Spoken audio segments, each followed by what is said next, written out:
also unveiled new steps to ensure access to contraception and emergency abortions at hospitals. President Biden is set to join Harris for a campaign rally in Virginia today focused on this issue. Israel has offered Hamas a 2-month truce in Gaza in exchange for the release of all Israeli captives. An Israeli government official confirms to NBC News that they are willing to accept a major halt to hostilities in exchange for all 130 Israeli hostages. Hamas has previously rejected any deal that doesn't guarantee a permanent ceasefire. For the latest, let's go to Chapman Bell. Chapman, good morning. How realistic is this proposal?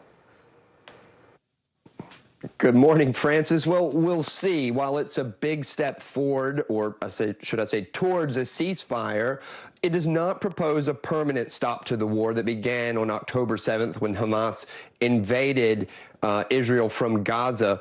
But this proposal for a 2-month pause in fighting would be in exchange for all those hostages still remaining in Gaza. It's somewhere in the region of 130 people, though an Israeli official recognizing some of those have deceased. However, they would like the bodies of those deceased to be returned by Hamas. This proposal, first reported by Axios, would include the exchange of an as-yet determined number of Palestinian prisoners held by Israel and would see the release of the hostages in phases, and the deal has been proposed by Israel through mediators in Qatar and Egypt. However, we have not had a response yet back by Hamas. You know, Hamas has been demanding a permanent stop to the fighting, and as well as the withdrawal of Israeli forces from Gaza and a large number of Palestinian prisoners released. So while it shows a willingness by Israel to make a deal, it may not go far enough. Israel has been under intense pressure from a growing number of countries around the world, as well as people in Israel demanding the release of these hostages as this humanitarian crisis in Gaza continues. So we'll see how things proceed from here, Francis. All right. Thank you so much, Chapman. Negotiations around immigration on Capitol Hill are progressing, with Democrats and Republicans moving onto the funding phase of talks. The chief Republican negotiator, Oklahoma Senator James Lankford, told NBC News that the emerging deal will, quote, be by far the most conservative border security bill in 4 decades. At the same time, the Biden administration scored an immigration win when the Supreme Court ruled in its favor, saying that Border Patrol agents can cut down border razor wire installed by the state to deter migrants. The justices decided 5-4 in the administration's favor. Fulton County DA Fani Willis, famous for prosecuting former President Donald Trump over election interference in Georgia, is facing a court battle of her own involving allegations she financially benefited from a romantic relationship with Special Prosecutor Nathan Wade. He's a high-profile member of the team prosecuting Trump. Willis is fighting a subpoena to testify in Wade's divorce proceedings. Those divorce records were unsealed by a judge. Trump co-defendant Michael Roman alleges without proof that Wade used money earned from the DA's office to fund vacations with Willis. A state of emergency declared in San Diego after 3 inches of rain fell in as many hours, making it the wettest January on record for the city. That's according to the National Weather Service. The deluge left many wading through waist-deep water as it engulfed cars and invaded homes. Our house is flooded up to our waist, so we decided to just go ahead and get out, and because we don't know how severe it's. Meanwhile, freezing rain is now plaguing the Midwest and South. In Missouri, fire trucks spinning out here just missing a head-on collision with a home. At least 86 people have died due to dangerous weather over the last week.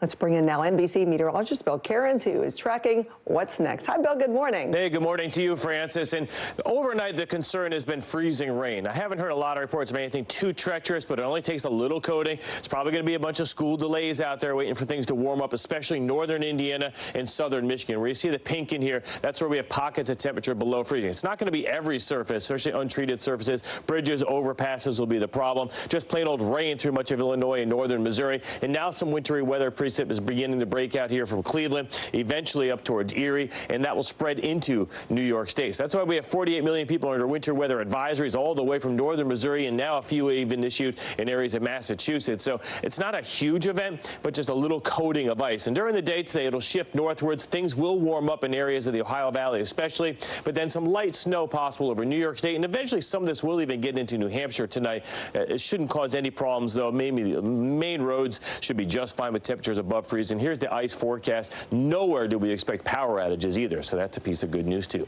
That's a look at your national forecast. Now here's a look at the weather outside your window. Notice all the temperatures on this map for highs are above freezing. So again, it's only pockets of freezing rain and snow that we're concerned with. We'll also be watching heavy rain developing in Texas and traveling into areas of Louisiana. Once again, these are areas that have had numerous problems with rain. And Francis, by the way, the New Hampshire primary forecast, again, snow, but everything looks just fine. Voter turnout should be thumbs up. Okay, no excuse. Thank you, Bill. It is the Cocaine Bear sequel nobody saw coming. The shrimp cocktail came with an unexpected kick. A man was arrested at New York's JFK airport for allegedly smuggling several kilograms of cocaine inside bags full of jumbo shrimp. Federal prosecutors say the 22-year-old flew from Guyana with 2 suitcases filled with the drugs and told arresting officers he agreed to smuggle the drugs for about $6,000. Up next, looking at the bigger picture, how a social media post could accidentally reveal your location. And history on the hardwood. We'll tell you about it. Joel Embiid. What's the message that you're trying to get out to young people? Know what is in the drug supply. We've got important news this hour about your money. Mental health, big picture, why is it so tough right now? News for the generation of now is NBC News Now. From inside Iran, from Israel, from Florida, from Lewiston, Maine. Part of our continued reporting. This is what a country at war looks like. Women, children. What is it like? Countless neighborhoods across the region that look just like this. Everybody good? It took for all this damage to occur.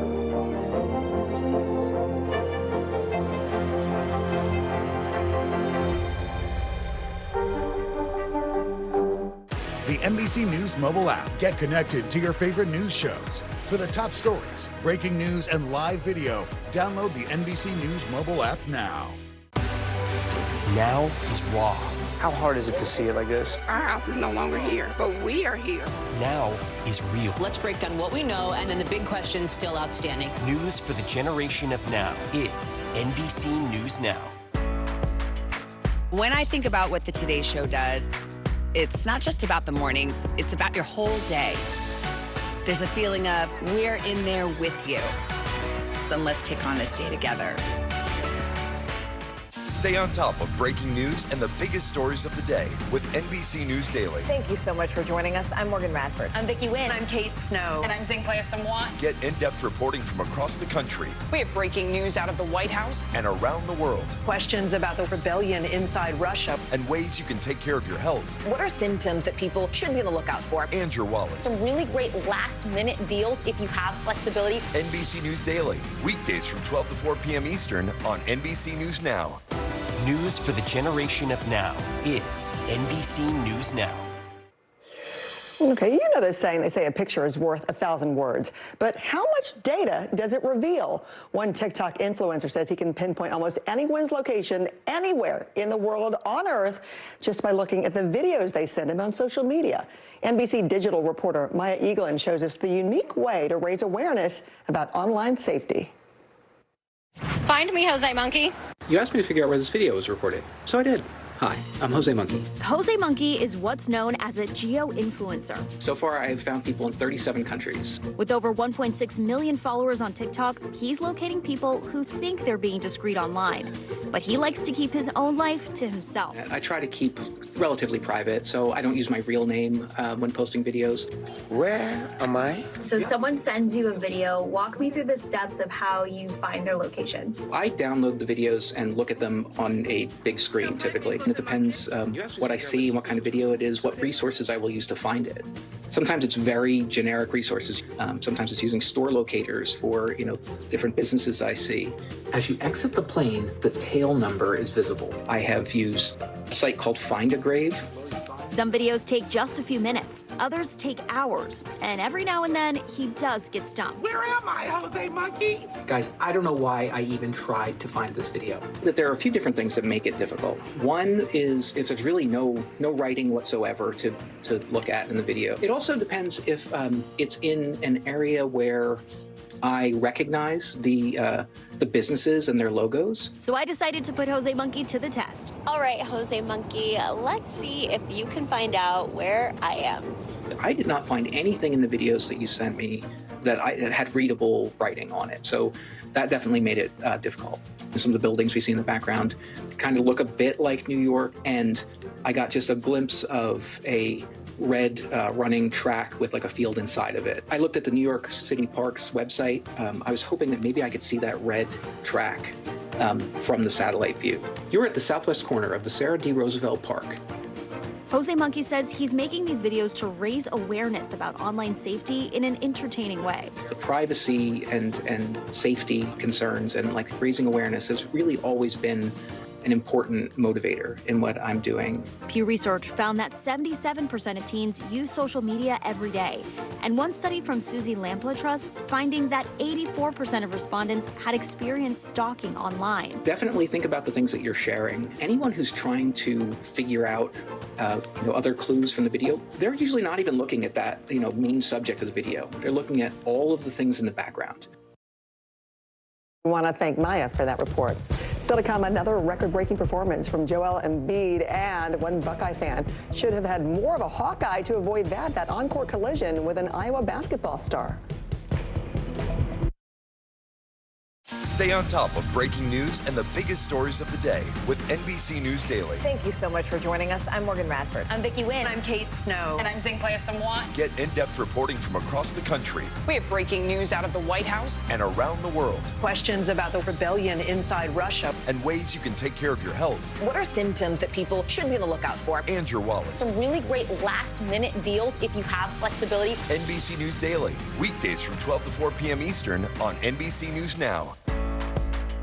When I think about what the Today Show does, it's not just about the mornings, it's about your whole day.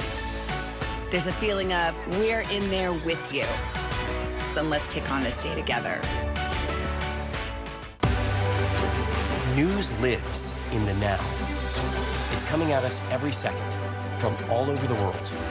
We have a full team. News is more now than ever. Just outside of the Israeli military headquarters. I've been to Gaza many times before, but never like this. Now is raw. Now is real. The Fed's decision today, help us translate that into very plain English. Is that good news for us? Now is constant. Morning News Now, or breaking news. NBC News special report. You gotta see this. The future is now. News for the generation of now is NBC News Now. From inside Iran, from Israel, from Florida, from Lewiston, Maine, part of our continued reporting. This is what a country at war looks like. Women, children. What is it like? Countless neighborhoods across the region that look just like this. Everybody good? What's the threat it took for all this damage to occur?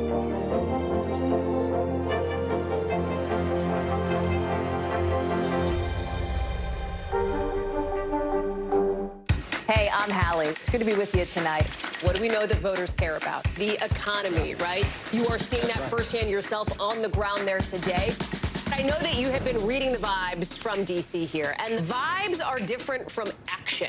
What is actually going to happen in Congress to regulate AI anytime soon? Emily, they have tweaked my monitor, and I can see now you are, in fact, soaking wet. I am deeply sorry. I apologize for the many questions. Will never be questioned. Now is raw. How hard is it to see it like this? Our house is no longer here, but we are here. Now is real. Let's break down what we know and then the big questions still outstanding. News for the generation of now is NBC News Now.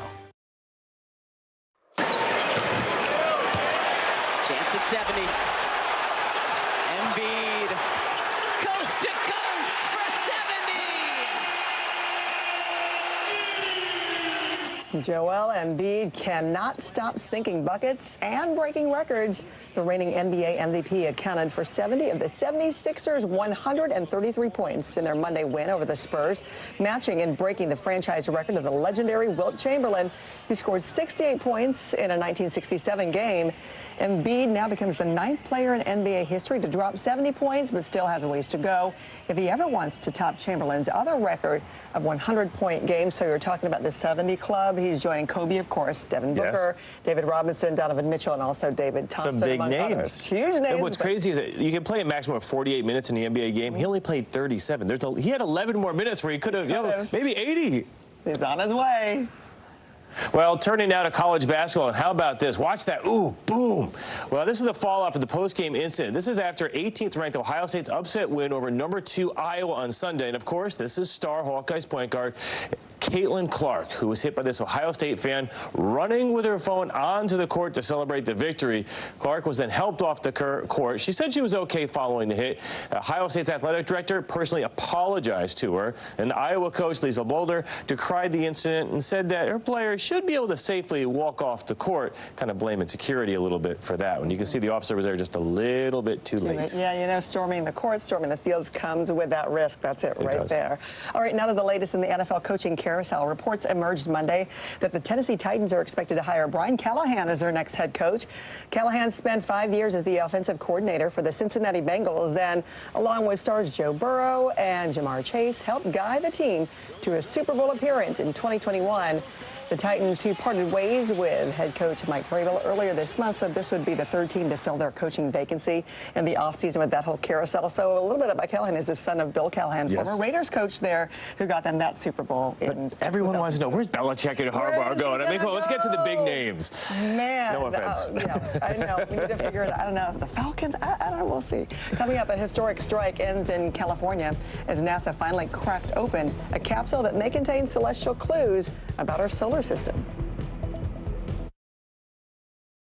Still to come on the Channel 2 News. Well, the waters are certainly receding now. Still too close to call. Lester Holt reporting from Ground Zero, as it's being referred to. It is, in fact, the taste of freedom. The Haitian people know a little something about resiliency. What's the biggest risk right now? Some of the troops who have been proud. I want to welcome you to the first presidential debate. In fact, we've been told we can't go any farther. Here with some resilient folks. Let me get a hand.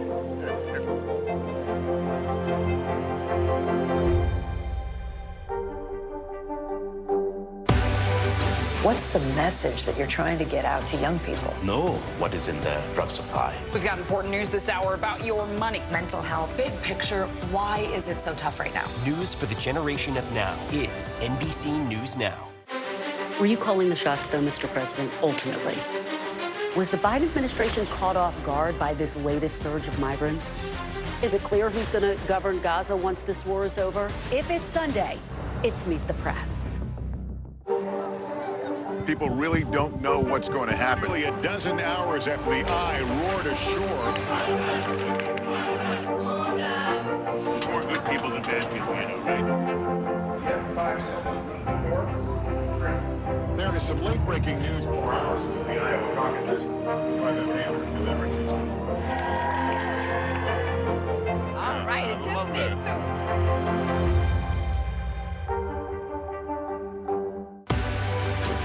News lives in the now.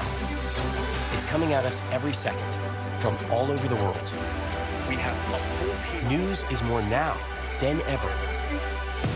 Just outside of the Israeli military headquarters. I've been to Gaza many times before, but never like this. Now is raw. Now is real. The Fed's decision today, help us translate that into very plain English. Is that good news for us? Now is constant. Morning News Now, we're breaking news. NBC News special report. You gotta see this. The future is now. News for the generation of now is NBC News Now. What is going to happen now? Going back and forth because Go ahead. This is it, right? Kristen Welker hosts Meet the Press every Sunday on NBC.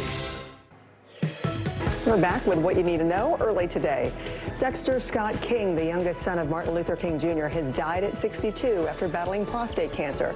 King worked as a chairman for the King Center, leading the efforts to protect his family's legacy and intellectual property. After a massive strike that was expected to last a week, California State University reached a tentative deal with the California Faculty Association. It was the largest university faculty strike in U.S. history. The agreement includes a 5% raise. Walmart is raising wages for its workers next month. The average salary for store managers will go from $117,000 to $128,000 a year. They will also be eligible for bonuses. And employees will be paid more than $18 an hour, up from $17.50 last year. Earlier this month, NASA finally opened its OSIRIS-REx container holding samples from the asteroid Bennu. Inside of the capsule revealed dust and rocks up to a quarter-inch in size. We'll be right back. When I think about what the Today Show does, it's not just about the mornings, it's about your whole day. There's a feeling of we're in there with you. Then let's take on this day together.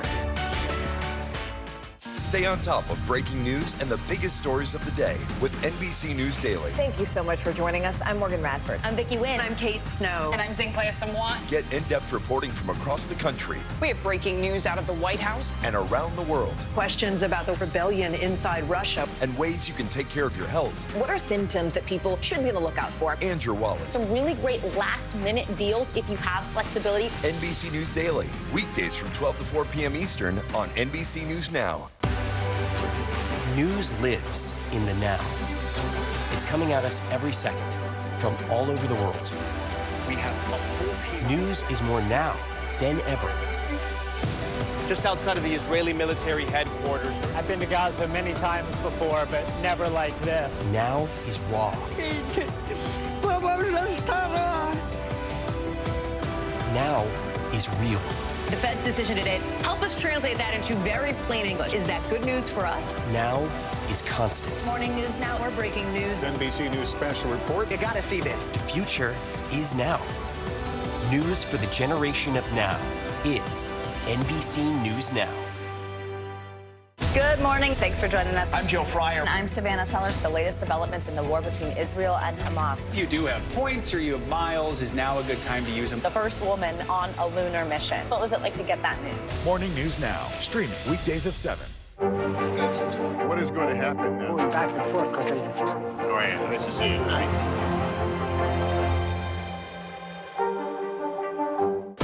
News for the generation of now is NBC News Now. The Detroit Lions are heading to the NFC Championship this weekend, putting them just one win away from a historic Super Bowl appearance. But if they make it to the big game, Motor City isn't coming along for the ride. Detroit's big three automakers are pumping the brakes on ads this year. NBC's Christine Romans explains why. Just one game standing between the Detroit Lions and a trip to the Super Bowl this year. That is arguably the best environment I've ever been in. The city is buzzing on the momentum, a chance for the team's first ever appearance in the big game. But even if the Lions make it, there's a Motor City mainstay that won't be appearing. America's largest automakers. Of the big three, Ford, General Motors, and Stellantis, the parent company of brands like Chrysler and Jeep, confirming to NBC News that none will air an ad during the Super Bowl. There's only one place to catch Roadrunner, at your Plymouth dealer. The auto industry has had a long, storied history of spending millions to reach America's biggest TV audience on game day. From bringing in big stars... Better get to the Grand Canyon before we do. ...to hanging tight through recessions and bankruptcies. This is the Motor City. And this is what we do. So what's different this year? Stellantis telling NBC News it's trying to mitigate the impact of a challenging U.S. automotive market. You've got slowing consumer demand, high interest rates, and an industry recovering from big losses during last year's auto worker strike that cost the big three billions in lost production and revenue. They're just kind of protecting themselves a little bit. So they're really kind of looking at the budgets, looking at their marketing expenses, and it's one of the first things that they've been cutting. U.S. manufacturers trying to catch up to Tesla, announcing tens of billions of dollars over the last few years in mass market EV investments. But now many cutting production as sales sag. And a Super Bowl spot is no cheap item. Variety reporting, according to people familiar with negotiations, that this year a 30-second spot during the game will run companies between $6.5 and $7 million.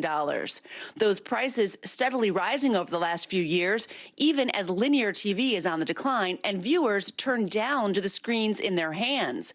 The number of TV viewers that advertisers reach per dollar spent on a downward trend for the past 3 decades, according to a Forbes analysis of Nielsen data. This appears it's going to be one of the lower kind of profile Super Bowls for the automotive industry. The Big Three sitting out the game as their city's team is surging, leaving an opening for international car makers like Kia and Volkswagen to step on the gas. Not slouches when it comes to Super Bowl ads passed. Christine Romans, NBC News. It's always so fun to watch. Thanks for watching Early Today. I'm Frances Rivera. Have a great Tuesday. See you right back here tomorrow morning.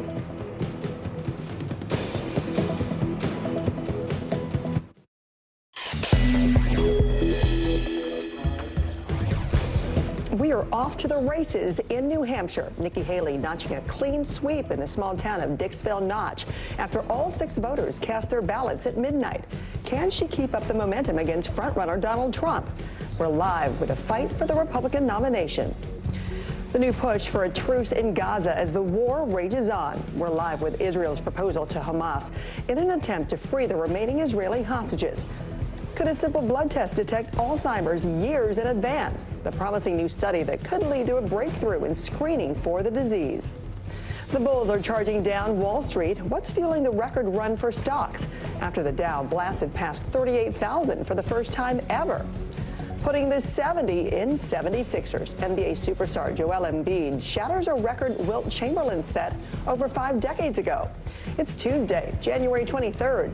Early Today starts right now. Hi there, glad you're with us early this morning. I'm Frances Rivera. Voting has already begun in New Hampshire for the first in the nation primary. After the surprising dropout of Ron DeSantis, Nikki Haley is now going one-on-one against Donald Trump in the fight for the Republican nomination. Haley will need a strong showing today to keep her presidential hopes alive. NBC's Bree Jackson joins us now from New Hampshire. Hi, Bree, good morning. It is still very early, but thanks to a special tradition there, we already have our first batch of results to report. Good morning. That's right, Frances. So the tiny town of Dixville Notch has already finished their voting. This is a tradition that goes back to the 60s. This small remote town near the Canadian border votes at the stroke of midnight. This year, they had 6 registered voters for Republicans and 2 independents, and all 6 voted for Nikki Haley. Haley spoke with NBC's Ali Vitale and explained why it's important for her to keep going, even if she comes in second today. Our goal is to be stronger than we were in Iowa and then keep going to my sweet state of South Carolina. So the focus is you just keep going and you keep building. Let's keep in mind, we don't do coronations in this country. You got to do more than just 1.5% in one state and say, oh, it's his to have. No, it's not, because 70% of Americans don't want a Trump-Biden rematch. And Donald Trump held a rally last night with many of his former Republican rivals. In this final push before the primary, Trump has turned up the heat on Nikki Haley. The people behind Nikki Haley are pro-amnesty, pro-China, pro-open borders, pro-war, pro-deep state, and pro-Biden. So if you want a losing candidate who puts America last, vote for Nikki Haley. And there is a new controversy in the Democratic Party. Some voters say they have gotten a robocall that apparently uses AI to impersonate the voice of President Biden. The call urges Democrats not to vote in today's primary. The New Hampshire Attorney General is investigating this as an unlawful attempt at voter suppression. There has also been a write-in campaign growing for President Biden. His name does not appear on the ballot today because Democrats moved to make South Carolina their first sanctioned primary state. Frances? Okay, we'll see what the day has in store. Bree, thank you. The Biden administration is trying to put abortion rights front and center as a campaign issue. Vice President Kamala Harris visited battleground state Wisconsin on the anniversary of Roe versus Wade to kick off a nationwide reproductive freedoms tour. The White House also unveiled new steps to ensure access to contraception and emergency abortions at hospitals. President Biden is set to join Harris for a campaign rally in Virginia today focused on this issue. Israel has offered Hamas a 2-month truce in Gaza in exchange for the release of all Israeli captives. An Israeli government official confirms to NBC News that they are willing to accept a major halt to hostilities in exchange for all 130 Israeli hostages. Hamas has previously rejected any deal that does not guarantee a permanent ceasefire. Let's get the latest from Chapman Bell. Chapman, good morning. How realistic is this proposal? Good morning, Francis. Well, we'll see. While it's a big step forward, or I guess I should say towards a ceasefire by Israel, it does not propose a permanent stop to the war that began on October 7th when Hamas invaded Israel. But this proposal for a 2-month pause in fighting would be in exchange for all the remaining hostages held by Hamas in Gaza, somewhere in the region of 130 people. However, an Israeli official recognizing that some of those have died, but they would want the bodies of those who have deceased in captivity to be returned by Hamas. This proposal, first reported by Axios, would see the release of hostages in phases in exchange for an as yet specified number of Palestinian prisoners held by Israel. It was proposed by Israel through mediators in Qatar and Egypt. However, Hamas has been demanding a permanent stop to the fighting, as well as the withdrawal of Israeli forces in Gaza and an exchange of a large number of Palestinian prisoners held by Israel. So while it shows more willingness on Israel's part to make a deal, it may not go far enough as far as Hamas is concerned. They've yet to reply to this proposal, but there's been growing calls worldwide for Israel to bring an end to this war as this humanitarian crisis in Gaza has unfolded, as well as pressure at home to bring these hostages home. So we'll see how it all plays out, but it may just be the beginning. Francis. Watching who will budge and how far it could go. Chapman, thank you. Negotiations around immigration on Capitol Hill are progressing, with Democrats and Republicans moving on to the funding phase of talks. The chief Republican negotiator, Oklahoma Senator James Lankford, told NBC News that the emerging deal will, quote, be by far the most conservative border security bill in 4 decades. At the same time, the Biden administration scored an immigration win when the Supreme Court ruled in its favor, saying that Border Patrol agents can cut or move border razor wire that's been put up by the state to deter migrants. The justices decided 5-4 in the administration's favor. Fulton County DA Fani Willis has found herself in the middle of controversy. A Trump co-defendant has accused her of making money off of an alleged relationship with fellow prosecutor Nathan Wade. Here's Blaine Alexander. She is one of the nation's most recognizable local prosecutors, charging former President Donald Trump and 18 others with election interference in Georgia. But Fulton County DA Fani Willis is facing a separate court battle of her own, involving allegations she financially benefited from a romantic relationship with Special Prosecutor Nathan Wade, a high-profile member of the team prosecuting Trump. Willis is now fighting a subpoena to testify in Wade's divorce proceeding. A judge ordered those divorce records unsealed. It all stems from a bombshell court filing by Trump co-defendant Michael Roman, questioning the process by which Willis hired Wade and alleging Wade used money earned from the DA's office to fund vacations with Willis without providing direct evidence. A separate filing by lawyers for Wade's estranged wife included credit card records showing Wade purchased airline tickets for himself and Willis to travel together. All of it is giving new fuel to critics of the Georgia election interference case. These are corrupt people. Willis has not responded to the allegations, but appeared to defend Wade while speaking at a recent Martin Luther King Day celebration. I appointed 3 special counsel, as is my right to do. They only attacked 1. Meanwhile, Willis called the subpoena an attempt to harass her. How do you respond to her allegations? It wouldn't matter who she is and what position she holds. If she's having an affair with my client's husband and he's spending my client's money on that relationship, I'm going to find out about it. And a judge has given Willis until February 2nd to respond to those allegations in a written court filing. Her office tells us she plans to do so. Back to you. Thank you. The FAA is urging airlines to inspect the door plug on another Boeing model to ensure it's properly secured. This is for the 737-900ER, which is different from the MAX 9, but has the same type of door plug that covers an unused emergency exit. That's what blew out on a plane more than 2 weeks ago, forcing an Alaska Air flight to make an emergency landing. According to the FAA, the ER has 4 million takeoffs and landings with no reports of any door plug problems. Meanwhile, all MAX 9s are still grounded. A state of emergency declared in San Diego after 3 inches of rain fell in as many hours, making it the wettest January on record for the city. That's according to the National Weather Service. The deluge left many wading through waist-deep water as it engulfed cars and invaded homes. Meanwhile, freezing rain is now plaguing the Midwest and the South. In Missouri, a fire truck spitting out just missing a head-on collision with a home. At least 86 people have died due to the dangerous weather over the last week.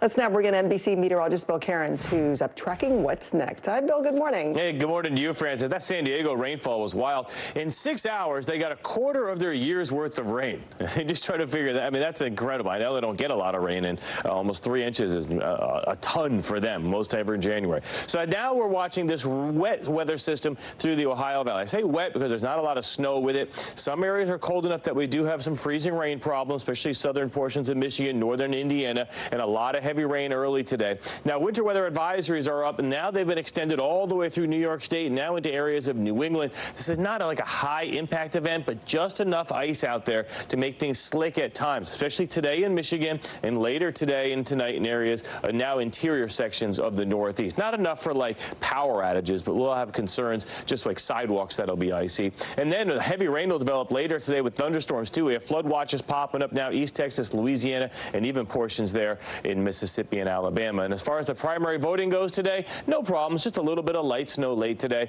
No reason for anyone not to show up to vote. That's a look at your national forecast. Now here's a look at the weather outside your window.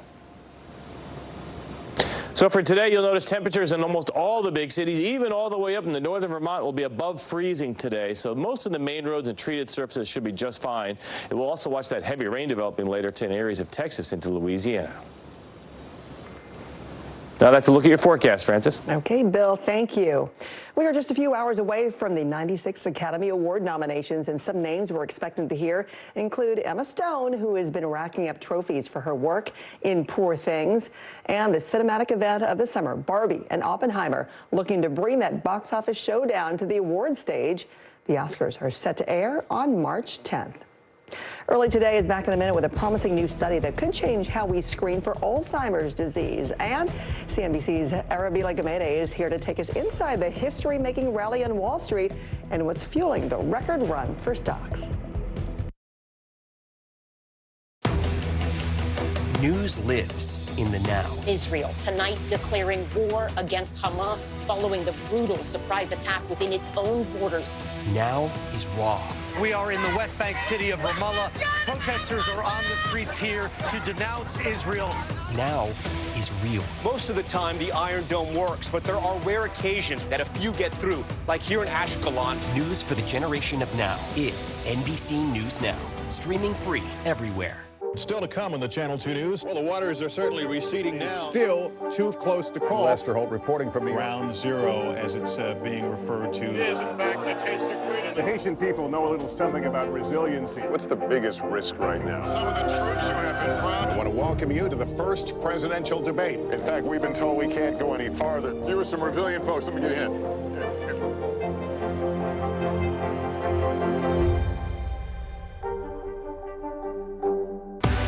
News lives in the now. It's coming at us every second. News is more now than ever. Just outside of the Israeli military headquarters. Now is raw. Now is real. The Fed's decision today, help us translate that into very plain English. Now is constant. You gotta see this. The future is now. News for the generation of now is NBC News Now.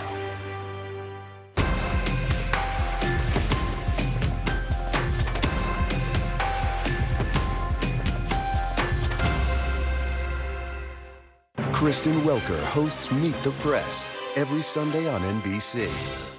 The NBC News mobile app. Get connected to your favorite news shows. For the top stories, breaking news, and live video, download the NBC News mobile app now. Kristen Welker hosts Meet the Press every Sunday on NBC.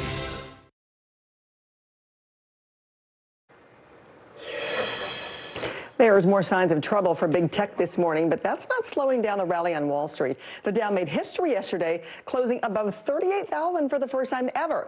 And the S&P is officially in bull market territory, also notching an all-time high.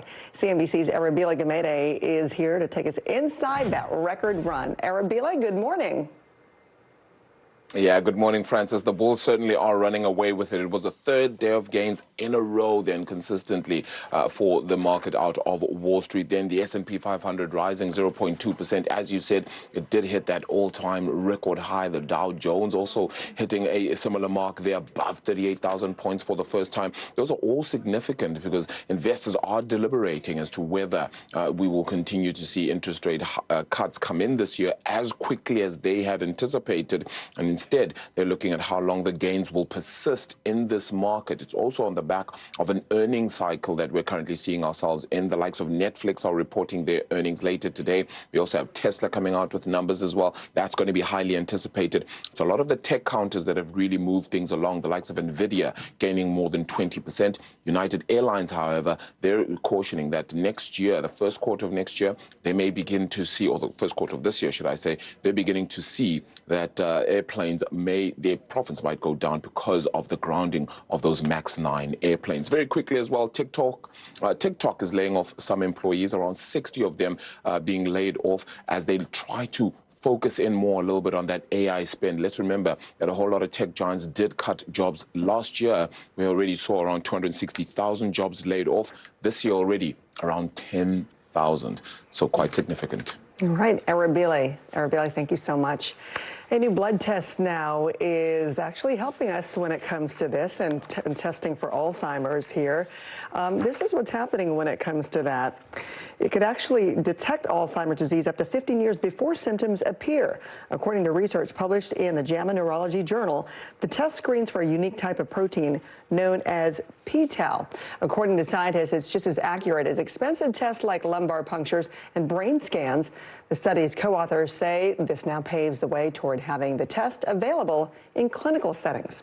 Still to come, Glenn Powell goes from hangman to hitman in the latest film, and he may be moving out of MSG this year, but Billy Joel is making sure to leave the lights on. The first look at the latest single from the Piano Man, coming up after this.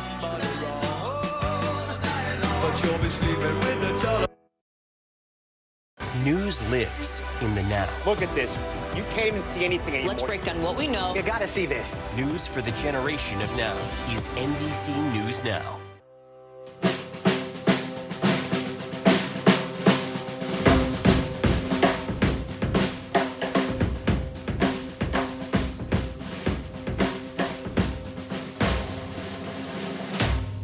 News lives in the now. The horrors of war on full display on both sides of the Israel-Gaza border. Protesters are on the streets here. Most of the time, the Iron Dome works, but a few get through. News for the generation of now is NBC News Now. Fire has grown leaps and bounds. What you see behind me is typical. How you doing? Pretty bad.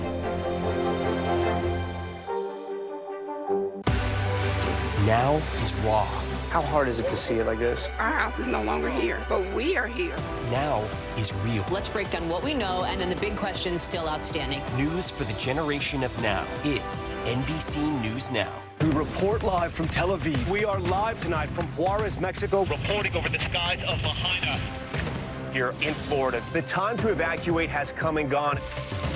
You were seeing people just running for their lives? People running for their lives. Hundreds of Israelis have gathered to demonstrate. What do the people in Gaza, do you think, what do they need most? A place where Palestinians and Israelis have found common ground. Every night, it's your news playlist. Top Story with Tom Yamas. Streaming weeknights at 7 on NBC News Now. Stay on top of breaking news and the biggest stories of the day with NBC News Daily. Thank you so much for joining us. I'm Morgan Radford. I'm Vicki Wynn. I'm Kate Snow. And I'm Zinklea Samwat. Get in-depth reporting from across the country. We have breaking news out of the White House and around the world. Questions about the rebellion inside Russia. And ways you can take care of your health. What are symptoms that people should be on the lookout for? And your wallet. Some really great last-minute deals if you have flexibility. NBC News Daily. Weekdays from 12 to 4 p.m. Eastern on NBC News Now. Still to come on the Channel 2 News. Well, the waters are certainly receding now. Still too close to call. Lester Holt reporting from the Ground zero, as it's being referred to. It is, in fact, the taste of freedom. The Haitian people know a little something about resiliency. What's the biggest risk right now? Some of the troops who have been proud. I want to welcome you to the first presidential debate. In fact, we've been told we can't go any farther. You with some resilient folks, let me get a hint.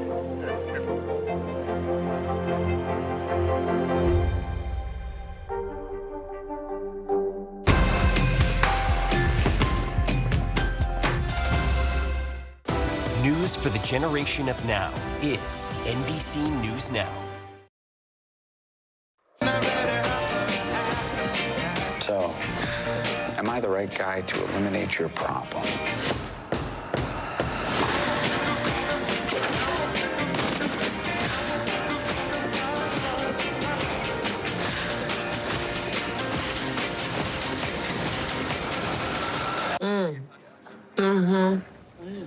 So there's Glenn Powell, who mixes work with love and a side of pie in the first trailer for Richard Linklater's Hitman, the action comedy, which premiered to critical acclaim at several film festivals last fall, hits Netflix on June 7th. Meantime, Glenn Powell, I mean, he's all over the place. He's at Anyone But You right now with Sydney Sweeney, which is a take on Shakespeare's Much Ado About Nothing. But look at you, you know all in on that. He's on a roll. This guy's kind of everywhere, too. Yeah. And I have a 13-year-old who wants to see this rated R movie that he's in right now. The trailer looks good. No, you're not seeing that rated R movie. You're 13. Not going to be the first one?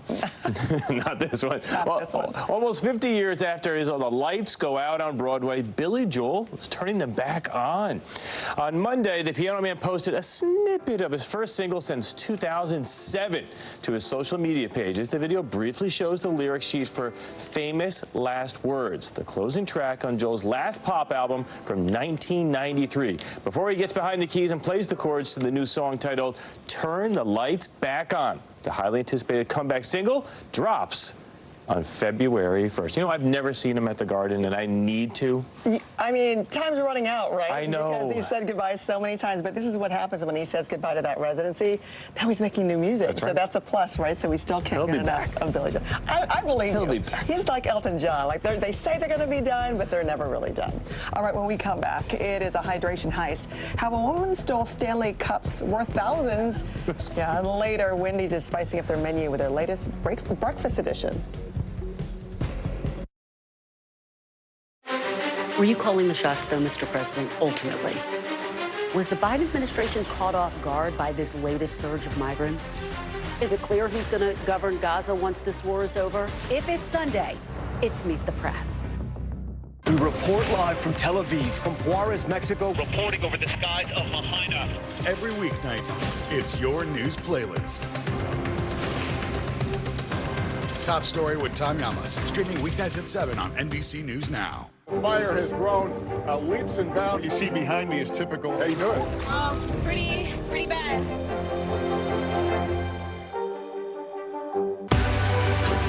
News lives in the now.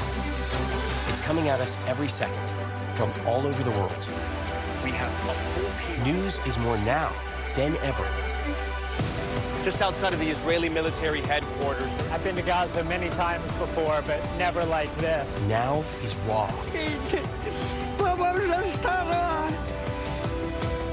Now is real. The Fed's decision today, help us translate that into very plain English. Is that good news for us? Now is constant. Morning News Now, we're breaking news. NBC News special report. You gotta see this. The future is now. News for the generation of now is NBC News Now. Stay on top of breaking news and the biggest stories of the day with NBC News Daily. Thank you so much for joining us. I'm Morgan Radford. I'm Vicki Wynn. I'm Kate Snow. And I'm Zinklea Samwat. Get in-depth reporting from across the country. We have breaking news out of the White House and around the world. Questions about the rebellion inside Russia. And ways you can take care of your health. What are symptoms that people should be on the lookout for? Andrew Wallace. Some really great last-minute deals if you have flexibility. NBC News Daily. Weekdays from 12 to 4 p.m. Eastern on NBC News Now. We report live from Tel Aviv, from Juarez, Mexico. Reporting over the skies of Lahaina. Every weeknight, it's your news playlist. Top Story with Tom Yamas, streaming weeknights at 7 on NBC News Now. Now is raw. How hard is it to see it like this? Our house is no longer here, but we are here. Now is real. Let's break down what we know and then the big questions still outstanding. News for the generation of now is NBC News Now.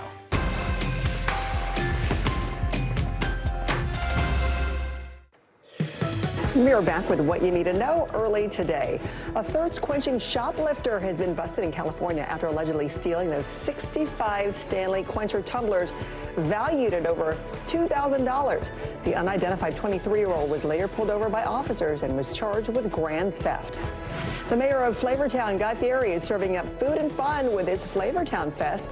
The two-day festival will take place in his hometown of Columbus, Ohio. It'll feature headliners like Greta Van Fleet, Kane Brown, and Bret Michaels. Wendy's has added an all-new breakfast burrito to its menu. The burrito includes 2 eggs, 6 bacon strips, potatoes, and American and Swiss cheese wrapped in a tortilla. Michael Phelps and his wife Nicole Johnson have welcomed their 4th child, a baby boy named Nico Michael Phelps. The couple shared that sweet photo to Instagram announcing their big news. Early today, we'll be right back after this break.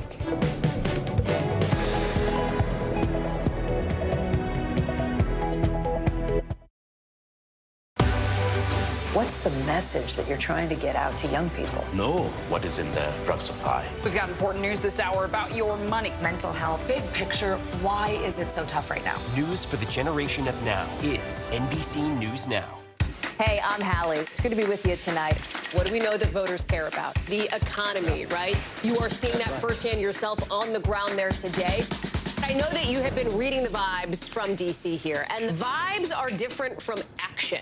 What is actually going to happen in Congress to regulate AI anytime soon? Emily, they have tweaked my monitor, and I can see now you are, in fact, soaking wet. I am deeply sorry. I apologize for the many questions. Will never be questioned.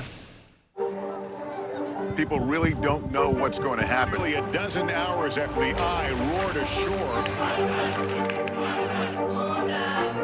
More good people than bad people, you know, right?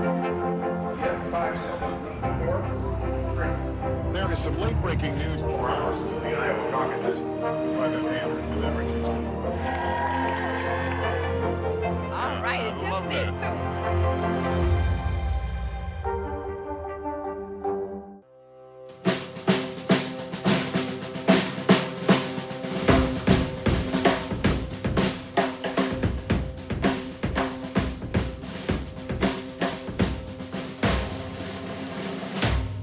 Stay on top of breaking news and the biggest stories of the day with NBC News Daily. Thank you so much for joining us. I'm Morgan Radford. I'm Vicki Wynn. I'm Kate Snow. And I'm Zinklea Samwat. Get in-depth reporting from across the country. We have breaking news out of the White House and around the world. Questions about the rebellion inside Russia. And ways you can take care of your health. What are symptoms that people should be on the lookout for? Andrew Wallace. Some really great last-minute deals if you have flexibility. NBC News Daily. Weekdays from 12 to 4 p.m. Eastern on NBC News Now.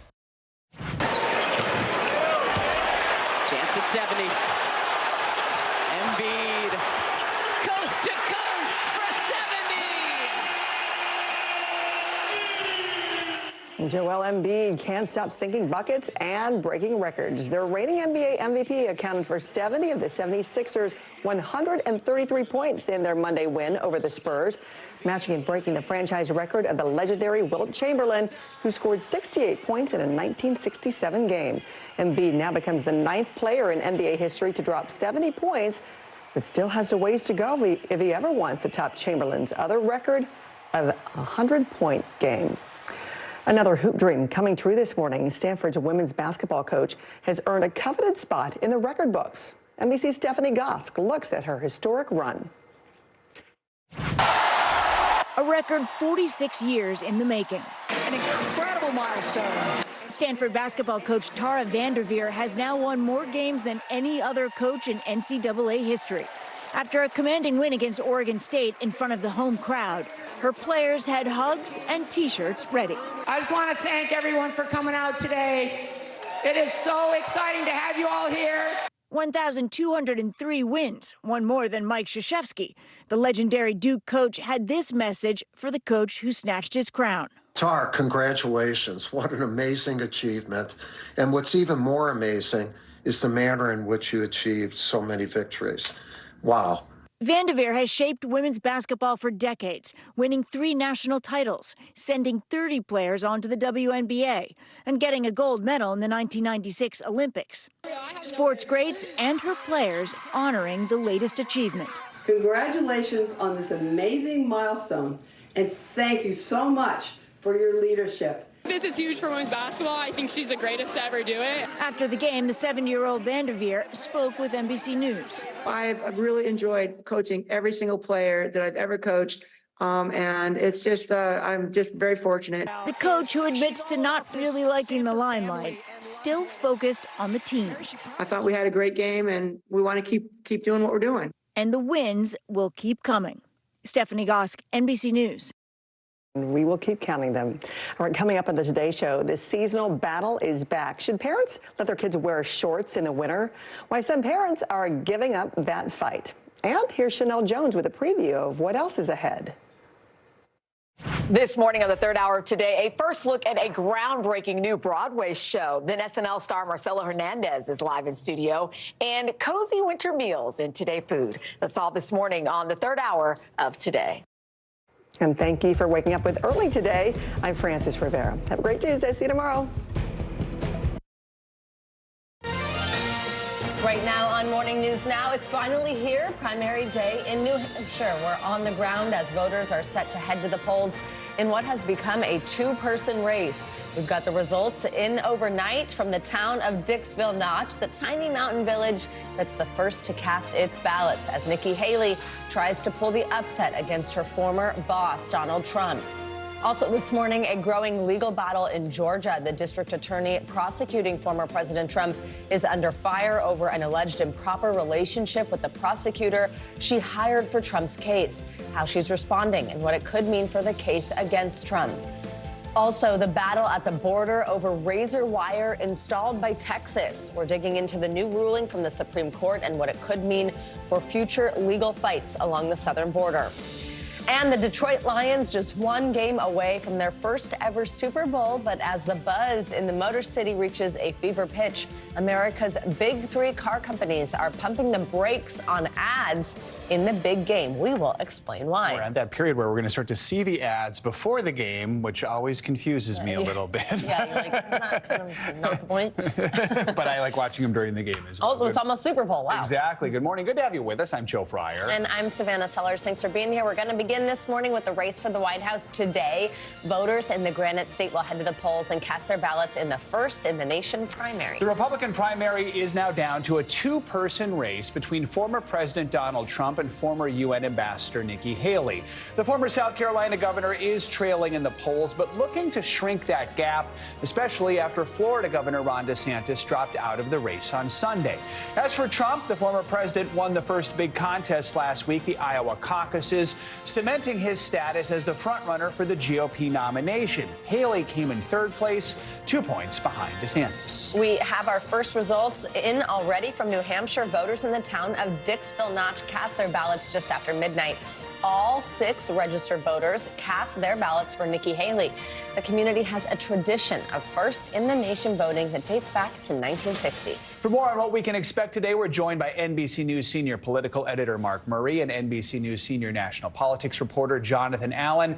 Let's begin, though, with NBC News correspondent Dasha Burns, who joins us now from Goffstown, New Hampshire. Dasha, good morning. So the candidates have spent really the last week touring the Granite State, looking to gain support ahead of the primary. It is an uphill climb for Nikki Haley. So what was her final message to voters ahead of today's vote, and what can we expect from the candidates today?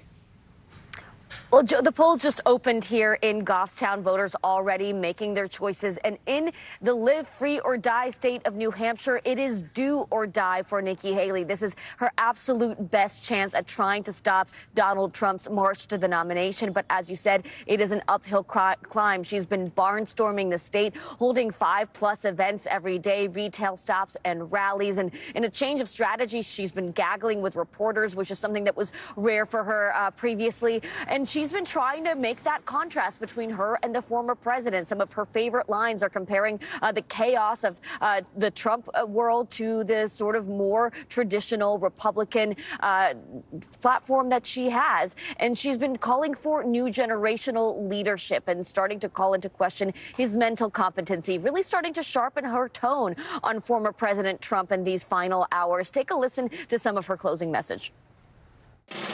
So what I will say to Donald Trump is, if you have that political elite, you can have them.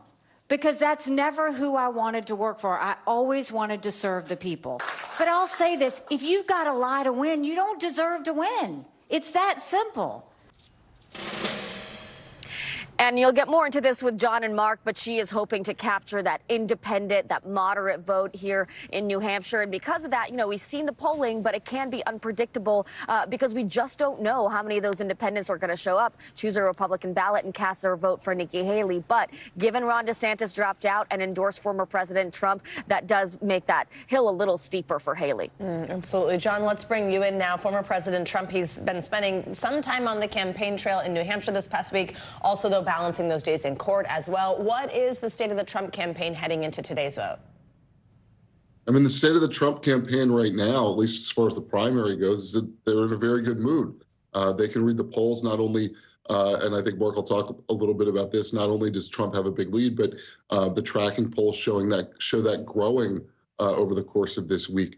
Former President Trump is talking about unity in the Republican Party, which has a dual purpose. One is to try to make it hard for Nikki Haley to attack him. If she attacks him, she is then attacking unity in the Republican Party, and also an attempt to pivot to the general election and try not to spend any more money dispatching of his last remaining foe. So they're in a pretty good mood. I think they understand that if they win New Hampshire, Dasha was talking about an uphill mountain for Nikki Haley, that becomes not a little hill, but more like Mount Everest for her. Yeah, so Mark, let's talk about the polls. We know Mr. Trump has maintained a lead in the polls for months, even in New Hampshire, which is more independent-minded. What can you tell us about some of the final polling data as voters head to the ballot box today? What's standing out? Has anything changed in the closing days?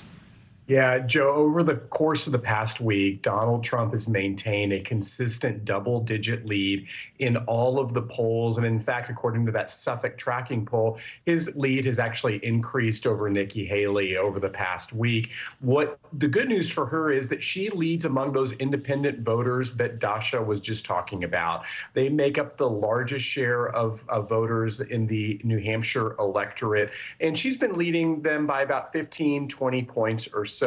The bad news for her is that Donald Trump's lead among registered Republicans, the other half or more of the electorate, is backing him by a greater share.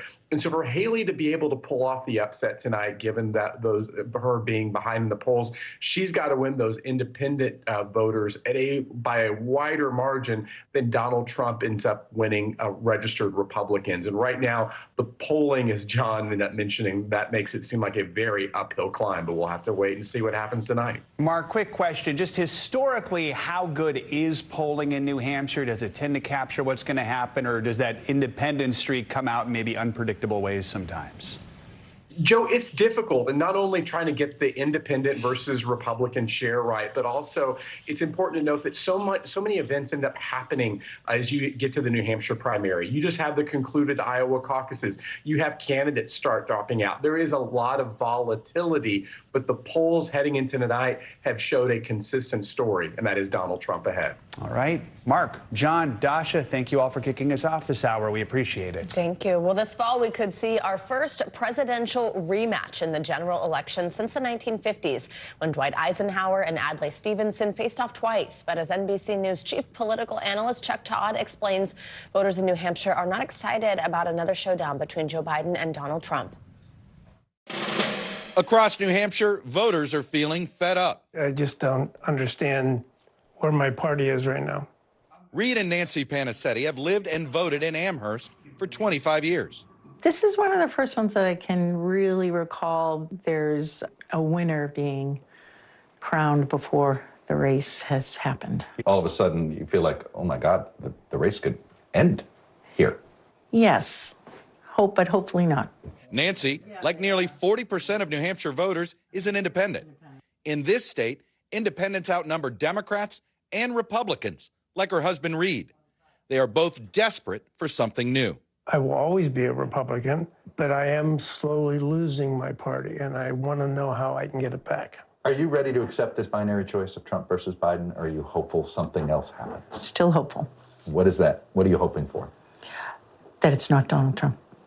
With so many New Hampshire independent voters dreading the idea of a Biden-Trump rematch, some are holding out hope for a viable third party or independent challenger. The Democratic Party has become far too liberal for me. The Republican Party has become far too conservative. In Milford, New Hampshire, independent Kathy Carson feels politically homeless. I'm open to a third party candidate. You want to kick the tires on a third candidate, see if there's something there. If Biden and Trump are my choices, yeah. That frustration with this year's political offerings is echoed at Yankee bowling lanes in Manchester. I can't pull the lever for somebody that I don't believe in. You would like new people. New people, fresh minds, fresh ideas. That's the best we got. Come on now. But amidst the political despair, we did still find some hope. Would you describe our politics as broken? Misled. It's not broken. This is what democracy is about. That's what democracy is about. It's just kind of off track a little bit. Yeah. We just need to bring it back on track. I like it. You got a little bit of optimism. You have to. You have to. Chuck Todd, NBC News, Manchester, New Hampshire. And we will have live coverage from New Hampshire throughout the day here on NBC News Now. Don't go anywhere. And a programming reminder, we will bring you the results as they come in. Our colleagues Kristen Welker, Tom Yamas, and Hallie Jackson will break down the race. Our primary night coverage begins tonight at 5 p.m. Eastern, 2 Pacific. Let's turn to the growing legal battle in Georgia. The district attorney who's prosecuting former President Trump for alleged election interference is now facing questions of her own. It all centers on an alleged relationship with a special prosecutor who she appointed in that case. NBC News correspondent Blaine Alexander explains. She is one of the nation's most recognizable local prosecutors, charging former President Donald Trump and 18 others with election interference in Georgia. But Fulton County DA Fani Willis is facing a separate court battle of her own, involving allegations she financially benefited from a romantic relationship with special prosecutor Nathan Wade, a high-profile member of the team prosecuting Trump. Willis is now fighting a subpoena to testify in Wade's divorce proceeding. A judge ordered those divorce records unsealed. It all stems from a bombshell court filing by Trump co-defendant Michael Roman, questioning the process by which Willis hired Wade and alleging Wade used money earned from the DA's office to fund vacations with Willis without providing direct evidence. A separate filing by lawyers for Wade's estranged wife included credit card records showing Wade purchased airline tickets for himself and Willis to travel together. All of it is giving new fuel to critics of the Georgia election interference case. These are corrupt people. Willis has not responded to the allegations, but appeared to defend Wade while speaking at a recent Martin Luther King Day celebration. I appointed 3 special counsel, as is my right to do. They only attacked 1. Meanwhile, Willis called the subpoena an attempt to harass her. How do you respond to her allegations? It wouldn't matter who she is and what position she holds. If she's having an affair with my client's husband and he's spending my client's money on that relationship, I'm going to find out about it. And a judge has given Willis until February 2nd to respond to those allegations in a written court filing. Her office tells us she plans to do so. Back to you. All right, Blaine, thank you. For more on this, let's bring in NBC News legal analyst Danny Savalos. Danny, always good to have you with us. So let's start right there. She's saying that this is this attempt to harass her. She is fighting the subpoena to testify in divorce proceedings. Under what circumstances might she get out of testifying? Here's her argument. The parties, the husband and wife, already determined that their marriage was irretrievably broken. So therefore, Fani Willis doesn't have any interesting evidence to add because the issue of the divorce is already resolved. I think that's a long shot. I think I'm going to let you in on a little secret of the rules of evidence. Even if they argue irrelevance, it really comes down to a judge saying, do I really find this super interesting and would I like to hear more? And I think that's what's going to happen. I don't think Fani Willis is going to be able to quash this subpoena or stop any further public discovery in this case. So the big picture here, the thing that is getting most of our attention, what could this do to the Georgia election interference case? In a way, could this just derail that whole case? It could. Now, this has been framed as basically a motion to dismiss the prosecution because the prosecutors may or may not be running around and dating. And that's not exactly accurate. It's really a two-pronged motion. And the main prong is far bigger a threat to this prosecution. It goes like this. The special prosecutor is a private citizen who was brought on and hired. And the argument is that he was not appointed properly. And if he wasn't appointed properly, then the indictment itself is fatally flawed. As a motive piece of evidence, the motion then adds, if not dismissed, then these two prosecutors should be disqualified because of this appearance of impropriety. So it's really a two-pronged motion. Either prong could really derail. Obviously, if the indictment's dismissed, end of case. But if you fire or get rid of these two prosecutors or even the entire DA's office, that could completely derail this case without officially dismissing it. Danny, if we could switch gears here in New York, the E. Jean Carroll defamation damages case that we're watching. It was postponed because of some COVID concerns. Was supposed to get back underway yesterday. Does the delay change anything? What are you going to be looking for when it does come back? No delay is going to change much in this case because this is going to move lightning fast compared to every other Donald Trump case. And that's because the issues have been narrowed to really a pinhole of facts that come in this case. It's really just about damages and punitive damages. So Donald Trump's bad behavior is relevant.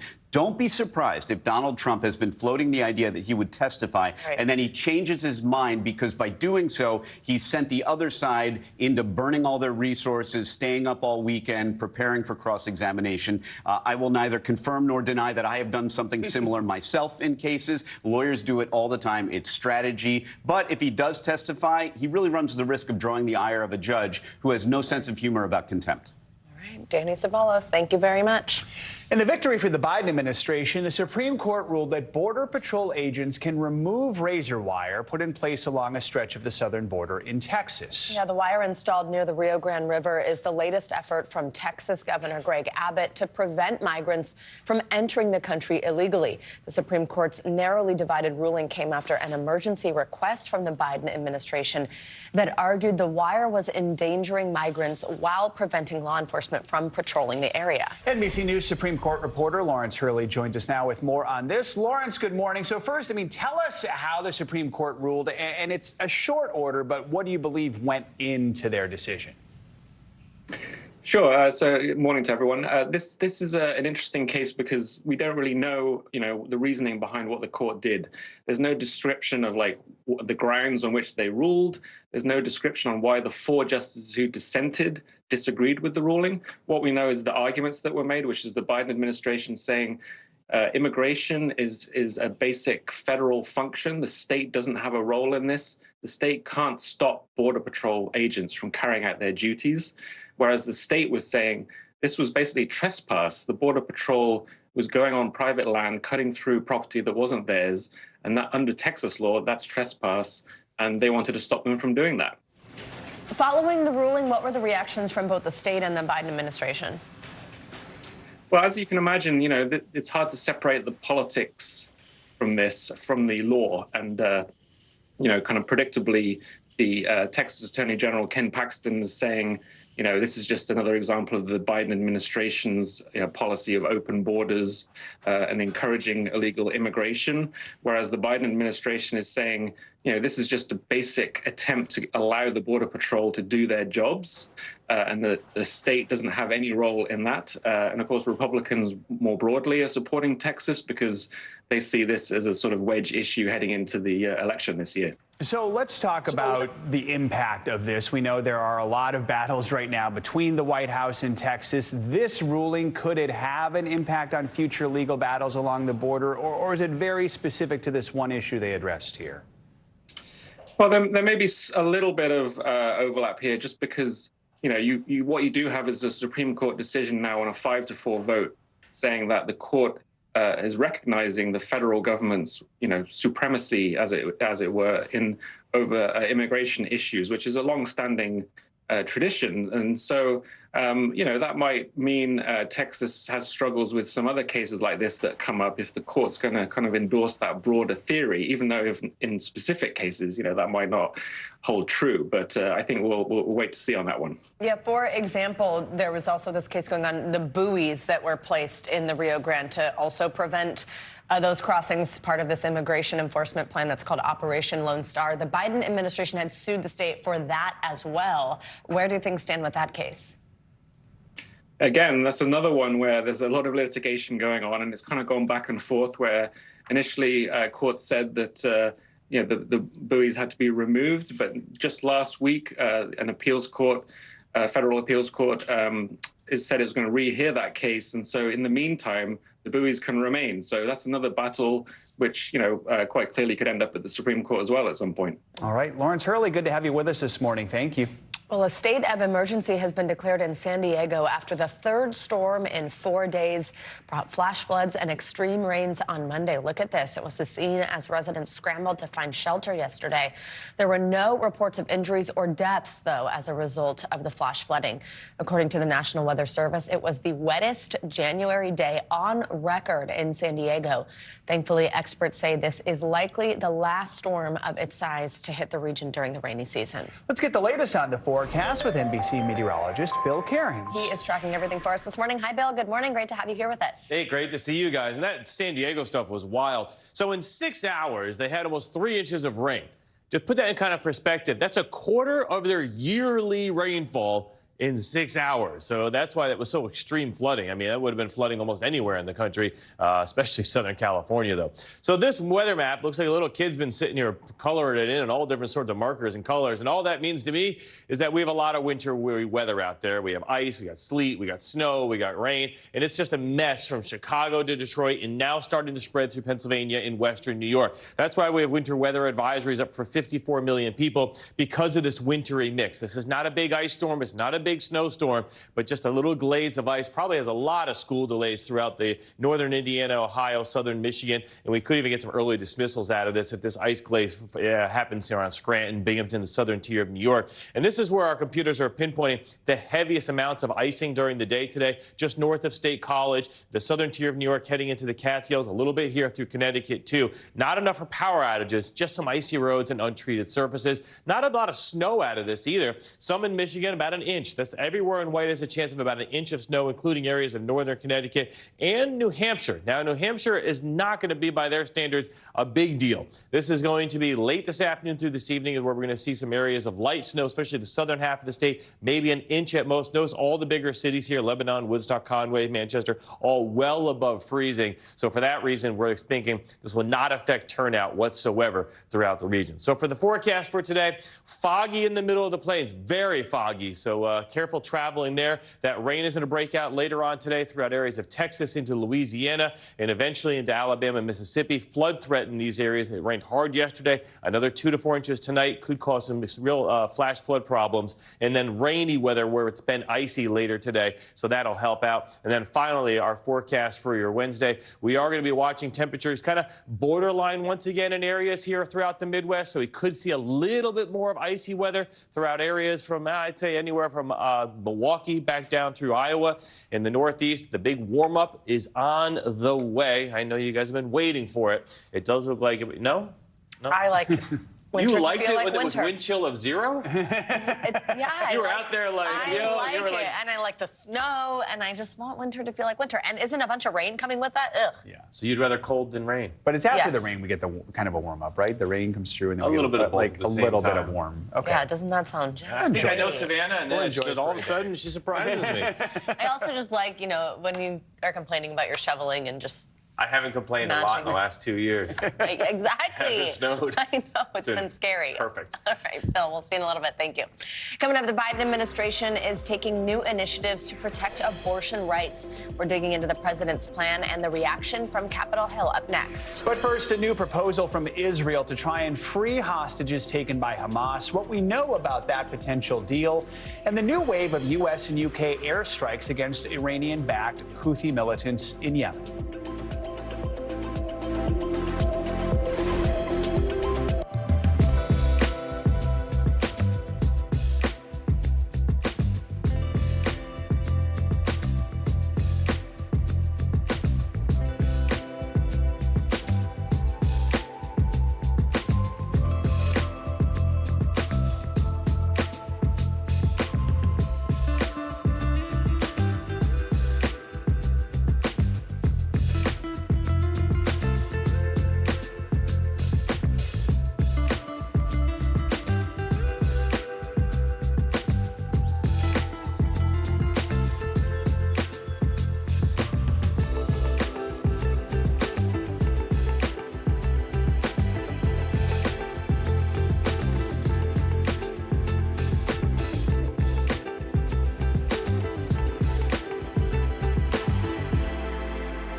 What's the message that you're trying to get out to young people? Know what is in the drug supply. We've got important news this hour about your money. Mental health, big picture, why is it so tough right now? News for the generation of now is NBC News Now. The NBC News mobile app. Get connected to your favorite news shows. For the top stories, breaking news, and live video, download the NBC News mobile app now. Kristen Welker hosts Meet the Press every Sunday on NBC. News lives in the now. It's coming at us every second. News is more now than ever. Just outside of the Israeli military headquarters. Now is raw. Now is real. The Fed's decision today, help us translate that into very plain English. Now is constant. You gotta see this. The future is now. News for the generation of now is NBC News Now. Stay on top of breaking news and the biggest stories of the day with NBC News Daily. Thank you so much for joining us. I'm Morgan Radford. I'm Vicki Wynn. I'm Kate Snow. And I'm Zinklea Samwat. Get in-depth reporting from across the country. We have breaking news out of the White House and around the world. Questions about the rebellion inside Russia. And ways you can take care of your health. What are symptoms that people should be on the lookout for? And your wallet. Some really great last-minute deals if you have flexibility. NBC News Daily. Weekdays from 12 to 4 p.m. Eastern on NBC News Now.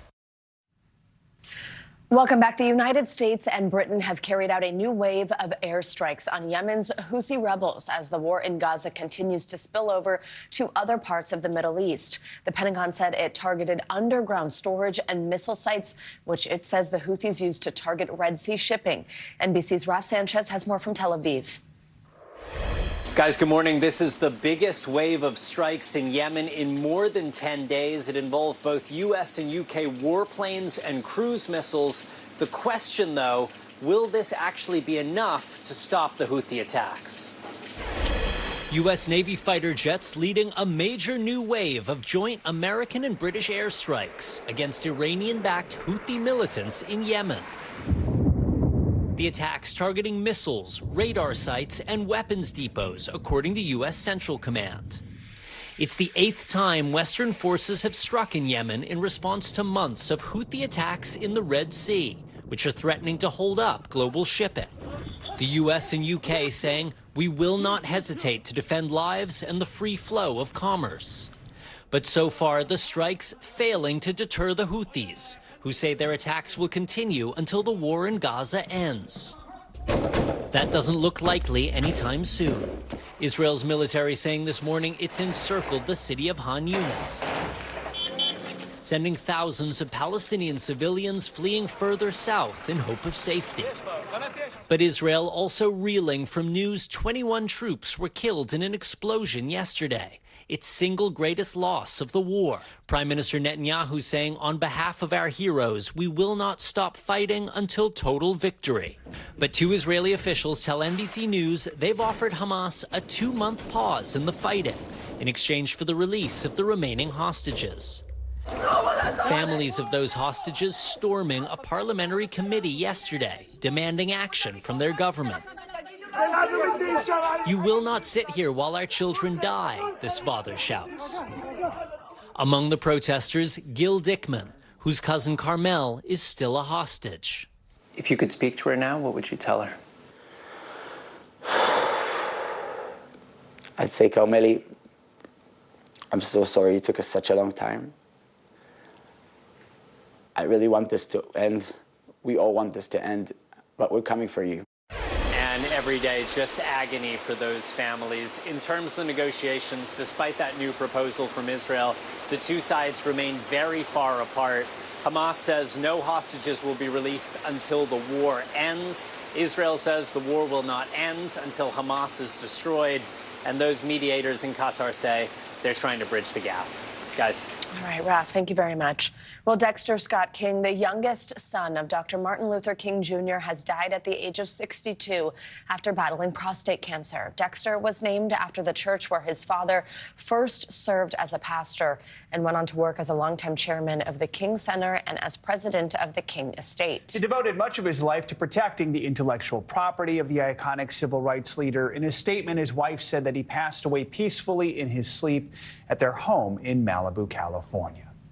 Coming up, new efforts from the Biden administration on abortion. The new access measures announced on the 51st anniversary of the Roe v. Wade ruling and what they could mean for women around the country. Stay with us.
We're talking possibly 1 trillion galaxies. Yes. That is a number that is just so hard to compute. Whether it's the moon, whether it's Mars, it feels like we're on the cusp of something big. The NBC News mobile app. Get connected to your favorite news shows. For the top stories, breaking news, and live video, download the NBC News mobile app now. News lives in the now. It's coming at us every second. News is more now than ever. Just outside of the Israeli military headquarters. Now is raw. Now is real. The Fed's decision today, help us translate that into very plain English. Now is constant. You gotta see this. The future is now. News for the generation of now is NBC News Now. Stay on top of breaking news and the biggest stories of the day with NBC News Daily. Thank you so much for joining us. I'm Morgan Radford. I'm Vicki Wynn. I'm Kate Snow. And I'm Zinklea Samwat. Get in-depth reporting from across the country We have breaking news out of the White House and around the world, Questions about the rebellion inside Russia. and ways you can take care of your health What are symptoms that people should be on the lookout for? and your wallet. Some really great last-minute deals if you have flexibility. NBC News Daily, weekdays from 12 to 4 p.m. Eastern on NBC News Now. People really don't know what's going to happen. Nearly a dozen hours after the eye roared ashore. More good people than bad people, you know, right? 5 seconds. 4, 3. There is some late-breaking news. 4 hours into the Iowa caucuses by the Hampton deliberations. All right, it just me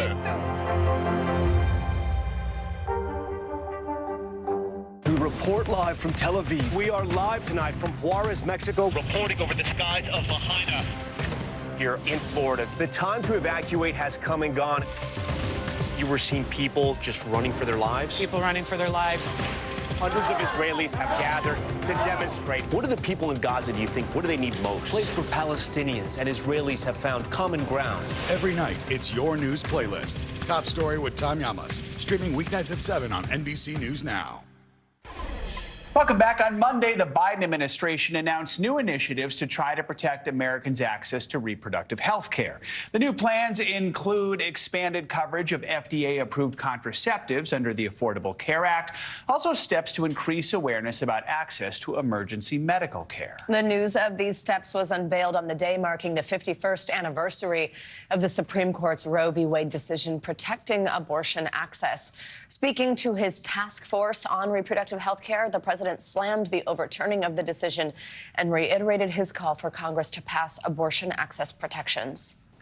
But then a year and a half ago, this Supreme Court made an extreme decision overturning Roe with their Dobbs decision to rip away a constitutional right from the American people, which had never been done before, a fundamental right ripped away, important to so many Americans. Stop playing politics with a woman's lives and freedom. Let doctors do their job. Joining us now for more is Chief White House Correspondent Peter Alexander. Peter, good morning. So I know we have breaking news really this morning. President Biden, Vice President Kamala Harris expected to hit the stage today in Virginia as they campaign for abortion rights. What can we expect there? Hey, Joe and Savannah, good morning to both of you. Yeah, this is a significant day. The potential that Donald Trump wins in New Hampshire means tomorrow could kick off a 286-day general election rematch between Biden and Trump. That would be the longest ever. And it's clear, as a function of what we're going to see today, that the White House views this, abortion rights, reproductive rights, as the key issue. President Biden will be on stage alongside the Vice President Kamala Harris and both of their spouses as well in Virginia. The first time all four principals will be together for a rally of this kind this election season. So it does show you the importance that they are putting on this right now. And it does, as you note, come after 2 years ago, the issue of Roe v. Wade was overturned by the Supreme Court, thanks in large part to those three conservative justices that were put on the court by former President Trump. The former president very recently saying that he was proud of his role, the White House hoping to make an issue of his role in all of it, and certainly to help Americans and certainly American women recognize what's at stake here as well. Joe and Savannah. So, Peter, this announcement of these new initiatives came as Vice President Kamala Harris traveled to Wisconsin to launch what's going to be a nationwide tour focused on reproductive freedom. What did we hear from her yesterday? Yeah, that's exactly right. And this is an issue that I think those close to the vice president say is one where she's really found her legs on the issue of reproductive rights. As you said, she was in Wisconsin just yesterday. She's been more outspoken on this issue than President Biden himself, who's been a bit reticent to speak about the issue more directly. Often when he doesn't even use the word abortion itself. But she is trying to put this in the lens of freedom and personal liberty. Here's part of what she said to the audience in Wisconsin yesterday. Listen. The bottom line is, to truly protect reproductive freedoms, we must restore the protections of Roe. Because you see, what the United States Supreme Court took, Congress can put back in place. Kamala Harris just yesterday in Wisconsin. She is going to be kicking off a national tour of sorts where she's going to be focusing heavily on this issue. It's an issue where those allies of Harris and Biden say the two of them really make a good pair on the issue. She's more outspoken about it. He has strong views on it as well, and they're hoping really to sort of capitalize on that in the course of the months ahead. Peter, also tell us how Republicans been responding to this.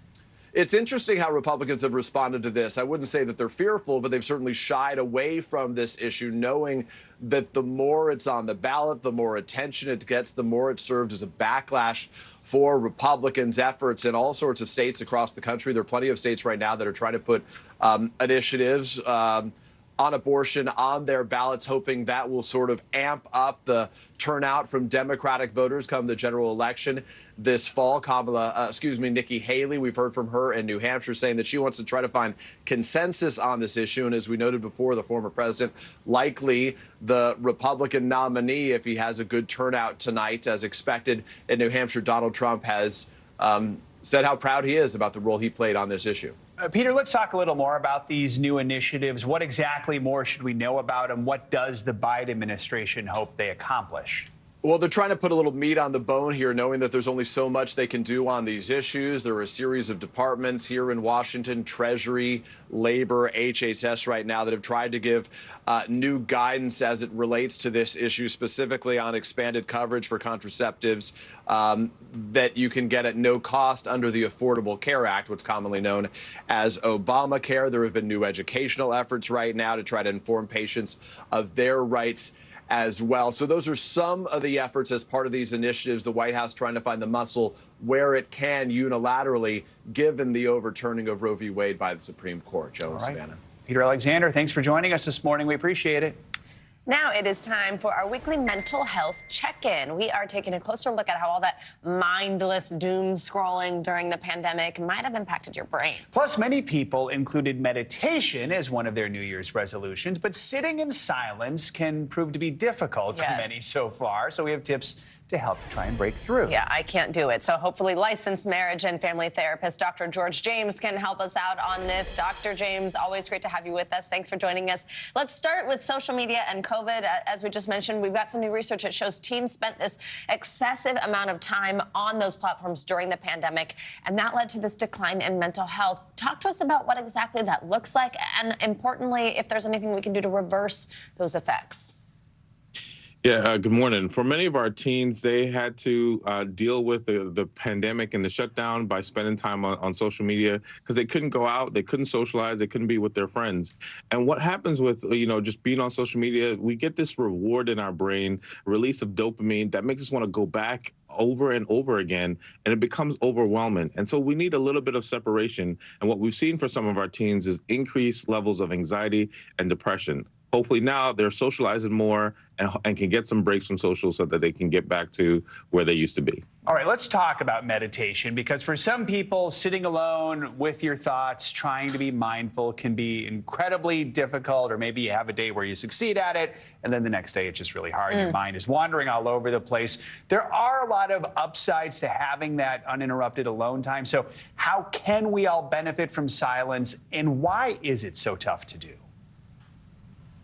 Taking those moments to have those silent time is so important because we can actually think through things, we can reflect, we can actually think about how we might feel. But what the mind does is that other thoughts come, thoughts that you might not want, even sometimes negative thoughts. One of the ways to do that is to have maybe a list of things you want to think through. So when those negative thoughts, you can go to something on that list or integrate it into time that you already have. Maybe you're going to go on for a walk or a run or something where you have time that's the way that you can focus and not have the negative thoughts overwhelm you. What's your message to someone who is just trying to sit down, meditate, do that mindfulness, and they just can't get their mind to sort of do that? That blank thing that they're always thinking of something, thoughts pop into their head. What's the best way to handle that?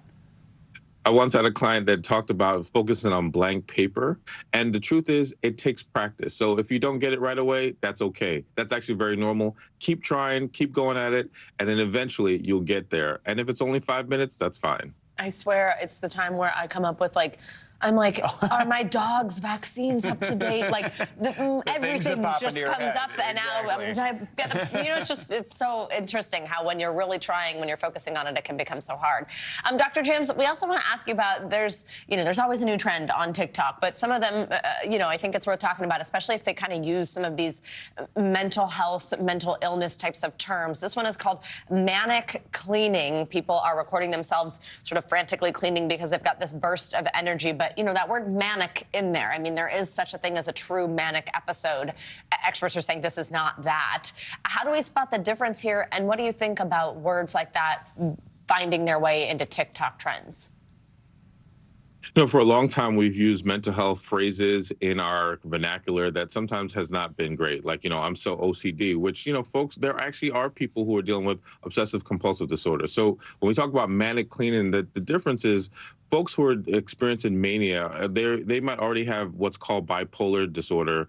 And after mania is usually long periods of depression. So yes, you might have that burst of energy. You might feel some impulsiveness, but then it could be followed by some levels of depression. So the manic cleaning is not necessarily that. You just have some really great energy that you want to use purposefully, which is great. But maybe just say, I have a burst of energy instead of saying manic cleaning, because there are people who are experiencing that. A cleaning burst. Yeah, right. That's a little Sounds bit productive. Different. Doctor, does it concern you at all when you see terms like that, or people, like gaslighting, I know is a big one that kind of went around with people maybe not really understanding the definition.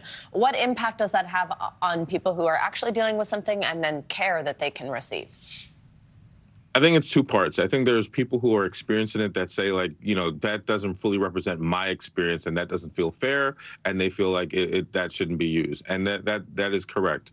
I think on the second side, it allows for opportunities like this where we can actually inform the general public of what these things are so that they know what they're actually saying, instead of just picking up a trend and not actually paying attention to the true meaning of what they're saying. right, Dr. George James, thank you as always for joining us. We appreciate it. Coming up, this year's Super Bowl could see a historic pass, but probably not the one you're thinking of. Yeah, like some top car companies are passing on Super Bowl ads for the first time in decades. That's next.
News lives in the now. Israel tonight declaring war against Hamas following the brutal surprise attack within its own borders.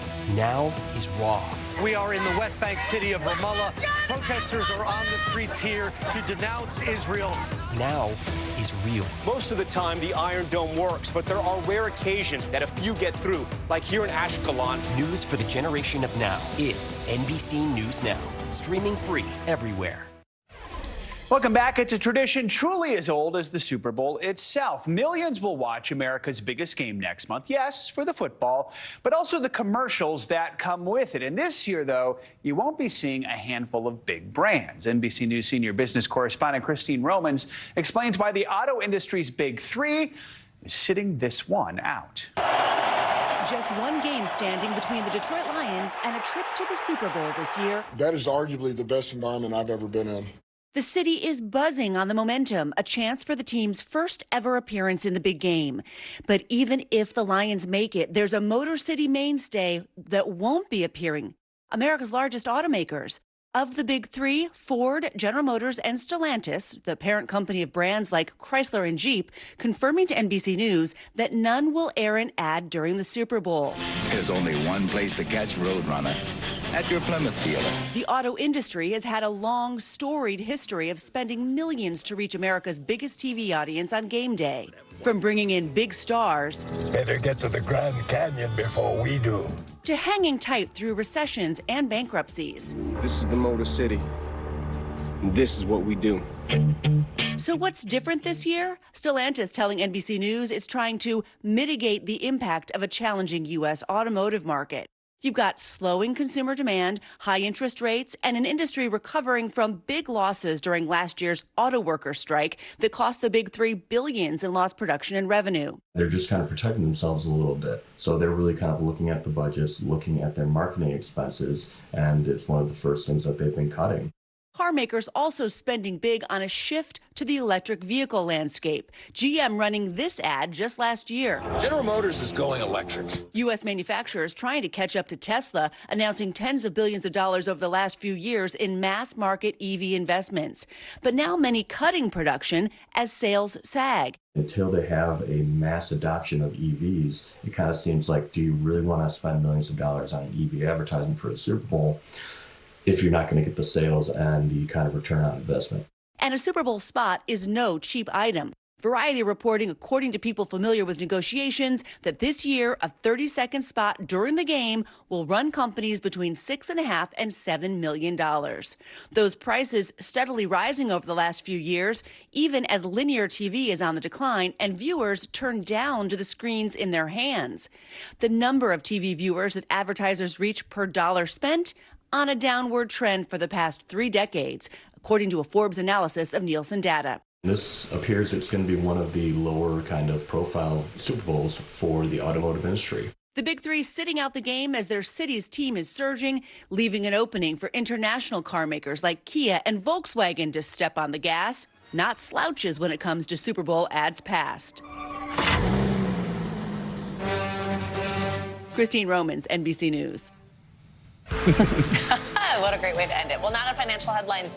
United Airlines is choosing to look onward and upward in 2024. CNBC's Savannah now joins us with that and other money headlines. Savannah, good morning.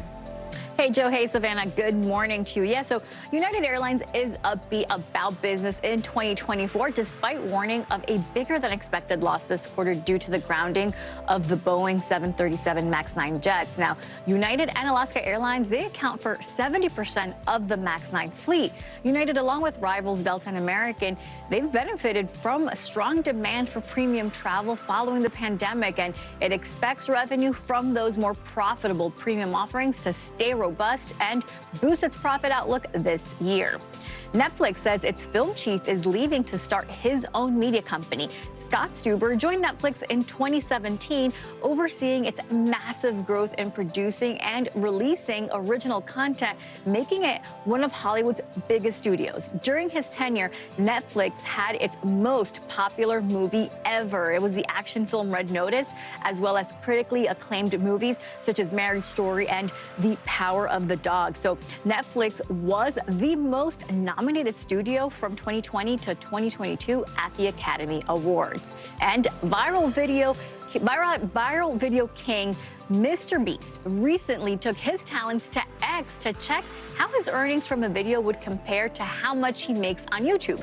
Jimmy Donaldson says he made more than $263,000 versus for his video $1 versus $100 million car. That attracted about 150 million views in 1 week. He initially posted the video on YouTube in September. However, Donaldson says the performance on X was a bit of a facade, saying his revenue per view is probably higher than what most content creators would get. X launched a program last year to give creators a share of ad revenue made from their posts, guys. All right, very interesting. Savannah, thank you so much. You got it. Coming up, a TikToker has gained a massive following by being able to pinpoint people's locations with almost no information. How he does it and why he says you should think twice before posting your location on social media, that is up next.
When I think about what the Today Show does, it's not just about the mornings, it's about your whole day.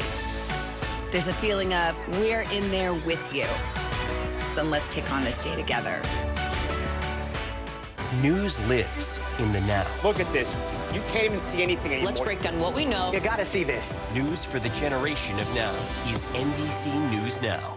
Kristen Welker hosts Meet the Press every Sunday on NBC. Welcome back. It's Oscar nomination morning, but we also want to take a look at what made the cut for the Razzies. That, of course, is short for the Golden Raspberry Awards, which are given out to the movies judged to be the worst of the past year. Leading the field with 7 nominations is the 4th Expendables movie starring Sylvester Stallone and Jason Statham. Tied for 2nd place with 5 noms are The Exorcist Believer and Winnie the Pooh Blood and Honey. That is the slasher movie released after the copyright lapsed on Winnie the Pooh books. I feel like that probably should win. I didn't see it. But finally, after a year where superhero movies struggled at the box office, 2 big budget examples each got 4 nominations: DC's Shazam, Fury of the Gods, and Marvel's Ant-Man and the Wasp, Quantumania. Anyone can pay a fee and vote in the awards, with the winners announced the night before the Oscars. It's always felt a little mean-spirited to me, but maybe sometimes some people need to be held in check. Like, hey, you made a really bad movie. I don't like the concept, but I am happy to know about Winnie the Pooh, Blood and Honey. That should win/lose, because that's a horrible idea. It's kind of hilarious. All right, we're going to end this hour with a little monkey business. TikToker Jose Monkey receives submissions from fans all over the world, and then he finds them, the people, using discrete clues in their videos. And now he's using his special talent to raise concerns about online safety. NBC News Digital reporter Maya Eaglin has that story. Find me, Jose Monkey.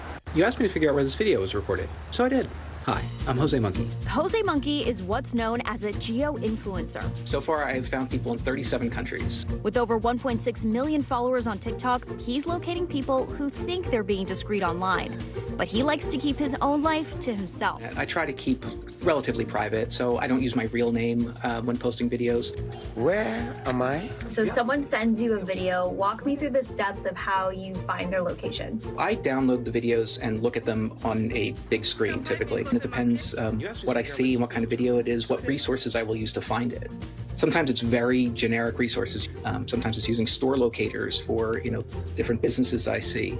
As you exit the plane, the tail number is visible. I have used a site called Find a Grave. Some videos take just a few minutes, others take hours, and every now and then he does get stumped. Where am I, Jose Monkey? Guys, I don't know why I even tried to find this video. That there are a few different things that make it difficult. One is if there's really no writing whatsoever to look at in the video. It also depends if it's in an area where I recognize the businesses and their logos. So I decided to put Jose Monkey to the test. All right, Jose Monkey, let's see if you can find out where I am. I did not find anything in the videos that you sent me that had readable writing on it. So that definitely made it difficult. Some of the buildings we see in the background kind of look a bit like New York, and I got just a glimpse of a red running track with like a field inside of it. I looked at the New York City Parks website. I was hoping that maybe I could see that red track from the satellite view. You're at the southwest corner of the Sarah D. Roosevelt Park. Jose Monkey says he's making these videos to raise awareness about online safety in an entertaining way. The privacy and safety concerns and like raising awareness has really always been an important motivator in what I'm doing. Pew Research found that 77% of teens use social media every day. And one study from Susie Lampley Trust finding that 84% of respondents had experienced stalking online. Definitely think about the things that you're sharing. Anyone who's trying to figure out other clues from the video, they're usually not even looking at that main subject of the video. They're looking at all of the things in the background. Maya Eaglin, NBC News. Important lesson there. My goodness. Pretty impressive and pretty scary. No kidding. Something to think about. Not as scary, though, as Winnie the Pooh, Blood and Honey. All right, that's going to do it for this hour of Morning News. We need to watch it now that we've talked about it this much. The news continues right now.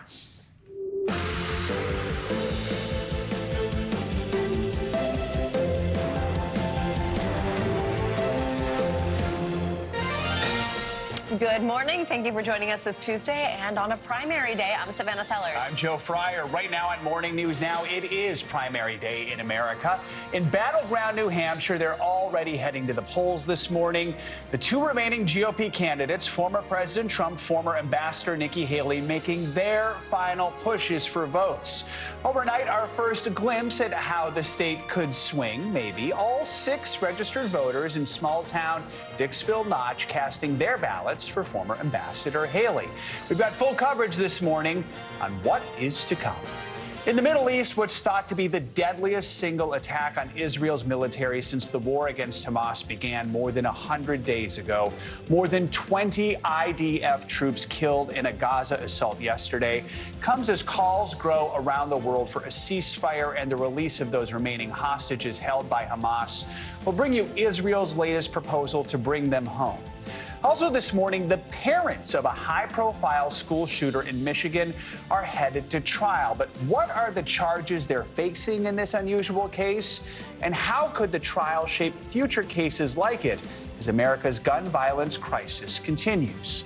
And we'll end the hour in Hollywood and tell you which of the year's biggest blockbuster films, and some of the smaller films as well, are up for an Oscar as the nominations are revealed. Always look forward to Oscar nomination morning. It's so exciting. And I've seen quite a few of them, so now I'm like, oh. And then it tells you which ones you still need to see. Yes, exactly. You're like, oh, I didn't know about that. I guess I should say I've seen quite a few that are in the conversation. Exactly. We'll find out what's actually nominated. See if they make it. All right. We're going to, of course, begin this hour in New Hampshire, where voting is underway in the first-in-the-nation primary. Yeah, it could be a make-or-break moment for former UN Ambassador Nikki Haley as she looks to bridge the gap between her and former President Donald Trump in the now 2-person race for the Republican nomination. It was a good start to the day for Haley overnight as she won the first votes coming out of Dixville Notch. The town is known for voting just after midnight on election days. This comes as the former president has his eyes set on the general election and a rematch against President Biden. NBC News senior Washington correspondent and News Now anchor Hallie Jackson kicks off our coverage from Bedford, New Hampshire. Hey there, Joe and Savannah. Good morning to the both of you. This is it. This is the line here in Bedford, New Hampshire. You can see the early risers coming in, trying to get their ballots cast on this critical first-in-the-nation primary day. The town clerk expects maybe as many as 9,000 people, somewhere between 6,000 and 9,000, to show up here at this high school, where we'll take you inside. You can see everything is set up. Everything is ready to go. I'm going to sneak in this door here. We're told that undeclared voters here have the edge as far as registration, and those are exactly the voters that Nikki Haley would need to win over in what's seen as her last best chance to try to take on Donald Trump. The first few ballots this morning officially tallied in New Hampshire. Tiny Dixville Notch overnight with 6 voters unanimously backing former UN Ambassador Nikki Haley in a race now down to 2 candidates. Former President Trump hoping for a show of GOP force alongside former primary rivals Tim Scott, Doug Burgum, and Vivek Ramaswamy. Ron DeSantis not on stage, but he has an open invitation, according to a Trump campaign official, after DeSantis dropped out of the race Sunday and endorsed the former president, who's already looking ahead to the general election. You're going to put Crooked Joe and his protectors on notice that we are coming in November. New polling shows him leading Haley by 19 points here. So what does a good night look like? I don't know. You know what? I like wins. I don't like when people say you're up by 4,762 points, and then if you win by 4,700, they say it's a gross failure. For Haley today, pressure to prove she can stop or slow Mr. Trump's march to the GOP nomination in the one-on-one race her campaign has wanted. Haley making the case this is not a coronation with NBC's Ali Vitale. Why should we assume, oh, this time we have to have Biden and Trump? That's not fair to the American people. More people deserve to be able to vote. And I'm going to give them that option. Haley's campaigning with New Hampshire's popular Republican Governor Chris Sununu. To do well in this state, she'll have to win independents, like Gary and Brenda Goodrow, both turned off by Mr. Trump. But Gary plans to vote for Chris Christie instead. I realize people tell me I'm wasting my vote, but I have to look at myself in the mirror. Brenda will write in President Biden's name. But new this morning, fallout over a robocall pretending to be from President Biden, urging people not to vote today. What a bunch of malarkey. That sounds like Joe Biden, but it's not, with the state's attorney general saying it appears to be artificially generated, calling it an attempt to suppress New Hampshire voters. The White House confirms that that call was indeed fake. As for the Republican race here, I mean, listen, this is what we are going to see basically all day long here in New Hampshire. The polls will close later on tonight. And as always, it's a political cliche for a reason, but it comes down to turnout. Who shows up? Will it be that segment of independent voters that Nikki Haley wants to see? Or will former President Trump maintain what we've seen, which is that double-digit healthy polling lead? Joe, Savannah, back to you. All right, Hallie Jackson, thank you very much. For more on today's primaries, let's bring in Boston Globe senior national political reporter Jess Bidgood. Good to have you with us, Jess. So you spent a good amount of time, I know, covering the Haley campaign leading into today's primary. She spent the last week meeting voters in New Hampshire following that third-place finish in Iowa, but she feels like she might have a better chance here because New Hampshire is much more independent. What's standing out to you as she looks to find a path forward in this primary election and try to stay competitive? Good morning, and thank you so much for having me. For weeks now, Nikki Haley has been saying she wants a two-person race with former President Trump, and guess what? She has it. If she is going to succeed in New Hampshire, though, it is not going to be with, the conservative Republicans who typically make up the primary base. It's going to be with those independents that Hallie was talking about in that segment just now. So we've seen her kind of crisscrossing the state, trying to appeal to those voters. She's telling them a few different things. One thing that we've seen her doing a lot of in recent days is trying to tie Trump and Biden together, kind of trying to group them and tell voters these are figures who represent the past. She's suggesting they're too old. She's suggesting they're not fit for office. And she's depicting herself as the one candidate who is, who represents a future, who represents something new, who represents turning the page. And what really remains to be seen is basically the question of, will she bring on enough independent voters? Will she get enough independents to show up at the polls today and pull a Republican ballot and vote for her? And that could really be the question that determines how much longer this primary lasts for. Let's talk about former President Trump and what we've seen from him. He's, of course, looking to win the Republican nomination for a third straight time, and we've continue to talk about his lead in the polls, but tell us about his strategy in the Granite State over the past week, especially as he's also balancing it with these court appearances. How is he separating himself from Nikki Haley? What have we seen from him on the ground? Yeah, so Trump's approach to campaigning in New Hampshire has been unusual, to say the least. Yesterday was a good example of how things are just a little odd this year. He spent much of the day not in New Hampshire.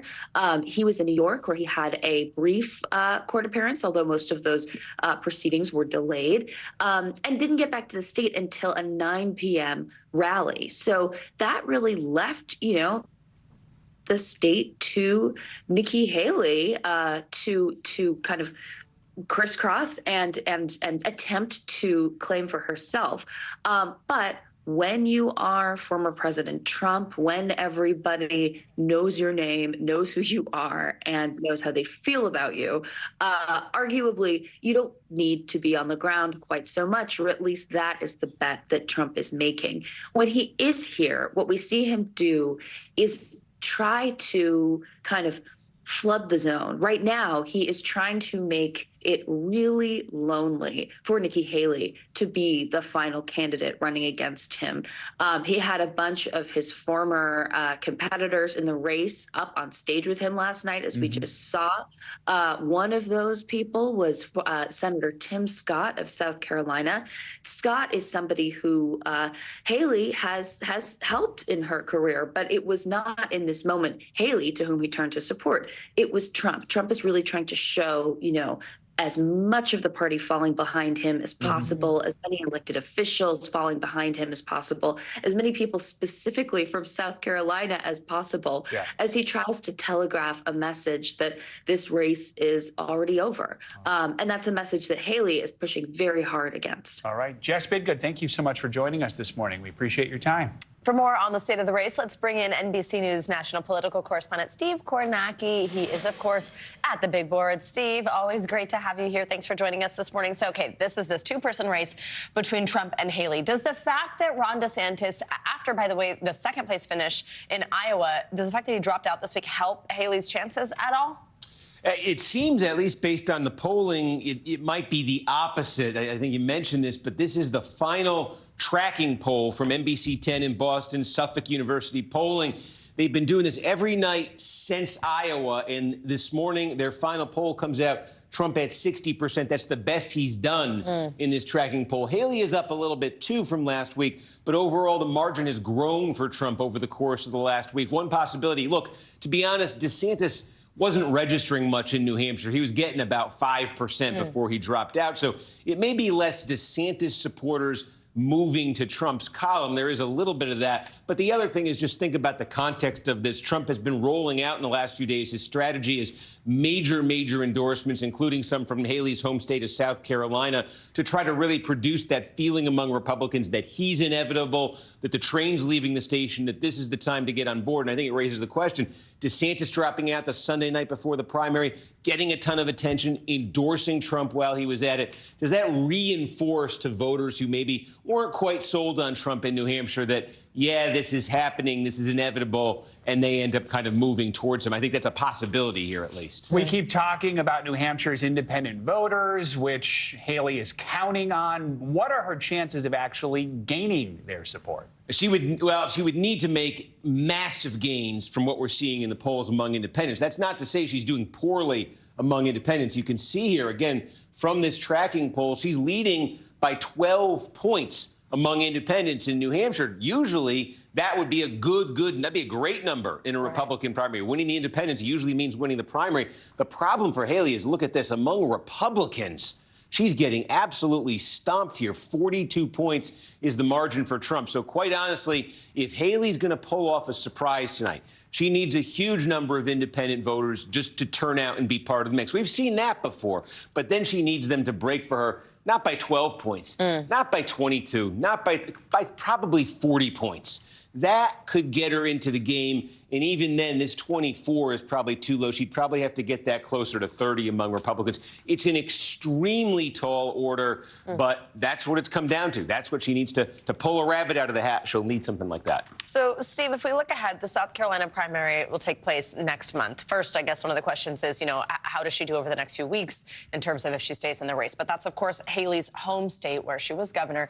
Is there any indication that today's New Hampshire results could give us a preview of what to expect in South Carolina, especially, as you mentioned, as we've been seeing some endorsements for the former president from that state? Yeah, and that's the problem for Haley. You think of South Carolina, her home state, and you say, well, if she gets through New Hampshire, it'll be better for her in her home state. There's no indication of that. You just take a look. These are the sort of demographic and ideological profiles of the first three states, Iowa, New Hampshire, then South Carolina. And just take a look at what an outlier New Hampshire is today. The evangelical vote, a clear majority in Iowa. Look at this. It's a super majority in South Carolina. Independents, who we were just talking about, not a big part in Iowa, not a big part in South Carolina, but a very big part typically in New Hampshire. Moderate voters, Haley's been doing well with them. Look at that number, nearly 30% in New Hampshire, single digits in Iowa, 17 in South Carolina. The mix that Haley needs to succeed is there in New Hampshire on paper. If she can't win here and get momentum out of this that would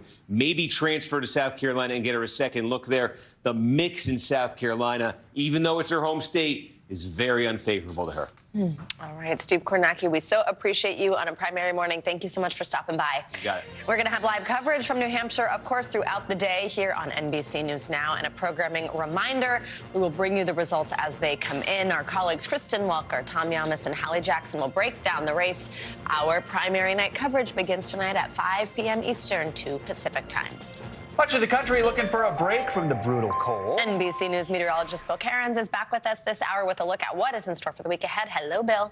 Hello again. And umbrellas are replacing winter coats and gloves in many areas of the country. All of a sudden, we're back to that weather pattern that we had at the start of winter, which wasn't a lot of snow and just a whole lot of warmth and rain. So yesterday it was in San Diego, 2.73 inches, January record, and about a quarter of their yearly rainfall. And it wasn't just San Diego. It poured throughout all the desert Southwest and even through Arizona. So January deluge. So we have one storm after another. Our active storm track is taking the storms from California, dipping them down through Texas, picking up Gulf of moisture, Mexico moisture, and then bringing the storms up through the east. And along with all this moisture will come a flood threat over the next couple of days, especially throughout areas of Texas, Louisiana. So storm 1, storm 2, storm 3, as we go throughout the next couple of days. It's going to, this will be one of those periods where a lot of people are like, I don't think I've seen the sun in like a week. That's what we're going to deal with. So this is how much rainfall we're expecting over the next 7 days. When you start to see this darker color, that's 5 inches of rain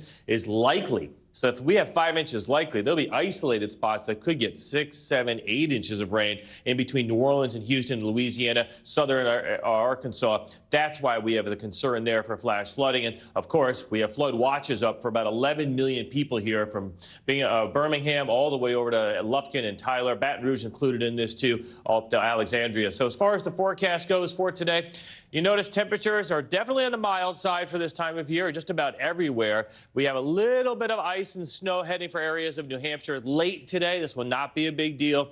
Many of the roads should be just fine with these temperatures. And then tomorrow we're watching temperatures getting very warm up the East Coast. And I know off camera we were talking about when will winter return. So I went and put this together for you. This is the warmer and colder than average. So if you see the blue, that would be colder than average. The red is warmer than average. I couldn't find anywhere to put my blue text. There was nowhere on the map that I could put the blue text. So, yes, it is going to stay warm for a while. Wow. Yikes. All right. Well, you know, look at the pros. You don't have any pros. Look, I get it. I'm not looking for it to be like exercise. feels like negative 20 or something, but you know, it just doesn't feel right. That's all. It's January. Thanks, Bill. Your map, Bill. Thank you for doing that for us. Well, Israel says its troops have encircled the city of Khan Yunis in southern Gaza, which the UN says has been the scene of some of the worst fighting in the conflict with Hamas. It comes after Israel said that Monday was the deadliest day for its troops since the war began. NBC News foreign correspondent Raf Sanchez joins us now from Tel Aviv with the latest here. Hi, Raf. Thanks for being here. So the UN issued a new warning about the humanitarian situation in Khan Yunis as well as its hospitals. What is the latest there, and what are we hearing also from Israelis about their deadliest day that I just mentioned? So, Savannah, the fighting is raging in Khan Yunis. This is the biggest city in southern Gaza. Hundreds of thousands of people had fled the north, hoping that they would be safe there. And the war has come to them in a big way. And specifically, it is raging in the streets around the Al Nasser hospital, which is the last major hospital still functioning in Gaza. Our team was inside that hospital yesterday. They sent us some truly haunting images. Waves of wounded people coming in. One image that will stay with me, a 7-year-old girl's ponytail that had been chopped off by surgeons who were treating her for shrapnel wounds, lying on the floor of the emergency room. Doctors say they are completely overwhelmed. The Israeli military is ordering people to evacuate from the area around the hospital. We've been asking them all morning, are you telling people to get out of the hospital itself? They're not giving a clear answer on that. But as we've seen, evacuating a hospital is a very, very difficult thing to do. You have prematurely born babies in incubators. You have people hooked up to dialysis machines. It is not a straightforward thing to do at the best of times. These are not the best of times. In terms of Israeli losses, the Israeli military says 21 soldiers were killed yesterday in a single incident. They were inside 2 houses fairly close to the border with Israel. They were preparing to plant explosives in those houses to blow them up. And they are saying a Hamas rocket-propelled grenade was fired at them. It appears to have triggered those charges, blowing it up. This is a country really in shock. This morning, we've been hearing from Prime Minister Netanyahu, other national leaders, about the scale of the loss there. Guys. Raf, also talk to us about what NBC News is learning about an Israeli proposal. This is for a 2-month pause in fighting in exchange for the release of all hostages. Where is that at? What is the likelihood of that? How is the negotiation happening? Yeah, so 2 Israeli officials say that they have sent that proposal to Qatar. who will send it on to Hamas. We haven't heard anything from Hamas. We do know that the two sides have been very far apart, and they've been far apart for a long time now. Hamas has been saying no hostages will be released until the war ends. Israel saying the war will not end until Hamas is destroyed. And then you have Qatar in the middle trying to bridge the gap here. I can tell you guys, for the families of the hostages, their frustration has been mounting with the Israeli government. They want the government to make a deal, and they want them to make it now. Guys. Raph, we're also watching the spillover effects of this war in Yemen, where the U.S. and the UK have carried out even more strikes on Houthi rebels there. Tell us the latest and the concerns here for the sparking broader violence. Yeah, so this was the largest wave of strikes in more than 10 days. It involved both U.S. and UK warplanes and cruise missiles. They say that they hit a number of missile sites, radar sites, weapons depots. But the big question, guys, are these strikes actually going to stop the Houthis' attacks on commercial ships in the Red Sea? Every indication we have so far is that they are not succeeding in that. The Houthis remain defiant. And you actually heard President Biden asked at the White House a couple of days ago, are these strikes succeeding? He said no, but he said that they're going to continue anyway. Guys. All right, Raph Sanchez, thank you so much. We got much more to come on this hour of Morning News Now, including the trial of one of the high-profile school shooters' parents and how it could affect future gun violence cases here in America. But first, after the break, the crisis of violence that's engulfing Haiti that's now drawing response from the Pope. We'll tell you about it next.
We report live from Tel Aviv. We are live tonight from Juarez, Mexico. Reporting over the skies of Lahaina. Here in Florida. The time to evacuate has come and gone. You were seeing people just running for their lives? People running for their lives. Hundreds of Israelis have gathered to demonstrate. What do the people in Gaza, do you think, what do they need most? A place where Palestinians and Israelis have found common ground. Every night, it's your news playlist. Top Story with Tom Llamas. Streaming weeknights at 7 on NBC News Now.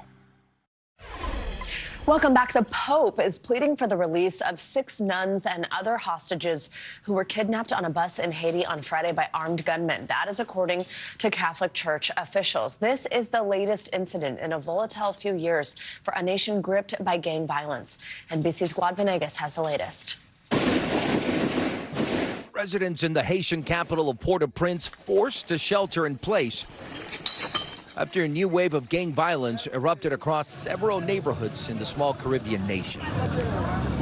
Footage showing streets blocked off by burning tires and rocks covered by plumes of black smoke in the sky. This woman saying she had to leave after armed gangs took over her house, but then found herself inside an invaded neighborhood once again and now has nowhere to go.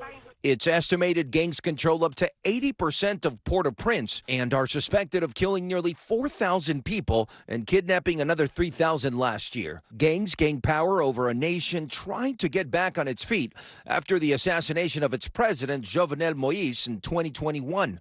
On Friday, armed gunmen stopping a bus and taking a group of people, including 6 nuns, that were part of the country's congregation of the Sisters of St. Anne, according to the Haitian Conference of the Religious. Over the weekend, Pope Francis pleading for their safe return. Prego per la concordia sociale nel paese e invito tutti a far cessare le violenze che provocano tante sofferenze a quella cara popolazione. Despite the dangers and the security issues in Haiti, a lot of nonprofits continue to operate. What is your advice to them at this point? Groups like that are maybe the only thing that are stopping Haiti from becoming a truly failed state. With these nuns being kidnapped, the gangs don't necessarily, they're not going to leave you alone just because you're doing good for their country. Our thanks to Guad Venegas for that report. Well, Haiti is waiting for a multinational armed force led by Kenya to be deployed to fight those gangs. That was approved by the UN Security Council back in October. A judge in Kenya, though, is expected to issue a ruling Friday regarding an order that's currently blocking that deployment. Coming up, gun violence in America is back in focus this morning as the parents of one high-profile school shooter head to trial today. So what are they being charged with, and how could it impact other cases like it? We'll break all that down next.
Leaps and bounds. What you see behind me is typical. How you doing?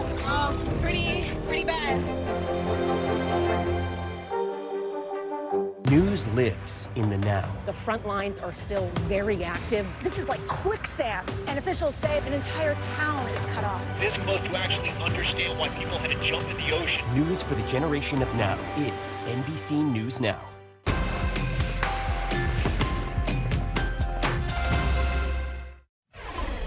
Welcome back. Jury selection is set to begin in the first of two separate trials for the parents of Ethan Crumbley. Crumbley was 15 when he killed 4 students at Oxford High School in 2021. NBC News correspondent Adrian Broadus joins us now from Pontiac, Michigan, with the details of a case that could pit the two parents against one another. Adrian, good morning. Savannah, good morning to you. This is an unprecedented case. Parents of a convicted school mass shooter on trial. James and Jennifer Crumbley each face 4 counts of involuntary manslaughter. This after their son Ethan shot and killed 4 of his classmates at Oxford High School. It happened here in Michigan back in 2021. And today, Jennifer starts trial first. This morning, history unfolding in a Michigan courtroom. Jennifer Crumbley, the mother of convicted school shooter Ethan Crumbley, starts trial. Her husband, James Crumbley, also facing manslaughter charges, will be tried separately. In 2021, Ethan Crumbley opened fire at a suburban Michigan high school, killing 4 students and injuring several others. Prosecutors say he used a semi-automatic handgun purchased by his dad as an early Christmas gift days before the shooting. Crumbley, 15 at the time, posting online, quote, "Just got my new beauty today." The terror that he caused in the state of Michigan and in Oxford is a true act of terrorism.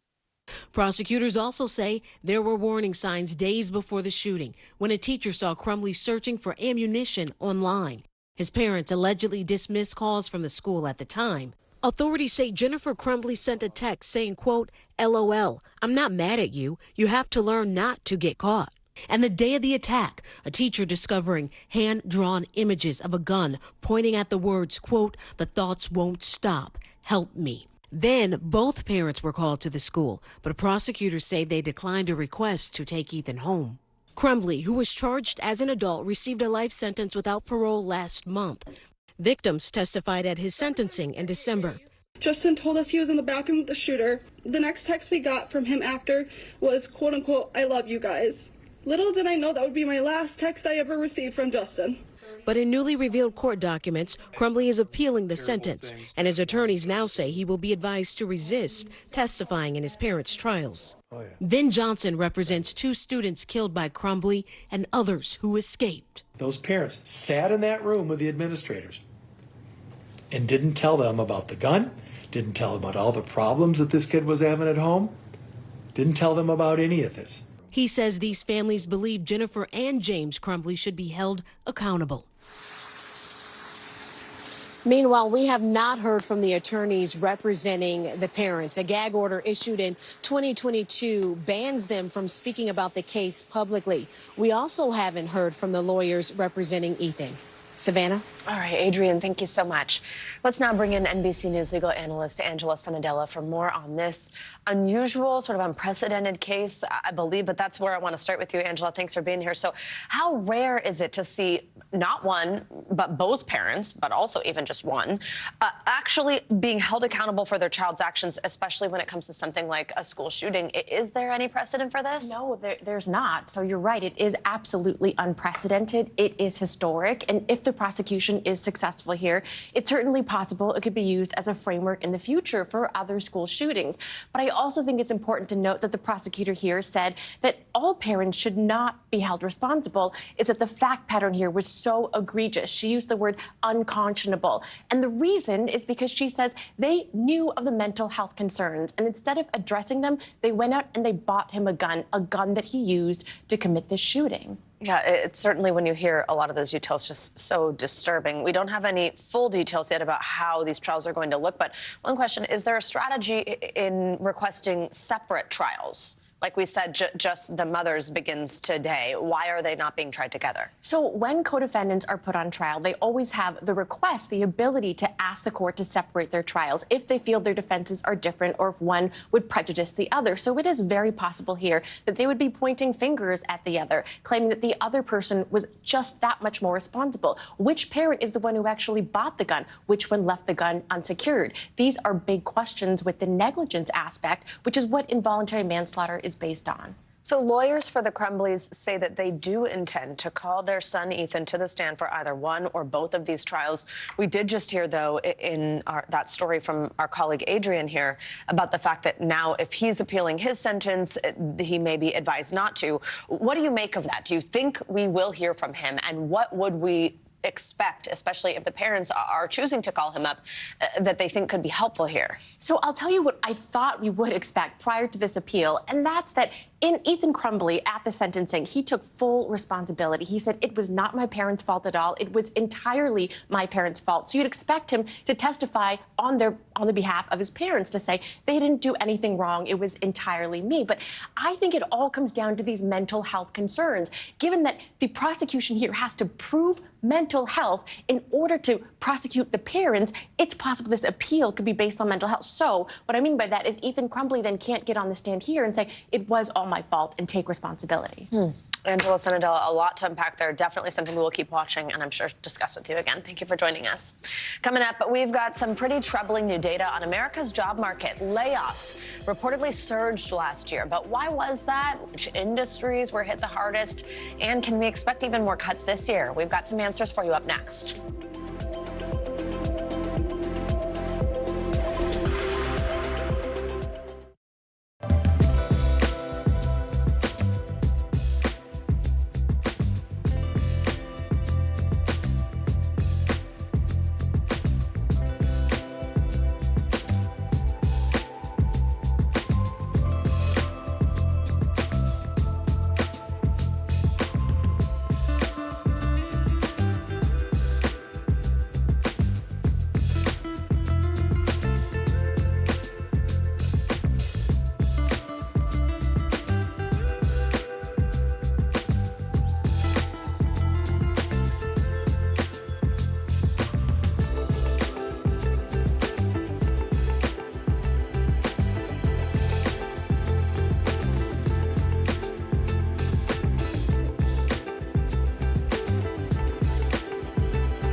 Still to come on the Channel 2 News. Well, the waters are certainly receding now. Still too close to call. Lester Holt reporting from Ground Zero, as it's being referred to. It is, in fact, a taste of freedom. The Haitian people know a little something about resiliency. What's the biggest risk right now? Some of the troops who have been proud. I want to welcome you to the first presidential debate. In fact, we've been told we can't go any farther. You with some resilient folks. Let me get a hint.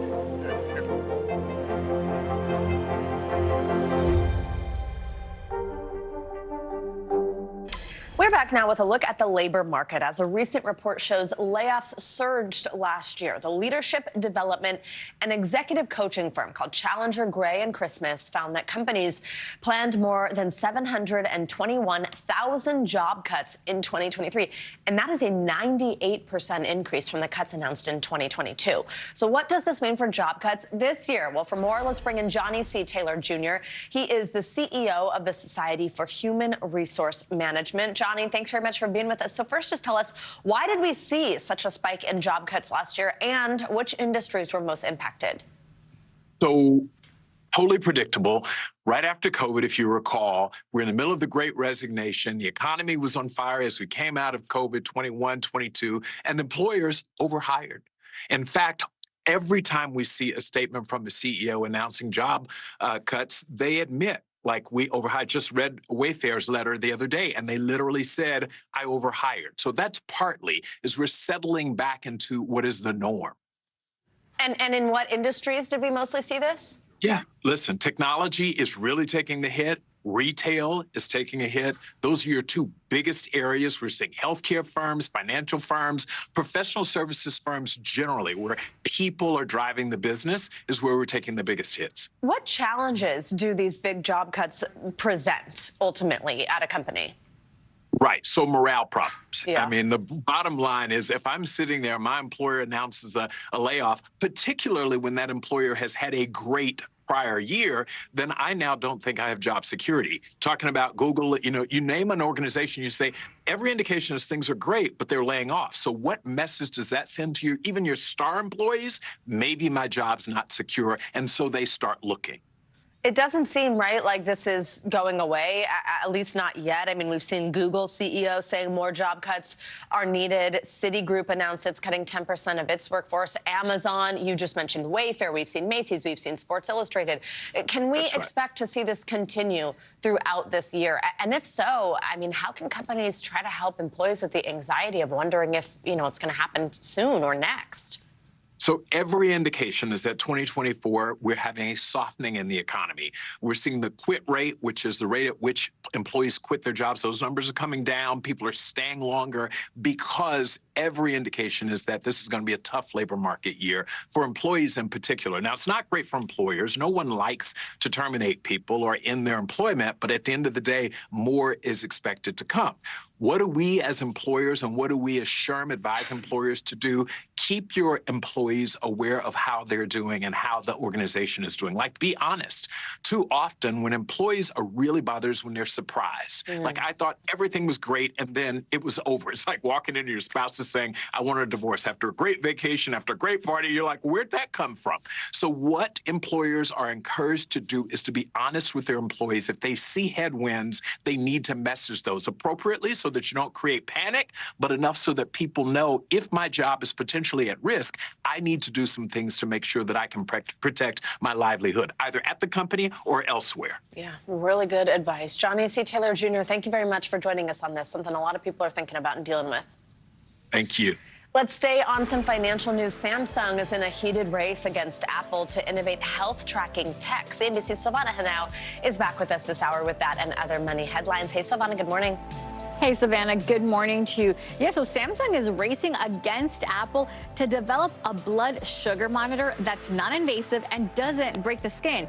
Bloomberg reports the work is part of broader efforts to include health features in a range of devices, including the Galaxy Ring that Samsung unveiled last week. Now, the company aims to eventually give consumers a more complete assessment of their well-being through sensors on different parts of the body and around their home. Tracking health is a key selling point for smartphones and watches. Samsung, Apple, and Google use those features to attract and keep customers. Layoffs in the tech sector continue to mount this year. The latest, Riot Games, which makes League of Legends, is cutting 11% of its workforce. That's more than 500 people, as the company says it's refocusing on fewer high-impact projects. NPR reports TikTok is laying off about 60 U.S. employees, mostly from its sales and advertising division. So far this year, more than 10,000 tech jobs have been cut following the elimination of 260,000 in 2023. And unhappy employees are costing companies an estimated $1.9 trillion in lost productivity. Those are the findings of a new Gallup study, and it stems from more Americans feeling detached from their employers following the pandemic. The disruption of the past few years is reducing satisfaction in the workplace. More employees are saying they don't clearly know what's expected of them, which is prompting them to be less engaged in their work, Savannah. All right, Silvana, thank you so much. Well, we want to get to some exclusive reporting on an important topic here at Morning News Now. Mental health. Crownsville Hospital in Anne Arundel County, Maryland, was one of the last segregated asylums in America. And now 2 decades after it closed, the community is moving towards healing. That is the topic of our friend, NBC News correspondent and author Antonia Hilton's new book, Madness, Race and Insanity in a Jim Crow Asylum.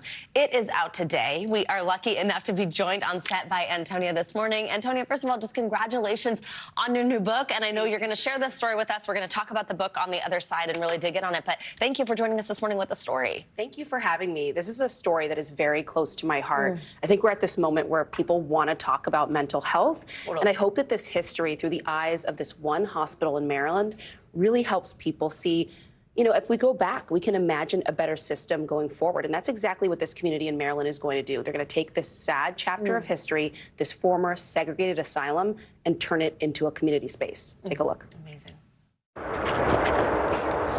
In the heart of a forest in Anne Arundel County, Maryland, cadaver dogs search through the snow.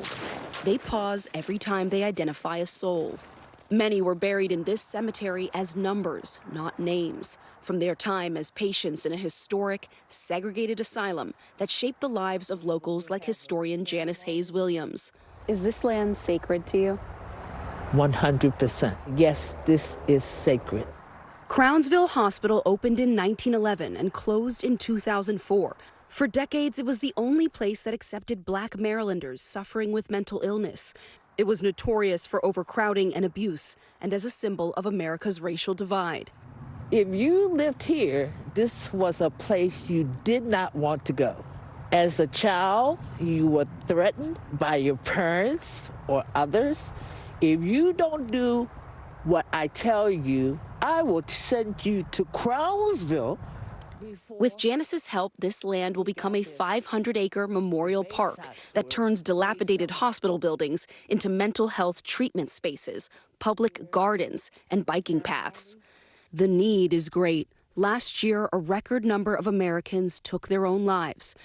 Anne Arundel County Executive Stuart Pittman worked with Janice to secure $30 million in funding from lawmakers.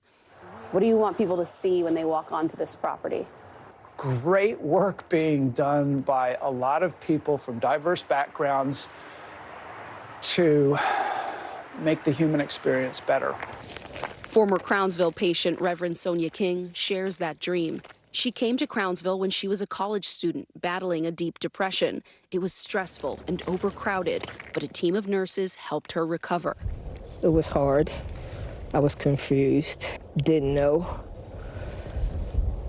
if I could continue on. What do you think the potential is for this land? I think this land has great potential. Healing needs to occur, and from healing comes new growth.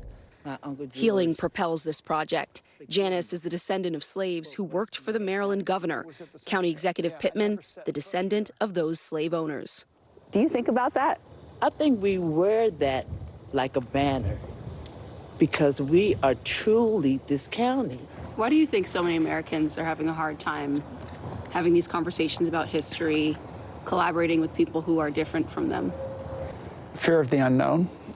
Reverend King has started to share her story. Just because you go through something doesn't mean that's the end. She hopes that this new memorial park becomes a model for our nation's healing. What a great and timely story about something that's going to happen there. And it so coincides perfectly with this book coming out. First, congratulations. Thank you. Is it true this was your college thesis? This is how this began? Yes, I started this work at about 19 years old, so it's been a while. And I honestly, I came to my college campus wanting to learn more about mental health because I came from a very big family. I have 20-something cousins. I'm one of 7 kids. And the one topic all of us really struggled to talk about was our feelings and our mental health. I came from a family that had some shameful experiences with the mental health system, loved ones who had spent time in facilities like this one. And so there was all that stigma that I think so many Americans can relate to, especially when you try to talk to your parents or grandparents, right? So I got to college and I was like, okay, I can study this by myself for the first time and nobody can stop me. And this story just really pulled me in. And at first it was this personal mission, but then I realized as a journalist, I think the rest of the country is ready to have this conversation too. You talk about that stigma, which I think we all, in our personal relationships, familial, you might kind of brush up against that in your individual way. But it is certainly true as a larger conversation, the stigma that exists within communities of color when it comes to this. Yeah. Tell me about what you learned in your book writing on that. Well, Savannah, one thing that I really took from this was a whole new level of empathy and compassion for people who are a little nervous about mental health care, or, communities that are slow to take up things like vaccines or don't feel close to the medical profession. When you see this history and you see how they were treated, this hospital was founded in 1911, and for years it was known for abuse, racial violence, and mistreatment of the patients. And frankly, they weren't getting much therapy or care at all. And so when you realize that, oh, maybe my grandparents and my parents knew about this, maybe they heard the rumors. Black families in Baltimore, so many of them have connections to this hospital. And so that generational impact leads to a lack of trust. And the flip side of that, right, is when you realize what went wrong, how you hurt people, you actually now know the path forward. You realize, okay, if I build relationships and we come up with solutions, maybe that's the way forward to build that trust and bridge those gaps. What you just shared with us, the story that we watched right before you and I started talking, it's a beautiful story that ultimately comes to this place of healing. We see that relationship between those two people that you featured in your story, which is just incredible, the bridge that they've built between each other. But your book has a lot of darkness in it. It's digging in on some of the horrors, really, that took place there. What was it like to uncover some of those?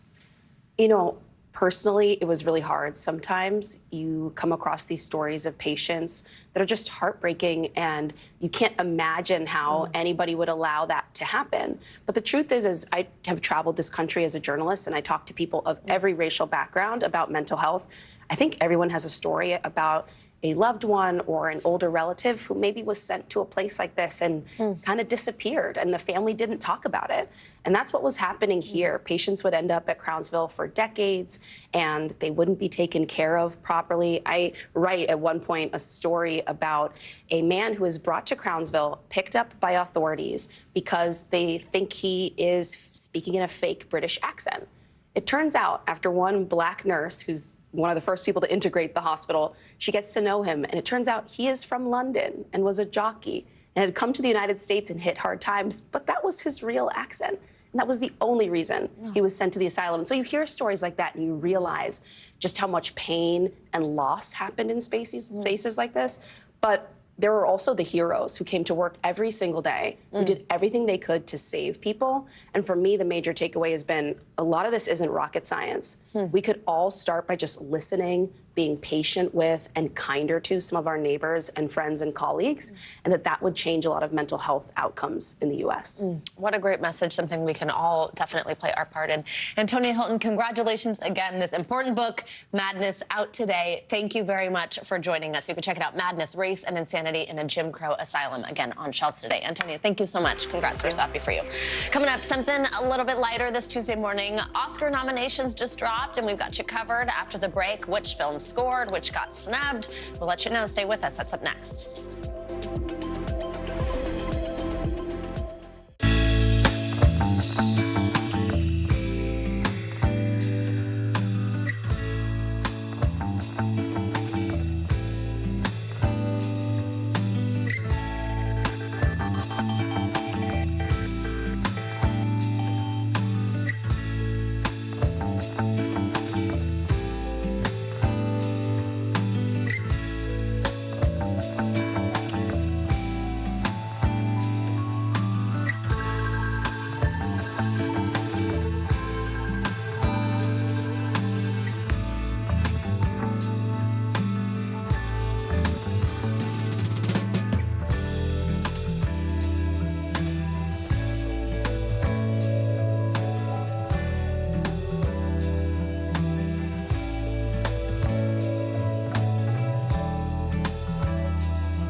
When I think about what the Today Show does, it's not just about the mornings, it's about your whole day.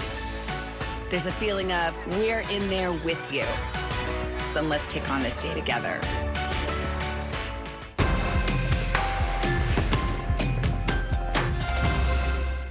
News lives in the now. Look at this. You can't even see anything anymore. Let's break down what we know. You gotta see this. News for the generation of now is NBC News Now. Welcome back. Nominations for the 96th Annual Academy Awards have just been announced. There were definitely some surprises, some snubs, but as expected, Oppenheimer picked up the most noms of any film this year. Yeah, actually, we're kind of surprised by some of the snubs. So we're going to get into this. This just happened moments ago. This announcement was just made in Los Angeles, and right now we are lucky enough to get to start talking about it. And we're joined by Jacqueline Coley with Rotten Tomatoes. Good to have you with us. You are like us. You are digesting it all right now. It is so quick. Like, I literally am counting it up, but I think we can officially say, yeah. We don't do math, so this is kind of hard for us to have to do it on the fly. I can't speak for you. Perhaps you do. Biggest headline right now, most noms. Yeah, breaking, it's Oppenheimer with 13, leading all nominations. And I think everyone was sort of expecting a Barbenheimer showdown, but I think I'm only counting maybe 5 or 6 for Barbie. And that's a pretty big stark contrast from what I thought. And that's a headline. There's some Barbie snubs, right? Yeah, definitely. I would go ahead and say, first of all, Best Actress Margot Robbie was not nominated. Annette Bening gets in as a great surprise win, but producing, being Barbie herself, it's named Barbie, but Ken makes it in and she doesn't. Also, the director, Greta Gerwig, did not get a director nomination, but it was not an all-male director class because we did have Justine Triet on that one. That's always a big question, too, with the directors and things like that. And on the flip side with Barbie, though, it's kind of a surprise who did get in, right? Yeah, America Ferrera. She gave this great and incredible speech at the Critics' Choice Awards a few weeks back, and I think that sealed it for her on this one. Doing Gloria, getting that supporting actress nomination, it was a really great performance for her. Wow, I am still digesting the Margot Robbie, Greta Gerwig news. Let's specifically talk about Best Picture. 10 nominees. What's standing out to you?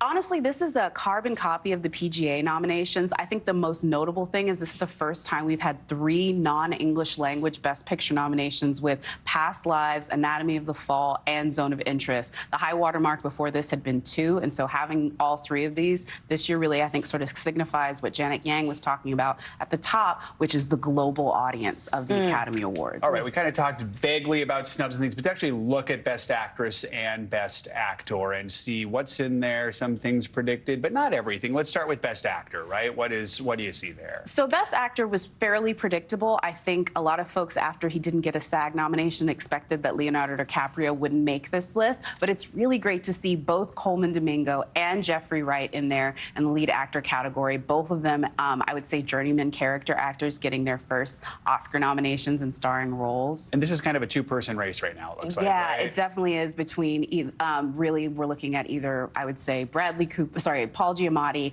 or Cillian Murphy. Those are the 2 front runners. And then on the actress side, Annette Bening. Like, she is Naiad, got both nominations for her and Jodie Foster. Yeah, wow. She was sort of the one name that, if you had to say, maybe pushed out Margot Robbie. But so glad to see Lily Gladstone. That also makes history, I think, as only like the 2nd woman of Indigenous descent to be nominated for an Oscar after Alicia Aparicio for Roma. Is Emma Stone kind of a favorite there, as we've seen? Emma Stone is definitely going to be a favorite in that category, but going against Lily, I think, you know, the 2 of them, she won the Golden Globe in the drama category, Emma won in the comedy, and then Emma won it at the Critics' Choice, but we still have the BAFTAs and a lot more time in between. Absolutely. Let's talk supporting roles. Supporting. Now, this is one where I'm very excited on the actor side. Sterling K. Brown is an Oscar-nominated actor. I'm so excited for this one. He, along with Ryan Gosling and Robert Downey Jr., who have been assumed the front runners of that category, and Mark Ruffalo. It was the 2-for combination of Willem Dafoe and Mark Ruffalo in Poor Things, but it Willem got knocked out. Yeah, Willem got knocked out. But I'm Mark Ruffalo was incredible in that movie. He really was incredible. Yeah. All right, an actress, supporting actress, which has kind of been a runaway this year, but I guess it's, you know. Yeah, supporting actor, definitely surprising to see America Ferrera on there, but we do have Danielle Brooks. We also have Divine Joy Randall, who is the front runner and pretty much swept every prize. And is likely going to do the same again. Is there anything else that stands out? There are more categories. categories. We tend to focus on these ones. I mean, but besides Justine Triet in the director category, she won the Palme d'Or and sort of covered her bet here, but she was not the selection for Best International Feature in France. It was actually The Taste of Things, and that name was not called this morning. So interesting that she was a chance to be the French nominee, but was actually not. Another one I think that is really great to see, too, is in the song category, Killers of a Flower Moon. That song was nominated along with Robbie Robertson's score, which is a posthumous award. And we also have the two Barbie songs, if I recall. Yes, right? two Barbie Barbie songs. I'm Just Ken and What Was I Made For? And I think this is going to be a two-person race in that one. Ken won the Critics' Choice, and Billy has been sort of sweeping up the other prizes. Yeah, we saw Billy. I'm Just Ken, though. I mean, I know. It's so key to this song, but What I Was Made For is so beautiful. Yeah. It's just a beautiful song. It's all right. Jacqueline Coley, thank you so much. That's always exciting. It's live. It's happening right now. We figured it out. Some snubs. Really, I'm like so shook by the Margot Robbie thing. Thank you so much for joining us. That's going to do it for this hour of Morning News Now. Stay with us, though. The news continues right now.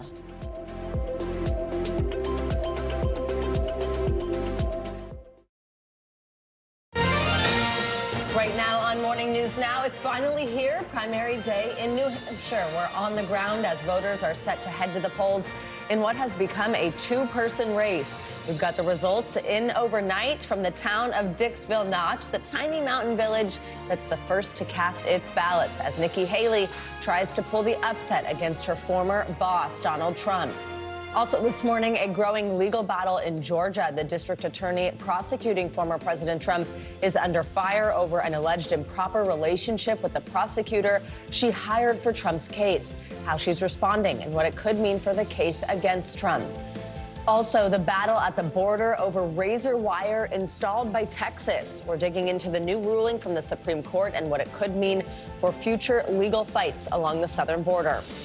And the Detroit Lions just one game away from their first ever Super Bowl, but as the buzz in the Motor City reaches a fever pitch, America's big three car companies are pumping the brakes on ads in the big game. We will explain why. We're at that period where we're going to start to see the ads before the game, which always confuses me a little bit. Yeah, you're like, isn't that kind of not the point?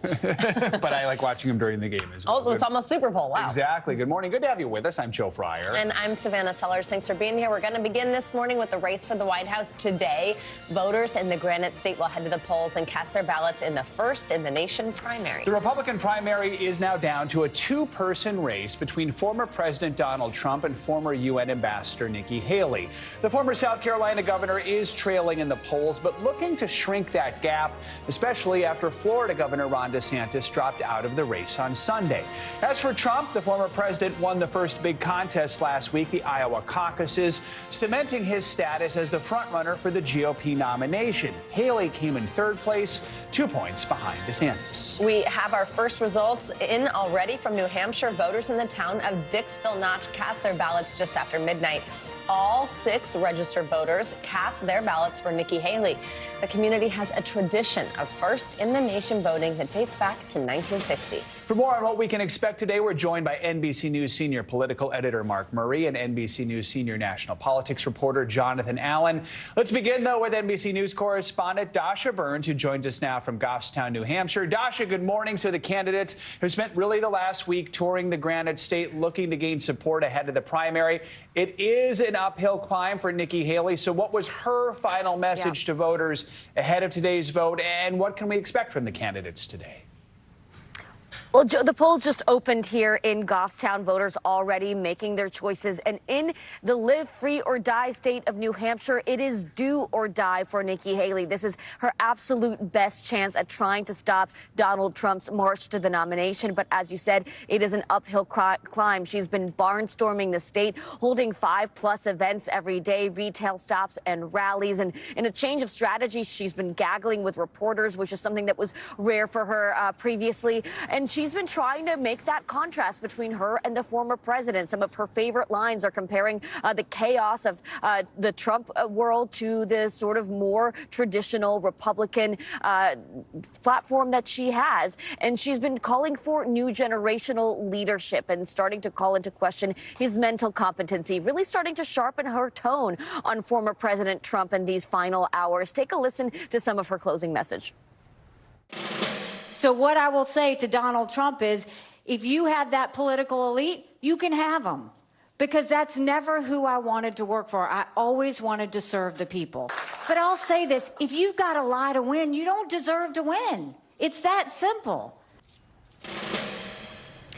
And you'll get more into this with John and Mark, but she is hoping to capture that independent, that moderate vote here in New Hampshire. And because of that, you know, we've seen the polling, but it can be unpredictable because we just don't know how many of those independents are going to show up, choose a Republican ballot, and cast their vote for Nikki Haley. But given Ron DeSantis dropped out and endorsed former President Trump, that does make that hill a little steeper for Haley. Absolutely. John, let's bring you in now. Former President Trump, he's been spending some time on the campaign trail in New Hampshire this past week. Also, though, balancing those days in court as well. What is the state of the Trump campaign heading into today's vote? I mean, the state of the Trump campaign right now, at least as far as the primary goes, is that they're in a very good mood.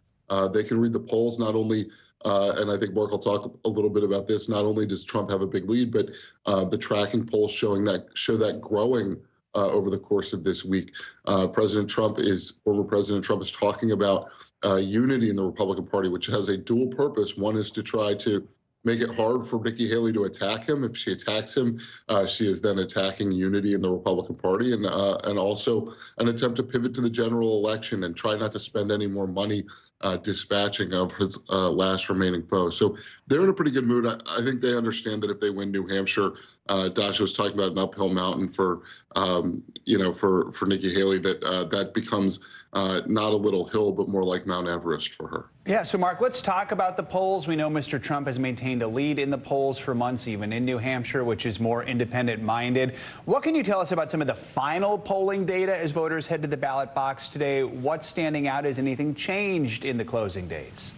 Yeah, Joe, over the course of the past week, Donald Trump has maintained a consistent double-digit lead in all of the polls. And in fact, according to that Suffolk tracking poll, his lead has actually increased over Nikki Haley over the past week. What the good news for her is that she leads among those independent voters that Dasha was just talking about. They make up the largest share of voters in the New Hampshire electorate, and she's been leading them by about 15, 20 points or so. The bad news for her is that Donald Trump's lead among registered Republicans, the other half or more of the electorate, is backing him by a greater share. And so for Haley to be able to pull off the upset tonight, given that her being behind in the polls, she's got to win those independent voters by a wider margin than Donald Trump ends up winning registered Republicans. And right now, the polling, as John ended up mentioning, that makes it seem like a very uphill climb, but we'll have to wait and see what happens tonight. Mark, quick question. Just historically, how good is polling in New Hampshire? Does it tend to capture what's going to happen, or does that independent streak come out in maybe unpredictable ways sometimes? Joe, it's difficult, and not only trying to get the independent versus Republican share right, but also it's important to note that so many events end up happening as you get to the New Hampshire primary. You just have the concluded Iowa caucuses. You have candidates start dropping out. There is a lot of volatility, but the polls heading into tonight have showed a consistent story, and that is Donald Trump ahead. All right. Mark, John, Dasha, thank you all for kicking us off this hour. We appreciate it. Thank you. Well, this fall we could see our first presidential rematch in the general election since the 1950s, when Dwight Eisenhower and Adlai Stevenson faced off twice. But as NBC News chief political analyst Chuck Todd explains, voters in New Hampshire are not excited about another showdown between Joe Biden and Donald Trump. Across New Hampshire, voters are feeling fed up. I just don't understand where my party is right now. Reed and Nancy Panicetti have lived and voted in Amherst for 25 years. This is one of the first ones that I can really recall there's a winner being crowned before the race has happened. All of a sudden, you feel like, oh my God, the race could end here. Yes, but hopefully not. Nancy, like nearly 40% of New Hampshire voters, is an independent. In this state, independents outnumber Democrats and Republicans, like her husband Reed. They are both desperate for something new. I will always be a Republican, but I am slowly losing my party, and I want to know how I can get it back. Are you ready to accept this binary choice of Trump versus Biden, or are you hopeful something else happens? Still hopeful. What is that? What are you hoping for? That it's not Donald Trump. With so many New Hampshire independent voters dreading the idea of a Biden-Trump rematch, some are holding out hope for a viable third party or independent challenger. The Democratic Party has become far too liberal for me. The Republican Party has become far too conservative. In Milford, New Hampshire, independent Kathy Carson feels politically homeless. I'm open to a third party candidate. You want to kick the tires on a third candidate, see if there's something there. If Biden and Trump are my choices, yeah. That frustration with this year's political offerings is echoed at Yankee Bowling Lanes in Manchester. I can't pull the lever for somebody that I don't believe in. You would like new people. New people, fresh minds, fresh ideas. That's the best we got. Come on now. But amidst the political despair, we did still find some hope. Would you describe our politics as broken? Misled. It's not broken. This is what democracy is That's about. what democracy is about. It's just kind of off track a little bit. Yeah. We just need to bring it back on. I like it. You got a little bit of optimism. You have Yeah. to. You have to. Chuck Todd, NBC News, Manchester, New Hampshire. And we will have live coverage from New Hampshire throughout the day here on NBC News Now. Don't go anywhere. And a programming reminder, we will bring you the results as they come in. Our colleagues Kristen Welker, Tom Yamas, and Hallie Jackson will break down the race. Our primary night coverage begins tonight at 5 p.m. Eastern, 2 Pacific. Let's turn to the growing legal battle in Georgia. The district attorney who's prosecuting former President Trump for alleged election interference is now facing questions of her own. It all centers on an alleged relationship with a special prosecutor who she appointed in that case. NBC News correspondent Blaine Alexander explains.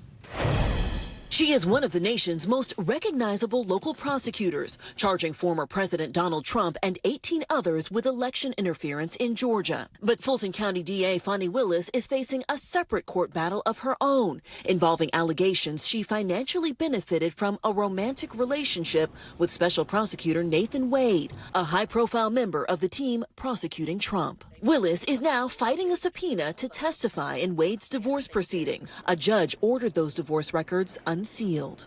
It all stems from a bombshell court filing by Trump co-defendant Michael Roman, questioning the process by which Willis hired Wade and alleging Wade used money earned from the DA's office to fund vacations with Willis without providing direct evidence. A separate filing by lawyers for Wade's estranged wife included credit card records showing Wade purchased airline tickets for himself and Willis to travel together. All of it is giving new fuel to critics of the Georgia election interference case. These are corrupt people. Willis has not responded to the allegations, but appeared to defend Wade while speaking at a recent Martin Luther King Day celebration. I appointed 3 special counsel, as is my right to do. They only attacked 1. Meanwhile, Willis called the subpoena an attempt to harass her. How do you respond to her allegations? It wouldn't matter who she is and what position she holds.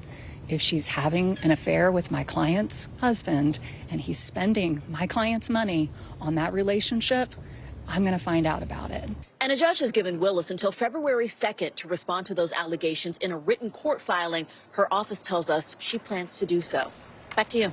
All right, Blaine, thank you. For more on this, let's bring in NBC News legal analyst Danny Savalos. Danny, always good to have you with us. So let's start right there. She's saying that this is this attempt to harass her. She is fighting the subpoena to testify in divorce proceedings. Under what circumstances might she get out of testifying? Here's her argument. The parties, the husband and wife, already determined that their marriage was irretrievably broken. So therefore, Fani Willis doesn't have any interesting evidence to add because the issue of the divorce is already resolved. I think that's a long shot. I think I'm going to let you in on a little secret of the rules of evidence. Even if they argue irrelevance, it really comes down to a judge saying, do I really find this super interesting and would I like to hear more?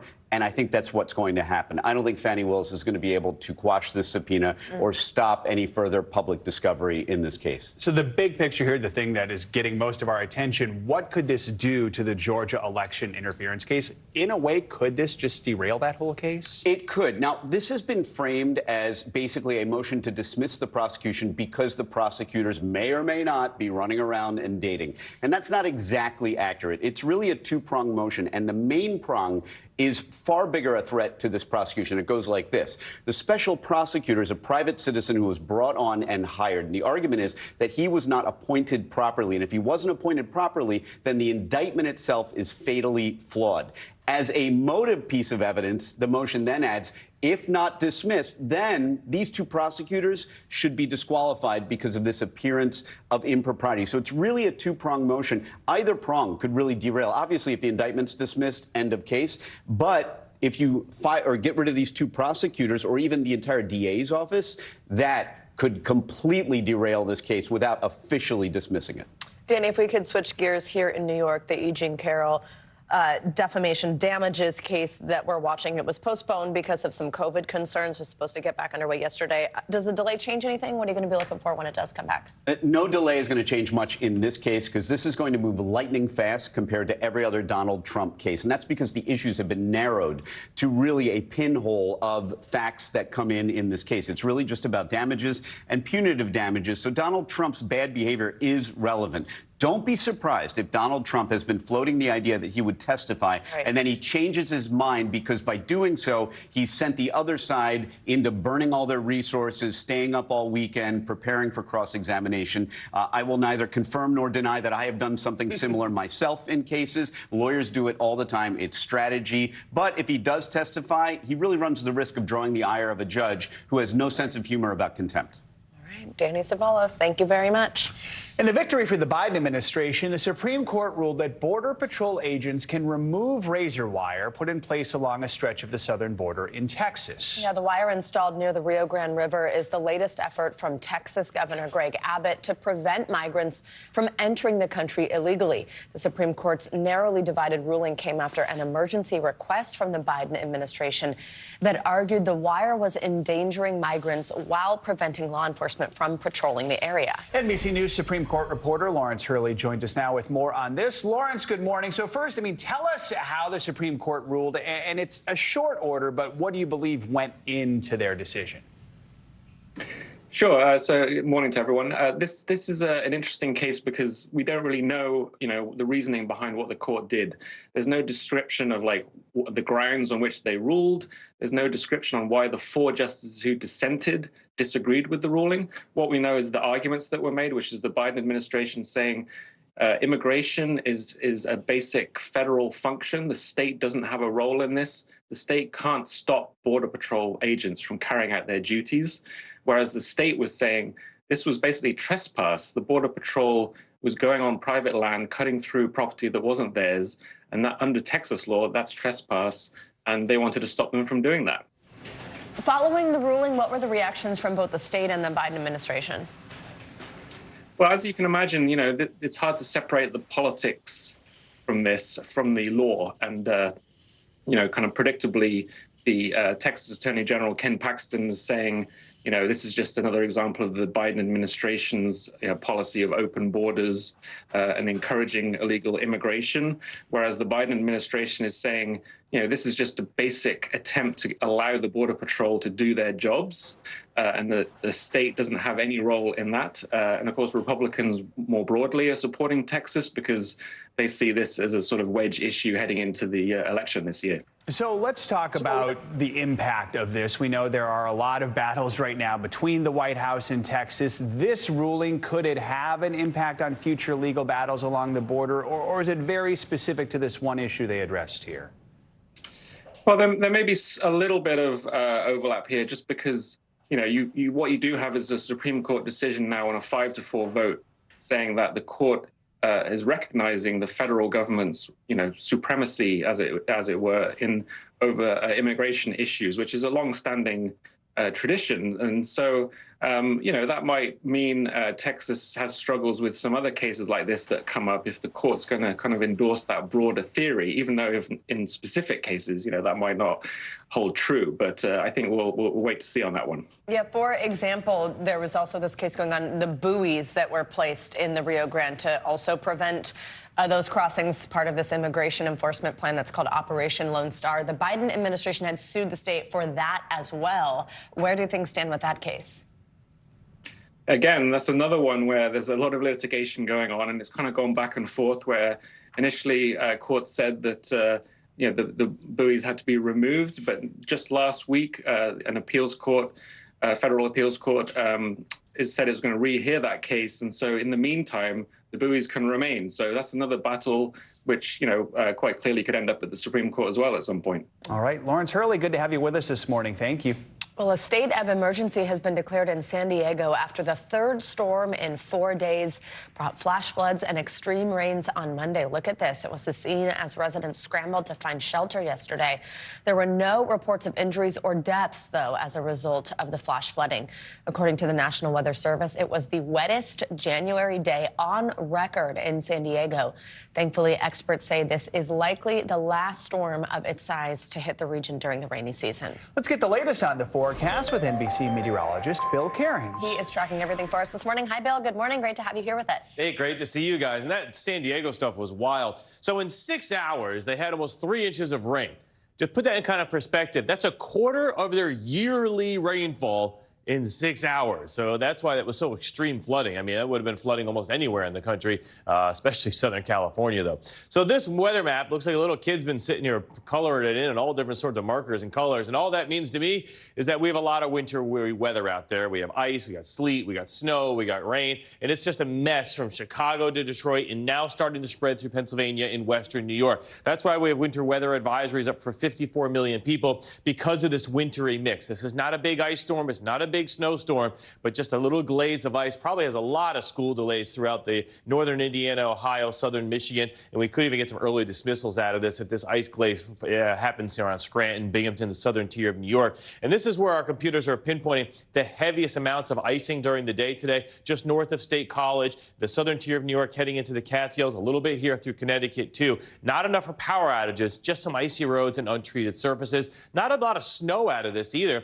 Some in Michigan, about an inch. That's everywhere in white has a chance of about an inch of snow, including areas of northern Connecticut and New Hampshire. Now, New Hampshire is not going to be, by their standards, a big deal. This is going to be late this afternoon through this evening where we're going to see some areas of light snow, especially the southern half of the state, maybe an inch at most. Notice all the bigger cities here, Lebanon, Woodstock, Conway, Manchester, all well above freezing. So for that reason, we're thinking this will not affect turnout whatsoever throughout the region. So for the forecast for today, foggy in the middle of the plains, very foggy. So careful traveling there. That rain is going to break out later on today throughout areas of Texas into Louisiana and eventually into Alabama and Mississippi. Flood threat in these areas. It rained hard yesterday. Another 2 to 4 inches tonight could cause some real flash flood problems. And then rainy weather where it's been icy later today. So that'll help out. And then finally, our forecast for your Wednesday. We are going to be watching temperatures kind of borderline once again in areas here throughout the Midwest. So we could see a little bit more of icy weather throughout areas from, I'd say, anywhere from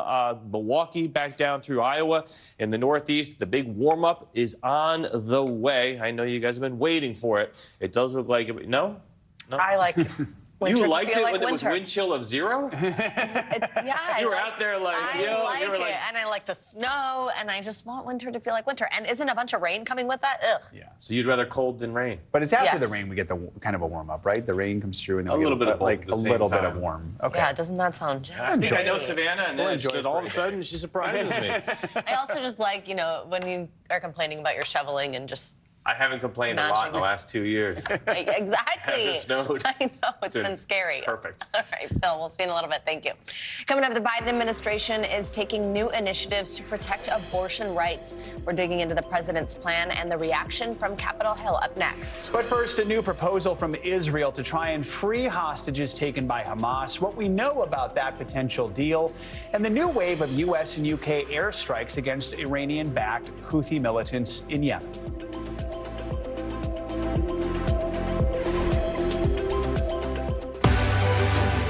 We're talking possibly 1 trillion galaxies. Yes. That is a number that is just so hard to compute. Whether it's the moon, whether it's Mars, it feels like we're on the cusp of something big. Stay on top of breaking news and the biggest stories of the day with NBC News Daily. Thank you so much for joining us. I'm Morgan Radford. I'm Vicki Wynn. I'm Kate Snow. And I'm Zinklaya Samwa. Get in-depth reporting from across the country. We have breaking news out of the White House and around the world. Questions about the rebellion inside Russia. And ways you can take care of your health. What are symptoms that people should be on the lookout for? And your wallet. Some really great last-minute deals if you have flexibility. NBC News Daily. Weekdays from 12 to 4 p.m. Eastern on NBC News Now.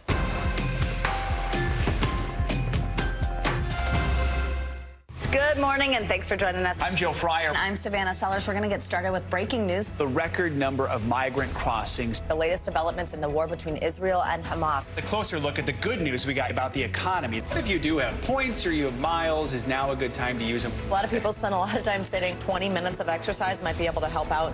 How does it feel to be an out college athlete? Freeing the first woman on a lunar mission. What was it like to get that news? Morning News Now, streaming weekdays at 7. We report live from Tel Aviv. We are live tonight from Juarez, Mexico. Reporting over the skies of Lahaina. Here in Florida. The time to evacuate has come and gone. You were seeing people just running for their lives? People running for their lives. Hundreds of Israelis have gathered to demonstrate. What do the people in Gaza, do you think, what do they need most? A place where Palestinians and Israelis have found common ground. Every night, it's your news playlist. Top Story with Tom Yamas, streaming weeknights at 7 on NBC News Now. News lives in the now. It's coming at us every second from all over the world. We have a full team. News is more now than ever. Just outside of the Israeli military headquarters. I've been to Gaza many times before, but never like this. Now is raw. Now is real. The Fed's decision today, help us translate that into very plain English. Is that good news for us? Now is constant. Morning News Now, we're breaking news. NBC News special report. You gotta see this. The future is now. News for the generation of now is NBC News Now.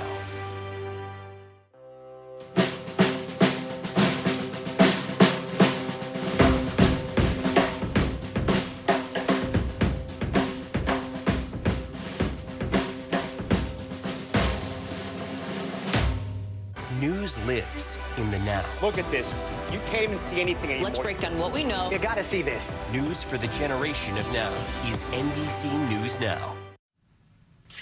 Welcome back. The United States and Britain have carried out a new wave of airstrikes on Yemen's Houthi rebels as the war in Gaza continues to spill over to other parts of the Middle East. The Pentagon said it targeted underground storage and missile sites, which it says the Houthis used to target Red Sea shipping. NBC's Raf Sanchez has more from Tel Aviv.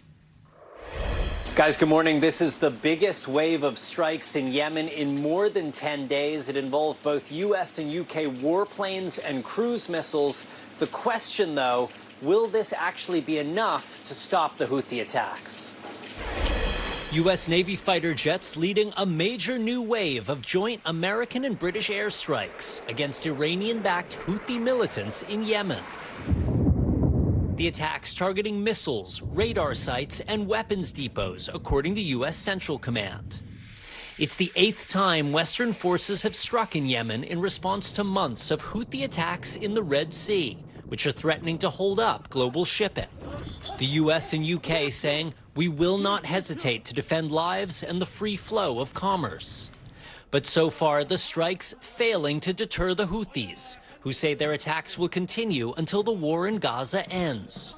That doesn't look likely anytime soon. Israel's military saying this morning it's encircled the city of Han Yunis, sending thousands of Palestinian civilians fleeing further south in hope of safety. But Israel also reeling from news 21 troops were killed in an explosion yesterday, its single greatest loss of the war. Prime Minister Netanyahu saying, on behalf of our heroes, we will not stop fighting until total victory. But two Israeli officials tell NBC News they've offered Hamas a 2-month pause in the fighting in exchange for the release of the remaining hostages. Families of those hostages storming a parliamentary committee yesterday, demanding action from their government. You will not sit here while our children die, this father shouts. Among the protesters, Gil Dickman, whose cousin Carmel is still a hostage. If you could speak to her now, what would you tell her? I'd say, Carmeli, I'm so sorry it took us such a long time. I really want this to end. We all want this to end, but we're coming for you. And every day, just agony for those families. In terms of the negotiations, despite that new proposal from Israel, the two sides remain very far apart. Hamas says no hostages will be released until the war ends. Israel says the war will not end until Hamas is destroyed. And those mediators in Qatar say they're trying to bridge the gap. Guys. All right, Raph, thank you very much. Well, Dexter Scott King, the youngest son of Dr. Martin Luther King Jr., has died at the age of 62 after battling prostate cancer. Dexter was named after the church where his father first served as a pastor and went on to work as a longtime chairman of the King Center and as president of the King Estate. He devoted much of his life to protecting the intellectual property of the iconic civil rights leader. In a statement, his wife said that he passed away peacefully in his sleep at their home in Malibu, California. Coming up, new efforts from the Biden administration on abortion. The new access measures announced on the 51st anniversary of the Roe v. Wade ruling and what they could mean for women around the country. Stay with us.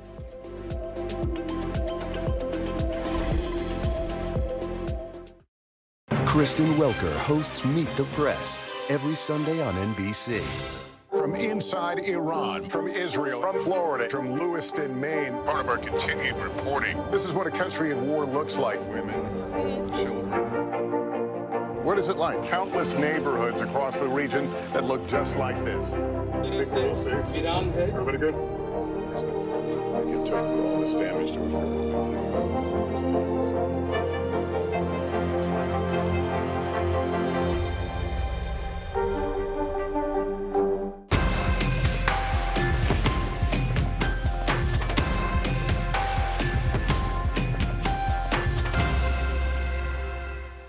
Stay on top of breaking news and the biggest stories of the day with NBC News Daily. Thank you so much for joining us. I'm Morgan Radford. I'm Vicki Wynn. I'm Kate Snow. And I'm Zinklaya Samwat. Get in-depth reporting from across the country. We have breaking news out of the White House and around the world. Questions about the rebellion inside Russia. And ways you can take care of your health. What are symptoms that people should be on the lookout for? And your wallet. Some really great last-minute deals if you have flexibility. NBC News Daily. Weekdays from 12 to 4 p.m. Eastern on NBC News Now. Still to come on the Channel 2 News. Well, the waters are certainly receding now. Still too close to call. Lester Holt reporting from the Ground Zero, as it's being referred to. It is, in fact, the taste of freedom. The Haitian people know a little something about resiliency. What's the biggest risk right now? Some of the troops who have been proud. I want to welcome you to the first presidential debate. In fact, we've been told we can't go any farther. You with some resilient folks. Let me get in.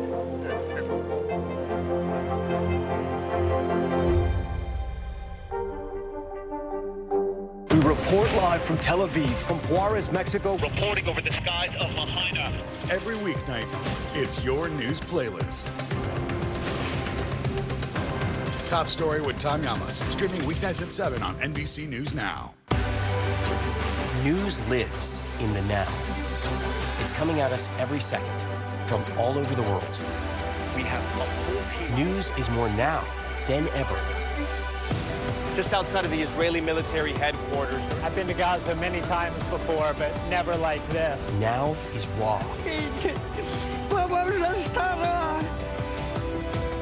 Now is real. The Fed's decision today, help us translate that into very plain English. Is that good news for us? Now is constant. Morning News Now. Or breaking news. NBC News special report. You gotta see this. The future is now. News for the generation of now is NBC News Now.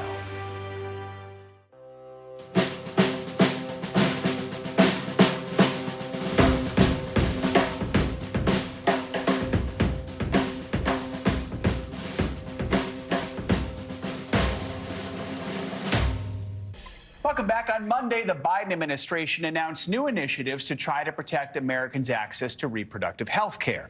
The new plans include expanded coverage of FDA-approved contraceptives under the Affordable Care Act, also steps to increase awareness about access to emergency medical care. The news of these steps was unveiled on the day marking the 51st anniversary of the Supreme Court's Roe v. Wade decision protecting abortion access. Speaking to his task force on reproductive health care, the president slammed the overturning of the decision and reiterated his call for Congress to pass abortion access protections. But then a year and a half ago, this Supreme Court made an extreme decision overturning Roe with their Dobbs decision to rip away a constitutional right from the American people, which had never been done before, a fundamental right ripped away. important to so many Americans. Stop playing politics with a woman's lives and freedom. Let doctors do their job. Joining us now for more is Chief White House Correspondent Peter Alexander. Peter, good morning. So I know we have breaking news really this morning. President Biden, Vice President Kamala Harris expected to hit the stage today in Virginia as they campaign for abortion rights. What can we expect there? Hey, Joe and Savannah, good morning to both of you. Yeah, this is a significant day. The potential that Donald Trump wins in New Hampshire means tomorrow could kick off a 286-day general election rematch between Biden and Trump. That would be the longest ever. And it's clear, as a function of what we're going to see today, that the White House views this, abortion rights, reproductive rights, as the key issue. President Biden will be on stage alongside the Vice President Kamala Harris and both of their spouses as well in Virginia. The first time all four principals will be together for a rally of this kind this election season. So it does show you the importance that they are putting on this right now. And it does, as you note, come after 2 years ago, the issue of Roe v. Wade was overturned by the Supreme Court, thanks in large part to those three conservative justices that were put on the court by former President Trump. The former president very recently saying that he was proud of his role, the White House hoping to make an issue of his role in all of it, and certainly to help Americans and certainly American women recognize what's at stake here as well. Joe and Savannah. So, Peter, this announcement of these new initiatives came as Vice President Kamala Harris traveled to Wisconsin to launch what's going to be a nationwide tour focused on reproductive freedom. What did we hear from her yesterday? Yeah, that's exactly right. And this is an issue that I think those close to the vice president say is one where she's really found her legs on the issue of reproductive rights. As you said, she was in Wisconsin just yesterday. She's been more outspoken on this issue than President Biden himself, who's been a bit reticent to speak about the issue more directly. Often when he doesn't even use the word abortion itself. But she is trying to put this in the lens of freedom and personal liberty. Here's part of what she said to the audience in Wisconsin yesterday. Listen.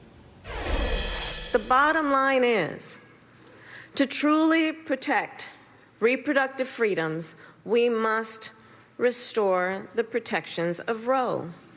Because you see, what the United States Supreme Court took, Congress can put back in place. Kamala Harris just yesterday in Wisconsin. She is going to be kicking off a national tour of sorts where she's going to be focusing heavily on this issue. It's an issue where those allies of Harris and Biden say the two of them really make a good pair on the issue. She's more outspoken about it. He has strong views on it as well, and they're hoping really to sort of capitalize on that in the course of the months ahead. Peter, also tell us how Republicans been responding to this. It's interesting how Republicans have responded to this. I wouldn't say that they're fearful, but they've certainly shied away from this issue, knowing that the more it's on the ballot, the more attention it gets, the more it served as a backlash for Republicans' efforts in all sorts of states across the country. There are plenty of states right now that are trying to put initiatives on abortion on their ballots, hoping that will sort of amp up the turnout from Democratic voters come the general election this fall. Nikki Haley, we've heard from her in New Hampshire saying that she wants to try to find consensus on this issue. And as we noted before, the former president, likely the Republican nominee if he has a good turnout tonight, as expected in New Hampshire. Donald Trump has said how proud he is about the role he played on this issue. Peter, let's talk a little more about these new initiatives. What exactly more should we know about them? What does the Biden administration hope they accomplish? Well, they're trying to put a little meat on the bone here, knowing that there's only so much they can do on these issues. There are a series of departments here in Washington, Treasury, Labor, HHS right now that have tried to give new guidance as it relates to this issue, specifically on expanded coverage for contraceptives that you can get at no cost under the Affordable Care Act, what's commonly known as Obamacare. There have been new educational efforts right now to try to inform patients of their rights as well. So those are some of the efforts as part of these initiatives, the White House trying to find the muscle where it can unilaterally, given the overturning of Roe v. Wade by the Supreme Court. Joe and Savannah. Peter Alexander, thanks for joining us this morning. We appreciate it. Now it is time for our weekly mental health check-in. We are taking a closer look at how all that mindless doom scrolling during the pandemic might have impacted your brain. Plus, many people included meditation as one of their New Year's resolutions, but sitting in silence can prove to be difficult for many so far. So we have tips to help try and break through. Yeah, I can't do it. So hopefully licensed marriage and family therapist Dr. George James can help us out on this. Dr. James, always great to have you with us. Thanks for joining us. Let's start with social media and COVID. As we just mentioned, we've got some new research that shows teens spent this excessive amount of time on those platforms during the pandemic, and that led to this decline in mental health. Talk to us about what exactly that looks like, and importantly, if there's anything we can do to reverse those effects. Yeah, good morning. For many of our teens, they had to deal with the pandemic and the shutdown by spending time on social media because they couldn't go out, they couldn't socialize, they couldn't be with their friends. And what happens with, just being on social media, we get this reward in our brain, release of dopamine that makes us want to go back over and over again, and it becomes overwhelming. And so we need a little bit of separation. And what we've seen for some of our teens is increased levels of anxiety and depression. Hopefully now they're socializing more and can get some breaks from social so that they can get back to where they used to be. All right, let's talk about meditation, because for some people, sitting alone with your thoughts, trying to be mindful can be incredibly difficult, or maybe you have a day where you succeed at it, and then the next day it's just really hard. Your mind is wandering all over the place. There are a lot of upsides to having that uninterrupted alone time. So how can we all benefit from silence, and why is it so tough to do? Taking those moments to have those silent time is so important because we can actually think through things, we can reflect, we can actually think about how we might feel. But what the mind does is that other thoughts come, thoughts that you might not want, even sometimes negative thoughts. One of the ways to do that is to have maybe a list of things you want to think through. So when those negative thoughts, you can go to something on that list or integrate it into time that you already have. Maybe you're going to go on for a walk or a run or something where you have time that's the way that you can focus and not have the negative thoughts overwhelm you. What's your message to someone who is just trying to sit down, meditate, do that mindfulness, and they just can't get their mind to sort of do that? That blank thing that they're always thinking of something, thoughts pop into their head. What's the best way to handle that? I once had a client that talked about focusing on blank paper. And the truth is, it takes practice. So if you don't get it right away, that's okay. That's actually very normal. Keep trying, keep going at it, and then eventually you'll get there. And if it's only 5 minutes, that's fine. I swear it's the time where I come up with I'm like, are my dog's vaccines up to date? Like everything just comes up, and now it's so interesting how when you're really trying, when you're focusing on it, it can become so hard. Dr. James, we also want to ask you about there's always a new trend on TikTok, but some of them, I think it's worth talking about, especially if they kind of use some of these mental health, mental illness types of terms. This one is called manic cleaning. People are recording themselves sort of frantically cleaning because they've got this burst of energy, but that word manic in there. I mean, there is such a thing as a true manic episode. Experts are saying this is not that. How do we spot the difference here? And what do you think about words like that finding their way into TikTok trends? For a long time, we've used mental health phrases in our vernacular that sometimes has not been great. Like, I'm so OCD, which, folks, there actually are people who are dealing with obsessive compulsive disorder. So when we talk about manic cleaning, the difference is folks who are experiencing mania, they might already have what's called bipolar disorder. And after mania is usually long periods of depression. So yes, you might have that burst of energy. You might feel some impulsiveness, but then it could be followed by some levels of depression. So the manic cleaning is not necessarily that. You just have some really great energy that you want to use purposefully, which is great. But maybe just say, like, I have a burst of energy instead of saying manic cleaning, because there are people who are experiencing that. A cleaning burst. Yeah, right. It's a little bit productive. Different. Doctor, does it concern you at all when you see terms like that, or people, like gaslighting, I know is a big one that kind of went around with people maybe not really understanding the definition. What impact does that have on people who are actually dealing with something and then care that they can receive? I think it's two parts. I think there's people who are experiencing it that say, like, that doesn't fully represent my experience and that doesn't feel fair, and they feel like that shouldn't be used. And that is correct. I think on the second side, it allows for opportunities like this where we can actually inform the general public of what these things are so that they know what they're actually saying, instead of just picking up a trend and not actually paying attention to the true meaning of what they're saying. All right, Dr. George James, thank you as always for joining us. We appreciate it. Coming up, this year's Super Bowl could see a historic pass, but probably not the one you're thinking of. Yeah, why some top car companies are passing on Super Bowl ads for the first time in decades. That's next.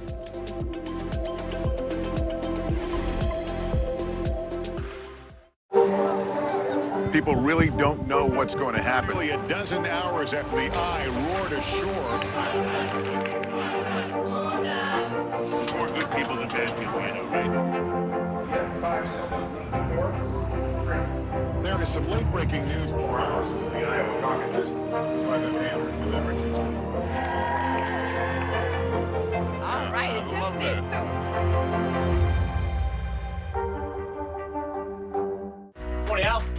I think when you open your eyes, you get to decide, how's my day going to be? We want to be a way to start your day, lighten your load, every single morning. What is going to happen now? Going back and forth because Oh, yeah, this is it, right?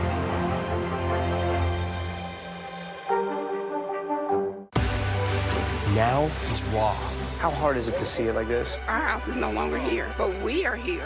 Now is real. Let's break down what we know and then the big questions still outstanding. News for the generation of now is NBC News Now. Hey, I'm Hallie. It's good to be with you tonight. What do we know that voters care about? The economy, right? You are seeing that firsthand yourself on the ground there today. I know that you have been reading the vibes from D.C. here, and vibes are different from action. What is actually going to happen in Congress to regulate AI anytime soon? Emily, they have tweaked my monitor, and I can see now you are, in fact, soaking wet. I am deeply sorry. I apologize for the many questions. Will never be questioned. News lives in the now. It's coming at us every second. News is more now than ever. Just outside of the Israeli military headquarters. Now is raw. Now is real. The Fed's decision today, help us translate that into very plain English. Now is constant. You gotta see this. The future is now. News for the generation of now is NBC News Now.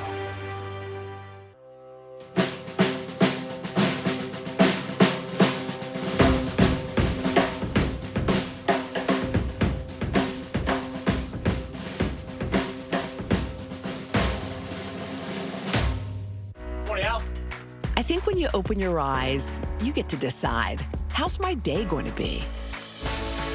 We want to be a way to start your day, lighten your load, every single morning. Now is raw. How hard is it to see it like this? Our house is no longer here, but we are here.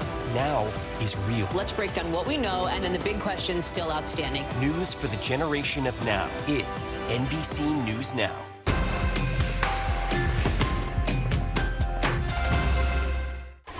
Welcome back. It's a tradition truly as old as the Super Bowl itself. Millions will watch America's biggest game next month. Yes, for the football, but also the commercials that come with it. And this year, though, you won't be seeing a handful of big brands. NBC News senior business correspondent Christine Romans explains why the auto industry's big three is sitting this one out.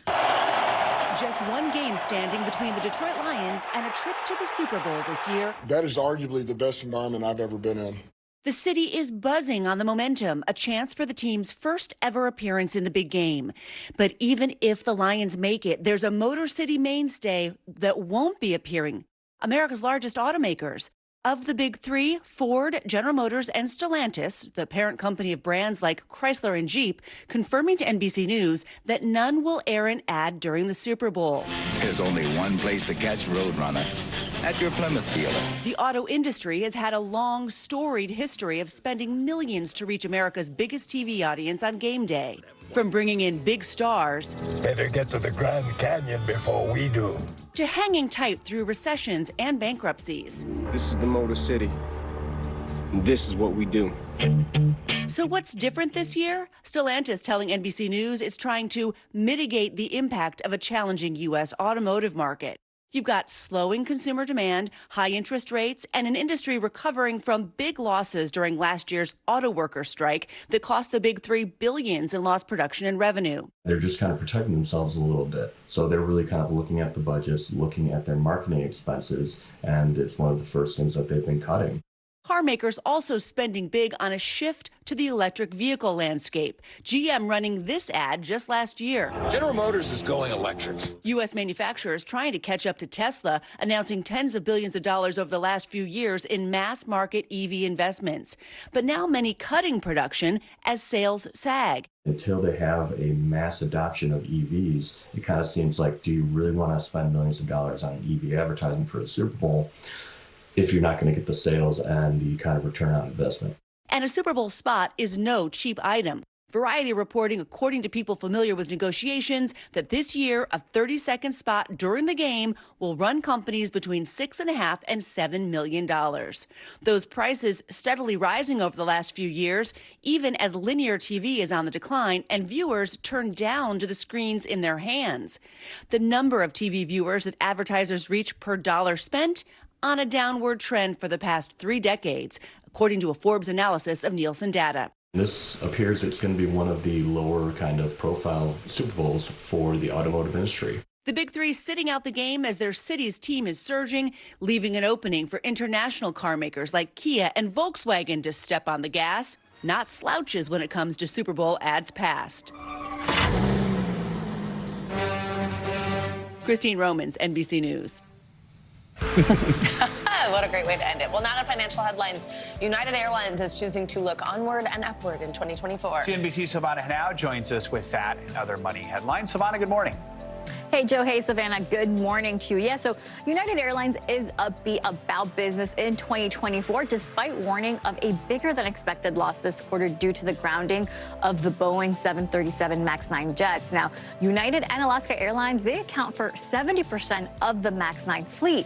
United, along with rivals Delta and American, they've benefited from a strong demand for premium travel following the pandemic, and it expects revenue from those more profitable premium offerings to stay robust and boost its profit outlook this year. Netflix says its film chief is leaving to start his own media company. Scott Stuber joined Netflix in 2017, overseeing its massive growth in producing and releasing original content, making it one of Hollywood's biggest studios. During his tenure, Netflix had its most popular movie ever. It was the action film Red Notice, as well as critically acclaimed movies such as Marriage Story and The Power of the Dog. So Netflix was the most nominated studio from 2020 to 2022 at the Academy Awards. And viral video king Mr. Beast recently took his talents to X to check how his earnings from a video would compare to how much he makes on YouTube. Jimmy Donaldson says he made more than $263,000 versus for his video $1 versus $100 million car. That attracted about 150 million views in 1 week. He initially posted the video on YouTube in September. However, Donaldson says the performance on X was a bit of a facade, saying his revenue per view is probably higher than what most content creators would get. X launched a program last year to give creators a share of ad revenue made from their posts, guys. All right, very interesting. Savannah, thank you so much. You got it. Coming up, a TikToker has gained a massive following by being able to pinpoint people's locations with almost no information. How he does it and why he says you should think twice before posting your location on social media, that is up next.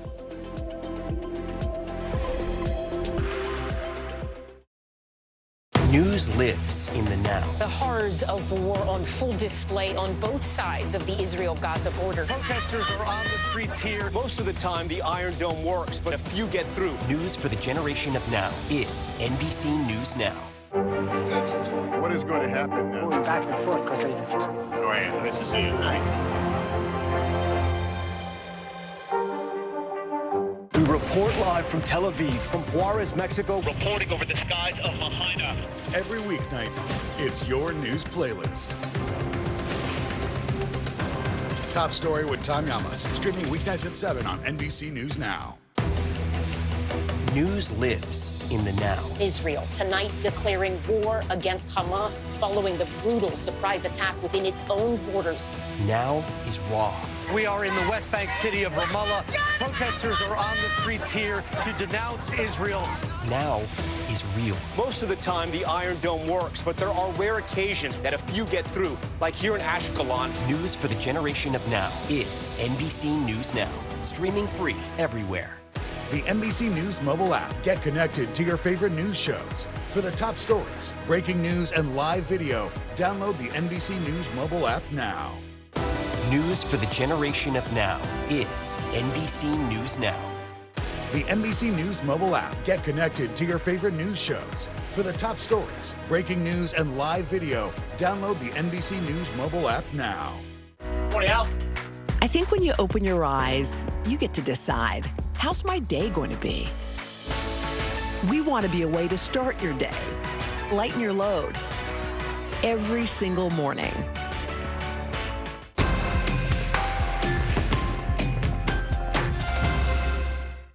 News for the generation of now is NBC News Now. News lives in the now. It's coming at us every second from all over the world. We have a full team. News is more now than ever.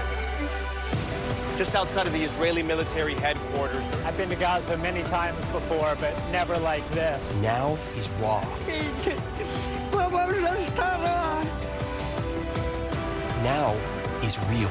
The Fed's decision today, help us translate that into very plain English. Is that good news for us? Now is constant. Morning News Now, we're breaking news. NBC News special report. You gotta see this. The future is now. News for the generation of now is NBC News Now.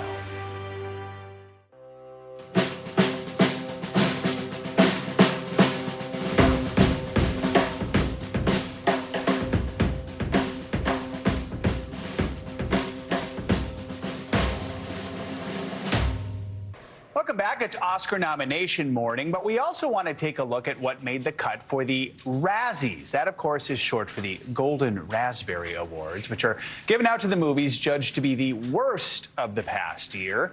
Leading the field with 7 nominations is the 4th Expendables movie starring Sylvester Stallone and Jason Statham. Tied for 2nd place with 5 noms are The Exorcist Believer and Winnie the Pooh Blood and Honey. That is the slasher movie released after the copyright lapsed on Winnie the Pooh books. I feel like that probably should win. I didn't see it. But finally, after a year where superhero movies struggled at the box office, 2 big budget examples each got 4 nominations: DC's Shazam, Fury of the Gods, and Marvel's Ant-Man and the Wasp, Quantumania. Anyone can pay a fee and vote in the awards, with the winners announced the night before the Oscars. It's always felt a little mean-spirited to me, but maybe sometimes some people need to be held in check. Like, hey, no, you made a really bad movie. I don't like the concept, but I am happy to know about Winnie the Pooh, Blood and Honey. That should win/lose, because that's a horrible idea. It's kind of hilarious. All right, we're going to end this hour with a little monkey business. TikToker Jose Monkey receives submissions from fans all over the world, and then he finds them, the people, using discrete clues in their videos. And now he's using his special talent to raise concerns about online safety. NBC News Digital reporter Maya Eaglin has that story. Find me, Jose Monkey. You asked me to figure out where this video was recorded, so I did. Hi, I'm Jose Monkey. Jose Monkey is what's known as a geo-influencer. So far, I've found people in 37 countries. With over 1.6 million followers on TikTok, he's locating people who think they're being discreet online. But he likes to keep his own life to himself. I try to keep relatively private, so I don't use my real name when posting videos.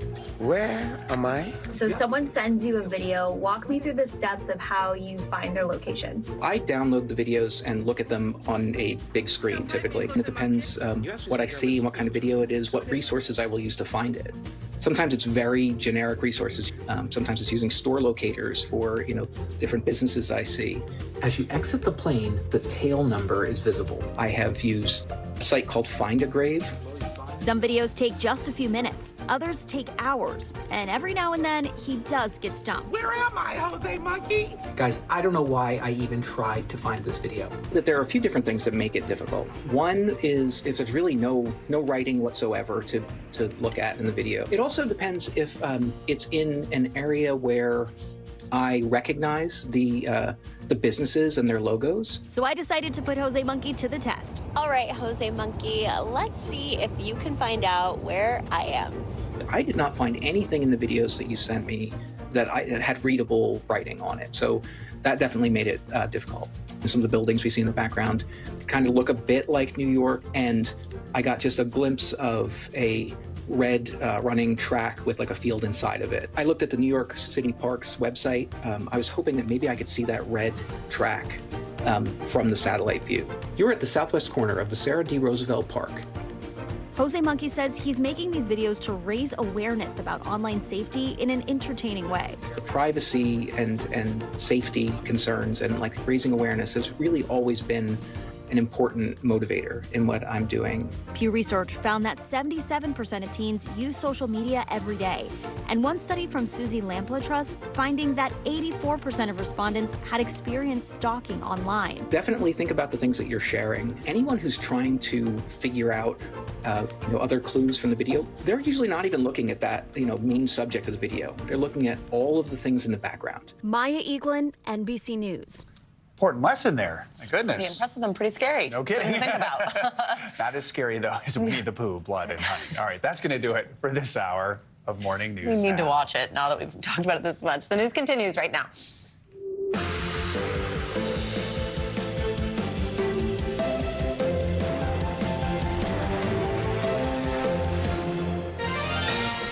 Good morning. Thank you for joining us this Tuesday. And on a primary day, I'm Savannah Sellers. I'm Joe Fryer. Right now on Morning News Now, it is primary day in America.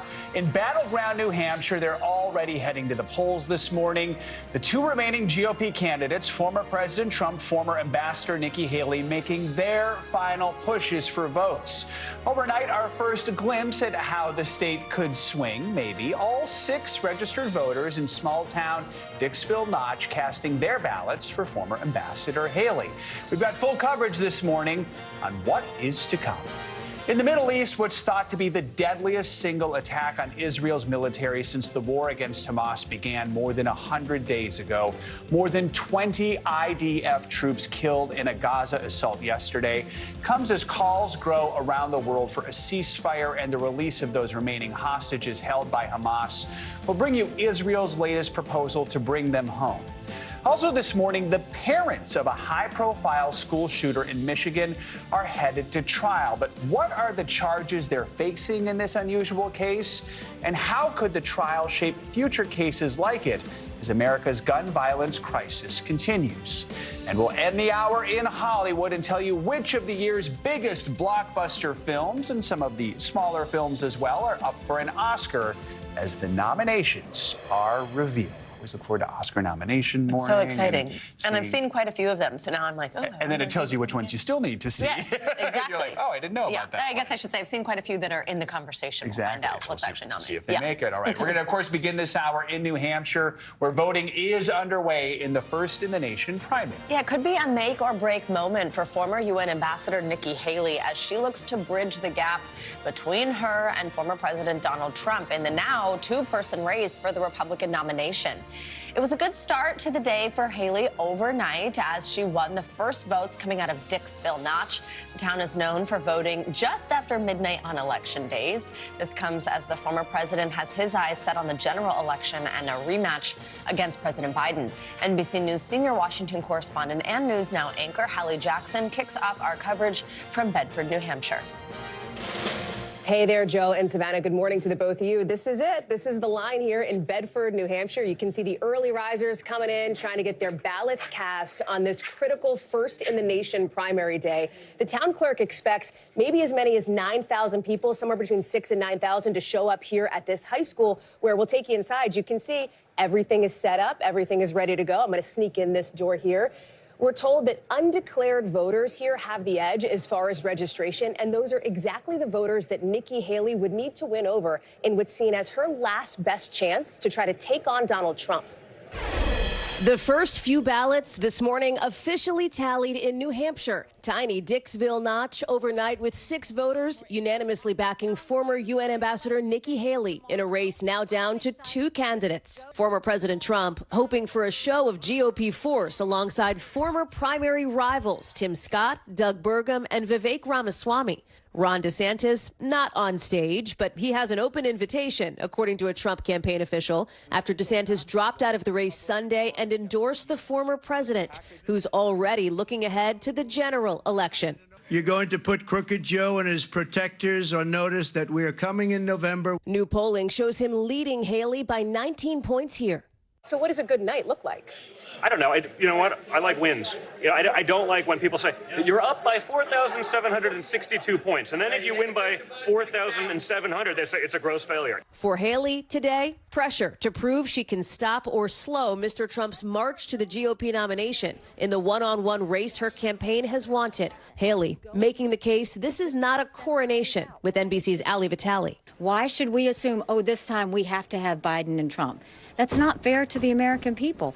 More people deserve to be able to vote, and I'm going to give them that option. Haley's campaigning with New Hampshire's popular Republican Governor Chris Sununu. To do well in this state, she'll have to win independents, like Gary and Brenda Goodrow, both turned off by Mr. Trump. But Gary plans to vote for Chris Christie instead. I realize people tell me I'm wasting my vote, but I have to look at myself in the mirror. Brenda will write in President Biden's name. But new this morning, fallout over a robocall pretending to be from President Biden, urging people not to vote today. What a bunch of malarkey. That sounds like Joe Biden, but it's not, with the state's attorney general saying it appears to be artificially generated, calling it an attempt to suppress New Hampshire voters. The White House confirms that that call was indeed fake. As for the Republican race here, I mean, listen, this is what we are going to see basically all day long here in New Hampshire. The polls will close later on tonight. And as always, it's a political cliche for a reason, but it comes down to turnout. Who shows up? Will it be that segment of independent voters that Nikki Haley wants to see? Or will former President Trump maintain what we've seen, which is that double-digit healthy polling lead? Joe, Savannah, back to you. All right, Hallie Jackson, thank you very much. For more on today's primaries, let's bring in Boston Globe senior national political reporter Jess Bidgood. Good to have you with us, Jess. So you spent a good amount of time, I know, covering the Haley campaign leading into today's primary. She spent the last week meeting voters in New Hampshire following that third-place finish in Iowa, but she feels like she might have a better chance here because New Hampshire is much more independent. What's standing out to you as she looks to find a path forward in this primary election and try to stay competitive? Good morning, and thank you so much for having me. For weeks now, Nikki Haley has been saying she wants a 2-person race with former President Trump. And guess what? She has it. If she is going to succeed in New Hampshire, though, it is not going to be with, the conservative Republicans who typically make up the primary base. It's going to be with those independents that Hallie was talking about in that segment just now. So we've seen her kind of crisscrossing the state, trying to appeal to those voters. She's telling them a few different things. One thing that we've seen her doing a lot of in recent days is trying to tie Trump and Biden together, kind of trying to group them and tell voters these are figures who represent the past. She's suggesting they're too old. She's suggesting they're not fit for office. And she's depicting herself as the one candidate who is, who represents a future, who represents something new, who represents turning the page. And what really remains to be seen is basically the question of, will she bring on enough independent voters? Will she get enough independents to show up at the polls today and pull a Republican ballot and vote for her? And that could really be the question that determines how much longer this primary lasts for. Let's talk about former President Trump and what we've seen from him. He's, of course, looking to win the Republican nomination for a 3rd straight time, and we've continue to talk about his lead in the polls, but tell us about his strategy in the Granite State over the past week, especially as he's also balancing it with these court appearances. How is he separating himself from Nikki Haley? What have we seen from him on the ground? Yeah, so Trump's approach to campaigning in New Hampshire has been unusual, to say the least. Yesterday was a good example of how things are just a little odd this year. He spent much of the day not in New Hampshire. He was in New York, where he had a brief court appearance, although most of those proceedings were delayed, and didn't get back to the state until a 9 p.m. rally. So that really left, the state to Nikki Haley to kind of crisscross and attempt to claim for herself. But when you are former President Trump, when everybody knows your name, knows who you are, and knows how they feel about you, arguably, you don't need to be on the ground quite so much, or at least that is the bet that Trump is making. When he is here, what we see him do is try to kind of flood the zone. Right now, he is trying to make it really lonely for Nikki Haley to be the final candidate running against him. He had a bunch of his former competitors in the race up on stage with him last night, as we just saw. One of those people was Senator Tim Scott of South Carolina. Scott is somebody who Haley has helped in her career, but it was not in this moment Haley to whom he turned to support. It was Trump. Trump is really trying to show, as much of the party falling behind him as possible, as many elected officials falling behind him as possible, as many people specifically from South Carolina as possible, as he tries to telegraph a message that this race is already over. And that's a message that Haley is pushing very hard against. All right. Jess Bidgood, thank you so much for joining us this morning. We appreciate your time. For more on the state of the race, let's bring in NBC News national political correspondent Steve Kornacki. He is, of course, at the big board. Steve, always great to have you here. Thanks for joining us this morning. So, okay, this is this two-person race between Trump and Haley. Does the fact that Ron DeSantis, after, by the way, the second-place finish in Iowa, does the fact that he dropped out this week help Haley's chances at all?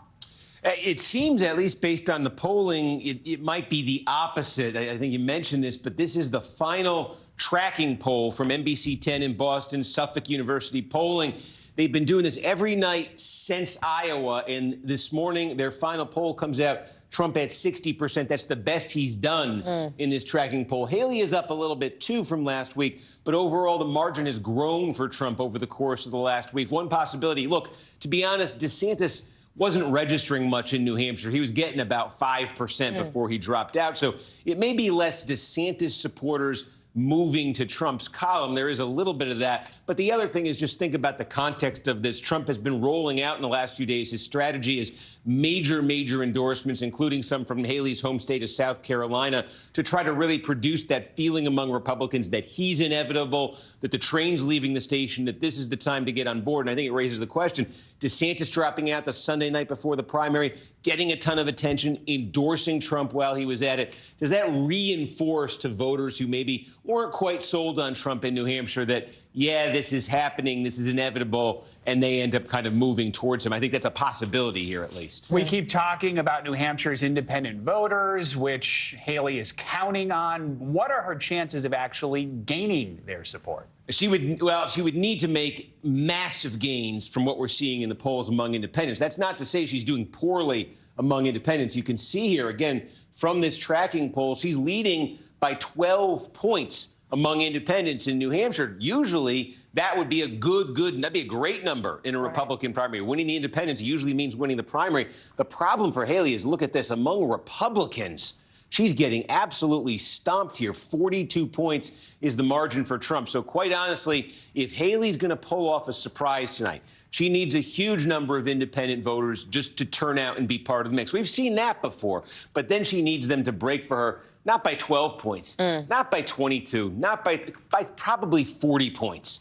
That could get her into the game. And even then, this 24 is probably too low. She'd probably have to get that closer to 30 among Republicans. It's an extremely tall order, but that's what it's come down to. That's what she needs to pull a rabbit out of the hat. She'll need something like that. So, Steve, if we look ahead, the South Carolina primary will take place next month. First, I guess one of the questions is, how does she do over the next few weeks in terms of if she stays in the race? But that's, of course, Haley's home state where she was governor.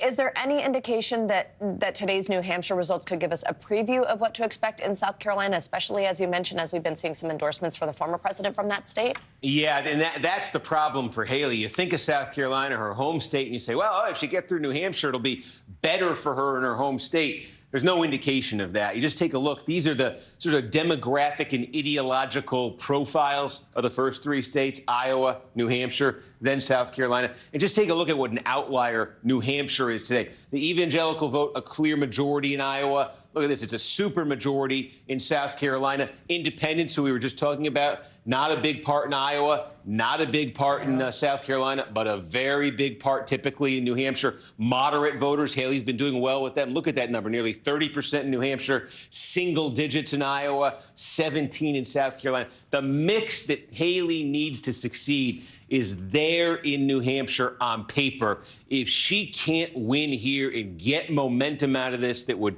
maybe transfer to South Carolina and get her a second look there, the mix in South Carolina, even though it's her home state, is very unfavorable to her. All right, Steve Kornacki, we so appreciate you on a primary morning. Thank you so much for stopping by. You got it. We're going to have live coverage from New Hampshire, of course, throughout the day here on NBC News Now. And a programming reminder, we will bring you the results as they come in. Our colleagues Kristen Walker, Tom Yamas, and Hallie Jackson will break down the race. Our primary night coverage begins tonight at 5 p.m. Eastern, 2 Pacific time.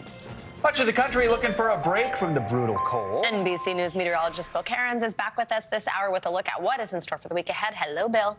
Hello again. And umbrellas are replacing winter coats and gloves in many areas of the country. All of a sudden, we're back to that weather pattern that we had at the start of winter, which wasn't a lot of snow and just a whole lot of warmth and rain. So as yesterday, it was in San Diego, 2.73 inches, January record, and about a quarter of their yearly rainfall. And it wasn't just San Diego. It poured throughout all the desert Southwest and even through Arizona. So January deluge. So we have one storm after another. Our active storm track is taking the storms from California, dipping them down through Texas, picking up Gulf of moisture, Mexico moisture, and then bringing the storms up through the east. And along with all this moisture will come a flood threat over the next couple of days, especially throughout areas of Texas, Louisiana. So storm 1, storm 2, storm 3, as we go throughout the next couple of days. It's going to, this will be one of those periods where a lot of people are like, I don't think I've seen the sun in like a week. That's what we're going to deal with. So this is how much rainfall we're expecting over the next 7 days. When you start to see this darker color, that's 5 inches of rain is likely. So if we have 5 inches likely, there'll be isolated spots that could get 6, 7, 8 inches of rain in between New Orleans and Houston, Louisiana, southern Arkansas. That's why we have the concern there for flash flooding. And of course, we have flood watches up for about 11 million people here from Birmingham all the way over to Lufkin and Tyler, Baton Rouge included in this too, all up to Alexandria. So as far as the forecast goes for today, you notice temperatures are definitely on the mild side for this time of year, just about everywhere. We have a little bit of ice and snow heading for areas of New Hampshire late today. This will not be a big deal. Many of the roads should be just fine with these temperatures. And then tomorrow we're watching temperatures getting very warm up the East Coast. And I know off camera we were talking about when will winter return. So I went and put this together for you. This is the warmer and colder than average. So if you see the blue, that would be colder than average. The red is warmer than average. I couldn't find anywhere to put my blue text. There was nowhere on the map that I could put the blue text. So, yes, it is going to stay warm for a while. Wow. Yikes. All right. Well, you know, look at the pros. You don't have any pros. Look, I get it. I'm not looking for it to be like exercise. feels like negative 20 or something, but you know, it just doesn't feel right. That's all. It's January. Thanks, Bill. Your map, Bill. Thank you for doing that for us. Well, Israel says its troops have encircled the city of Khan Yunis in southern Gaza, which the UN says has been the scene of some of the worst fighting in the conflict with Hamas. It comes after Israel said that Monday was the deadliest day for its troops since the war began. NBC News foreign correspondent Raf Sanchez joins us now from Tel Aviv with the latest here. Hi, Raf. Thanks for being here. So the UN issued a new warning about the humanitarian situation in Khan Yunis as well as its hospitals. What is the latest there, and what are we hearing also from Israelis about their deadliest day that I just mentioned? So, Savannah, the fighting is raging in Khan Yunis. This is the biggest city in southern Gaza. Hundreds of thousands of people had fled the north, hoping that they would be safe there. And the war has come to them in a big way. And specifically, it is raging in the streets around the Al-Nasser hospital, which is the last major hospital still functioning in Gaza. Our team was inside that hospital yesterday. They sent us some truly haunting images. waves of wounded people coming in. One image that will stay with me, a 7-year-old girl's ponytail that had been chopped off by surgeons who were treating her for shrapnel wounds, lying on the floor of the emergency room. Doctors say they are completely overwhelmed. The Israeli military is ordering people to evacuate from the area around the hospital. We've been asking them all morning, are you telling people to get out of the hospital itself? They're not giving a clear answer on that, but as we've seen, evacuating a hospital is a very, very difficult thing to do. You have prematurely born babies in incubators, you have people hooked up to dialysis machines. It is not a straightforward thing to do at the best of times. These are not the best of times.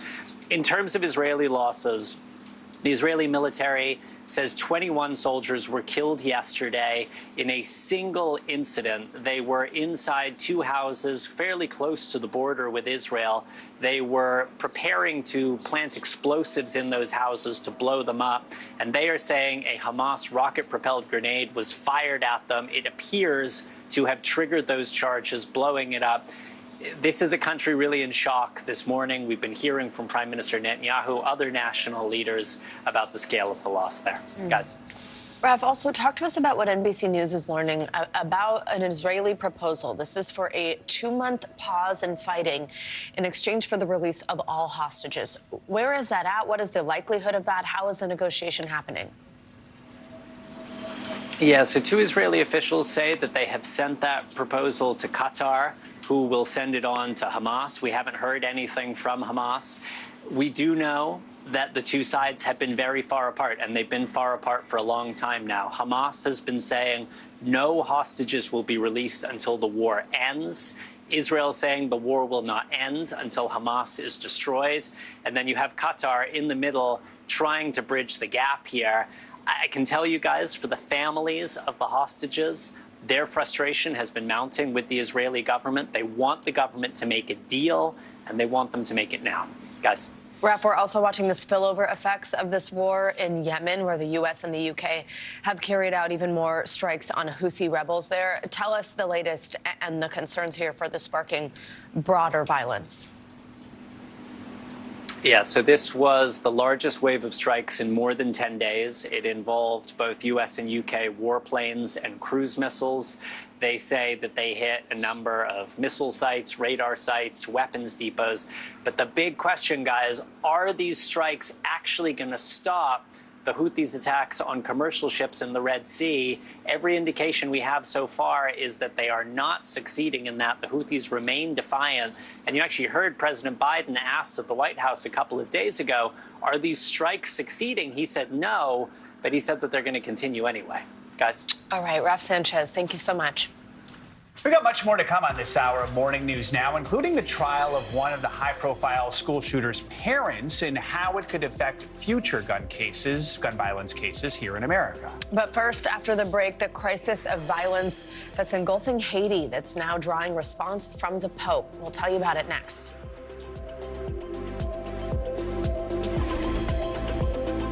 News lives in the now. The front lines are still very active. This is like quicksand, and officials say an entire town is cut off. This close to actually understand why people had to jump in the ocean. News for the generation of now is NBC News Now.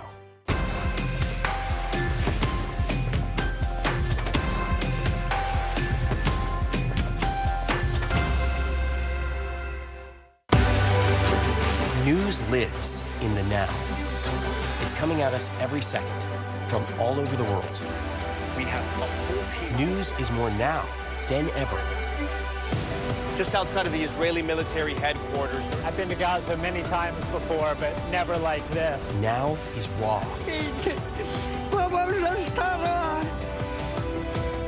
Now is real. The Fed's decision today, help us translate that into very plain English. Is that good news for us? Now is constant. Morning News Now, we're breaking news. NBC News special report. You gotta see this. The future is now. News for the generation of now is NBC News Now. From inside Iran, from Israel, from Florida, from Lewiston, Maine. Part of our continued reporting. This is what a country at war looks like. Women, children.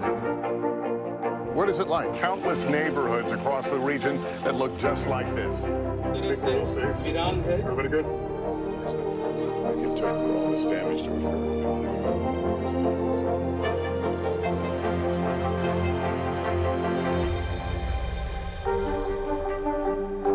Good morning. Thanks for joining us. I'm Joe Fryer. And I'm Savannah Sellers. The latest developments in the war between Israel and Hamas. If you do have points or you have miles, is now a good time to use them. The first woman on a lunar mission. What was it like to get that news? Morning News Now, streaming weekdays at 7. Nearly a dozen hours after the eye roared ashore. There is some late-breaking news. All right,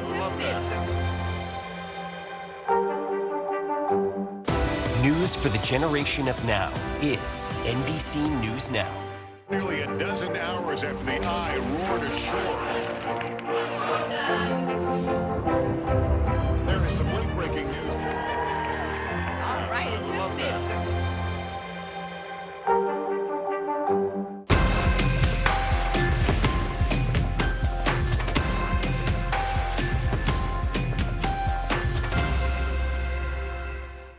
News lives in the now. Look at this.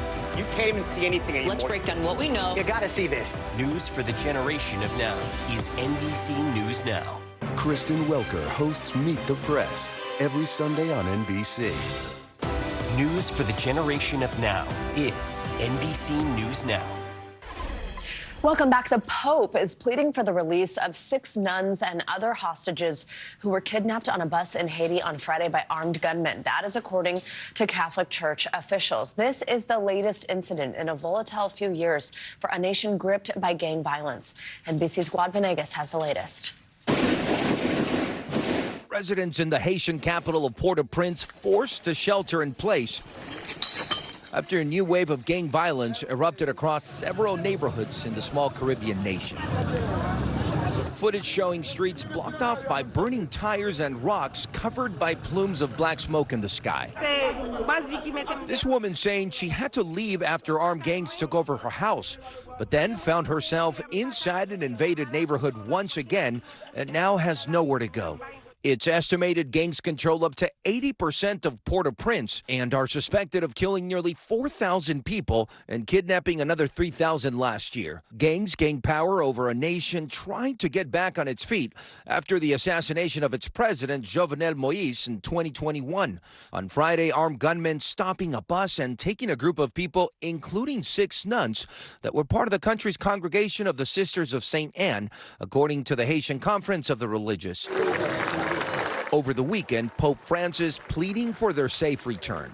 Prego per la concordia sociale nel paese e invito tutti a far cessare le violenze che provocano tante sofferenze a quella cara popolazione. Despite the dangers and the security issues in Haiti, a lot of nonprofits continue to operate. What is your advice to them at this point? Groups like that are maybe the only thing that are stopping Haiti from becoming a truly a failed state. With these nuns being kidnapped, the gangs don't necessarily, they're not going to leave you alone just because you're doing good for their country.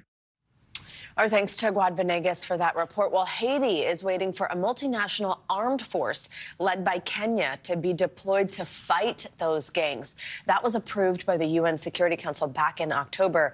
A judge in Kenya, though, is expected to issue a ruling Friday regarding an order that's currently blocking that deployment. Coming up, gun violence in America is back in focus this morning as the parents of one high-profile school shooter head to trial today. So what are they being charged with, and how could it impact other cases like it? We'll break all that down next.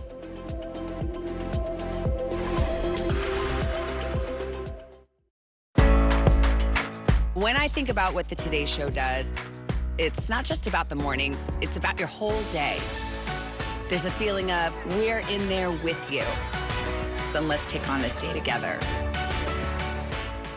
The NBC News mobile app. Get connected to your favorite news shows. For the top stories, breaking news, and live video, download the NBC News mobile app now. Were you calling the shots, though, Mr. President, ultimately? Was the Biden administration caught off guard by this latest surge of migrants? Is it clear who's going to govern Gaza once this war is over? If it's Sunday, it's Meet the Press. Good morning, and thanks for joining us. I'm Joe Fryer. I'm Savannah Sellers. We're going to get started with breaking news. The record number of migrant crossings. The latest developments in the war between Israel and Hamas. A closer look at the good news we got about the economy. What if you do have points or you have miles? Is now a good time to use them? A lot of people spend a lot of time sitting. 20 minutes of exercise might be able to help out. How does it feel to be an out college athlete? Freeing the first woman on a lunar mission. What was it like to get that news? Morning News Now, streaming weekdays at 7. People really don't know what's going to happen. Nearly a dozen hours after the eye roared ashore. More good people than bad people, I know, right? There is some late-breaking news. 4 hours into the Iowa caucuses. All right, anticipated too.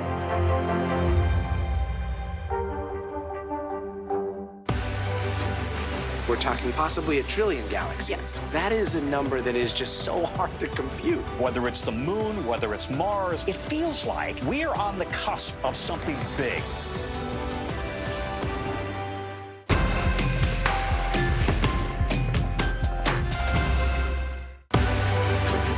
News lives in the now. It's coming at us every second from all over the world. We have a full team. News is more now than ever.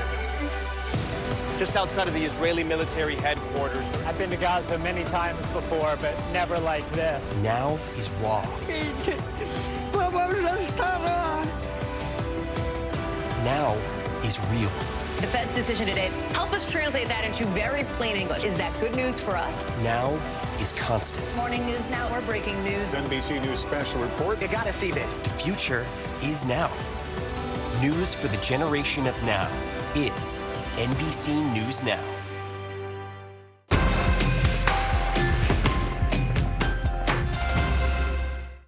News for the generation of now is NBC News Now. Kristen Welker hosts Meet the Press every Sunday on NBC. Welcome back. Jury selection is set to begin in the first of 2 separate trials for the parents of Ethan Crumbley. Crumbley was 15 when he killed 4 students at Oxford High School in 2021. NBC News correspondent Adrian Broaddus joins us now from Pontiac, Michigan, with the details of a case that could pit the 2 parents against one another. Adrian, good morning.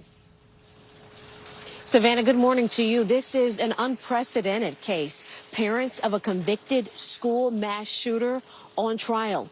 James and Jennifer Crumbley each face 4 counts of involuntary manslaughter. This after their son Ethan shot and killed 4 of his classmates at Oxford High School. It happened here in Michigan back in 2021. And today, Jennifer starts trial first. This morning, history unfolding in a Michigan courtroom. Jennifer Crumbley, the mother of convicted school shooter Ethan Crumbley, starts trial. Her husband, James Crumbley, also facing manslaughter charges, will be tried separately. In 2021, Ethan Crumbley opened fire at a suburban Michigan high school, killing 4 students and injuring several others. Prosecutors say he used a semi-automatic handgun purchased by his dad as an early Christmas gift days before the shooting. Crumbley, 15 at the time, posting online, quote, "Just got my new beauty today." The terror that he caused in the state of Michigan and in Oxford is a true act of terrorism. Prosecutors also say there were warning signs days before the shooting when a teacher saw Crumbley searching for ammunition online. His parents allegedly dismissed calls from the school at the time. Authorities say Jennifer Crumbley sent a text saying, quote, "LOL, I'm not mad at you. You have to learn not to get caught." And the day of the attack, a teacher discovering hand-drawn images of a gun pointing at the words, quote, "The thoughts won't stop. Help me." Then both parents were called to the school, but prosecutors say they declined a request to take Ethan home. Crumbley, who was charged as an adult, received a life sentence without parole last month. Victims testified at his sentencing in December. Justin told us he was in the bathroom with the shooter. The next text we got from him after was, quote unquote, "I love you guys." Little did I know that would be my last text I ever received from Justin. But in newly revealed court documents, Crumbley is appealing the sentence, and his attorneys now say he will be advised to resist testifying in his parents' trials. Vin Johnson represents 2 students killed by Crumbley and others who escaped. Those parents sat in that room with the administrators and didn't tell them about the gun, didn't tell them about all the problems that this kid was having at home, didn't tell them about any of this. He says these families believe Jennifer and James Crumbley should be held accountable. Meanwhile, we have not heard from the attorneys representing the parents. A gag order issued in 2022 bans them from speaking about the case publicly. We also haven't heard from the lawyers representing Ethan. Savannah? All right, Adrian, thank you so much.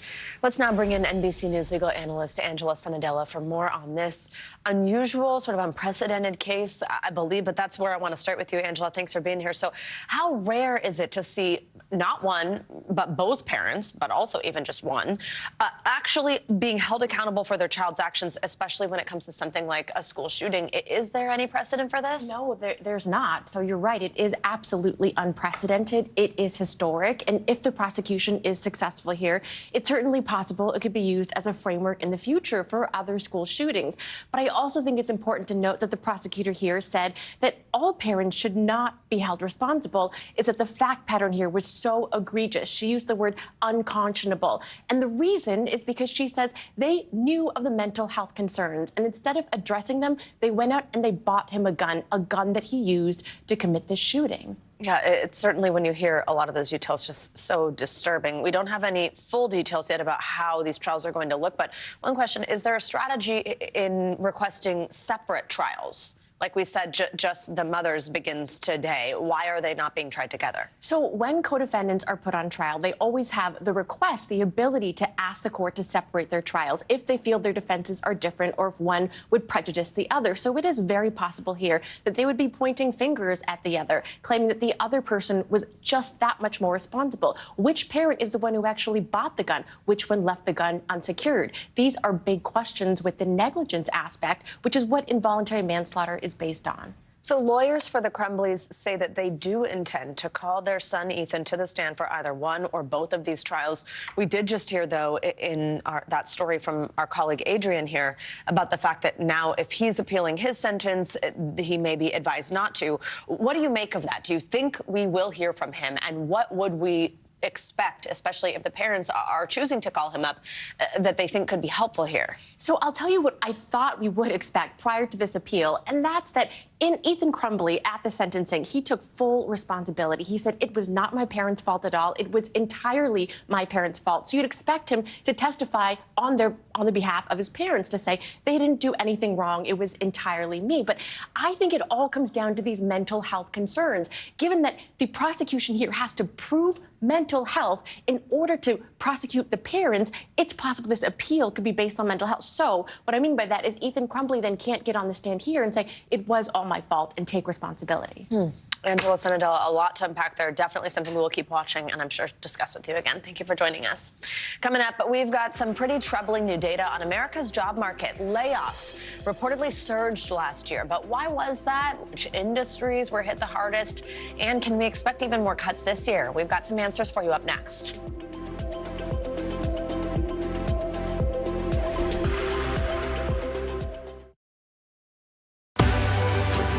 News lives in the now. It's coming at us every second from all over the world. We have a full team. News is more now than ever. Just outside of the Israeli military headquarters. I've been to Gaza many times before, but never like this. Now is raw.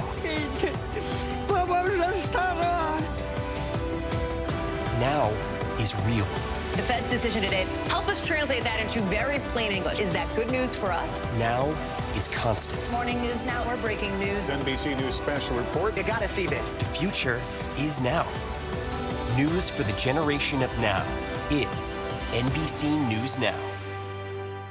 We report live from Tel Aviv, from Juarez, Mexico. Reporting over the skies of Lahaina. Every weeknight, it's your news playlist. Top Story with Tom Yamas, streaming weeknights at 7 on NBC News Now. Good morning. Thanks for joining us. I'm Joe Fryer. I'm Savannah Sellers. The latest developments in the war between Israel and Hamas. If you do have points or you have miles, is now a good time to use them. The first woman on a lunar mission. What was it like to get that news? Morning News Now, streaming weekdays at 7.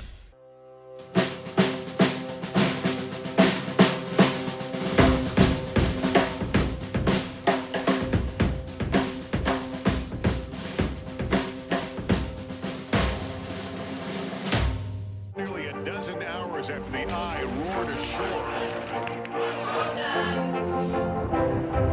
There is some late-breaking news. All right, The NBC News mobile app. Get connected to your favorite news shows. For the top stories, breaking news, and live video, download the NBC News mobile app now. We're talking possibly 1 trillion galaxies. Yes. That is a number that is just so hard to compute. Whether it's the moon, whether it's Mars, it feels like we're on the cusp of something big.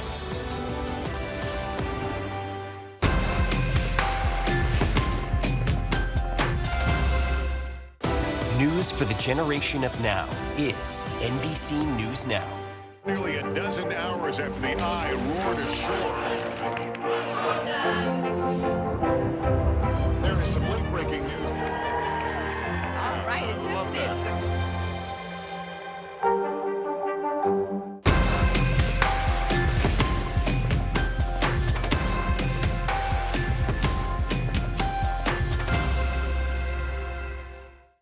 News for the generation of now is NBC News Now.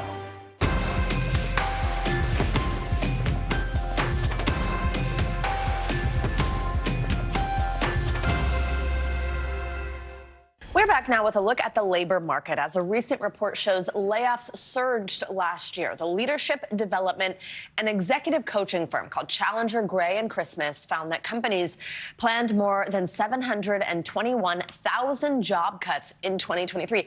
And that is a 98% increase from the cuts announced in 2022. So what does this mean for job cuts this year? Well, for more, let's bring in Johnny C. Taylor Jr. He is the CEO of the Society for Human Resource Management. Johnny, thanks very much for being with us. So first, just tell us, why did we see such a spike in job cuts last year, and which industries were most impacted? So totally predictable.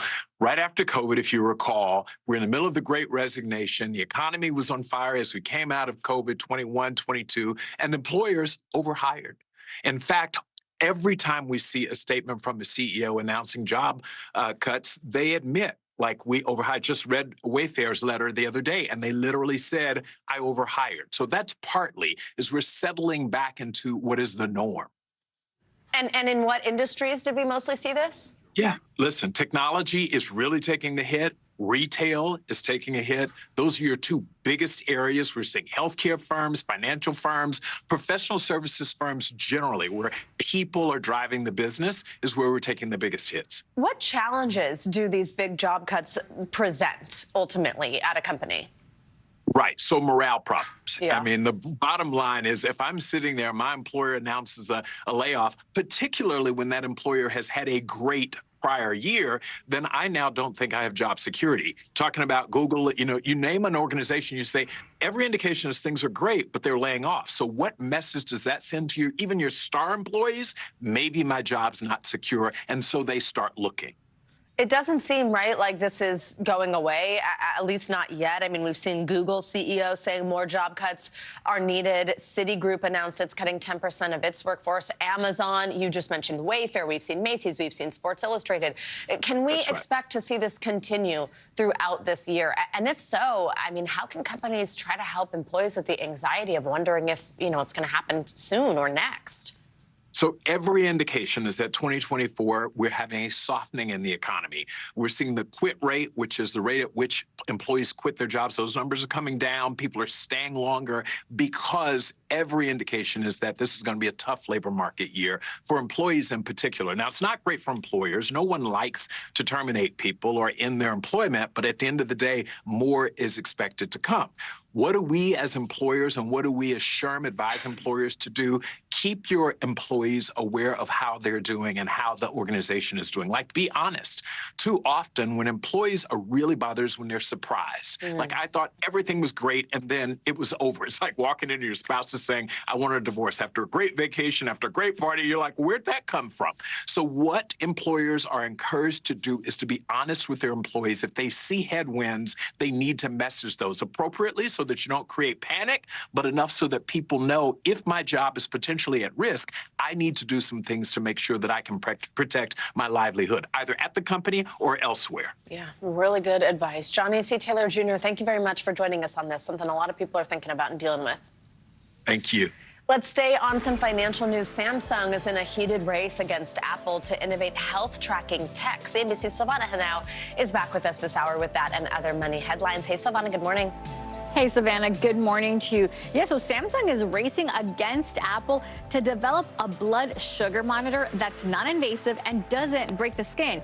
Bloomberg reports the work is part of broader efforts to include health features in a range of devices, including the Galaxy Ring that Samsung unveiled last week. Now, the company aims to eventually give consumers a more complete assessment of their well-being through sensors on different parts of the body and around their home.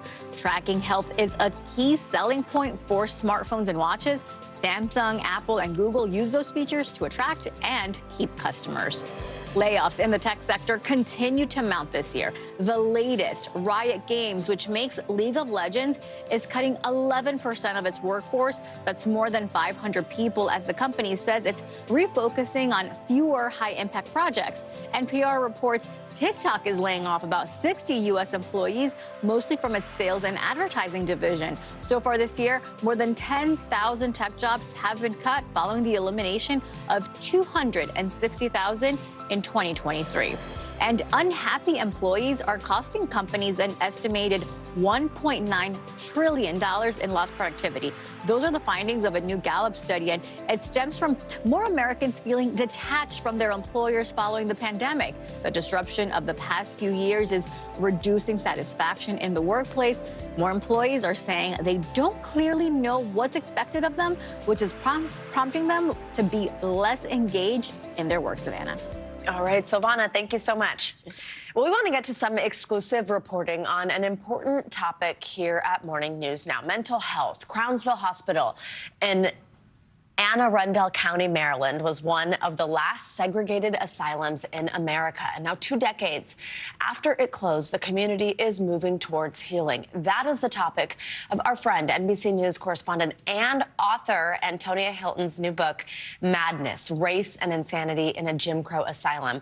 It is out today. We are lucky enough to be joined on set by Antonia this morning. Antonia, first of all, just congratulations on your new book. And I know you're going to share this story with us. We're going to talk about the book on the other side and really dig in on it. But thank you for joining us this morning with the story. Thank you for having me. This is a story that is very close to my heart. I think we're at this moment where people want to talk about mental health. Totally. And I hope that this history through the eyes of this one hospital in Maryland really helps people see, you know, if we go back, we can imagine a better system going forward. And that's exactly what this community in Maryland is going to do. They're going to take this sad chapter of history, this former segregated asylum, and turn it into a community space. Take a look. Amazing.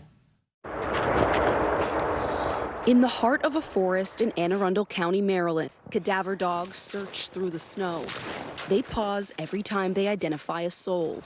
Many were buried in this cemetery as numbers, not names, from their time as patients in a historic, segregated asylum that shaped the lives of locals like historian Janice Hayes Williams. Is this land sacred to you? 100%. Yes, this is sacred. Crownsville Hospital opened in 1911 and closed in 2004. For decades, it was the only place that accepted Black Marylanders suffering with mental illness. It was notorious for overcrowding and abuse, and as a symbol of America's racial divide. If you lived here, this was a place you did not want to go. As a child, you were threatened by your parents or others. If you don't do what I tell you, I will send you to Crownsville With Janice's help, this land will become a 500-acre memorial park that turns dilapidated hospital buildings into mental health treatment spaces, public gardens, and biking paths. The need is great. Last year, a record number of Americans took their own lives. Anne Arundel County Executive Stuart Pittman worked with Janice to secure $30 million in funding from lawmakers. What do you want people to see when they walk onto this property? Great work being done by a lot of people from diverse backgrounds to make the human experience better. Former Crownsville patient Reverend Sonia King shares that dream. She came to Crownsville when she was a college student battling a deep depression. It was stressful and overcrowded, but a team of nurses helped her recover. It was hard. I was confused, didn't know if I could continue on. What do you think the potential is for this land? I think this land has great potential. Healing needs to occur, and from healing comes new growth. Healing propels this project. Janice is a descendant of slaves who worked for the Maryland governor. County Executive Pittman, the descendant of those slave owners. Do you think about that? I think we wear that like a banner because we are truly this county. Why do you think so many Americans are having a hard time having these conversations about history, collaborating with people who are different from them? Fear of the unknown. Reverend King has started to share her story. Just because you go through something doesn't mean that's the end. She hopes that this new memorial park becomes a model for our nation's healing. What a great and timely story about something that's going to happen there. And it so coincides perfectly with this book coming out. First, congratulations. Thank you. Is it true this was your college thesis? This is how this began? Yes, I started this work at about 19 years old, so it's been a while. Which is And incredible. I honestly, I came to my college campus wanting to learn more about mental health because I came from a very big family. I have 20-something cousins. I'm one of 7 kids. And the one topic all of us really struggled to talk about was our feelings and our mental health. I came from a family that had some shameful experiences with the mental health system, loved ones who had spent time in facilities like this one. And so there was all that stigma that I think so many Americans can relate to, especially when you try to talk to your parents or grandparents, right? So I got to college and I was like, okay, I can study this by myself for the first time and nobody can stop me.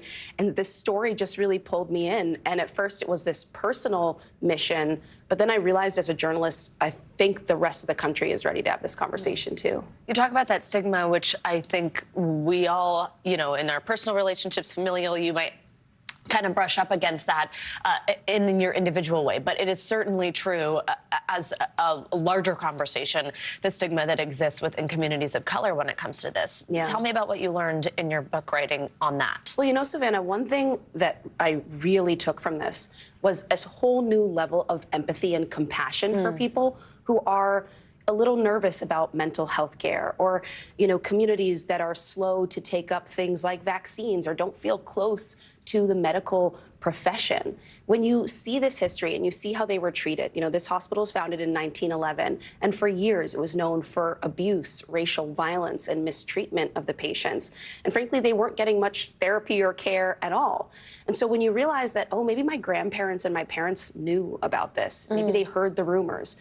Black families in Baltimore, so many of them have connections to this hospital. And so that generational impact leads to a lack of trust.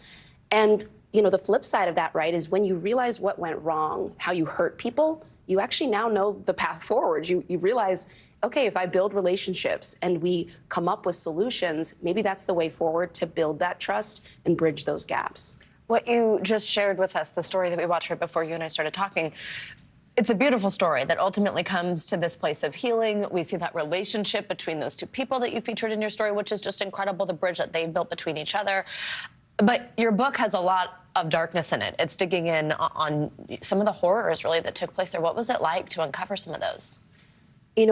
Personally, it was really hard. Sometimes you come across these stories of patients that are just heartbreaking, and you can't imagine how anybody would allow that to happen. But the truth is I have traveled this country as a journalist, and I talk to people of every racial background about mental health. I think everyone has a story about a loved one or an older relative who maybe was sent to a place like this and kind of disappeared, and the family didn't talk about it. And that's what was happening here. Patients would end up at Crownsville for decades, and they wouldn't be taken care of properly. I write at one point a story about a man who is brought to Crownsville, picked up by authorities because they think he is speaking in a fake British accent. It turns out, after one black nurse, who's one of the first people to integrate the hospital, she gets to know him, and it turns out he is from London and was a jockey and had come to the United States and hit hard times, but that was his real accent. And that was the only reason he was sent to the asylum. And so you hear stories like that and you realize just how much pain and loss happened in spaces like this. But there were also the heroes who came to work every single day, who did everything they could to save people. And for me, the major takeaway has been a lot of this isn't rocket science. We could all start by just listening, being patient with and kinder to some of our neighbors and friends and colleagues, and that would change a lot of mental health outcomes in the U.S. What a great message, something we can all definitely play our part in. Antonia Hilton, congratulations again. This important book, Madness, out today. Thank you very much for joining us. You can check it out, Madness, Race and Insanity in a Jim Crow Asylum, again, on shelves today. Antonia, thank you so much. Congrats, we're so happy for you. Coming up, something a little bit lighter this Tuesday morning. Oscar nominations just dropped, and we've got you covered after the break. Which films scored, which got snubbed. We'll let you know. Stay with us. That's up next.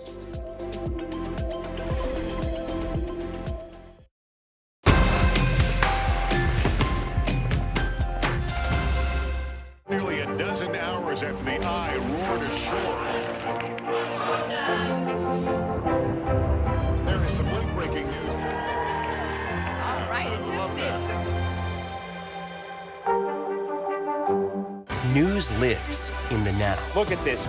You can't even see anything anymore. Let's break down what we know. You gotta see this. News for the generation of now is NBC News Now. Morning, Al. I think when you open your eyes, you get to decide, how's my day going to be? We want to be a way to start your day, lighten your load, every single morning.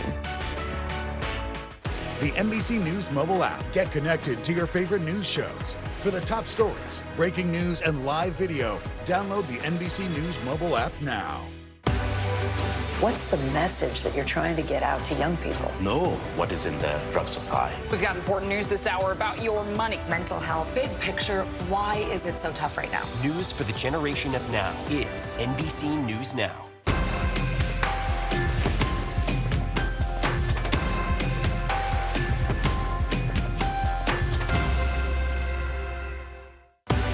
News lives in the now. It's coming at us every second. News is more now than ever.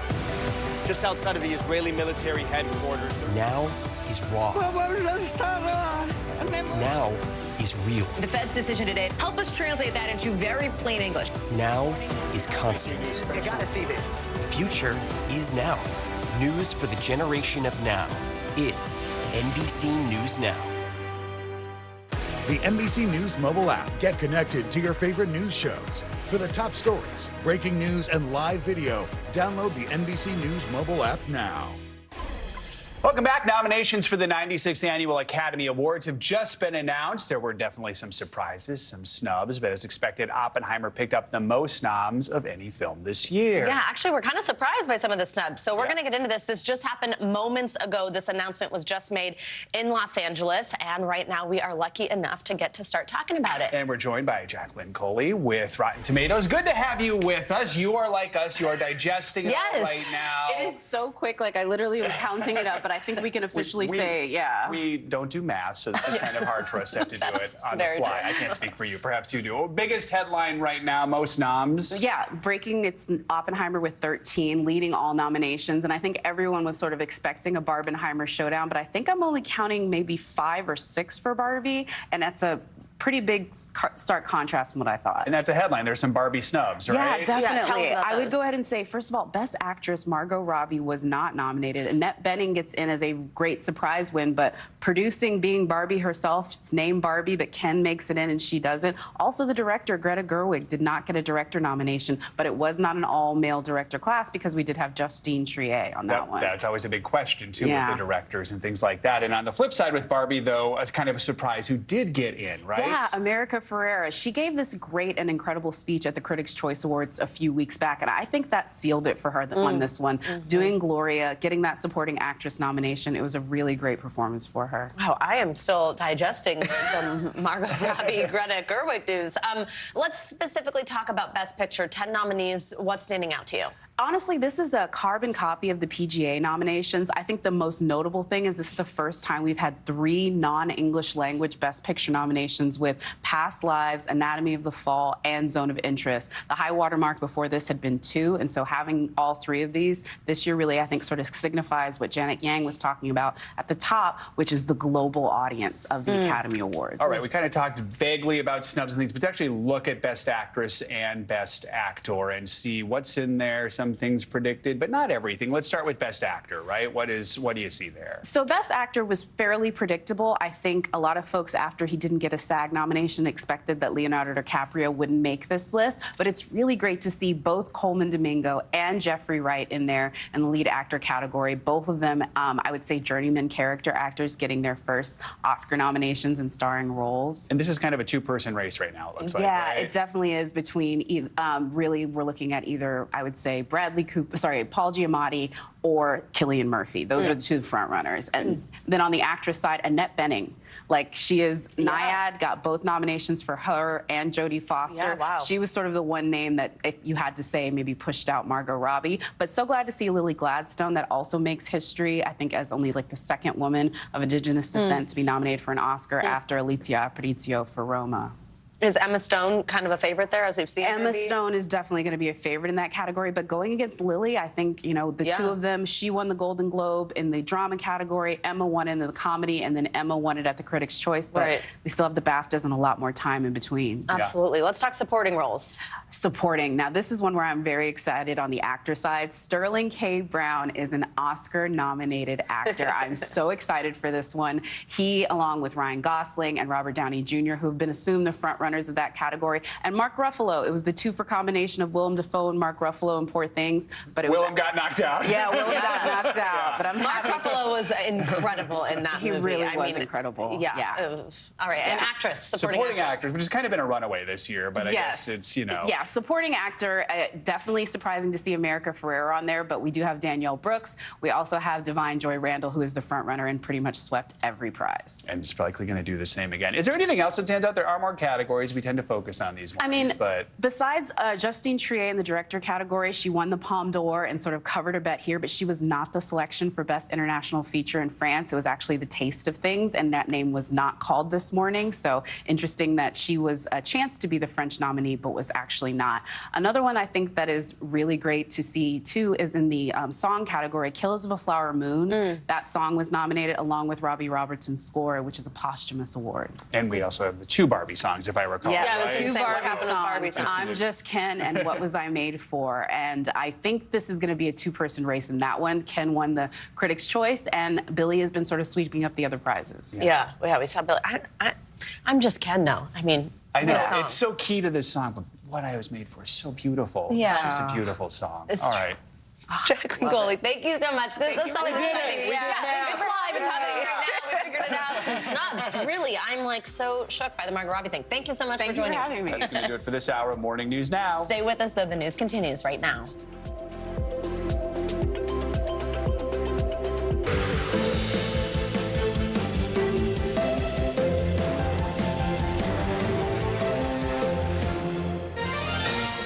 Good morning. Thank you for joining us this Tuesday. And on a primary day, I'm Savannah Sellers. I'm Joe Fryer. Right now on Morning News Now, it is primary day in America.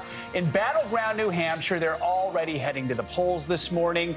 The 2 remaining GOP candidates, former President Trump, former Ambassador Nikki Haley, making their final pushes for votes. Overnight, our first glimpse at how the state could swing, maybe. All 6 registered voters in small-town Dixville Notch casting their ballots for former Ambassador Haley. We've got full coverage this morning on what is to come. In the Middle East, what's thought to be the deadliest single attack on Israel's military since the war against Hamas began more than 100 days ago. More than 20 IDF troops killed in a Gaza assault yesterday comes as calls grow around the world for a ceasefire and the release of those remaining hostages held by Hamas. We'll bring you Israel's latest proposal to bring them home.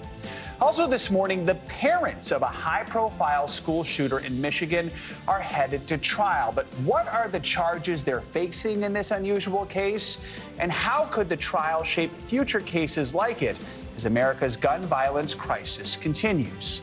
And we'll end the hour in Hollywood and tell you which of the year's biggest blockbuster films and some of the smaller films as well are up for an Oscar as the nominations are revealed. Look forward to Oscar nomination morning. It's so exciting. And I've seen quite a few of them, so now I'm like, oh. And then it tells you which ones you still need to see. Yes, exactly. You're like, oh, I didn't know about that. I guess I should say I've seen quite a few that are in the conversation. Exactly. We'll find out what's actually nominated. See if they make it. All right. We're going to, of course, begin this hour in New Hampshire, where voting is underway in the first in the nation primary. Yeah, it could be a make or break moment for former UN Ambassador Nikki Haley as she looks to bridge the gap between her and former President Donald Trump in the now two-person race for the Republican nomination. It was a good start to the day for Haley overnight as she won the first votes coming out of Dixville Notch. The town is known for voting just after midnight on election days. This comes as the former president has his eyes set on the general election and a rematch against President Biden. NBC News senior Washington correspondent and News Now anchor Hallie Jackson kicks off our coverage from Bedford, New Hampshire. Hey there, Joe and Savannah. Good morning to the both of you. This is it. This is the line here in Bedford, New Hampshire. You can see the early risers coming in, trying to get their ballots cast on this critical first-in-the-nation primary day. The town clerk expects maybe as many as 9,000 people, somewhere between 6,000 and 9,000, to show up here at this high school, where we'll take you inside. You can see everything is set up. Everything is ready to go. I'm going to sneak in this door here. We're told that undeclared voters here have the edge as far as registration, and those are exactly the voters that Nikki Haley would need to win over in what's seen as her last best chance to try to take on Donald Trump. The first few ballots this morning officially tallied in New Hampshire. Tiny Dixville Notch overnight with 6 voters unanimously backing former UN Ambassador Nikki Haley in a race now down to 2 candidates. Former President Trump hoping for a show of GOP force alongside former primary rivals Tim Scott, Doug Burgum, and Vivek Ramaswamy. Ron DeSantis not on stage, but he has an open invitation, according to a Trump campaign official, after DeSantis dropped out of the race Sunday and endorsed the former president, who's already looking ahead to the general election. You're going to put Crooked Joe and his protectors on notice that we are coming in November. New polling shows him leading Haley by 19 points here. So what does a good night look like?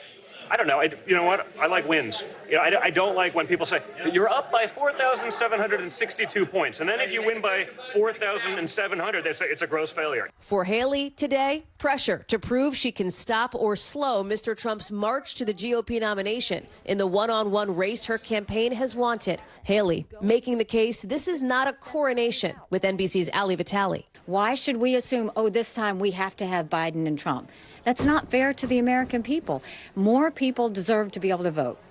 And I'm going to give them that option. Haley's campaigning with New Hampshire's popular Republican Governor Chris Sununu. To do well in this state, she'll have to win independents, like Gary and Brenda Goodrow, both turned off by Mr. Trump. But Gary plans to vote for Chris Christie instead. I realize people tell me I'm wasting my vote, but I have to look at myself in the mirror. Brenda will write in President Biden's name. But new this morning, fallout over a robocall pretending to be from President Biden, urging people not to vote today. What a bunch of malarkey. That sounds like Joe Biden, but it's not, with the state's attorney general saying it appears to be artificially generated, calling it an attempt to suppress New Hampshire voters. The White House confirms that that call was indeed fake. As for the Republican race here, I mean, listen, this is what we are going to see basically all day long here in New Hampshire. The polls will close later on tonight. And as always, it's a political cliche for a reason, but it comes down to turnout. Who shows up? Will it be that segment of independent voters that Nikki Haley wants to see, or will former President Trump maintain what we've seen, which is that double-digit healthy polling lead? Joe, Savannah, back to you. All right, Hallie Jackson, thank you very much. For more on today's primaries, let's bring in Boston Globe senior national political reporter Jess Bidgood. Good to have you with us, Jess. So you spent a good amount of time, I know, covering the Haley campaign leading into today's primary. She spent the last week meeting voters in New Hampshire following that third-place finish in Iowa, but she feels like she might have a better chance here because New Hampshire is much more independent. What's standing out to you as she looks to find a path forward in this primary election and try to stay competitive? Good morning, and thank you so much for having me. For weeks now, Nikki Haley has been saying she wants a two-person race with former President Trump, and guess what? She has it. If she is going to succeed in New Hampshire, though, it is not going to be with, the conservative Republicans who typically make up the primary base. It's going to be with those independents that Hallie was talking about in that segment just now. So we've seen her kind of crisscrossing the state, trying to appeal to those voters. She's telling them a few different things. One thing that we've seen her doing a lot of in recent days is trying to tie Trump and Biden together, kind of trying to group them and tell voters these are figures who represent the past. She's suggesting they're too old. She's suggesting they're not fit for office. And she's depicting herself as the one candidate who is, who represents a future, who represents something new, who represents turning the page. And what really remains to be seen is basically the question of, will she bring on enough independent voters? Will she get enough independents to show up at the polls today and pull a Republican ballot and vote for her? And that could really be the question that determines how much longer this primary lasts for. Let's talk about former President Trump and what we've seen from him. He's, of course, looking to win the Republican nomination for a third straight time, and we've continue to talk about his lead in the polls, but tell us about his strategy in the Granite State over the past week, especially as he's also balancing it with these court appearances. How is he separating himself from Nikki Haley? What have we seen from him on the ground? Yeah, so Trump's approach to campaigning in New Hampshire has been unusual, to say the least. Yesterday was a good example of how things are just a little odd this year. He spent much of the day not in New Hampshire. He was in New York, where he had a brief court appearance, although most of those proceedings were delayed, and didn't get back to the state until a 9 p.m. rally. So that really left, the state to Nikki Haley to kind of crisscross and attempt to claim for herself. But when you are former President Trump, when everybody knows your name, knows who you are, and knows how they feel about you, arguably, you don't need to be on the ground quite so much, or at least that is the bet that Trump is making. When he is here, what we see him do is try to kind of flood the zone. Right now, he is trying to make it really lonely for Nikki Haley to be the final candidate running against him. He had a bunch of his former competitors in the race up on stage with him last night, as we just saw. One of those people was Senator Tim Scott of South Carolina.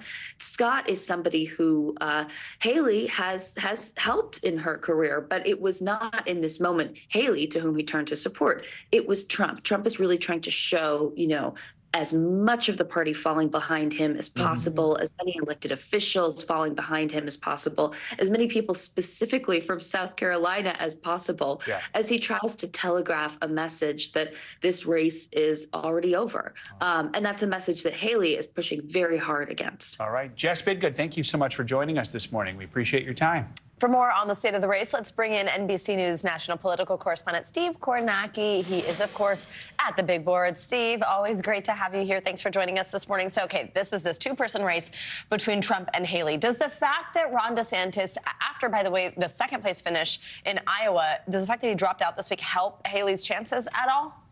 It seems, at least based on the polling, it might be the opposite. I think you mentioned this, but this is the final tracking poll from NBC 10 in Boston, Suffolk University polling.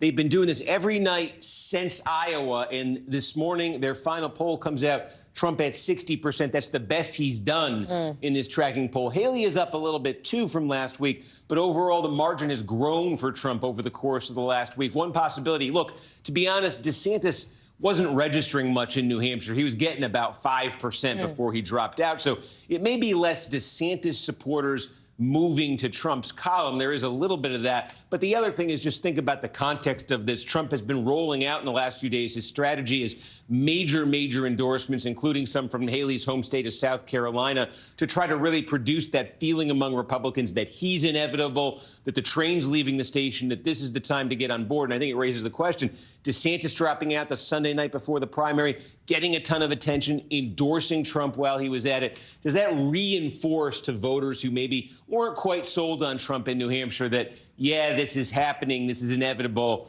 and they end up kind of moving towards him? I think that's a possibility here, at least. We keep talking about New Hampshire's independent voters, which Haley is counting on. What are her chances of actually gaining their support? She would need to make massive gains from what we're seeing in the polls among independents. That's not to say she's doing poorly among independents. You can see here, again, from this tracking poll, she's leading by 12 points among independents in New Hampshire. Usually, that would be that'd be a great number in a Republican primary. Winning the independents usually means winning the primary. The problem for Haley is, look at this, among Republicans, she's getting absolutely stomped here. 42 points is the margin for Trump. So quite honestly, if Haley's going to pull off a surprise tonight, she needs a huge number of independent voters just to turn out and be part of the mix. We've seen that before, but then she needs them to break for her, not by 12 points, not by 22, not by probably 40 points. That could get her into the game.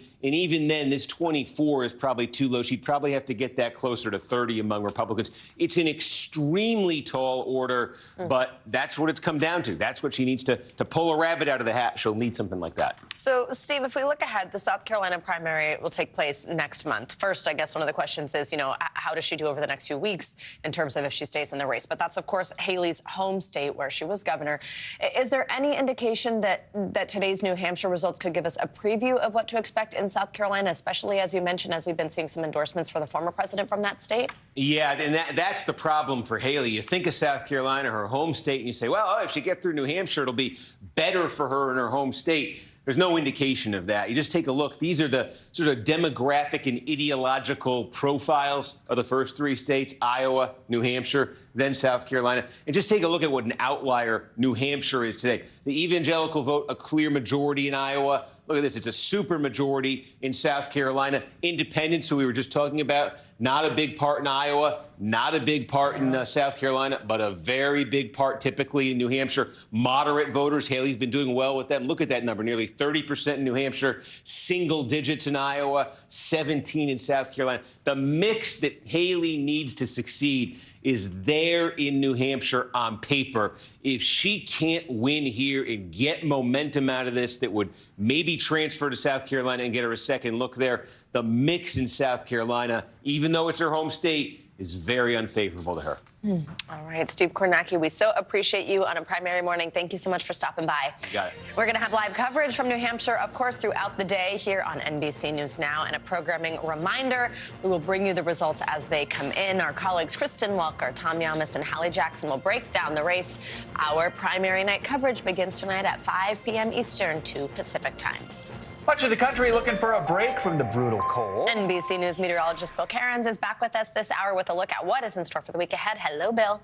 Hello again, and umbrellas are replacing winter coats and gloves in many areas of the country. All of a sudden, we're back to that weather pattern that we had at the start of winter, which wasn't a lot of snow and just a whole lot of warmth and rain. So as yesterday, it was in San Diego, 2.73 inches, January record, and about a quarter of their yearly rainfall. And it wasn't just San Diego. It poured throughout all the desert Southwest and even through Arizona. So January deluge. So we have one storm after another. Our active storm track has taken the storms from California, dipping them down through Texas. picking up Gulf of moisture, Mexico moisture, and then bringing the storms up through the east. And along with all this moisture will come a flood threat over the next couple of days, especially throughout areas of Texas, Louisiana. So storm 1, storm 2, storm 3, as we go throughout the next couple of days. It's going to, this will be one of those periods where a lot of people are like, I don't think I've seen the sun in like a week. That's what we're going to deal with. So this is how much rainfall we're expecting over the next 7 days. When you start to see this darker color, that's 5 inches of rain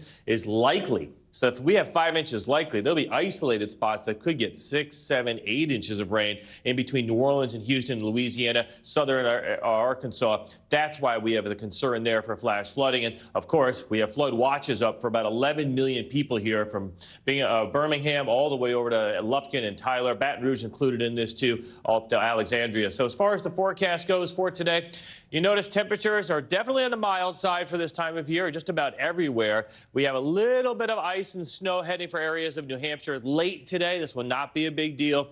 Many of the roads should be just fine with these temperatures. And then tomorrow we're watching temperatures getting very warm up the East Coast. And I know off camera we were talking about when will winter return. So I went and put this together for you. This is the warmer and colder than average. So if you see the blue, that would be colder than average. The red is warmer than average.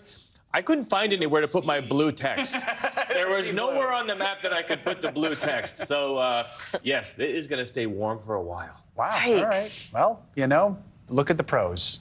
You don't have any pros. Look, I get it. I'm not looking for it to be like feels like negative 20 or something, but you know, it just doesn't feel right. That's all. It's January.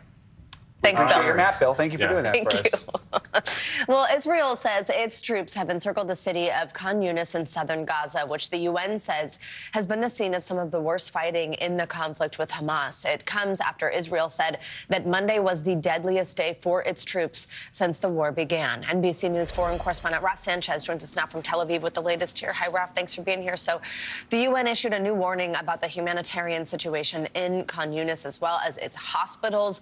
What is the latest there, and what are we hearing also from Israelis about their deadliest day that I just mentioned? So, Savannah, the fighting is raging in Khan Yunis. This is the biggest city in southern Gaza. Hundreds of thousands of people had fled the north, hoping that they would be safe there, and the war has come to them in a big way. And specifically, it is raging in the streets around the Al-Nasser hospital, which is the last major hospital still functioning in Gaza. Our team was inside that hospital yesterday. They sent us some truly haunting images, waves of wounded people coming in. One image that will stay with me, a 7-year-old girl's ponytail that had been chopped off by surgeons who were treating her for shrapnel wounds, lying on the floor of the emergency room. Doctors say they are completely overwhelmed. The Israeli military is ordering people to evacuate from the area around the hospital. We've been asking them all morning, are you telling people to get out of the hospital itself?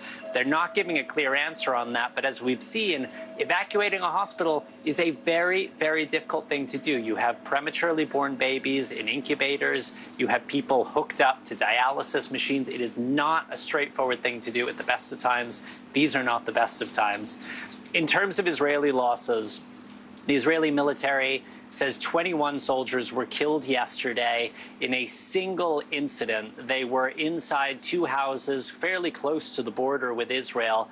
They were preparing to plant explosives in those houses to blow them up.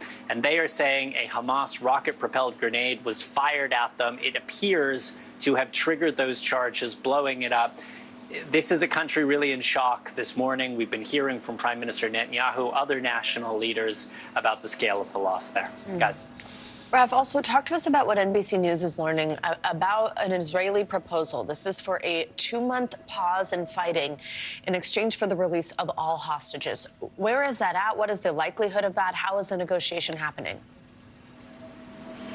Yeah, so 2 Israeli officials say that they have sent that proposal to Qatar, who will send it on to Hamas. We haven't heard anything from Hamas. We do know that the 2 sides have been very far apart, and they've been far apart for a long time now. Hamas has been saying no hostages will be released until the war ends. Israel saying the war will not end until Hamas is destroyed. And then you have Qatar in the middle trying to bridge the gap here. I can tell you guys, for the families of the hostages, their frustration has been mounting with the Israeli government. They want the government to make a deal. and they want them to make it now. Guys. Raf, we're also watching the spillover effects of this war in Yemen, where the U.S. and the U.K. have carried out even more strikes on Houthi rebels there. Tell us the latest and the concerns here for the sparking broader violence. Yeah, so this was the largest wave of strikes in more than 10 days. It involved both U.S. and U.K. warplanes and cruise missiles. They say that they hit a number of missile sites, radar sites, weapons depots. But the big question, guys, are these strikes actually going to stop the Houthis' attacks on commercial ships in the Red Sea? Every indication we have so far is that they are not succeeding in that. The Houthis remain defiant. And you actually heard President Biden asked at the White House a couple of days ago, are these strikes succeeding? He said no, but he said that they're going to continue anyway. Guys. All right, Raf Sanchez, thank you so much. We've got much more to come on this hour of Morning News Now, including the trial of one of the high-profile school shooter's parents and how it could affect future gun violence cases here in America. But first, after the break, the crisis of violence that's engulfing Haiti that's now drawing response from the Pope. We'll tell you about it next. Nearly a dozen hours after the eye roared ashore.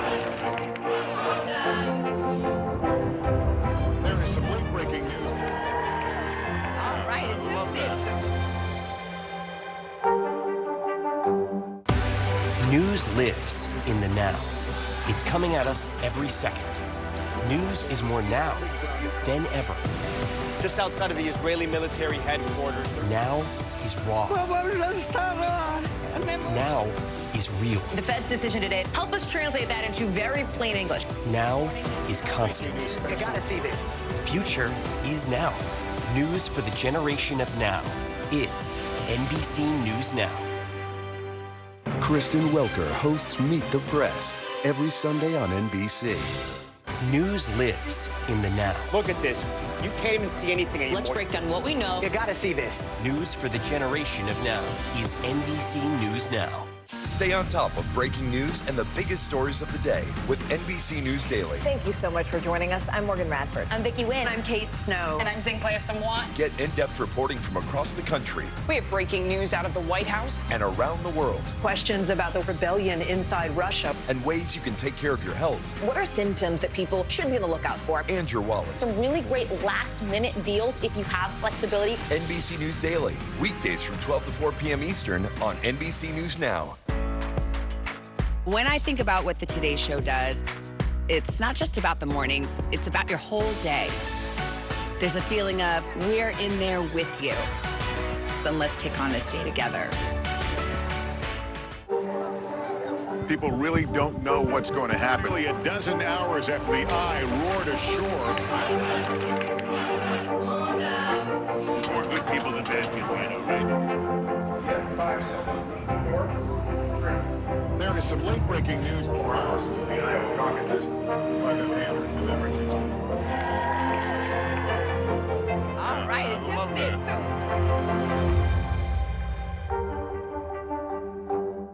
The NBC News mobile app. Get connected to your favorite news shows. For the top stories, breaking news, and live video, download the NBC News mobile app now. Stay on top of breaking news and the biggest stories of the day with NBC News Daily. Thank you so much for joining us. I'm Morgan Radford. I'm Vicki Wynn. I'm Kate Snow. and I'm Zinklea Samwa. Get in-depth reporting from across the country We have breaking news out of the White House and around the world. Questions about the rebellion inside Russia. And ways you can take care of your health. What are symptoms that people should be on the lookout for? And your wallet. Some really great last-minute deals if you have flexibility. NBC News Daily. Weekdays from 12 to 4 p.m. Eastern on NBC News Now. News for the generation of now is NBC News Now. Welcome back. The Pope is pleading for the release of 6 nuns and other hostages who were kidnapped on a bus in Haiti on Friday by armed gunmen. That is according to Catholic Church officials. This is the latest incident in a volatile few years for a nation gripped by gang violence. NBC's Guad Venegas has the latest. Residents in the Haitian capital of Port-au-Prince forced to shelter in place after a new wave of gang violence erupted across several neighborhoods in the small Caribbean nation. footage showing streets blocked off by burning tires and rocks covered by plumes of black smoke in the sky. This woman saying she had to leave after armed gangs took over her house, but then found herself inside an invaded neighborhood once again and now has nowhere to go. It's estimated gangs control up to 80% of Port-au-Prince and are suspected of killing nearly 4,000 people and kidnapping another 3,000 last year. Gangs gain power over a nation trying to get back on its feet after the assassination of its president, Jovenel Moïse, in 2021. On Friday, armed gunmen stopping a bus and taking a group of people, including 6 nuns, that were part of the country's Congregation of the Sisters of St. Anne, according to the Haitian Conference of the Religious. Over the weekend, Pope Francis pleading for their safe return.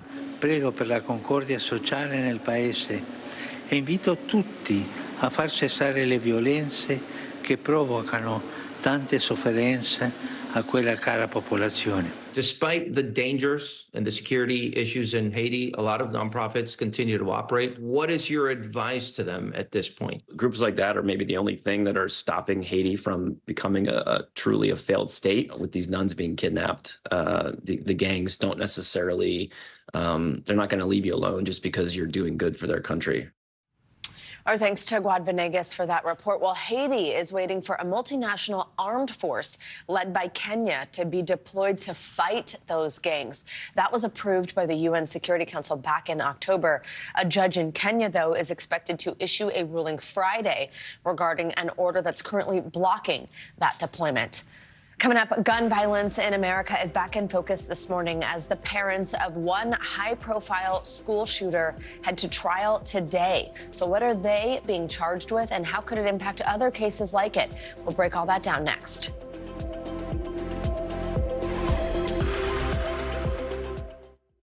Good morning. Thanks for joining us. I'm Joe Fryer. And I'm Savannah Sellers. The latest developments in the war between Israel and Hamas. If you do have points or you have miles, is now a good time to use them. The first woman on a lunar mission. What was it like to get that news? Morning News Now, streaming weekdays at 7. What's the message that you're trying to get out to young people? Know what is in the drug supply. We've got important news this hour about your money. Mental health, big picture. Why is it so tough right now? News for the generation of now is NBC News Now. What is going to happen now? Going back and forth because Oh, yeah, this is it, right?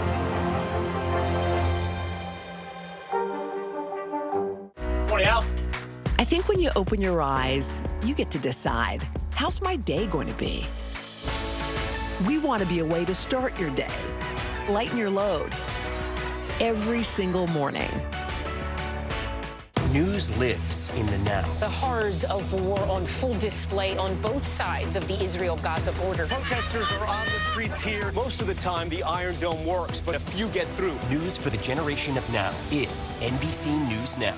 Stay on top of breaking news and the biggest stories of the day with NBC News Daily. Thank you so much for joining us. I'm Morgan Radford. I'm Vicki Wynn. I'm Kate Snow. And I'm Zinklea Samwat. Get in-depth reporting from across the country We have breaking news out of the White House. and around the world, Questions about the rebellion inside Russia. and ways you can take care of your health What are symptoms that people should be on the lookout for? and your wallet. Some really great last-minute deals if you have flexibility. NBC News Daily, weekdays from 12 to 4 p.m. Eastern on NBC News Now. News lives in the now. The horrors of war on full display on both sides of the Israel-Gaza border. Protesters are on the streets here. Most of the time, the Iron Dome works, but a few get through. News for the generation of now is NBC News Now.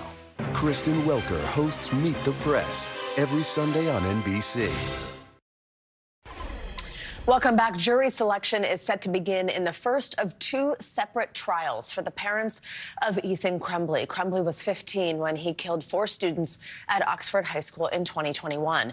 NBC News correspondent Adrian Broaddus joins us now from Pontiac, Michigan, with the details of a case that could pit the 2 parents against one another. Adrian, good morning. Savannah, good morning to you. This is an unprecedented case. Parents of a convicted school mass shooter on trial. James and Jennifer Crumbley each face 4 counts of involuntary manslaughter. This after their son Ethan shot and killed 4 of his classmates at Oxford High School. It happened here in Michigan back in 2021. And today, Jennifer starts trial first. This morning, history unfolding in a Michigan courtroom. Jennifer Crumbley, the mother of convicted school shooter Ethan Crumbley, starts trial. Her husband, James Crumbley, also facing manslaughter charges, will be tried separately. In 2021, Ethan Crumbley opened fire at a suburban Michigan high school, killing 4 students and injuring several others. Prosecutors say he used a semi-automatic handgun purchased by his dad as an early Christmas gift days before the shooting. Crumbley, 15 at the time, posting online, quote, "Just got my new beauty today." The terror that he caused in the state of Michigan and in Oxford is a true act of terrorism. Prosecutors also say there were warning signs days before the shooting when a teacher saw Crumbley searching for ammunition online. His parents allegedly dismissed calls from the school at the time. Authorities say Jennifer Crumbley sent a text saying, quote, "LOL, I'm not mad at you. You have to learn not to get caught." And the day of the attack, a teacher discovering hand-drawn images of a gun pointing at the words, quote, "The thoughts won't stop. Help me." Then both parents were called to the school, but prosecutors say they declined a request to take Ethan home. Crumbley, who was charged as an adult, received a life sentence without parole last month. Victims testified at his sentencing in December. Justin told us he was in the bathroom with the shooter. The next text we got from him after was, quote unquote, "I love you guys." Little did I know that would be my last text I ever received from Justin. But in newly revealed court documents, Crumbley is appealing the sentence, and his attorneys now say he will be advised to resist testifying in his parents' trials. Vin Johnson represents 2 students killed by Crumbley and others who escaped. Those parents sat in that room with the administrators and didn't tell them about the gun, didn't tell them about all the problems that this kid was having at home, didn't tell them about any of this. He says these families believe Jennifer and James Crumbley should be held accountable. Meanwhile, we have not heard from the attorneys representing the parents. A gag order issued in 2022 bans them from speaking about the case publicly. We also haven't heard from the lawyers representing Ethan. Savannah? All right, Adrian, thank you so much.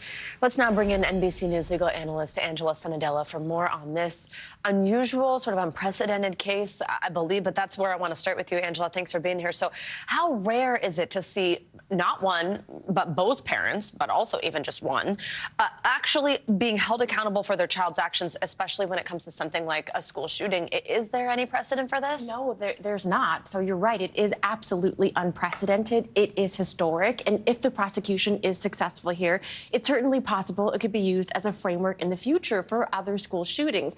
But I also think it's important to note that the prosecutor here said that all parents should not be held responsible. It's that the fact pattern here was so egregious. She used the word unconscionable. And the reason is because she says they knew of the mental health concerns. And instead of addressing them, they went out and they bought him a gun that he used to commit this shooting. Yeah, it's certainly, when you hear a lot of those details, just so disturbing. We don't have any full details yet about how these trials are going to look, but one question, is there a strategy in requesting separate trials? Like we said, just the mother's begins today. Why are they not being tried together? So when co-defendants are put on trial, they always have the request, the ability to ask the court to separate their trials if they feel their defenses are different or if one would prejudice the other. So it is very possible here that they would be pointing fingers at the other, claiming that the other person was just that much more responsible. Which parent is the one who actually bought the gun? Which one left the gun unsecured? These are big questions with the negligence aspect, which is what involuntary manslaughter is based on.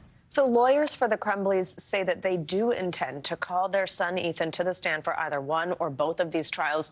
We did just hear, though, in that story from our colleague Adrian here about the fact that now if he's appealing his sentence, he may be advised not to. What do you make of that? Do you think we will hear from him? And what would we expect, especially if the parents are choosing to call him up, that they think could be helpful here? So I'll tell you what I thought we would expect prior to this appeal, and that's that in Ethan Crumbley at the sentencing, he took full responsibility. He said, it was not my parents' fault at all. It was entirely my parents' fault. So you'd expect him to testify on the behalf of his parents, to say they didn't do anything wrong. It was entirely me. But I think it all comes down to these mental health concerns. Given that the prosecution here has to prove mental health in order to prosecute the parents, it's possible this appeal could be based on mental health. So what I mean by that is Ethan Crumbley then can't get on the stand here and say, it was all my fault and take responsibility.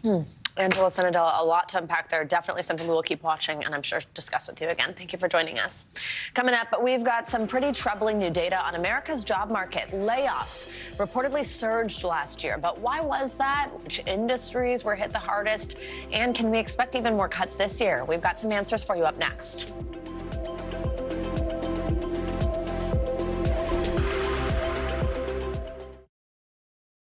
News lives in the now. The horrors of war on full display on both sides of the Israel-Gaza border. Protesters are on the streets here. Most of the time, the Iron Dome works, but a few get through. News for the generation of now is NBC News Now. Nearly a dozen hours after the eye roared ashore. There is some late-breaking news. All right, it just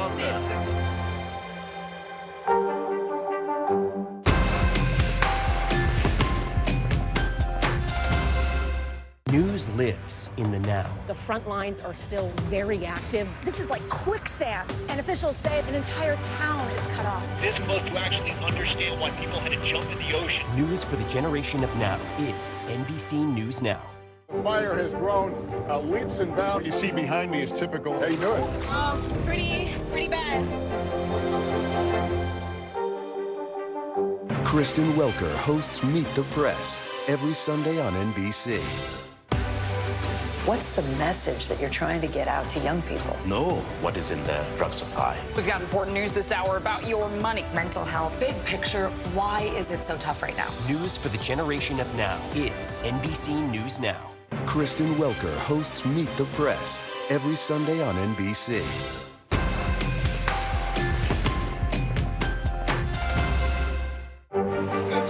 What is going to happen now? Going back and forth because they...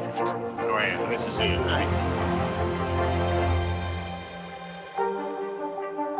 News lives in the now. The horrors of war on full display on both sides of the Israel-Gaza border. Protesters are on the streets here. Most of the time, the Iron Dome works, but a few get through. News for the generation of now is NBC News Now. Nearly a dozen hours after the eye roared ashore. There is some late-breaking news. All right, it just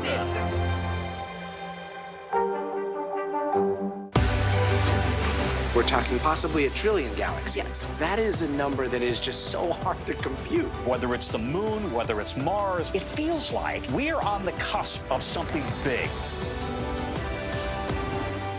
Nearly a dozen hours after the eye roared ashore. There is some late-breaking news. All right, it just News for the generation of now is NBC News Now.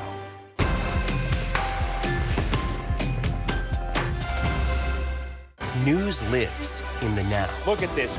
You can't even see anything anymore. Let's break down what we know. You gotta see this. News for the generation of now is NBC News Now.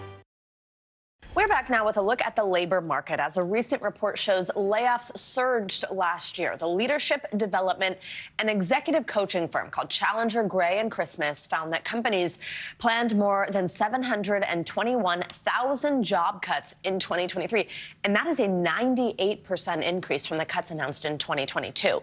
So what does this mean for job cuts this year? Well, for more, let's bring in Johnny C. Taylor Jr. He is the CEO of the Society for Human Resource Management. Johnny, thanks very much for being with us. So first, just tell us, why did we see such a spike in job cuts last year, and which industries were most impacted? So totally predictable. Right after COVID, if you recall, we're in the middle of the Great Resignation. The economy was on fire as we came out of COVID 21, 22, and employers overhired. In fact, every time we see a statement from the CEO announcing job cuts, they admit, like we overhired. Just read Wayfair's letter the other day, and they literally said, I overhired. So that's partly is we're settling back into what is the norm. And in what industries did we mostly see this? Yeah, listen, technology is really taking the hit. Retail is taking a hit. Those are your two biggest areas. We're seeing healthcare firms, financial firms, professional services firms generally, where people are driving the business, is where we're taking the biggest hits. What challenges do these big job cuts present ultimately at a company?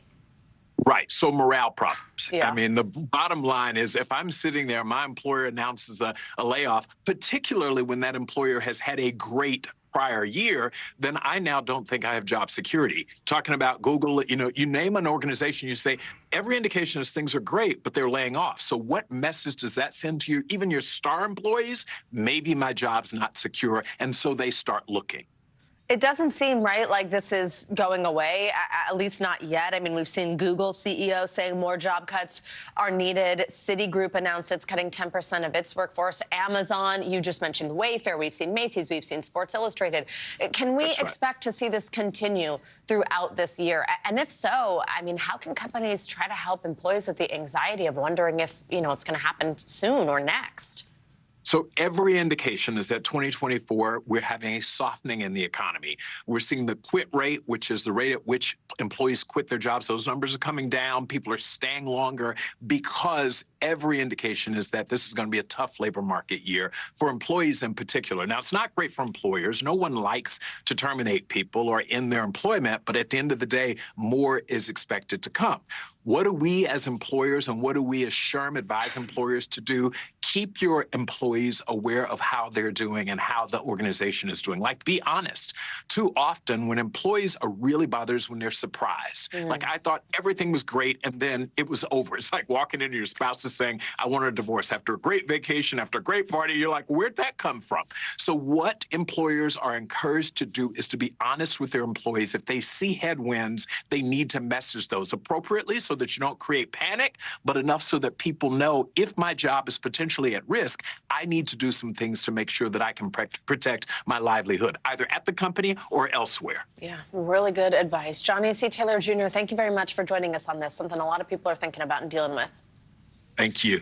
Let's stay on some financial news. Samsung is in a heated race against Apple to innovate health tracking tech. NBC's Silvana Henao is back with us this hour with that and other money headlines. Hey, Silvana, good morning. Hey, Savannah, good morning to you. Yeah, so Samsung is racing against Apple to develop a blood sugar monitor that's non-invasive and doesn't break the skin. Bloomberg reports the work is part of broader efforts to include health features in a range of devices, including the Galaxy Ring that Samsung unveiled last week. Now, the company aims to eventually give consumers a more complete assessment of their well-being through sensors on different parts of the body and around their home. Tracking health is a key selling point for smartphones and watches. Samsung, Apple, and Google use those features to attract and keep customers. Layoffs in the tech sector continue to mount this year. The latest, Riot Games, which makes League of Legends, is cutting 11% of its workforce. That's more than 500 people, as the company says it's refocusing on fewer high-impact projects. NPR reports TikTok is laying off about 60 U.S. employees, mostly from its sales and advertising division. So far this year, more than 10,000 tech jobs have been cut following the elimination of 260,000 in 2023.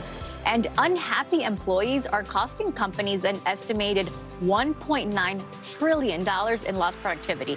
Those are the findings of a new Gallup study, and it stems from more Americans feeling detached from their employers following the pandemic. The disruption of the past few years is reducing satisfaction in the workplace.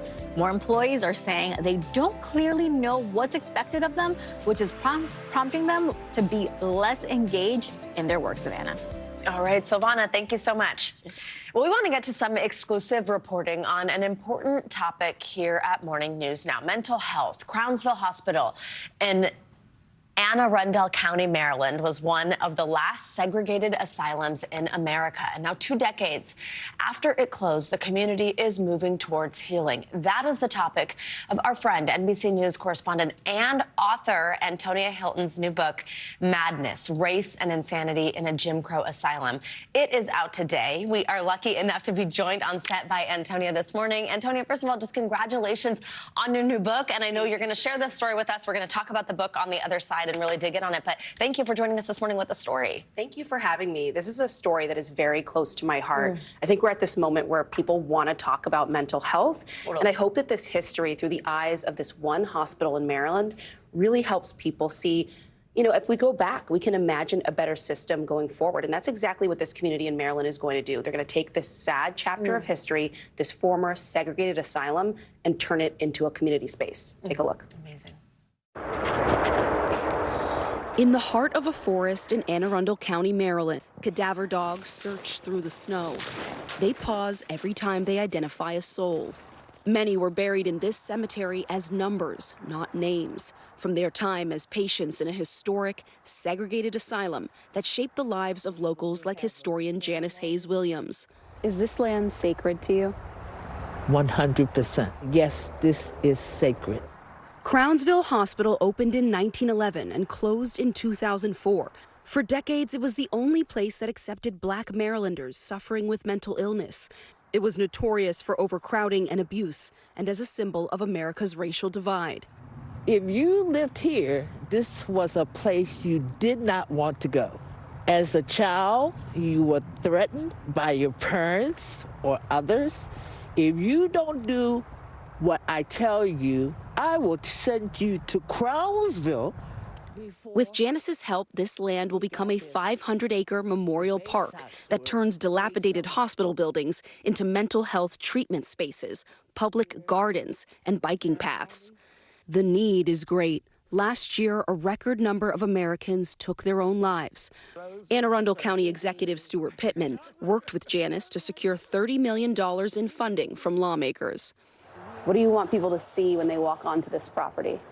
Great work being done by a lot of people from diverse backgrounds to make the human experience better. Former Crownsville patient Reverend Sonia King shares that dream. She came to Crownsville when she was a college student battling a deep depression. It was stressful and overcrowded, but a team of nurses helped her recover. It was hard. I was confused, didn't know if I could continue on. What do you think the potential is for this land? I think this land has great potential. Healing needs to occur, and from healing comes new growth. Healing propels this project. Janice is the descendant of slaves who worked for the Maryland governor. County Executive Pittman, the descendant of those slave owners. Do you think about that? I think we wear that like a banner because we are truly this county. Why do you think so many Americans are having a hard time having these conversations about history, collaborating with people who are different from them? Fear of the unknown. Reverend King has started to share her story. Just because you go through something doesn't mean that's the end. She hopes that this new memorial park becomes a model for our nation's healing. What a great and timely story about something that's going to happen there. And it so coincides perfectly with this book coming out. First, congratulations. Thank you. Is it true this was your college thesis? This is how this began? Yes, I started this work at about 19 years old, so it's been a while. And I honestly, I came to my college campus wanting to learn more about mental health because I came from a very big family. I have 20-something cousins. I'm one of 7 kids. And the one topic all of us really struggled to talk about was our feelings and our mental health. I came from a family that had some shameful experiences with the mental health system, loved ones who had spent time in facilities like this one. And so there was all that stigma that I think so many Americans can relate to, especially when you try to talk to your parents or grandparents, right? So I got to college and I was like, okay, I can study this by myself for the first time and nobody can stop me.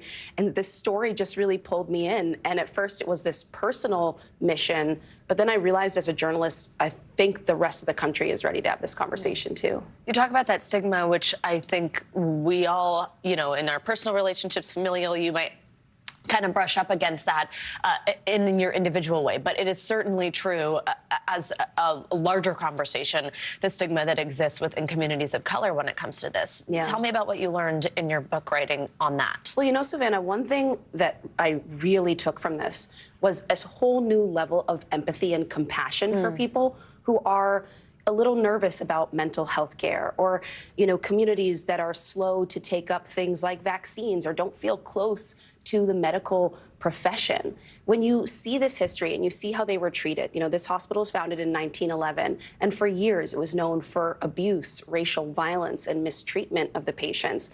And frankly, they weren't getting much therapy or care at all. And so when you realize that, oh, maybe my grandparents and my parents knew about this, maybe they heard the rumors. Black families in Baltimore, so many of them have connections to this hospital. And so that generational impact leads to a lack of trust. And the flip side of that, right, is when you realize what went wrong, how you hurt people, you actually now know the path forward. You realize, okay, if I build relationships and we come up with solutions, maybe that's the way forward to build that trust and bridge those gaps. What you just shared with us, the story that we watched right before you and I started talking, it's a beautiful story that ultimately comes to this place of healing. We see that relationship between those two people that you featured in your story, which is just incredible, the bridge that they've built between each other. But your book has a lot of darkness in it. It's digging in on some of the horrors, really, that took place there. What was it like to uncover some of those? Personally, it was really hard. Sometimes you come across these stories of patients that are just heartbreaking, and you can't imagine how anybody would allow that to happen. But the truth is I have traveled this country as a journalist, and I talk to people of every racial background about mental health. I think everyone has a story about a loved one or an older relative who maybe was sent to a place like this and kind of disappeared, and the family didn't talk about it. And that's what was happening here. Patients would end up at Crownsville for decades, and they wouldn't be taken care of properly. I write at one point a story about a man who is brought to Crownsville, picked up by authorities because they think he is speaking in a fake British accent. It turns out, after one Black nurse, who's one of the first people to integrate the hospital, she gets to know him, and it turns out he is from London and was a jockey and had come to the United States and hit hard times, but that was his real accent. And that was the only reason he was sent to the asylum. And so you hear stories like that and you realize just how much pain and loss happened in spaces like this. But there were also the heroes who came to work every single day, who did everything they could to save people. And for me, the major takeaway has been a lot of this isn't rocket science. We could all start by just listening, being patient with and kinder to some of our neighbors and friends and colleagues, and that would change a lot of mental health outcomes in the U.S. What a great message, something we can all definitely play our part in. Antonia Hilton, congratulations again. This important book, Madness, out today. Thank you very much for joining us. You can check it out, Madness, Race and Insanity in a Jim Crow Asylum, again, on shelves today. Antonia, thank you so much. Congrats. We're so happy for you. Coming up, something a little bit lighter this Tuesday morning. Oscar nominations just dropped, and we've got you covered after the break. Which films scored, which got snubbed. We'll let you know. Stay with us. That's up next.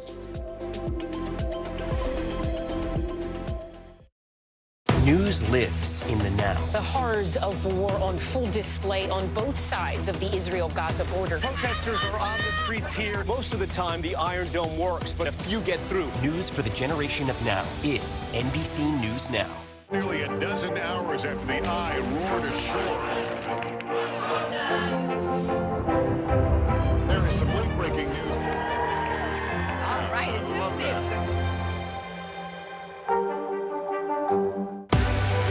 What's the message that you're trying to get out to young people? Know what is in the drug supply. We've got important news this hour about your money. Mental health, big picture, why is it so tough right now? News for the generation of now is NBC News Now. From inside Iran, from Israel, from Florida, from Lewiston, Maine. Part of our continued reporting. This is what a country in war looks like. Women, children.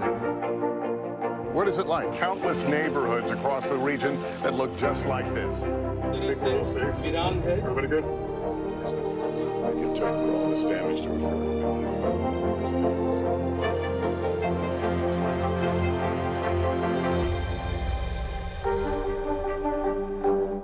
The NBC News mobile app. Get connected to your favorite news shows. For the top stories, breaking news, and live video, download the NBC News mobile app now.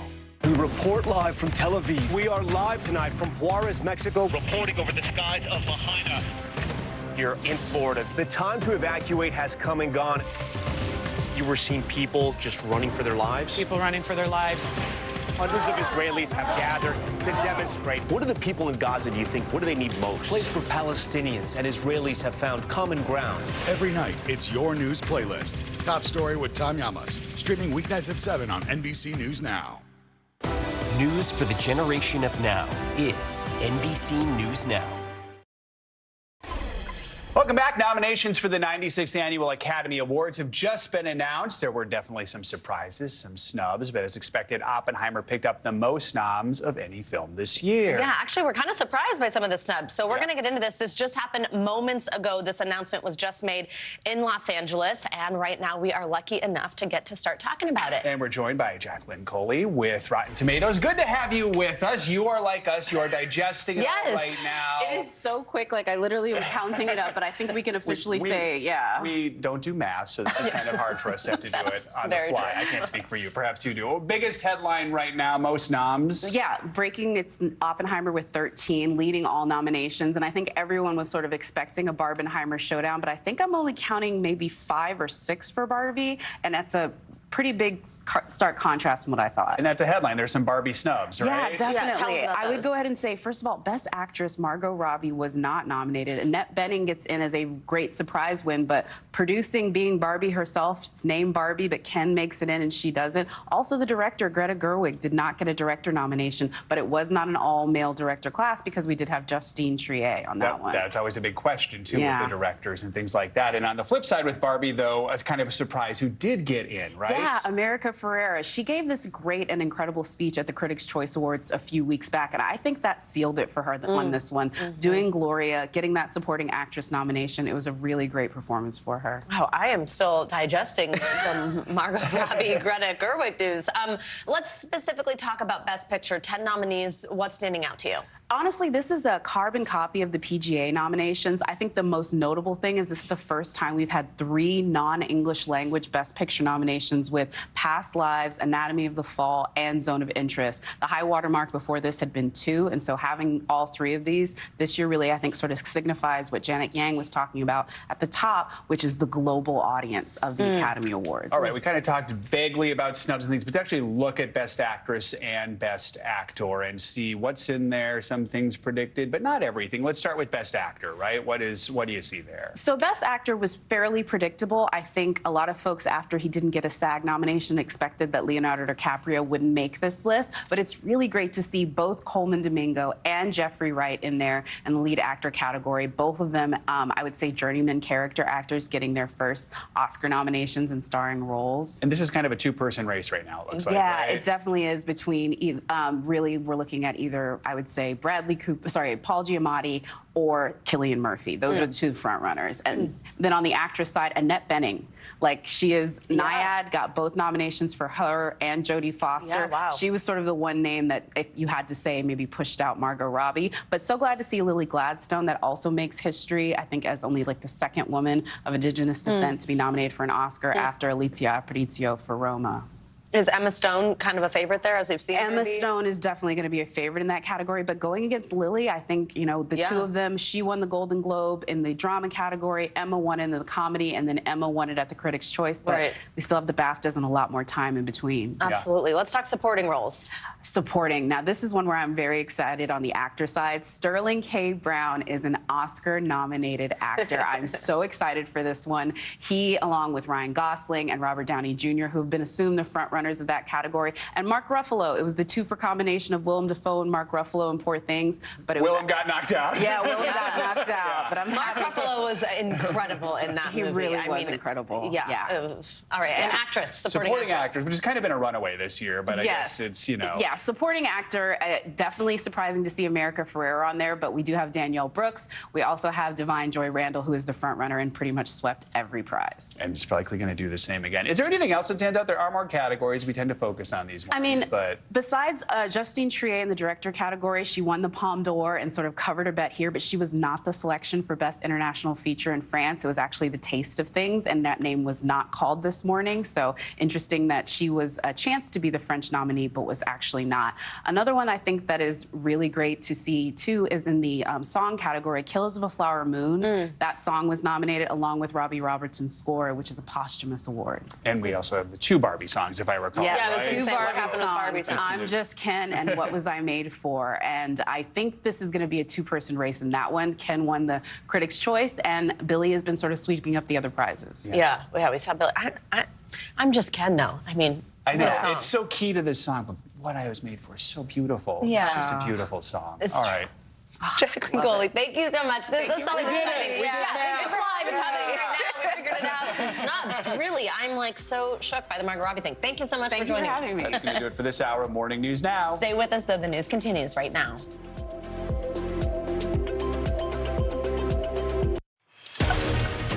Hi, everyone. Happy Tuesday. So glad you could be with me. I'm Vicki Nguyen. Morgan Radford is off today. NBC News Daily starts right now.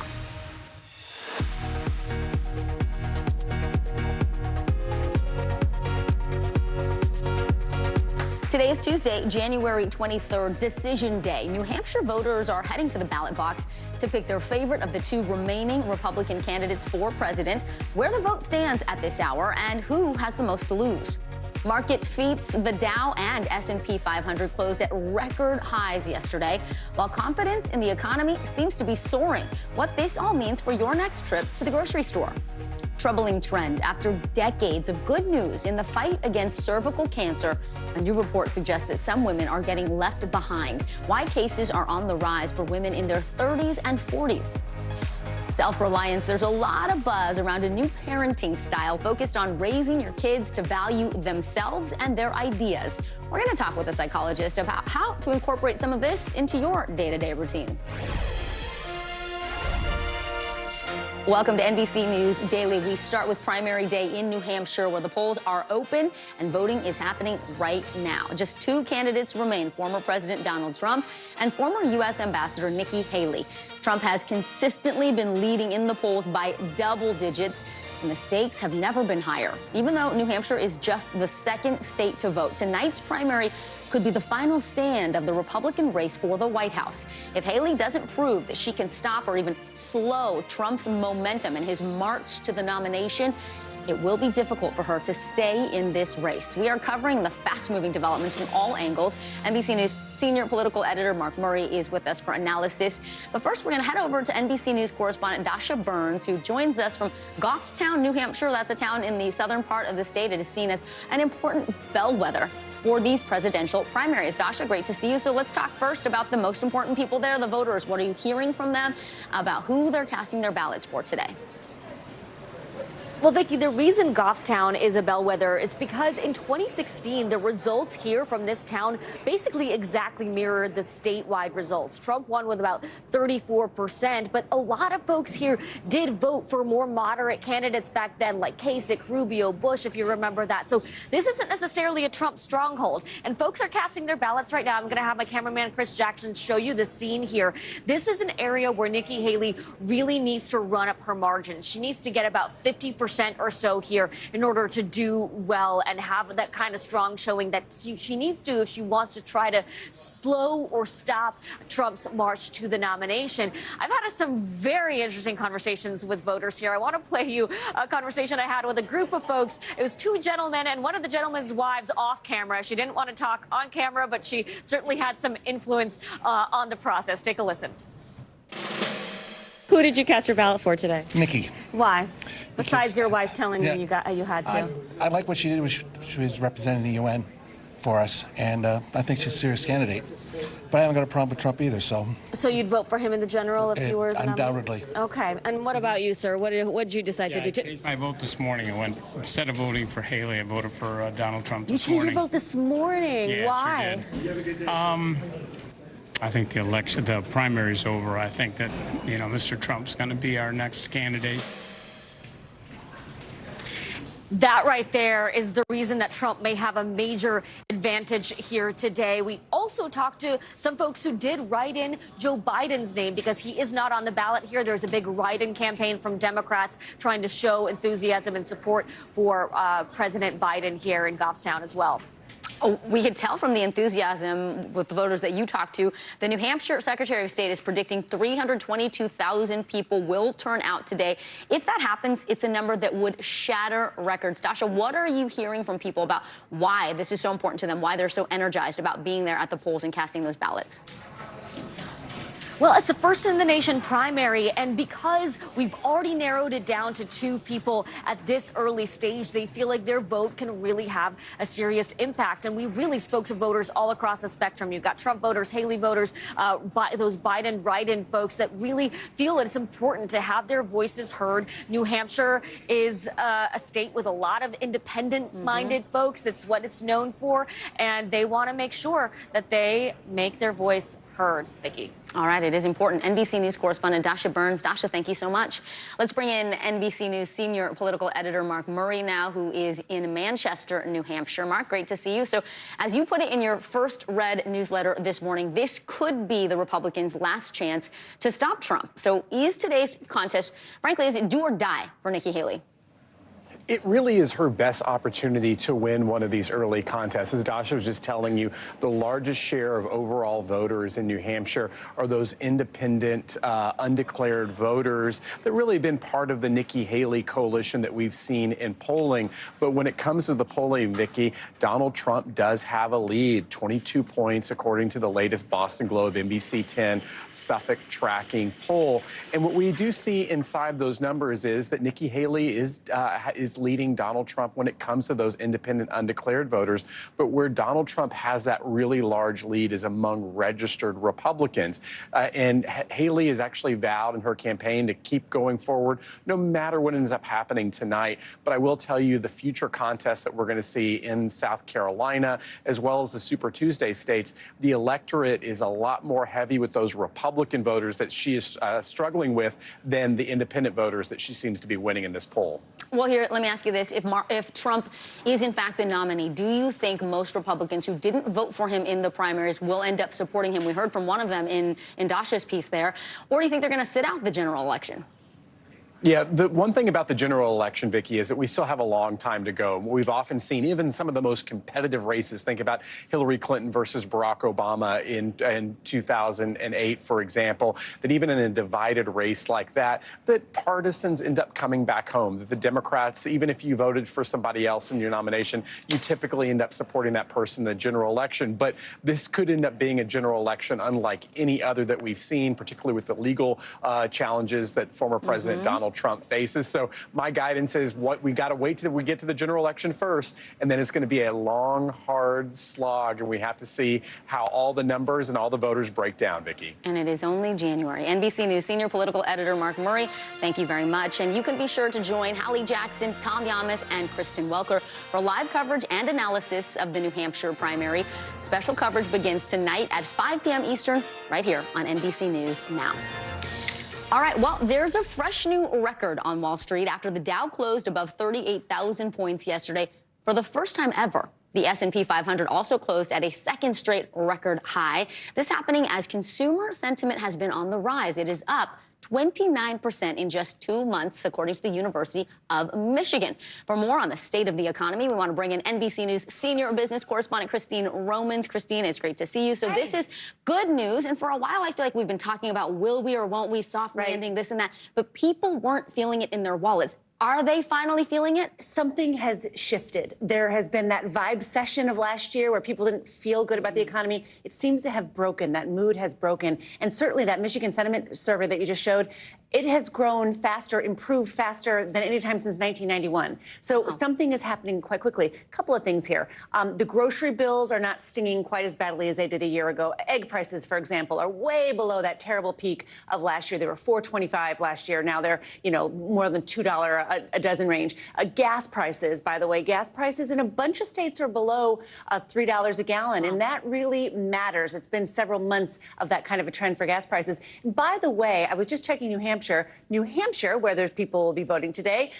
Those gas prices are $3.03, so below the national average, and the unemployment rate in New Hampshire is the 5th lowest in the nation. So a strong economy in New Hampshire right now. Not a question for you, but I do wonder who they will give credit to when they are in the voting booth when they see those numbers. Or if it's not the issue or if it doesn't come into play at all. Right. Okay, we know that growth of the economy is outpacing the price of some goods. But what about the housing market? It seems like we are happy interest rates are coming down, but the inventory is so tight still. So everything is normalizing in the economy except for in housing, and that's because housing has been, ground zero for where those high interest rates from the Fed have been at work. So you've still got a pretty frozen housing market. As you know, last year was the fewest number of home sales since 1995. So people are not buying houses like in a healthy way, and there's not enough inventory. So that is keeping home prices high, which makes affordability a problem. So the housing market still has some room to run this year. If you start to see mortgage rates fall, the Fed cut interest rates, that could break that ice. Yeah, I know we've talked about market. that whole idea of the golden handcuffs, because if you don't have people moving because they want to stay in their 3% mortgage, they're not going anywhere. No new buyers can get in. Exactly. What about the big economic data that's coming out this week? What are you watching for? So there's going to be a GDP number on Thursday. That'll be for the fourth quarter. First look at how the end of the year was. And you know what? A lot of economists are telling me the year ended pretty strongly, moderating from a very strong summer and early fall. So it looks like, you know, when the numbers are written, 2023 was never going to be that recession that people agonized over. And, you know, Vicki, I think it's interesting. Maybe all that fretting, persistent fretting about a recession last year is what caused that bad sentiment in so many of those surveys. And now time has sort of healed that wound, and people are like, wait a minute, my paycheck is growing faster than my grocery bill and my gas bill. I'm okay for right now. Right? Fretting is never good. Never. Never. All right. NBC News senior business correspondent Christine Romans, thank you so much.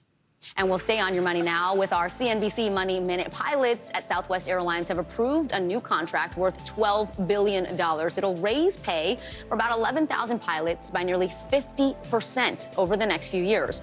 CNBC Tech Check anchor Deirdre Bosa joins us now. So, Deirdre, this agreement is coming after almost 3 years of bargaining. What else are the pilots receiving as part of this new deal? Vicki, good morning. So the 5-year deal will also provide a new process for how pilots will be assigned to flights during unusual events such as the winter storm in 2022 that contributed to almost 17,000 canceled flights. The contract will also include changes to retirement and parental leave programs. Meanwhile, more than 400 union members at Condé Nast will walk off the job today to protest the progress of negotiations, claiming it violates labor law. The union says it will strike for 24 hours in response to what the union says is a violation of labor law by rescinding an offer made in regards to layoffs. The walkout coincides with the Oscar nominations, an important news day for the publisher. And finally, Netflix will make its way into live sports, signaling a 10-year deal with TKO Group Holdings to air WWE's flagship program, Raw, beginning next year. The $5 billion deal will allow Netflix to have the option to exit after 5 years or extend for another 10 years.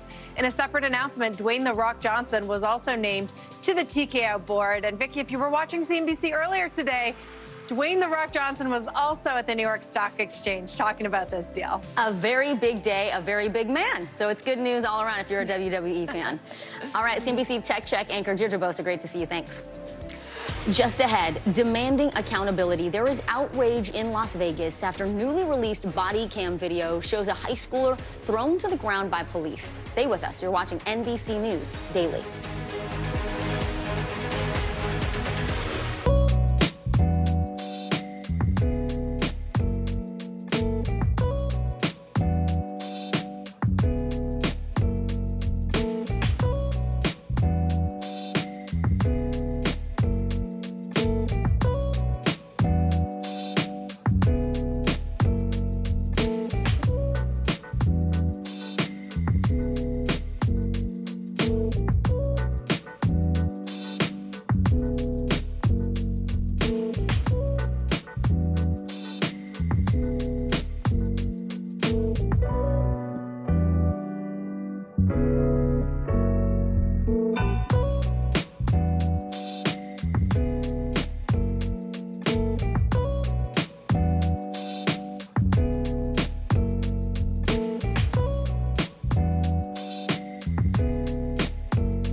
Stay on top of breaking news and the biggest stories of the day with NBC News Daily. Thank you so much for joining us. I'm Morgan Radford. I'm Vicki Wynn. I'm Kate Snow. And I'm Zinklea Samwa. Get in-depth reporting from across the country. We have breaking news out of the White House and around the world. Questions about the rebellion inside Russia. And ways you can take care of your health. What are symptoms that people should be on the lookout for? And your wallet. Some really great last-minute deals if you have flexibility. NBC News Daily, weekdays from 12 to 4 p.m. Eastern on NBC News Now.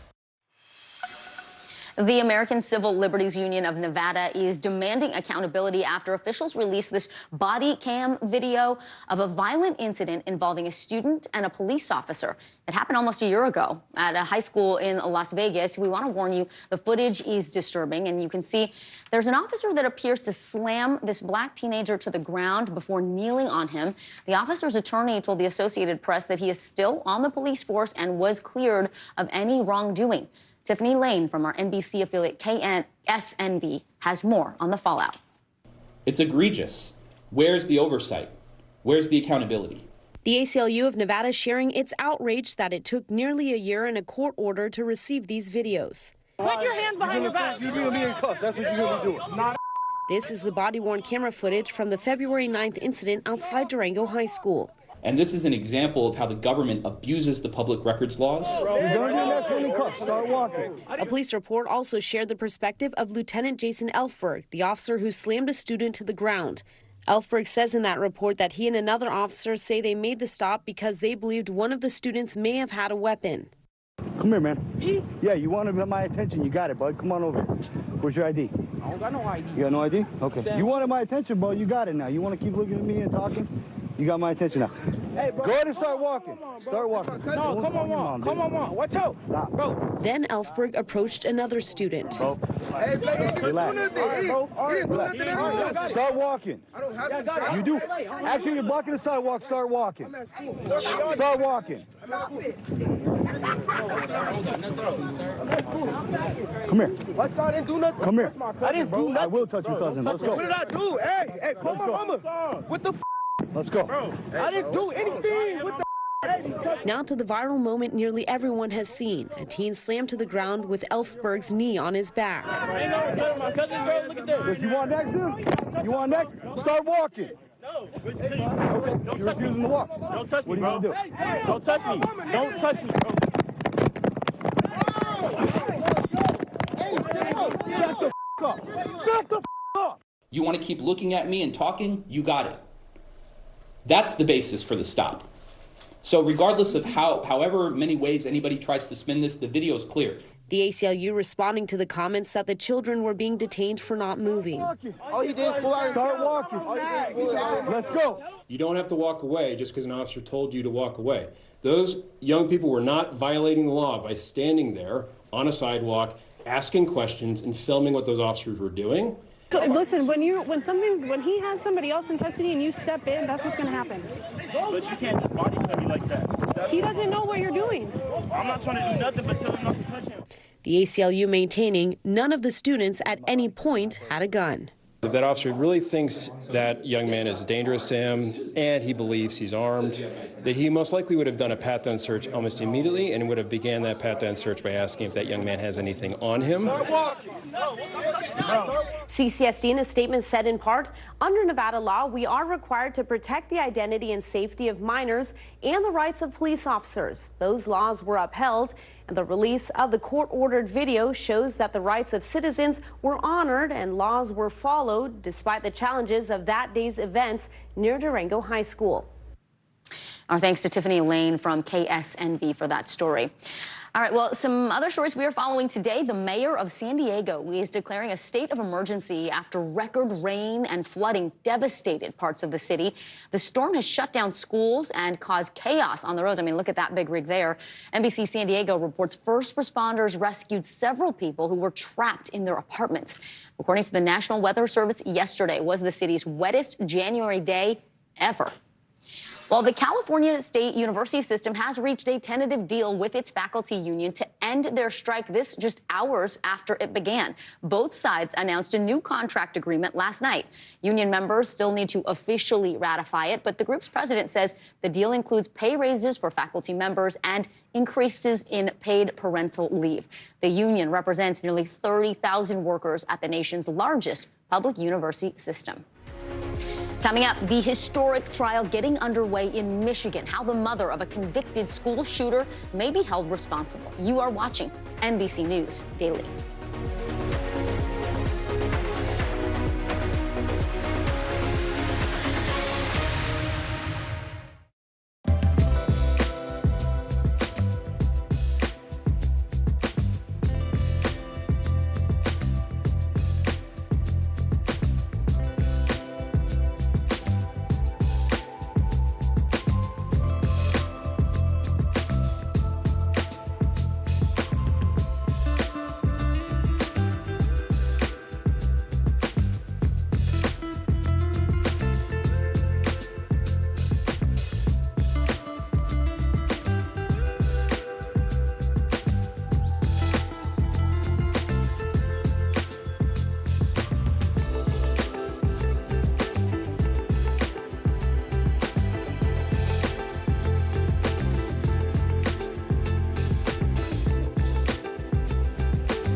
Good morning. Thanks for joining us. I'm Joe Fryer. And I'm Savannah Sellers. The latest developments in the war between Israel and Hamas. If you do have points or you have miles, is now a good time to use them. The first woman on a lunar mission. What was it like to get that news? Morning News Now, streaming weekdays at 7. Fire has grown leaps and bounds. What you see behind me is typical. How you doing? Pretty bad.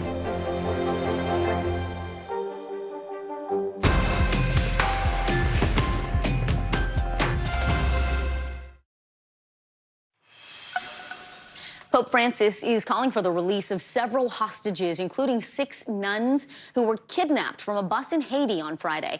NBC News correspondent Guad Venegas has more on the abduction and the country's escalating gang violence. Residents in the Haitian capital of Port-au-Prince forced to shelter in place after a new wave of gang violence erupted across several neighborhoods in the small Caribbean nation.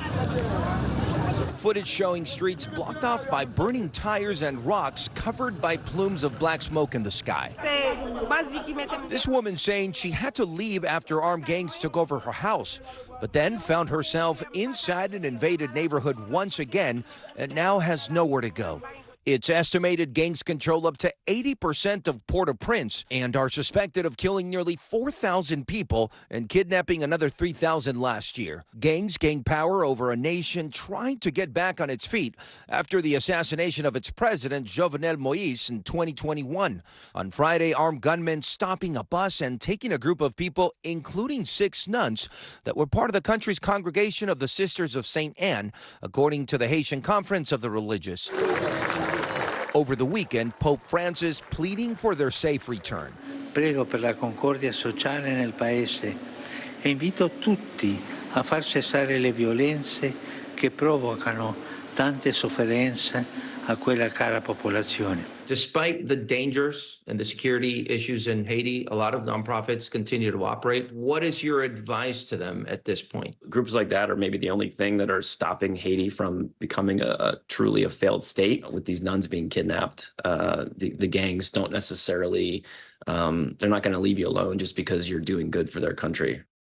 Guad Venegas, NBC News. So difficult to see. Well, in Hawaii, Amazon CEO Jeff Bezos is under fire. A new Bloomberg report alleges that no one knows where his pledge of $100 million for Maui fire relief ended up. NBC News correspondent Stephen Romo tracks down where at least some of that money went. In the wake of one of the deadliest wildfires in American history last summer, big names made big pledges to help people recover in Lahaina and the island of Maui. Among them, Amazon CEO and multi-billionaire Jeff Bezos and his fiancée, Lauren Sanchez.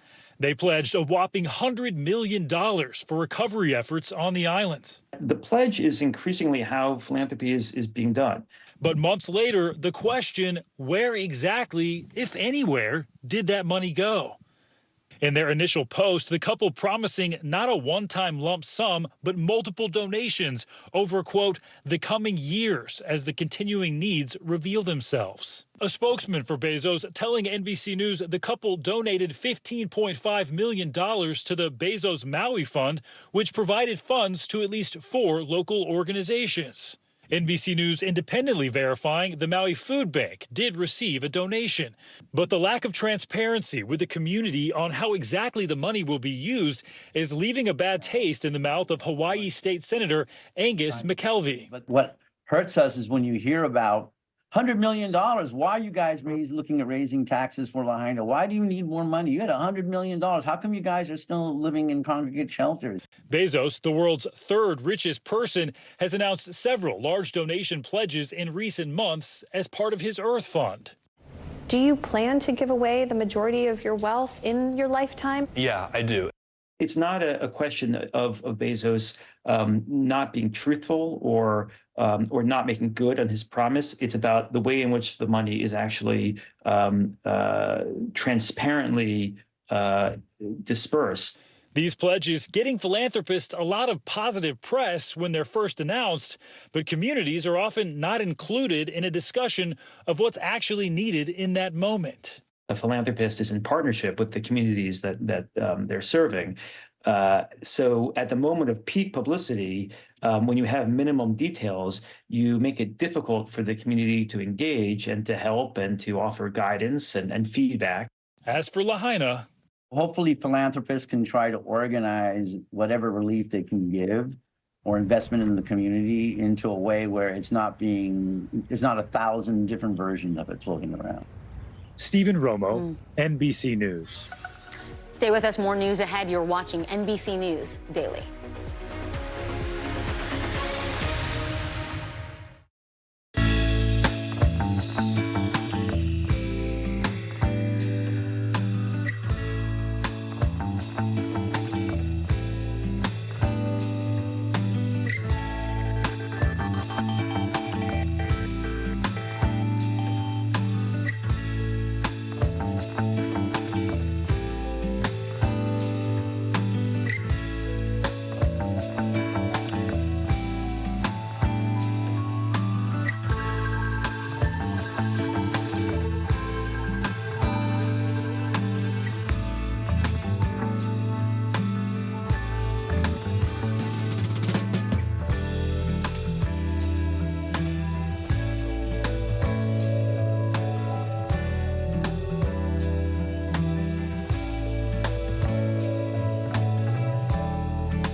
inside Iran, from Israel, from Florida, from Lewiston, Maine. Part of our continued reporting. This is what a country at war looks like. Women, children. What is it like? Countless neighborhoods across the region that look just like this. Everybody good? It took for all this damage to occur.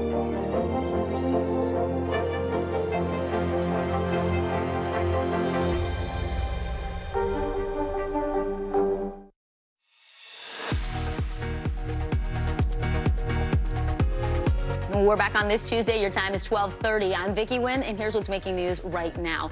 The Israeli military says they experienced their deadliest day yet since the war with Hamas began on October 7th. 24 soldiers were killed yesterday in the Gaza Strip, this according to the IDF. This comes as Israel weighs a potential ceasefire for 2 months in exchange for the release of the hostages still being held in Gaza. The Supreme Court is allowing Border Patrol agents to remove razor wire installed by Texas at the U.S.-Mexico border. This comes after the Biden administration filed an emergency motion requesting the removal of that wire because they say it prevents agents from carrying out their duties. In Colorado, a pastor is being accused of stealing $1.3 million worth of cryptocurrency in a fraud scheme for his online church. This is according to the Denver County District Court. He told followers in a video statement that, quote, "The Lord told him to do it." We are heading back to New Hampshire now, where voters are taking part in the state's Republican primary today. Today's election will test former President Donald Trump's front-runner status. He won the state's primary by a comfortable margin back in 2016, but today is also a big test for former Ambassador Nikki Haley, who is now Trump's only rival in this race. Will independent voters there make or break her chances of making it to next month's primary in her home state of South Carolina? We have the big day covered from all angles. NBC News national political correspondent Steve Kornacki will be tracking the votes. Just got here fresh on set. But first, we're going to go to NBC News correspondent Jacob Sobroff. He is on a bus to a polling station with students from the University of New Hampshire. Of course, you're on a bus with the students, Jacob. You're a man of the people. So what are you hearing from those students on the bus? Who are they saying they're voting for today? What's up, Vic? I'm going to let you hear it for yourself from these guys. So we're at UNH. We're in Durham. We're going back and forth between, what is it, the Student Union? Is that where we're going back and forth? Between Student Union and the polling place at Oyster River High School. I just met these guys a little while ago. Noah and, remind me again? Armin. For their first time voting. They're both 18 years old. He's got a Seattle hat on. He's actually from New York, but he registered. His domicile is here at school. Good. You guys were saying this is your first time going out and doing this. You just voted. How did it go? It went very well. It was very simple, and the process was very easy. And by how did it go, I mean, who did you go for? Nikki Haley. You went for Nikki Haley. How about you, Noah? Nikki Haley, yeah. You guys are young guys, first time voting ever. You decided to go on the Republican side. Noah, why'd you do that, and why'd you pick Haley over former President Trump? I want more of a youth option in the presidential election.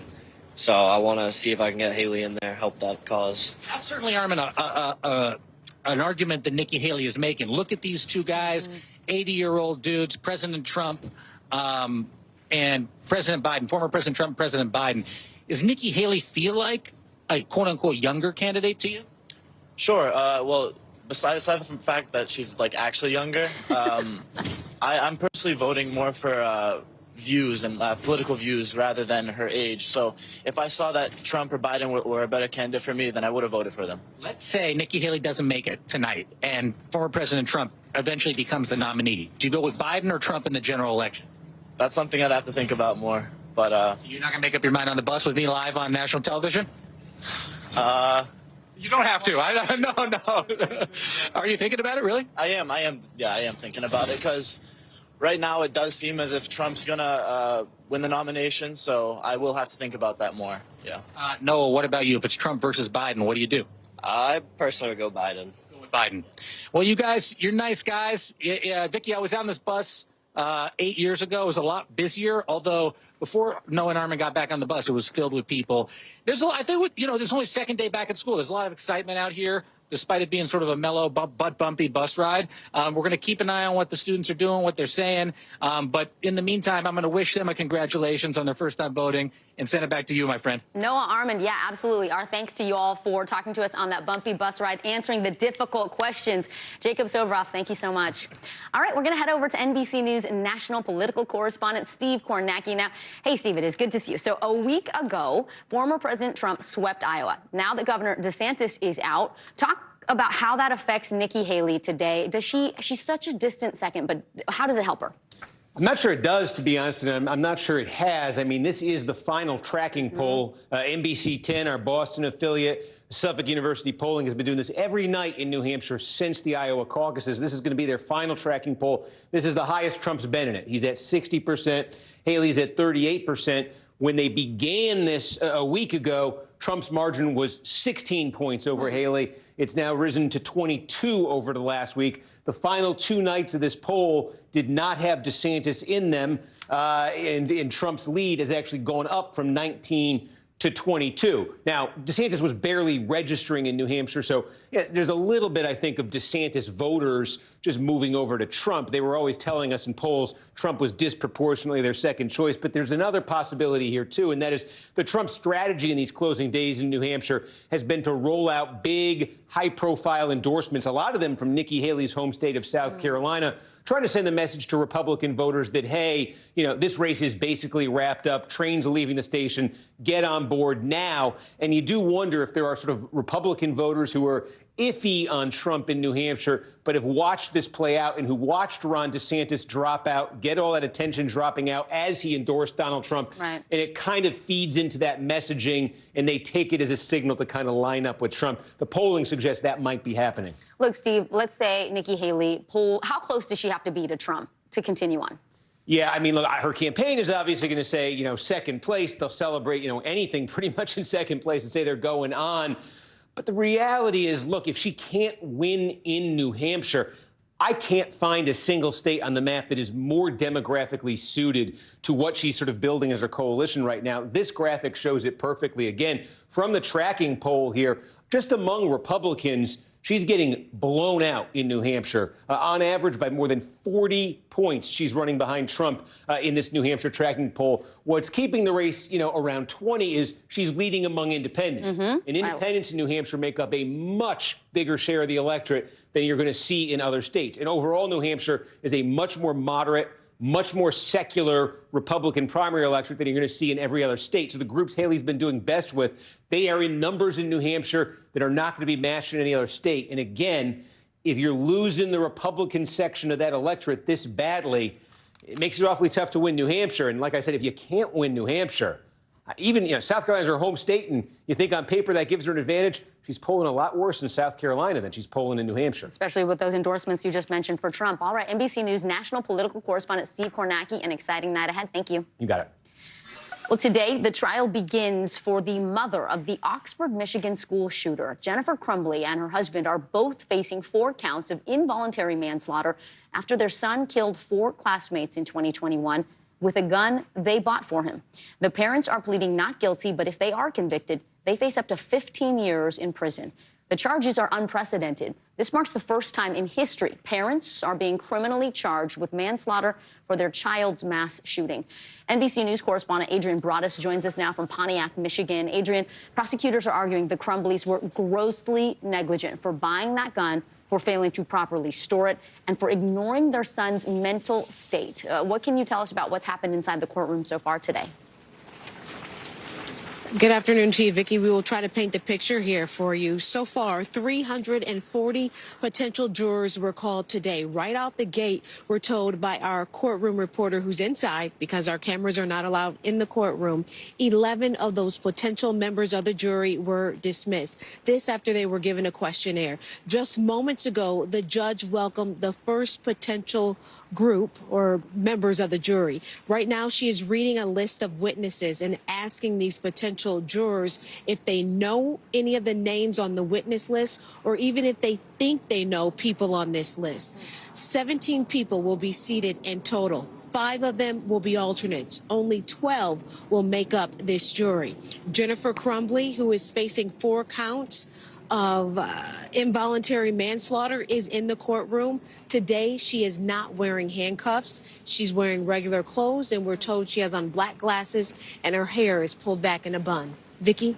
Let's go from the mother to the son now. We know that Ethan Crumbley is appealing his life without parole sentence after he pleaded guilty to 24 charges last month. His new lawyers are now trying to fight against having him testify against his parents in this case. Talk about the legal strategy here. So his new lawyers have told the court they will advise him to invoke his right to remain silent because of that ongoing appeal that you just mentioned and the overlap of cases.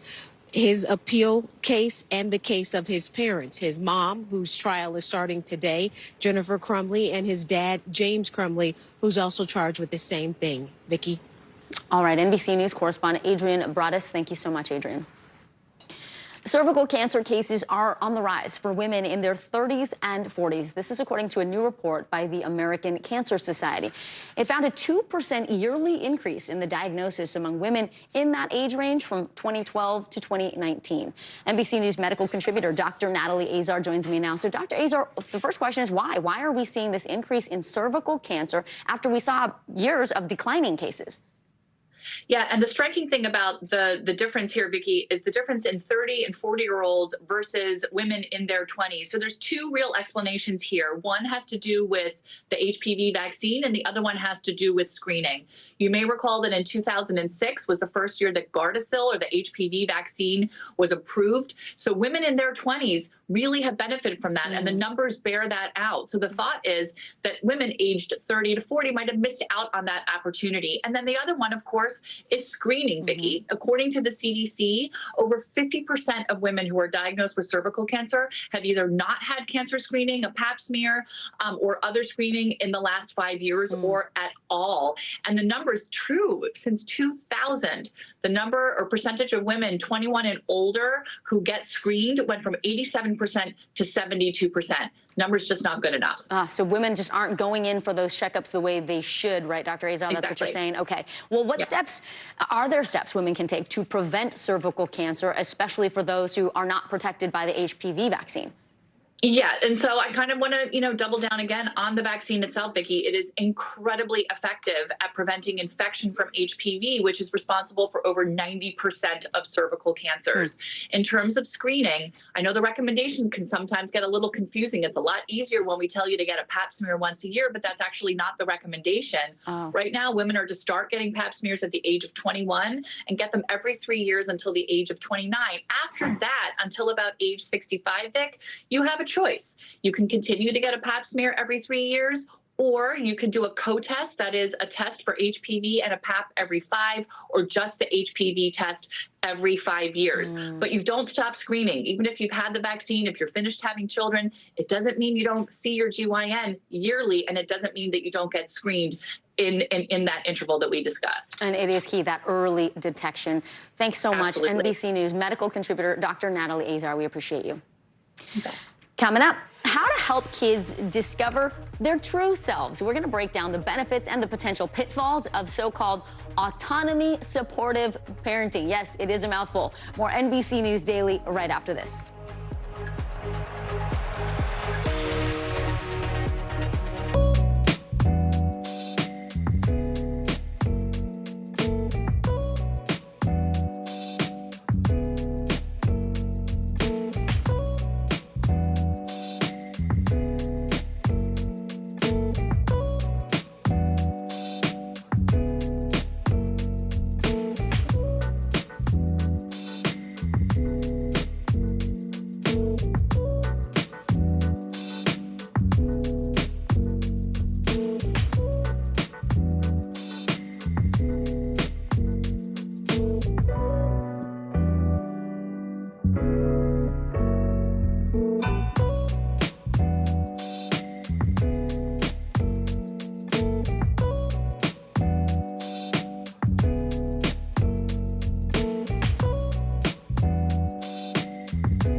talking possibly 1 trillion galaxies. Yes. That is a number that is just so hard to compute. Whether it's the moon, whether it's Mars, it feels like we're on the cusp of something big.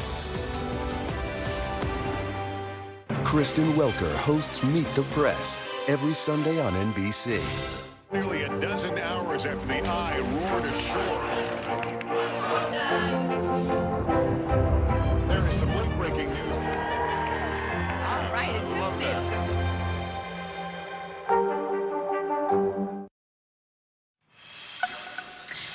I think we all know parenting, not a one-size-fits-all approach, especially with more than 74 million children in the United States. But while your style may be different from someone else's, the end goal is the same: happy and healthy children.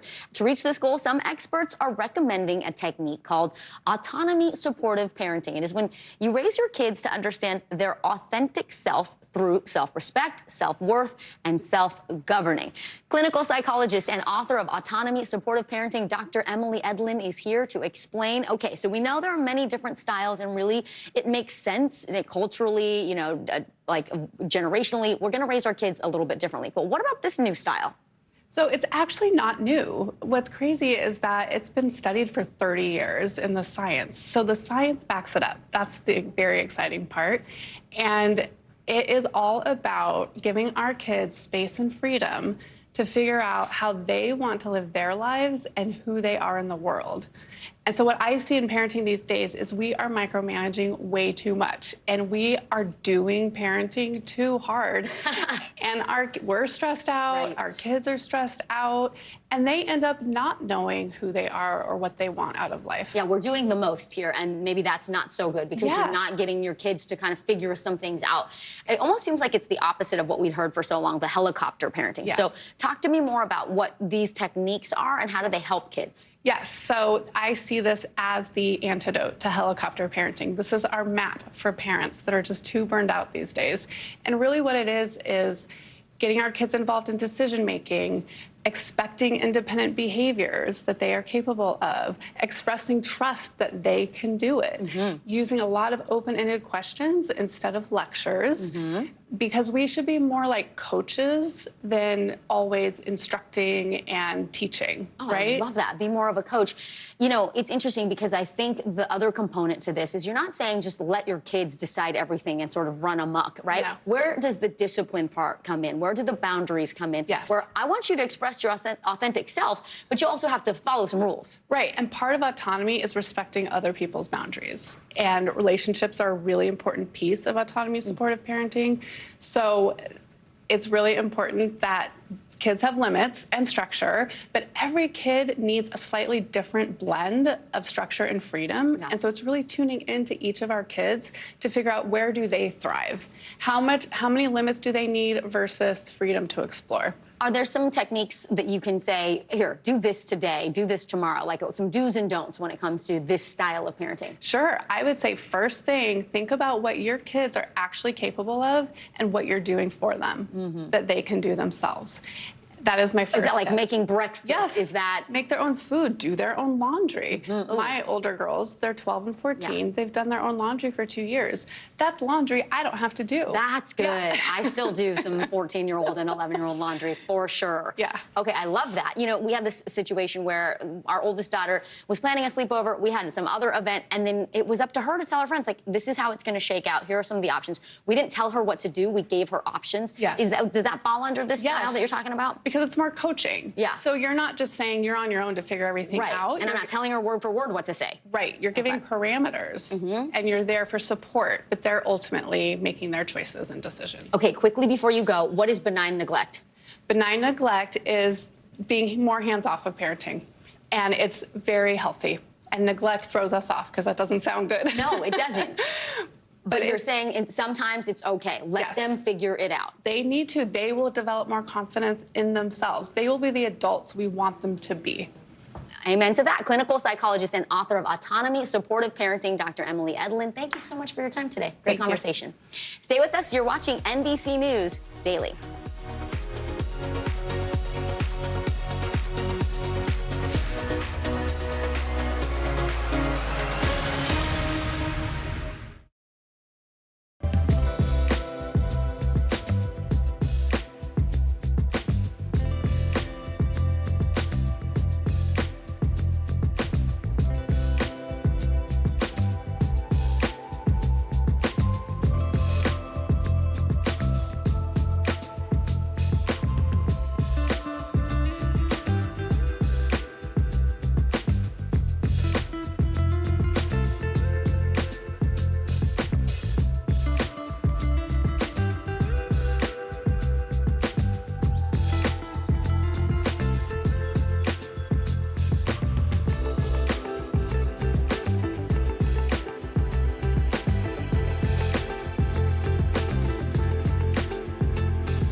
News lives in the now.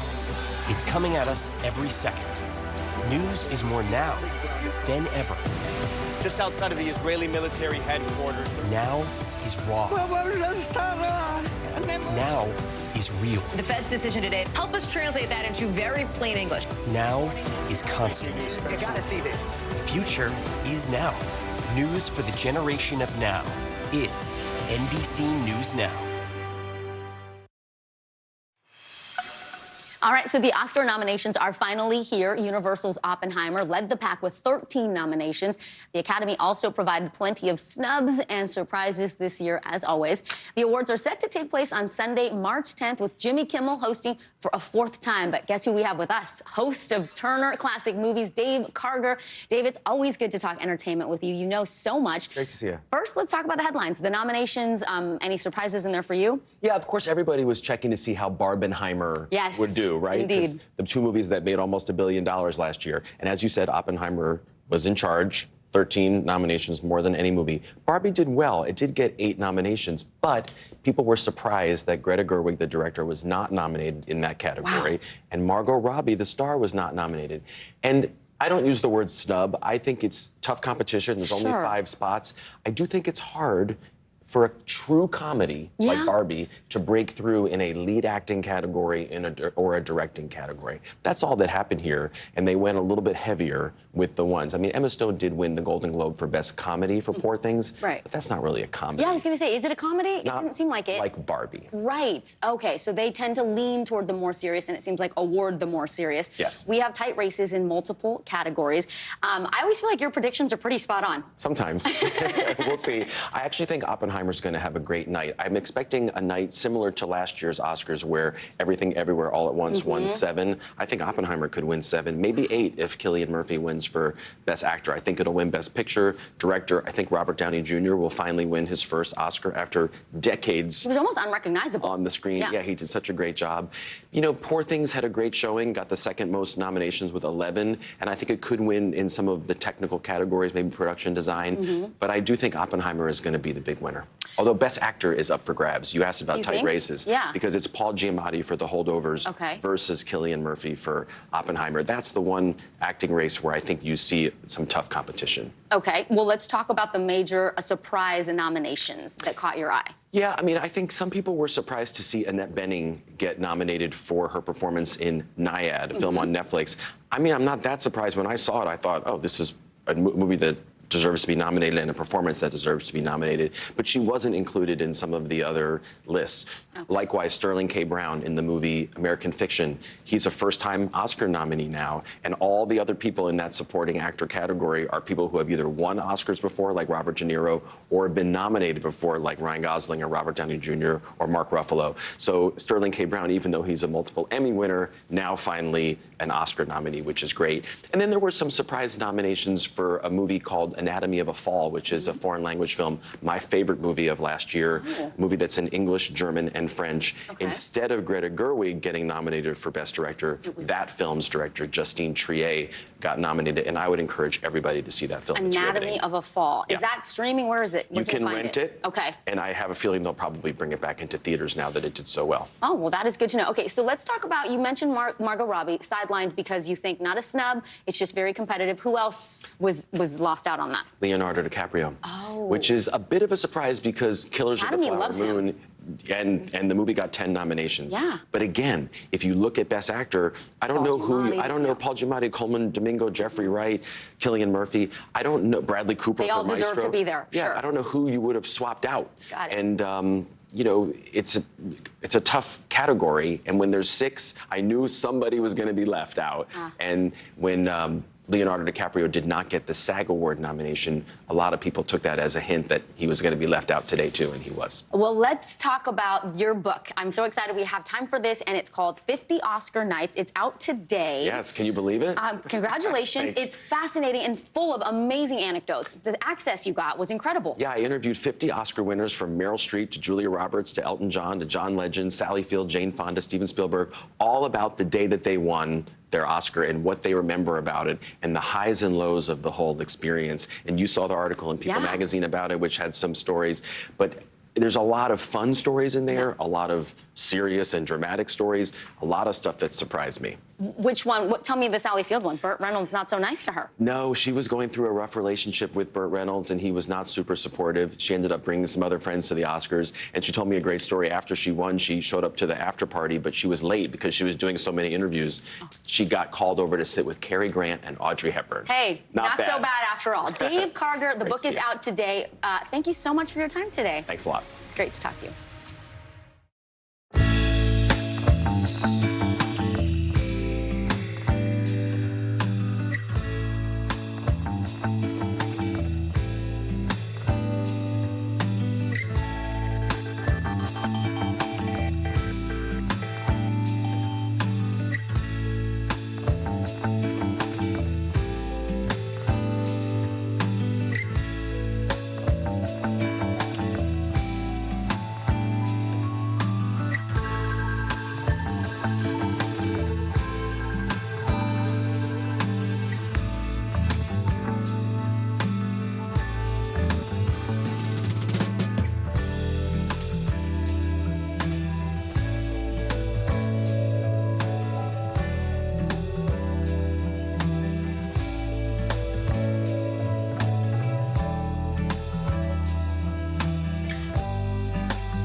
Report live from Tel Aviv. We are live tonight from Juarez, Mexico. Reporting over the skies of Lahaina here in Florida. The time to evacuate has come and gone. You were seeing people just running for their lives? People running for their lives. Hundreds of Israelis have gathered to demonstrate. What do the people in Gaza, do you think, what do they need most? A place where Palestinians and Israelis have found common ground. Every night, it's your news playlist. Top Story with Tom Llamas. Streaming weeknights at 7 on NBC News Now. Hey everyone, good Tuesday. I'm Vicki Wynn. Morgan Radford is off today. NBC News Daily starts right now.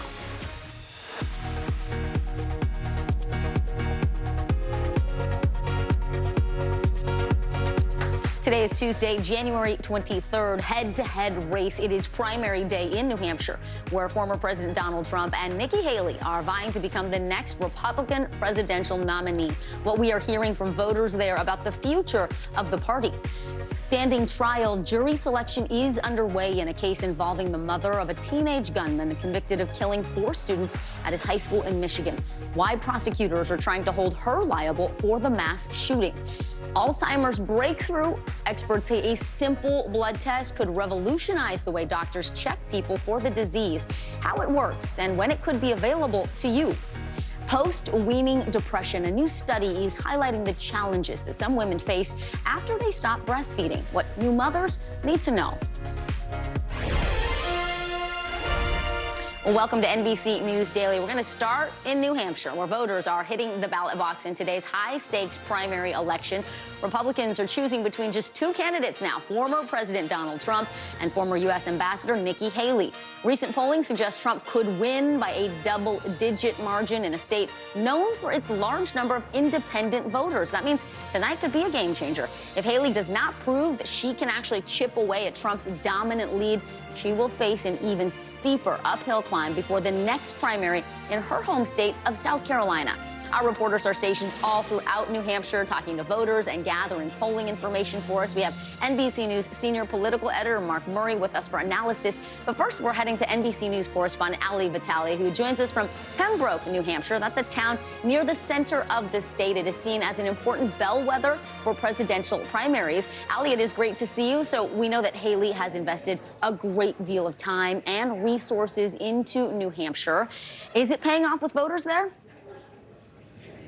Well, look, this is one of the counties where it would actually have to pay off, because if you look at the ways that Trump's vote broke down in 2016, if you put him together with Ted Cruz, who was in the race then, that puts them at around 47% of the vote here in this bellwether county. That would mean that Nikki Haley would have to coalesce the rest of that coalition, the people who might have voted for folks like John Kasich or Chris Christie. That would put her at 49%. So what we're saying here is that if the state were to break like this county, which does typically emulate the results statewide, then there's a chance that Haley could pull this off. That being said, it's a really steep climb, but in order for her to do that, she's going to have to keep winning over voters like Kathy, who I spoke to right after she voted this morning. Watch. I voted for Haley. Why? Because I disagree with a lot of what Trump has done. Yes. You're an independent. Have you ever voted for Trump? No. Have you voted for Biden? I did. Would you vote for Biden again in 2024 if it comes down to Trump versus Biden? Good question. I don't know. Probably Biden then, because I just can't see myself doing Trump. But if it were Haley versus Biden? I'd vote for Haley. And that's a really important point there, Vicky, because that's the argument that Haley herself has been making on the campaign trail through Iowa, now New Hampshire, and likely down the rest of the campaign stretch, which she has vowed to stay in through. She is making the case that in polls of a general election matchup, Haley versus Biden, she fares better than the former president, Donald Trump. Of course, that electability argument is not helping her necessarily make inroads with the so-called MAGA base, but she is trying to cobble together any reluctant Republicans outside of that. And she's got to get out of the primary for that head-to-head matchup with Biden. So the New Hampshire Secretary of State, Ali, predicting record turnout today. Are you seeing that? Does it seem like there's a lot of enthusiasm and energy there? And gosh, those independent voters are so important. They're so important, and frankly, Vicky, they're the ones who we keep hearing from at polling locations like this, at least those who are taking Republican ballots. We're still meeting Democrats, and there's their own battle on the Democratic side, folks pushing to write in Joe Biden because he's not technically on the ballot here due to the inner workings of the Democratic National Committee shifting their schedule around. But here in a place like Pembroke and in the larger county of Merrimack, we're going to need to see independent turnout be high. If you're seeing independent and undeclared turnout be up, then that might be a sign that Haley is getting what she needs. But again, this is going to be one that if she pulls it off, it's a nail biter. Mark, of course, can talk more about that. Yeah, it'll come down to the wire. Ali Vitale, thank you so much. And yes, let's go ahead and bring in NBC News senior political editor Mark Murray, who is in Manchester, New Hampshire. Mark, good to see you again. So tell us about this latest polling. We know that it's sort of a distant second for Haley, but who knows what happens with independents tonight? Yeah, so Vicky, breaking down the polling, Donald Trump has held a consistent lead in all the New Hampshire polls that we've seen that have been taken after the Iowa caucuses. The most recent Boston Globe NBC 10 Suffolk tracking poll has Donald Trump ahead by 22 points. And worth noting is that that is a larger margin than it had when this tracking poll just started a week ago. Now, there are some polls that actually, like CNN's, that show Trump with a narrower 11-point lead, but it has been consistently double digits. And what we have seen, Ali was talking about those famed undeclared independent voters.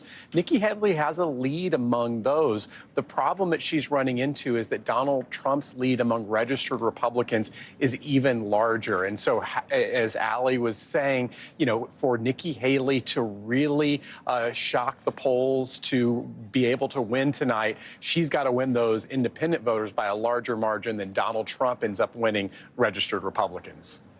Mark, even though New Hampshire is only the second state to vote, we keep talking about how this is such a make or break night for Nikki Haley. Is the anti-Trump wing of the parties, like, are they the last chance to stop the former president from securing this nomination? Yeah, so in Iowa, just a week ago, you ended up seeing the candidates, notably Ron DeSantis, try to defeat Donald Trump from the right and ended up failing. And this contest is the opportunity for a Republican like Nikki Haley to kind of run to the middle to see if that she can beat Donald Trump. And if she can't, it'll actually end up proving that no matter the electorate, no matter the state, as we end up marching into South Carolina and beyond, it's going to be very difficult to beat him. But if she's able to actually make a dent and shock things, she will be able to live another day as the race goes into her home state of South Carolina. All right, NBC News senior political editor Mark Murray. Thank you, Mark. And be sure to join Kristen Welker, Tom Yamas, and Hallie Jackson for live coverage and analysis of the New Hampshire primary. Special coverage begins tonight at 5 p.m. Eastern, right here on NBC News Now. There's a fresh new record on Wall Street after the Dow closed above 38,000 points yesterday for the first time ever. The S&P 500 also closed at a second straight record high. This happening as consumer sentiment has been on the rise. It is up 29% in just 2 months, according to the University of Michigan. For more on the state of the economy, we want to bring in NBC News senior business correspondent Christine Romans. Christine, it's great to see you. So This is good news. And for a while, I feel like we've been talking about will we or won't we, soft landing, this and that. But people weren't feeling it in their wallets. Are they finally feeling it? Something has shifted. There has been that vibe session of last year where people didn't feel good about the economy. It seems to have broken. That mood has broken. And certainly that Michigan sentiment survey that you just showed, it has grown faster, improved faster than any time since 1991. So something is happening quite quickly. A couple of things here. The grocery bills are not stinging quite as badly as they did a year ago. Egg prices, for example, are way below that terrible peak of last year. They were $4.25 last year. Now they're, more than $2 a dozen range. Gas prices, by the way, gas prices in a bunch of states are below $3 a gallon, and that really matters. It's been several months of that kind of a trend for gas prices. And by the way, I was just checking New Hampshire, where there's people will be voting today. Those gas prices are $3.03, so below the national average, and the unemployment rate in New Hampshire is the 5th lowest in the nation. So a strong economy in New Hampshire right now. Not a question for you, but I do wonder who they will give credit to when they are in the voting booth when they see those numbers. Or if it's not the issue or if it doesn't come into play at all. Okay, we know that growth of the economy is outpacing the price of some goods. But what about the housing market? It seems like we are happy interest rates are coming down, but the inventory is so tight still. So everything is normalizing in the economy except for in housing, and that's because housing has been, ground zero for where those high interest rates from the Fed have been at work. So you've still got a pretty frozen housing market. As you know, last year was the fewest number of home sales since 1995. So people are not buying houses like in a healthy way, and there's not enough inventory. So that is keeping home prices high, which makes affordability a problem. So the housing market still has some room to run this year. If you start to see mortgage rates fall, the Fed cut interest rates, that could break that ice. Yeah, I know we've talked about it. That whole idea of the golden handcuffs, because if you don't have people moving because they want to stay in their 3% mortgage, they're not going anywhere. No new buyers can get in. Exactly. What about the big economic data that's coming out this week? What are you watching for? So there's going to be a GDP number on Thursday. That'll be for the fourth quarter. Our first look at how the end of the year was. And you know what? A lot of economists are telling me the year ended pretty strongly, moderating from a very strong summer and early fall. So it looks like, when the numbers are written, 2023 was never going to be that recession that people agonized over. And, Vicki, I think it's interesting. Maybe all that fretting, persistent fretting about a recession last year is what caused that bad sentiment in so many of those surveys. And now time has sort of healed that wound, and people are like, wait a minute, my paycheck is growing faster than my grocery bill and my gas bill. I'm okay for right now. Right? Fretting is never good. Never. Never. All right. NBC News senior business correspondent Christine Romans, thank you so much. All right, it is time for our CNBC Money Minute. Johnson & Johnson has agreed to pay $700 million to settle investigations over its baby powder. The tentative agreement comes after more than 40 states claimed the brand misled consumers about the safety of this talc-based product. CNBC senior markets correspondent Dominic Chu joins me now. So, Dom, Johnson & Johnson has said this discontinued baby powder with the talc was safe. They say it didn't cause cancer. What are they saying now? So in an interview, Vicki, with the Wall Street Journal, the pharma company's chief financial officer, Joseph Wolk, said that the agreement is an important step as it tries to, quote, reasonably put the matter behind us. Now, the settlement does not cover private plaintiffs' cases against Johnson & Johnson, which could cost the company billions of dollars to resolve. Some of those cases could go to trial as soon as later on this year. Meanwhile, the United States Postal Service is debuting its first electric vehicle charging station in Atlanta this week. It is the first of hundreds of planned stations as the Postal Service works to become the nation's largest electric vehicle fleet. And Panera Restaurants reportedly removed its controversial, highly caffeinated, charged lemonade from self-service fountains at certain locations. That's according to a report from People. The restaurant chain is facing several lawsuits claiming the lemonade caused serious health issues and in some cases even death. According to People magazine, some Panera locations are requiring customers to actually ask employees for a refill. Vicki, I've never been a big energy drink person. I know plenty of people who are, but this is one of those scenarios where you got to kind of wonder whether or not consumers really are aware sometimes of some of the, at least, side effects for the drinks that they consume. Oh, for sure. And the amount of actual caffeine that's in a small, a medium, a large cup. I think the labeling is critical and the understanding is critical. This is probably a good move on Panera's part. I give myself 2 cups of coffee max a day. I was going to say, Dom, you have a lot of natural energy, so you don't need those extra drinks, and we love it. We're here for it always. All right, Dom Chu, thank you. Well, up next, a potential breakthrough in Alzheimer's research, how a new test could help detect the most common type of dementia early on. You are watching NBC News Daily.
News lives in the now. Israel tonight declaring war against Hamas following the brutal surprise attack within its own borders.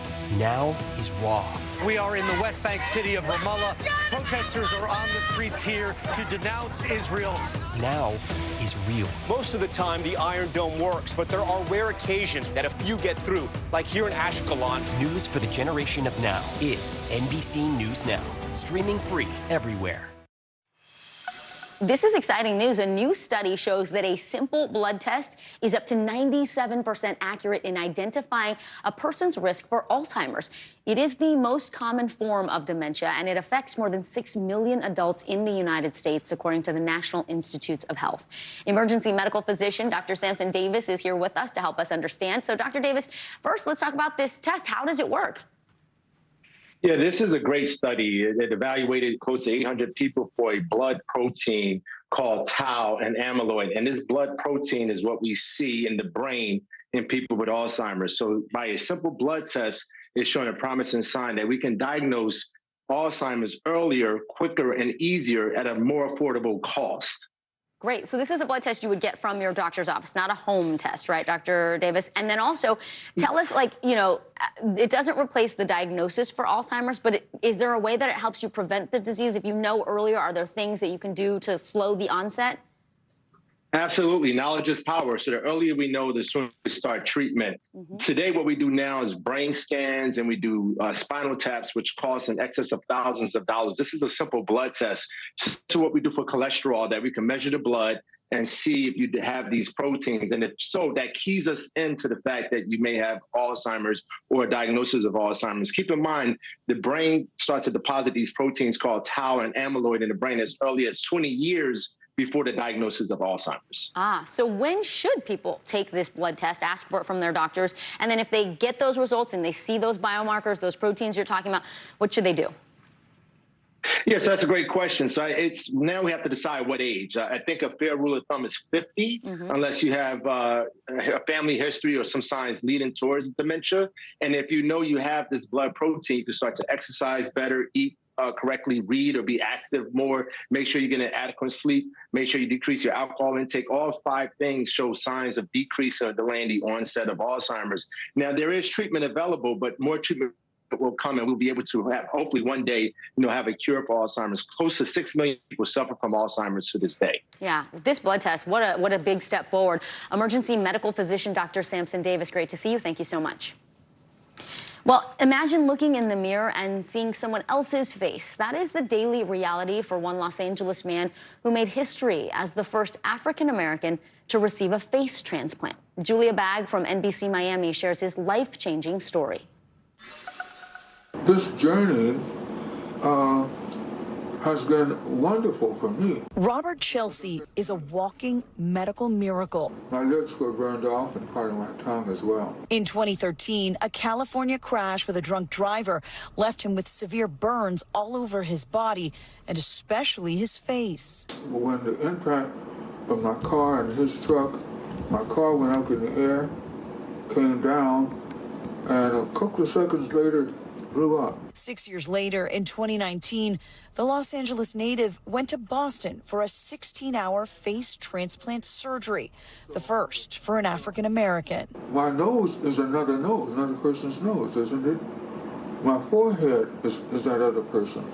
Cheeks, chin, lips. At 73 years old, now Chelsea is an advocate for people in need of transplants, visiting South Florida to shoot a documentary that shares his experience.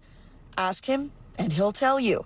He's grateful for what he's been through. I have been enlightened. I have been, my life has been enhanced. This, having a face transplant, is one aspect of something new and great, and that can help so many people. For NBC News Daily, I'm Julia Bagg. Just remarkable. All right, coming up, a new ruling in the ongoing border battle, how the state of Texas is responding to a Supreme Court decision about razor wire. Stay with us. You are watching NBC News Daily.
When I think about what the Today Show does, it's not just about the mornings, it's about your whole day. There's a feeling of we're in there with you. Then let's take on this day together. News lives in the now. Look at this. You can't even see anything anymore. Let's break down what we know. You gotta see this. News for the generation of now is NBC News Now. Pope Francis is calling for the release of several hostages, including 6 nuns who were kidnapped from a bus in Haiti on Friday.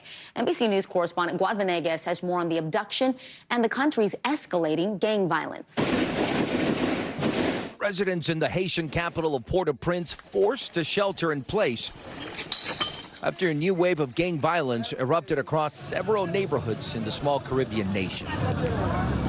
Footage showing streets blocked off by burning tires and rocks covered by plumes of black smoke in the sky. This woman saying she had to leave after armed gangs took over her house, but then found herself inside an invaded neighborhood once again and now has nowhere to go.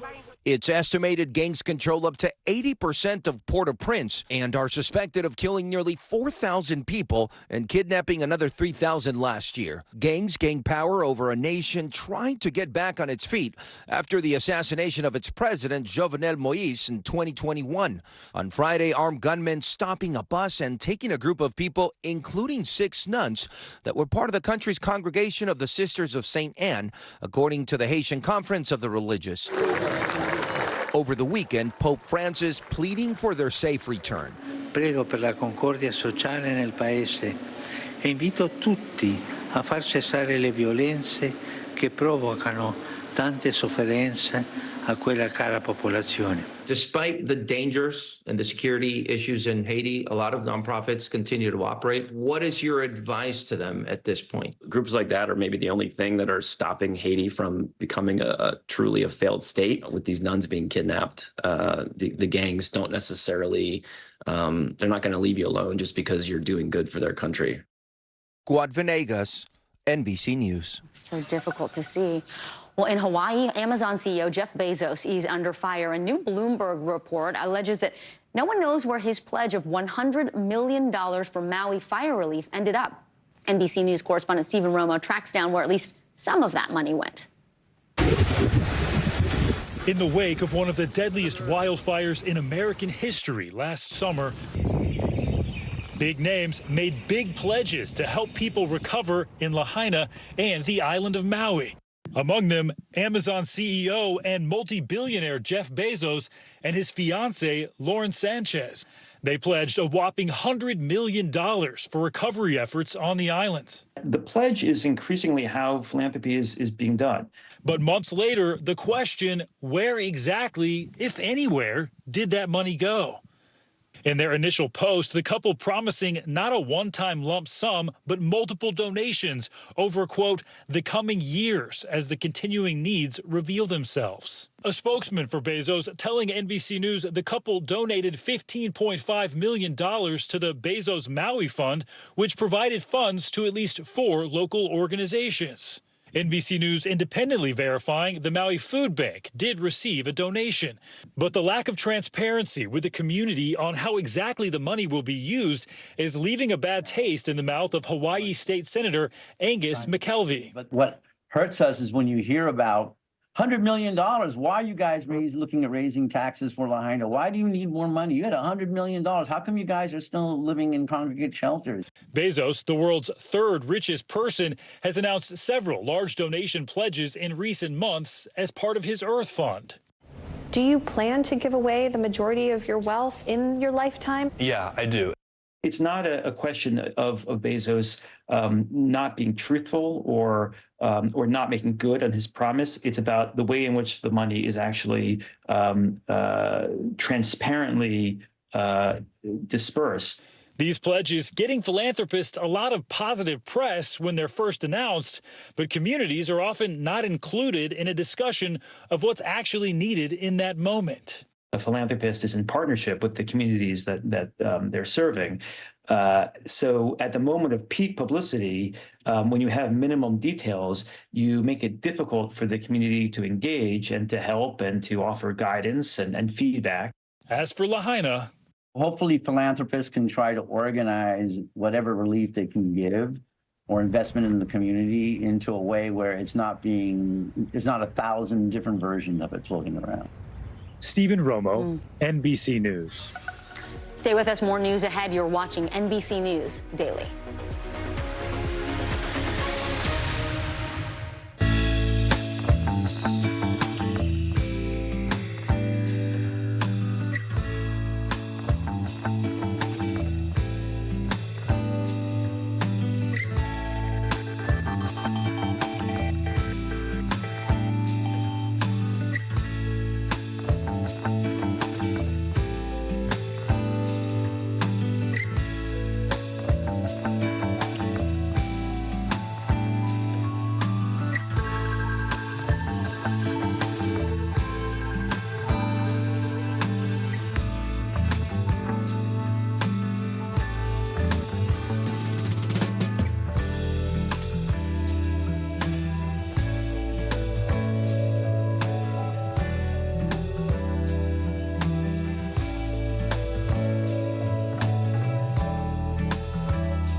Inside Iran, from Israel, from Florida, from Lewiston, Maine. Part of our continued reporting. This is what a country in war looks like. Women, children. What is it like? Countless neighborhoods across the region that look just like this. Everybody good? It took for all this damage to occur.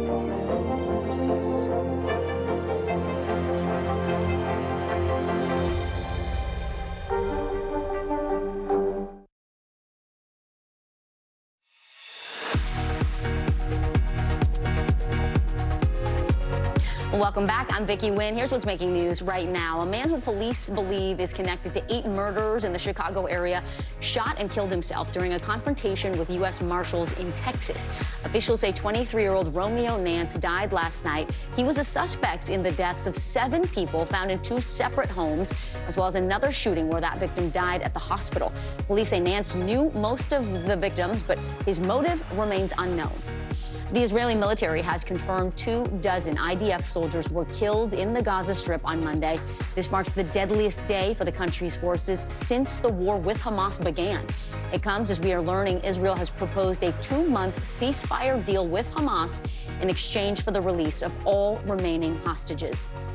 And the U.S. and Britain are expanding attacks on Houthi rebels in Yemen, carrying out additional strikes on Monday. The attacks targeted 8 sites under the control of the Iran-backed militants. President Joe Biden says the goal of these strikes is to restore stability to the Red Sea amid ongoing tensions there. Well, right now, voters in New Hampshire are taking part in the nation's first primary. And as we inch closer to the presidential election in November, former President Trump still holds a commanding lead over Haley in the polls. But the state is turning out to be a big test for Trump and his only rival in this race. Now it is former Ambassador Nikki Haley. Just moments ago, we heard from the former president as he arrived there. We have the vote covered from all angles. Take a listen. That the election, they try to steal it again in 2024. Well, we're going to be watching very closely. I very much appreciate that question because it's a very important question, more important than most people would understand. We have to make sure we have honest, fair, and free elections and strong borders. If we don't have borders and elections, we don't have a country. And you see what's going on with the border. There's never been anything like it on the border. Millions and millions of people are pouring into our country illegally, and many come from prisons, they come from jails, they're terrorists. Nobody's ever seen it. They come from, by the way, I saw a report this morning, they're coming in from mental institutions all over the world. They're pouring in, and it makes sense.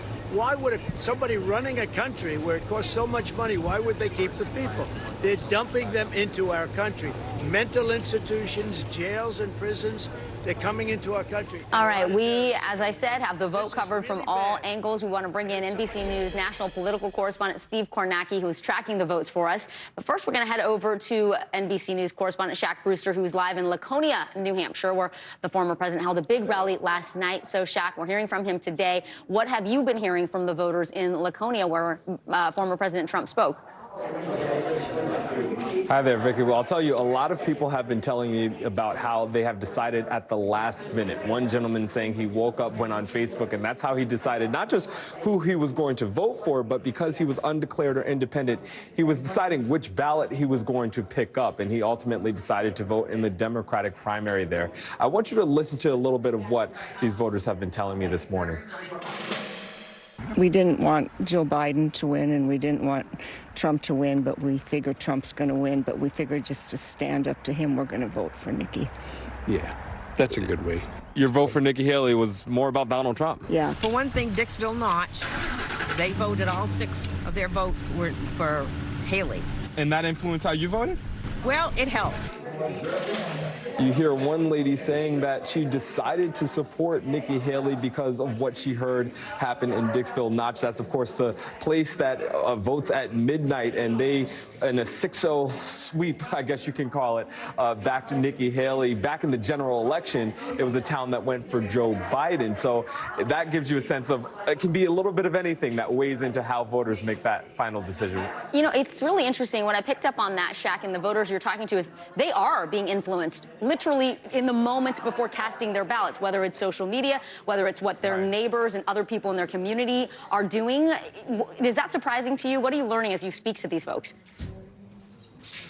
Yeah, it's not surprising at all, and it's especially the case because of how many of those undeclared or independent voters that we talk about here in New Hampshire. If you look at this polling location, for example, what happens is people walk in, they go, they declare their address, they say their name, and then they're asked, what ballot do you want if they are an independent voter? And we know about 40% of the registered voters in New Hampshire are independent voters. So when we talk about what can weigh in and the factors that can play into the results that we'll see later today, much of that depends on how many of those independent or undeclared voters participate in the Republican primary. That can have an impact on that ultimate result, Vicky. All right, and NBC News correspondent Shaq Brewster, thank you so much. And we're going to talk more about those voters with NBC News national political correspondent Steve Kornacki. Hey, Steve, so we know a week ago, former President Trump swept Iowa. Now Ron DeSantis is out. How does that help or hurt Haley? You were saying it doesn't really help her, right?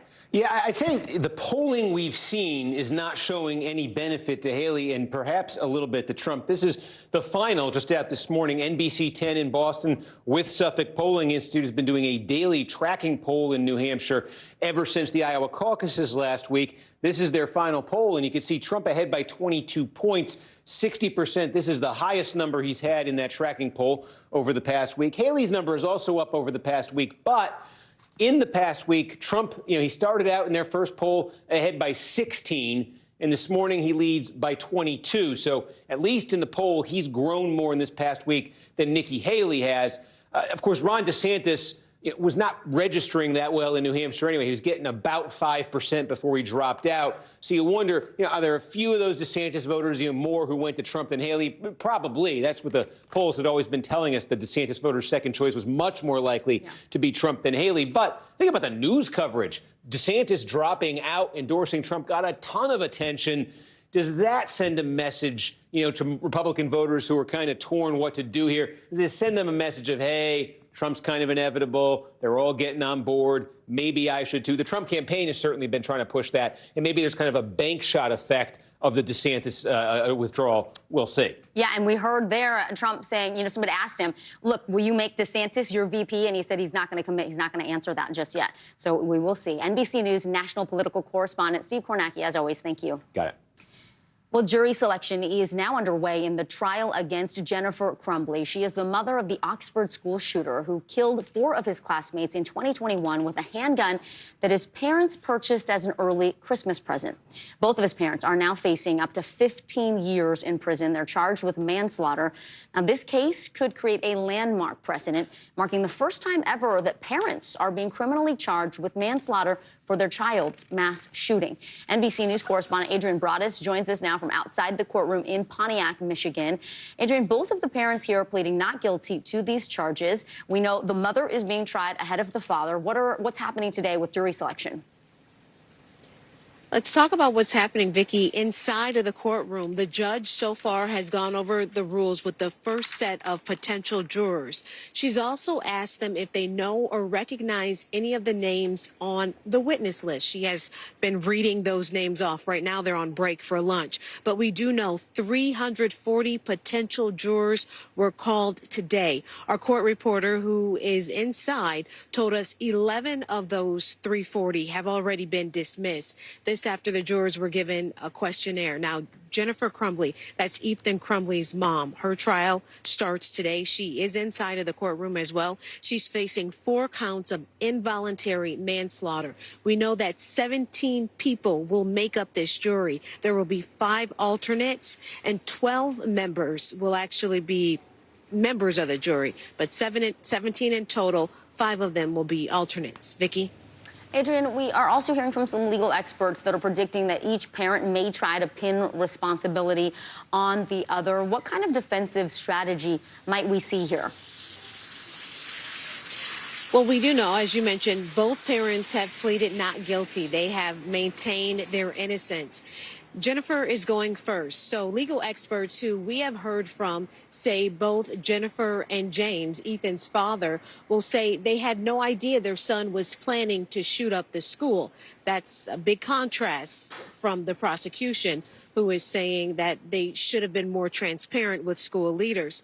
And we've also heard from members of our legal team who say the parent that has the benefit in this case will be James, because his trial is not scheduled to start until March. So he will be able to see most of the potential evidence laid out in Jennifer's trial that could possibly be used against him as well, Vicki. All right, NBC News correspondent Adrian Broadus, thank you very much.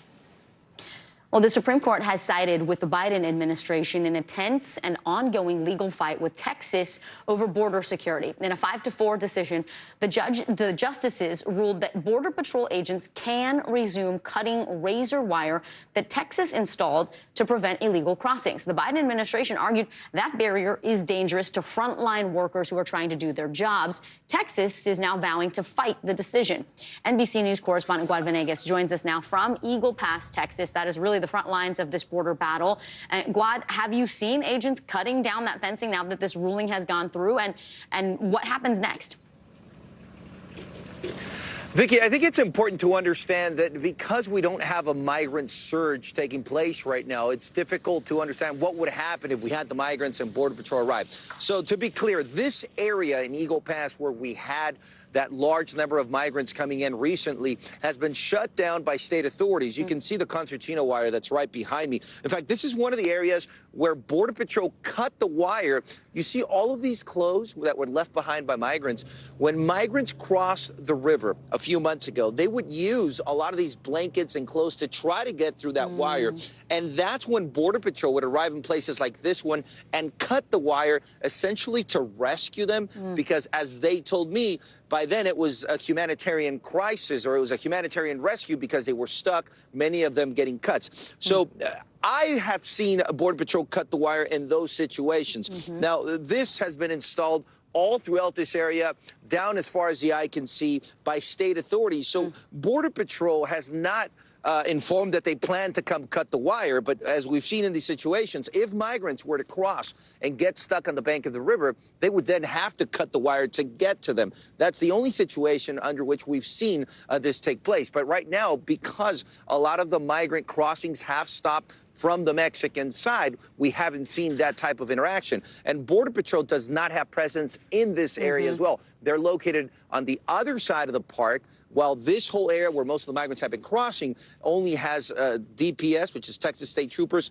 and the National Guard patrolling it, Vicki. So there's no massive effort right now to remove that wiring, even though technically they could. We know there's also a court battle, Guad, over the buoys that are in the Rio Grande River. Where does that case stand? Right, so it's been months. So those buoys, that floating barrier is down the stream about a mile. So we know that the last ruling indicated or sided with the Biden administration asking Texas to remove those barriers. There was then an appeal filed, and that has been upheld. So the last ruling again in December is asking Texas to remove those barriers. But the Texas state attorney has asked for a rehearing. So they're keeping it in the courts. Those barriers are still in the water. We have to keep in mind the barriers, the wire, the presence of state authorities, all of these are small changes that the state has done to patrol the border, something that is argued that should be done by the federal government, so the barriers are still in the water. Vicki? All right. NBC News correspondent Guad Venegas, thank you so much for your reporting from Eagle Pass. A new report for new moms coming up next. What we are learning about the link between when women stop breastfeeding and their feelings of anxiety and depression. More NBC News Daily right after this.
Thanks for joining us. I'm Joe Fryer. And I'm Savannah Sellers. The latest developments in the war between Israel and Hamas. If you do have points or you have miles, is now a good time to use them. The first woman on a lunar mission. What was it like to get that news? Morning News Now, streaming weekdays at 7.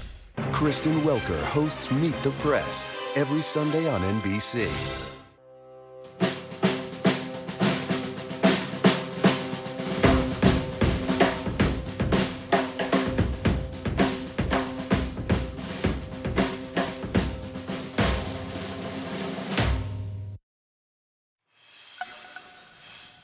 In today's Daily Health, we're taking a closer look at post-weaning depression. It's a condition that some new mothers face shortly after they stop breastfeeding. A study of Norwegian women found that mothers who stopped breastfeeding entirely or gave solid food or formula in addition to nursing had higher levels of anxiety and depression 6 months after giving birth. Joining us now is Dr. Lauren Osborne. She's a reproductive psychiatrist at Weill Cornell Medicine and New York Presbyterian. First of all, it is great to have you with us, Dr. Osborne, and I just want to repeat your title again, reproductive psychiatrist. So you really specialize in working with women after they've had babies and maybe are suffering from some sort of mental illness. So what is this post-weaning depression? So we are very familiar with postpartum depression, right? And people tend to think that comes very close to the time of childbirth. Right. And it does, but it can also occur much later into the postpartum year, including when it's associated with weaning. And that's a time when you're undergoing additional hormonal changes, just like the hormonal changes that you undergo right after childbirth. But there are also non-hormonal changes going on throughout that first postpartum year. Things like sleep, relationship with your partner, all of that can factor in. Oh, absolutely. So many changes when you bring another little human into the world. Exactly. Are there big differences between postpartum depression and post-weaning depression? Well, it's different for different women because it depends on what else is going on in your life, of course. But the hormonal milieu, there are some similarities. So during pregnancy, estrogen and progesterone rise really high, and then they drop down right after pregnancy. And then the breastfeeding hormones, prolactin and oxytocin, come into play. Yeah. So feel-good hormones. Exactly. Oxytocin is a feel-good hormone. So when you're post-weaning, it's a slightly different hormonal environment. But again, we think that women who are vulnerable to depression at both of these times, they're vulnerable to the change, not so much to the level. So it's slightly different hormones having the effect, but it's vulnerability to that shift that makes women vulnerable. So when you are breastfeeding, if you stop 6 months in or a year, are you more or less likely to suffer from this condition? And at what point should you say to your doctor, I think I need some help? Yeah, I think anytime you are experiencing symptoms that affect your functioning, you should say I need help, whether that's associated with weaning or not, right? Anytime it affects your ability to do what you need to do in life, you should reach out to your physician, absolutely. Whether the timing makes a difference, it really doesn't, because when you wean, you undergo the same hormonal changes whether you do that at 3 months or 6 months or 9 months. Got it. So the biological vulnerability is the same. Yeah. What might be different is other things going on in your life. If you wean at 3 months, baby might not be sleeping through the night yet. Later on, the baby might be. I was just going to say, if you wean later and you're getting a little bit more sleep, you might feel a little better. You might have more of a cushion. Exactly. You know, are there certain groups of women who may be more at risk to this condition? And is there anything you can do to reduce your risk?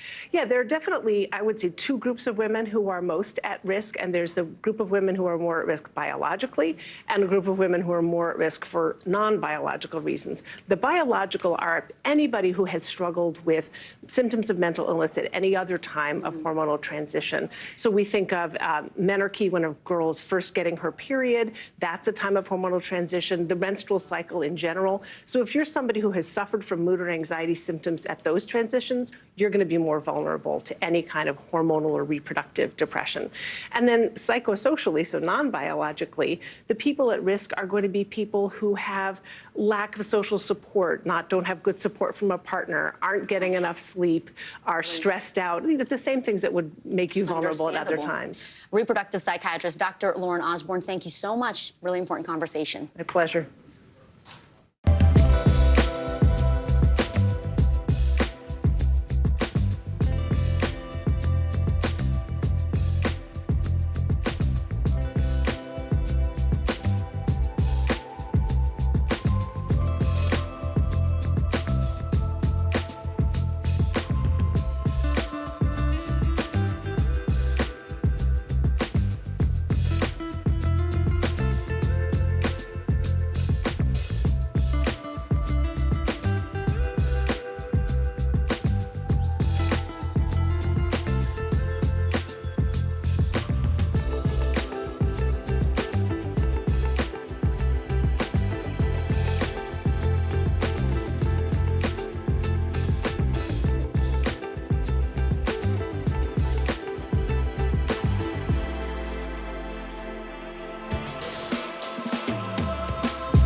Still to come on the Channel 2 News. Well, the waters are certainly receding now. Still too close to call. Lester Holt reporting from Ground Zero, as it's being referred to. It is, in fact, the taste of freedom. The Haitian people know a little something about resiliency. What's the biggest risk right now? Some of the troops who have been proud. I want to welcome you to the first presidential debate. In fact, we've been told we can't go any farther. You were some resilient folks. Let me get in.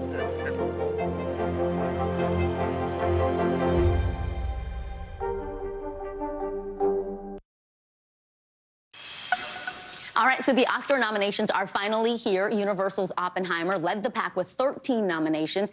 The Academy also provided plenty of snubs and surprises this year, as always. The awards are set to take place on Sunday, March 10th, with Jimmy Kimmel hosting for a fourth time. But guess who we have with us? Host of Turner Classic Movies, Dave Karger. Dave, it's always good to talk entertainment with you. You know so much. Great to see you. First, let's talk about the headlines. The nominations, any surprises in there for you? Yeah, of course, everybody was checking to see how Barbenheimer would do, right? Indeed. 'Cause the two movies that made almost $1 billion last year. And as you said, Oppenheimer was in charge. 13 nominations, more than any movie. Barbie did well. It did get 8 nominations, but people were surprised that Greta Gerwig, the director, was not nominated in that category. Wow. And Margot Robbie, the star, was not nominated. And I don't use the word snub. I think it's tough competition. There's only 5 spots. I do think it's hard for a true comedy like Barbie to break through in a lead acting category or a directing category. That's all that happened here, and they went a little bit heavier with the ones. I mean, Emma Stone did win the Golden Globe for Best Comedy for Poor Things, but that's not really a comedy. Yeah, I was going to say, is it a comedy? Not it didn't seem like it. Like Barbie. Right. Okay, so they tend to lean toward the more serious, and it seems like award the more serious. Yes. We have tight races in multiple categories. I always feel like your predictions are pretty spot on. Sometimes.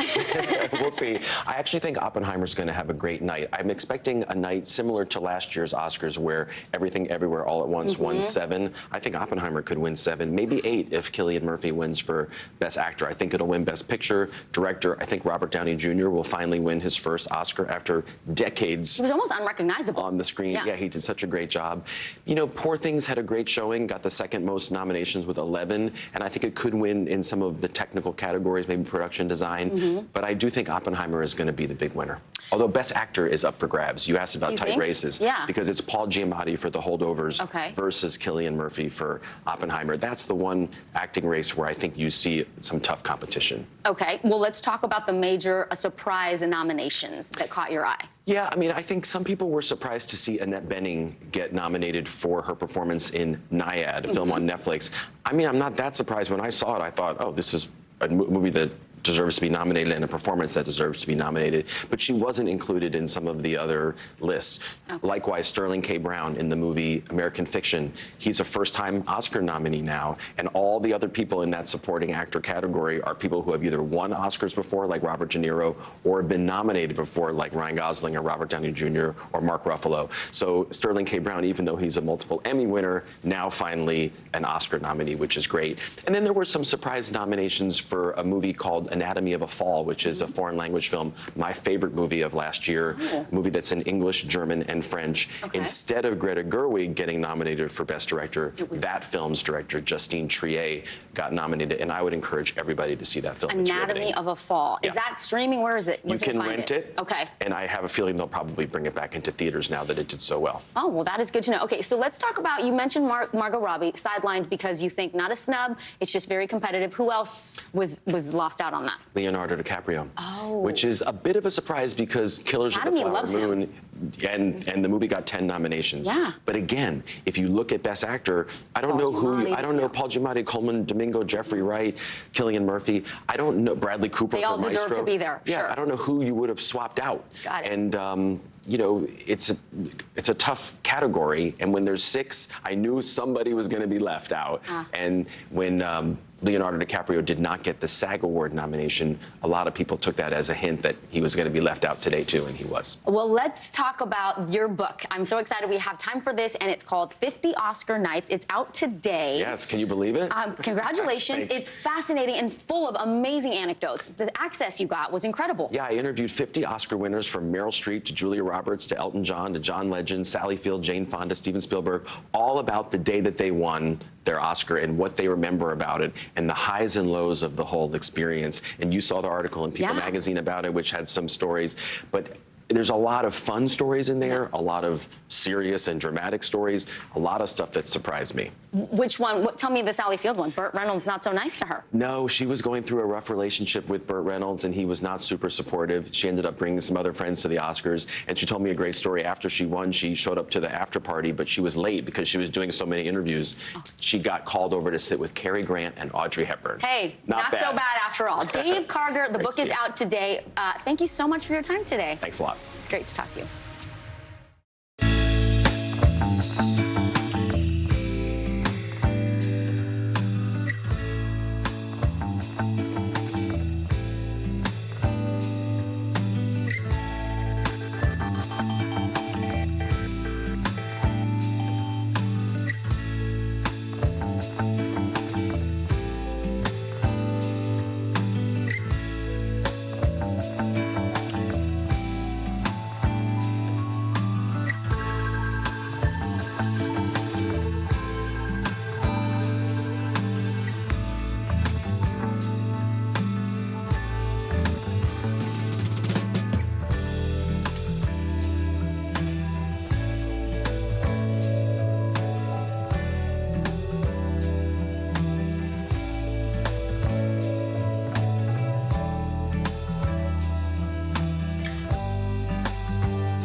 What's the message that you're trying to get out to young people? Know what is in the drug supply. We've got important news this hour about your money. Mental health, big picture. Why is it so tough right now? News for the generation of now is NBC News Now. The NBC News mobile app. Get connected to your favorite news shows. For the top stories, breaking news, and live video, download the NBC News mobile app now. Hello, everyone. I'm Kate Snow. And I'm Zinclea Samoa. NBC News Daily starts right now.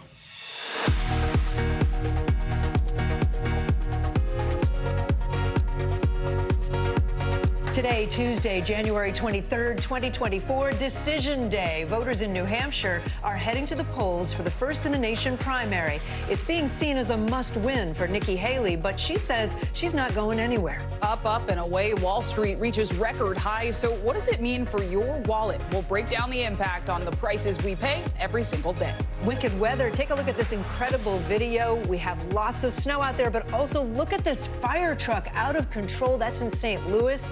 Dangerous cold weather still gripping dozens of states, plus major flooding causing a mess in the West. Meteorologist Michelle Grossman is with us with that. And the nominees are this year's Oscar nominations are just out, and there are some surprises to talk about. We'll break down the sweeps, the snubs, and the shockers. Happy Tuesday, everyone, and it is voting day. We begin this hour with Decision 2024. It is probably the most crucial day yet in the race for the White House. That's right. Voters in New Hampshire are casting their ballots right now in the state's Republican primary. And here's a look at polling locations across the state. Former ambassador to the United Nations, Nikki Haley, is trying for a last-ditch upset over former President Donald Trump. Every other Republican candidate has bowed out. The most important voters to be watching tonight are the independents. In New Hampshire, these voters are known as the undeclared. And there are a lot of them. Undeclared voters make up 39% of all voters in New Hampshire, and they are allowed to vote in today's Republican primary if they want to. To win tonight, Nikki Haley would need a lot of support from those voters, though she is vowing not to drop out even if she loses. Leading us off this hour, NBC's Dasha Burns in Goffstown, New Hampshire, and NBC's Jacob Soboroff somewhere near Durham, New Hampshire, on a bus. Jacob, we're going to start with you. Love the live shot. It looks snowy out there. You've been talking to young voters. What are you hearing? Kate, I'm having a flashback to 8 years ago when I did this exact same thing, talking to you live. I'm on a bus at UNH, University of New Hampshire in Durham, and this is the voter shuttle bus. Before they get off, I want to introduce you to these guys real quick. Your name is Leo, right? Leo, yep. And your name? Jillian. How about you guys over there? What are your names? That's Catherine. Aaron. How about you? Rue? Nice to meet you. How about you in the back? Mark. And there's Arnie Hakeley. You know Arnie, Kate, our amazing producer. Craig Nilsson right here also. Just going to give everybody a shout out. But anyway, Leo, tell me about, have you ever voted before? Yes, I have. First presidential election or no? No. How about you? Yes, first presidential. Okay, so what do you guys, are you Republican, Democrat, unaffiliated? Unaffiliated Democrat. Okay. Democrat. And you guys know who you're going to vote for when you go in there right now? Sure do. Who's that? Biden. Biden? Are you going to write him in? Yeah. How about you? Also writing in Biden. Oh, interesting. How about you guys? Anybody have a different preference here on the bus? Hold on, coming over. Same as them? Yeah. How about you? I'm actually coming out to vote against Trump today. Against Trump. So you're going to vote for Nikki Haley? For Nikki Haley, yeah. And how'd you decide to do that? Well, I am a Democrat, but I don't think that Haley will be able to beat Biden. Interesting. So you re-registered in order to vote against Haley? I actually was registered as unaffiliated to begin with. Interesting. So. I interrupted you. Go ahead. I know you're going to get off the bus. I'll walk with you. Let's go. You guys go ahead. Nice to meet you guys. Come on, let's walk together. So why'd you make that decision? I don't think that Trump supporters can back a woman of color. You said you don't think Trump supporters can? I don't think they'll back a woman of color. Okay, so. Well, I'll let you go vote. I know you got to go. Thank you so much for doing it. Nice to meet you. Kate, look, here's all these other voters. These guys, how did it go, guys, inside? Zinkley, this is amazing. We miss you guys out here. You guys go ahead, get on the bus. They're going back to school. They're going to go back to the student union.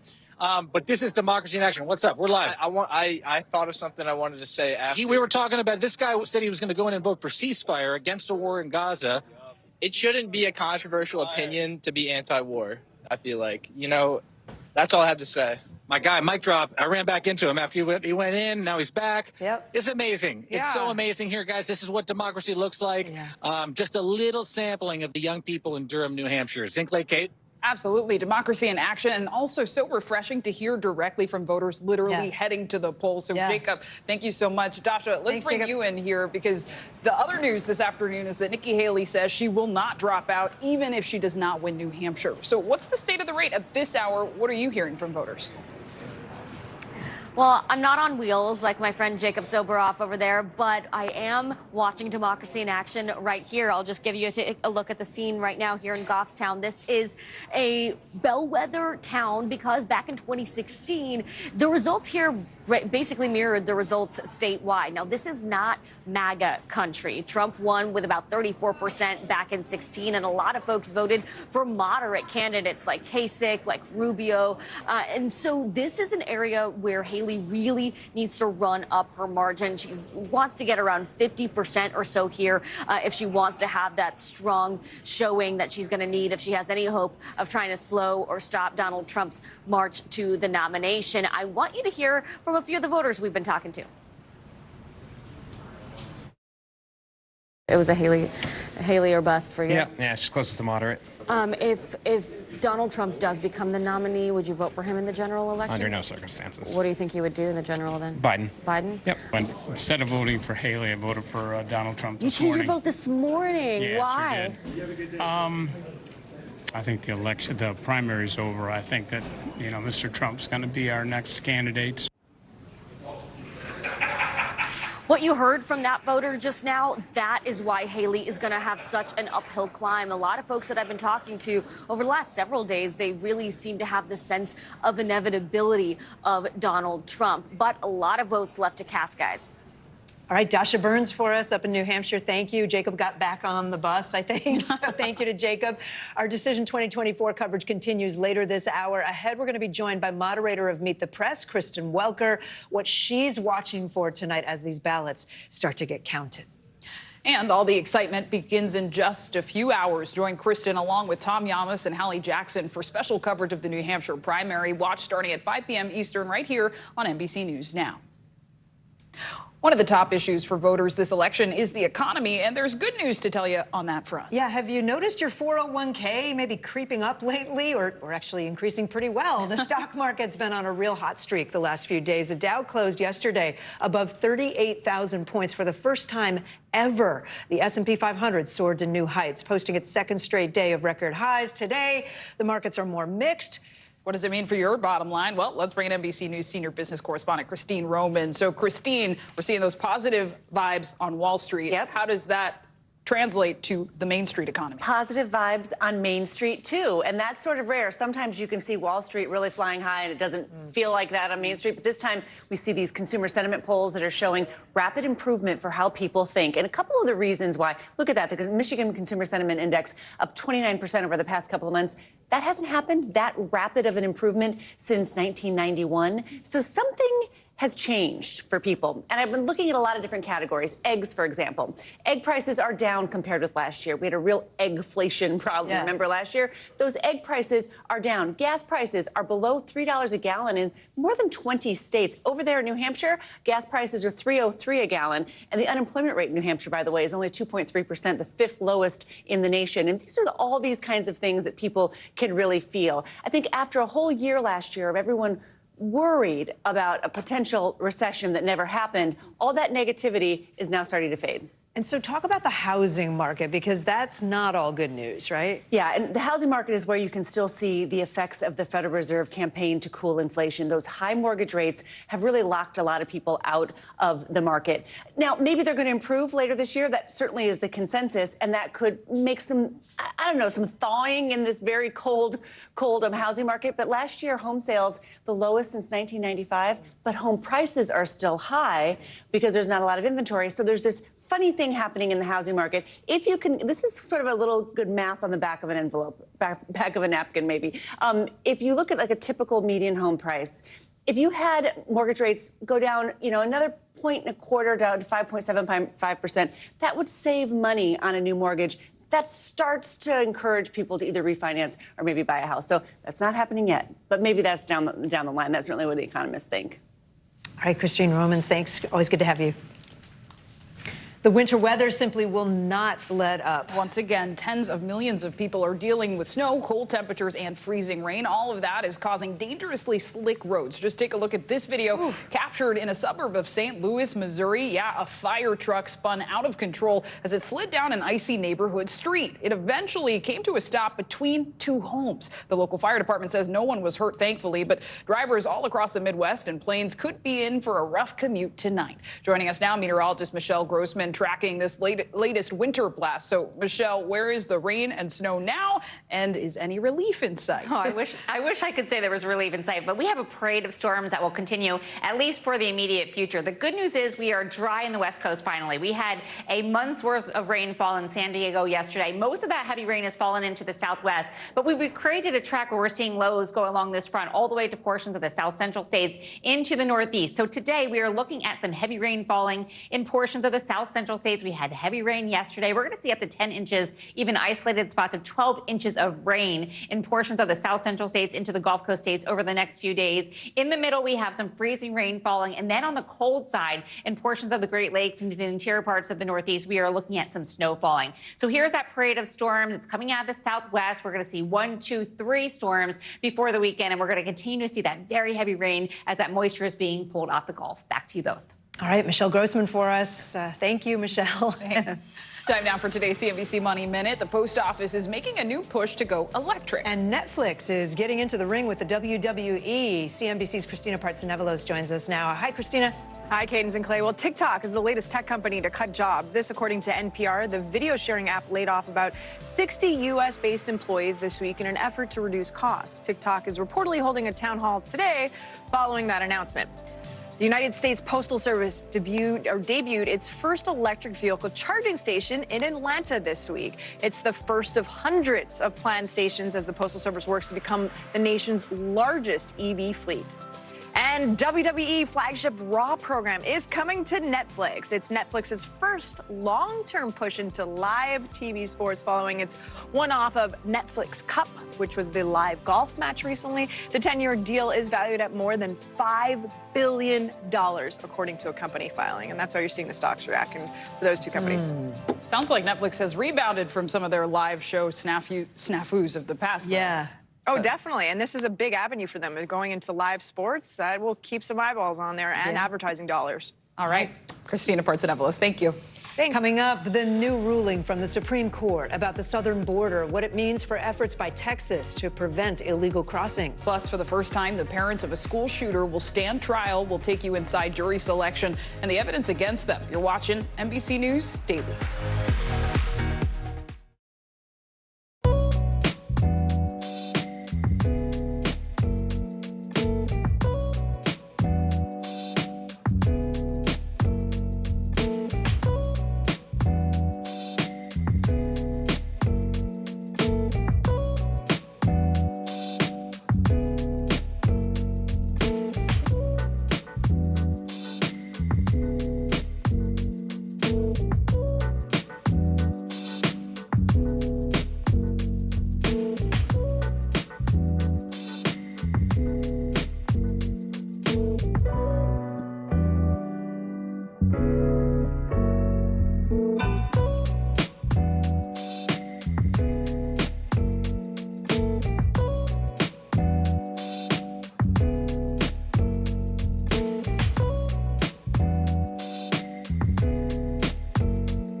Hey, I'm Hallie. It's good to be with you tonight.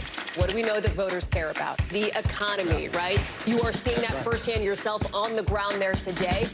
I know that you have been reading the vibes from D.C. here, and vibes are different from action. What is actually going to happen in Congress to regulate AI anytime soon? Emily, they have tweaked my monitor, and I can see now you are, in fact, soaking wet. I am deeply sorry. My I commitment to apologize Hallie for the many Jackson questions. will never be questioned. An unprecedented trial is underway right now in Michigan of the mother of a convicted high school shooter. Jennifer Crumbley is charged with involuntary manslaughter. Her husband, James, is as well. It's the first time that parents have been criminally charged in connection to a shooting done by their child. Their son was sentenced to life without parole last month for killing 4 people at Oxford High School back in 2021. The father will be tried separately in March. NBC News correspondent Adrian Broadus is outside the courthouse in Pontiac, Michigan for us. Adrian, what's the argument from prosecutors about why the mother, Jennifer Crumbley, should be held responsible for this, and what's happened in court today?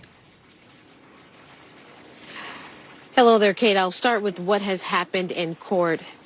Right now, they're breaking for lunch, but at least 340 potential jurors were called. 11 of them were dismissed right away.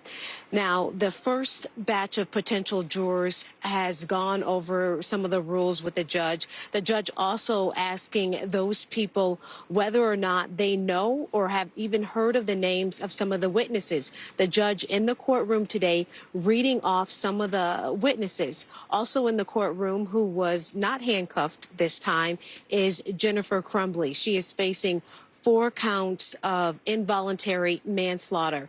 This after her son, Ethan, shot and killed 4 of his classmates back in 2021 here in Michigan at Oxford High School. Ethan, as many of you may or may not remember, pleaded guilty and was sentenced to life in prison without parole last month. Kate? And Adrian, we also learned that the Crumbly's son is appealing his life sentence, right? So what are his attorneys saying? So just moments ago, Kate, we received a statement from his attorneys, and I want to read that to you. It says in part, our criminal legal system includes a constitutional right to an appeal and a lawyer for that appeal. This right is important to make sure the process is fair, correct, and legitimate. And I want to fast forward to the end. It also says beyond that, it is premature to speculate whether he will even choose to appeal. So this is a case that is continuing to evolve. Kate? Okay. Adrian Broaddus, thank you for that update. Appreciate it. The Supreme Court has weighed in on the heated battle between Texas and the Biden administration over the U.S.-Mexico border. On Monday, justices ruled 5-4 in favor of the White House, allowing federal border agents to cut or move razor wire installed by Texas Governor Abbott last year to curb illegal crossings into his state. NBC News correspondent Guad Venegas joins us now from Eagle Pass, Texas, along the U.S.-Mexico border. Guad, good to see you. So what more can you tell us about this ruling and what it means for this battle on the border? Clay, we have to keep in mind that this doesn't mean that Border Patrol is going to come in and remove all of this wire. At least that's not what we've seen. So I'm standing next to one of the areas where they did cut the wire a few months ago. You can see a lot of clothing here. We're in Eagle Pass, in between the 2 international bridges, the area that was sort of the epicenter of that migrant surge in Eagle Pass. So a lot of the migrants back then were crossing the river. They would end up on the bank on this other side here and then try to cross the area with the concertina wire using clothing to protect themselves, but many of them were still getting cuts. And I'm talking, it was women, children, babies. So at that point, Border Patrol would cut the wire as they did right here to rescue them from this area. Now, as this court battle was taking place, they did have permission to cut the wire for emergency purposes. Now, what this new ruling says is that Border Patrol can move or cut the wire if they decide to do so, but we haven't seen any intentions of them to come into areas like these to remove the wire. Now, let's also keep in mind that this entire area in Eagle Pass, this is Shelby Park, and everything down to the other international bridge is now under the authority of Texas state authorities. So DPS, the state troopers, and National Guard are the ones patrolling this area. Now, we also have to keep in mind, Clay, that we no longer have a surge of migrants coming across the river, so those interactions aren't taking place. But if migrants were to come across the river in this area once again and we get another surge, then it would be interesting to see if Border Patrol would decide to come in and cut the wire, that under this new ruling, they would be allowed to do so. Clay? Really thorough firsthand look from the border. Guad Venegas, thank you so much. Coming up, Barbie and Oppenheimer broke records at the box office, but did they make the Oscars nominee list? We'll have it all for you. You're watching NBC News Daily.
News lives in the now. Israel tonight declaring war against Hamas following the brutal surprise attack within its own borders.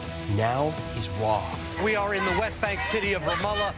Protesters are on the streets here to denounce Israel. Now is real. Most of the time, the Iron Dome works, but there are rare occasions that a few get through, like here in Ashkelon. News for the generation of now is NBC News Now, streaming free everywhere. We're following some breaking news on NBC News Daily. A legendary television newsman is being remembered today. Charles Osgood died today at his home in New Jersey. Osgood was best known as the longtime host of CBS Sunday Morning, a position he held for 22 years. He also hosted a long-running radio program, The Osgood Files. Osgood was known for his soft-spoken style, iconic bow tie. His family said he had been battling dementia. Charles Osgood was 91. Amazon CEO Jeff Bezos is facing scrutiny today for his response to the devastating and deadly wildfires in Hawaii. Bezos pledged $100 million to help recovery efforts there. But where that money is going, how it's being used is under question. NBC News correspondent Stephen Romo has more. In the wake of one of the deadliest wildfires in American history last summer, big names made big pledges to help people recover in Lahaina and the island of Maui.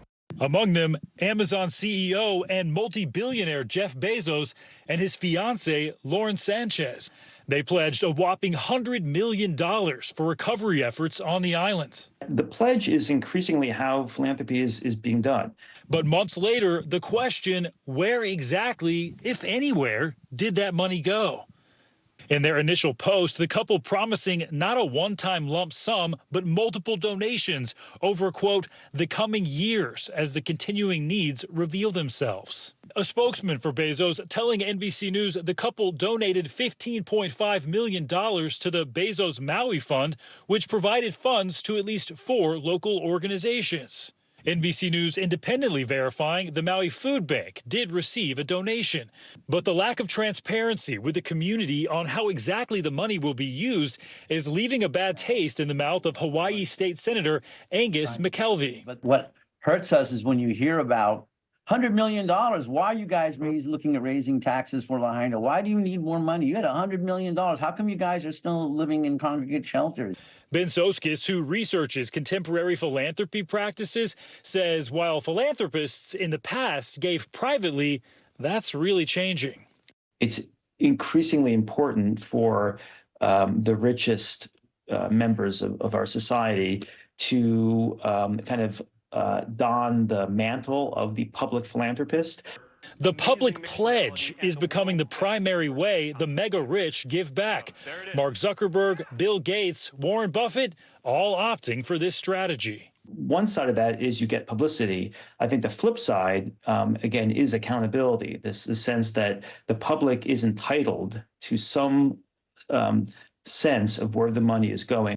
Bezos, the world's 3rd richest person, has announced several large donation pledges in recent months as part of his Earth Fund.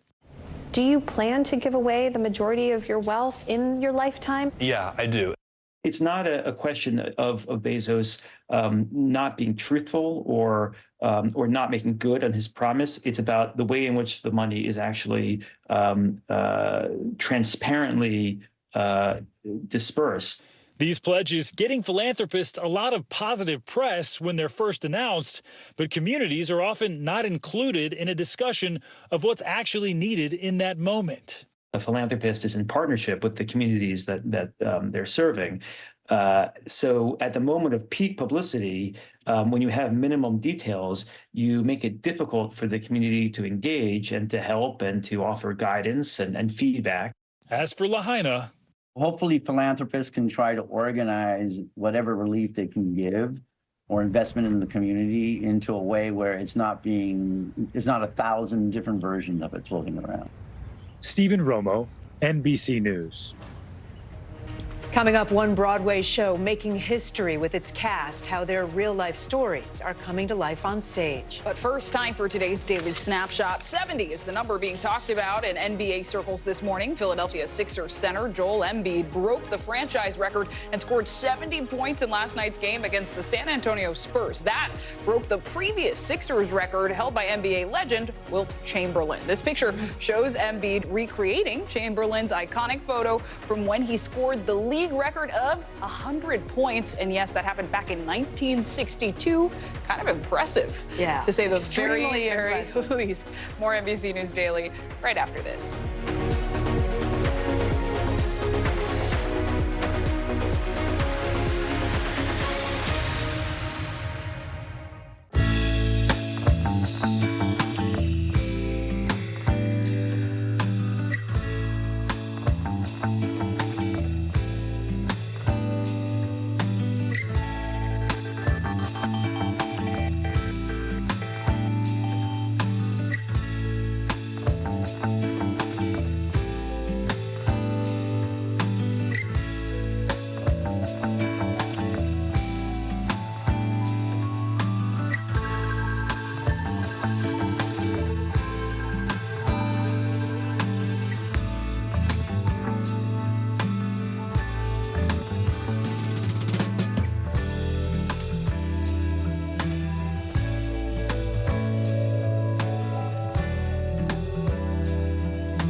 News lives in the now. Look at this. You can't even see anything anymore. Let's break down what we know. You gotta see this. News for the generation of now is NBC News Now.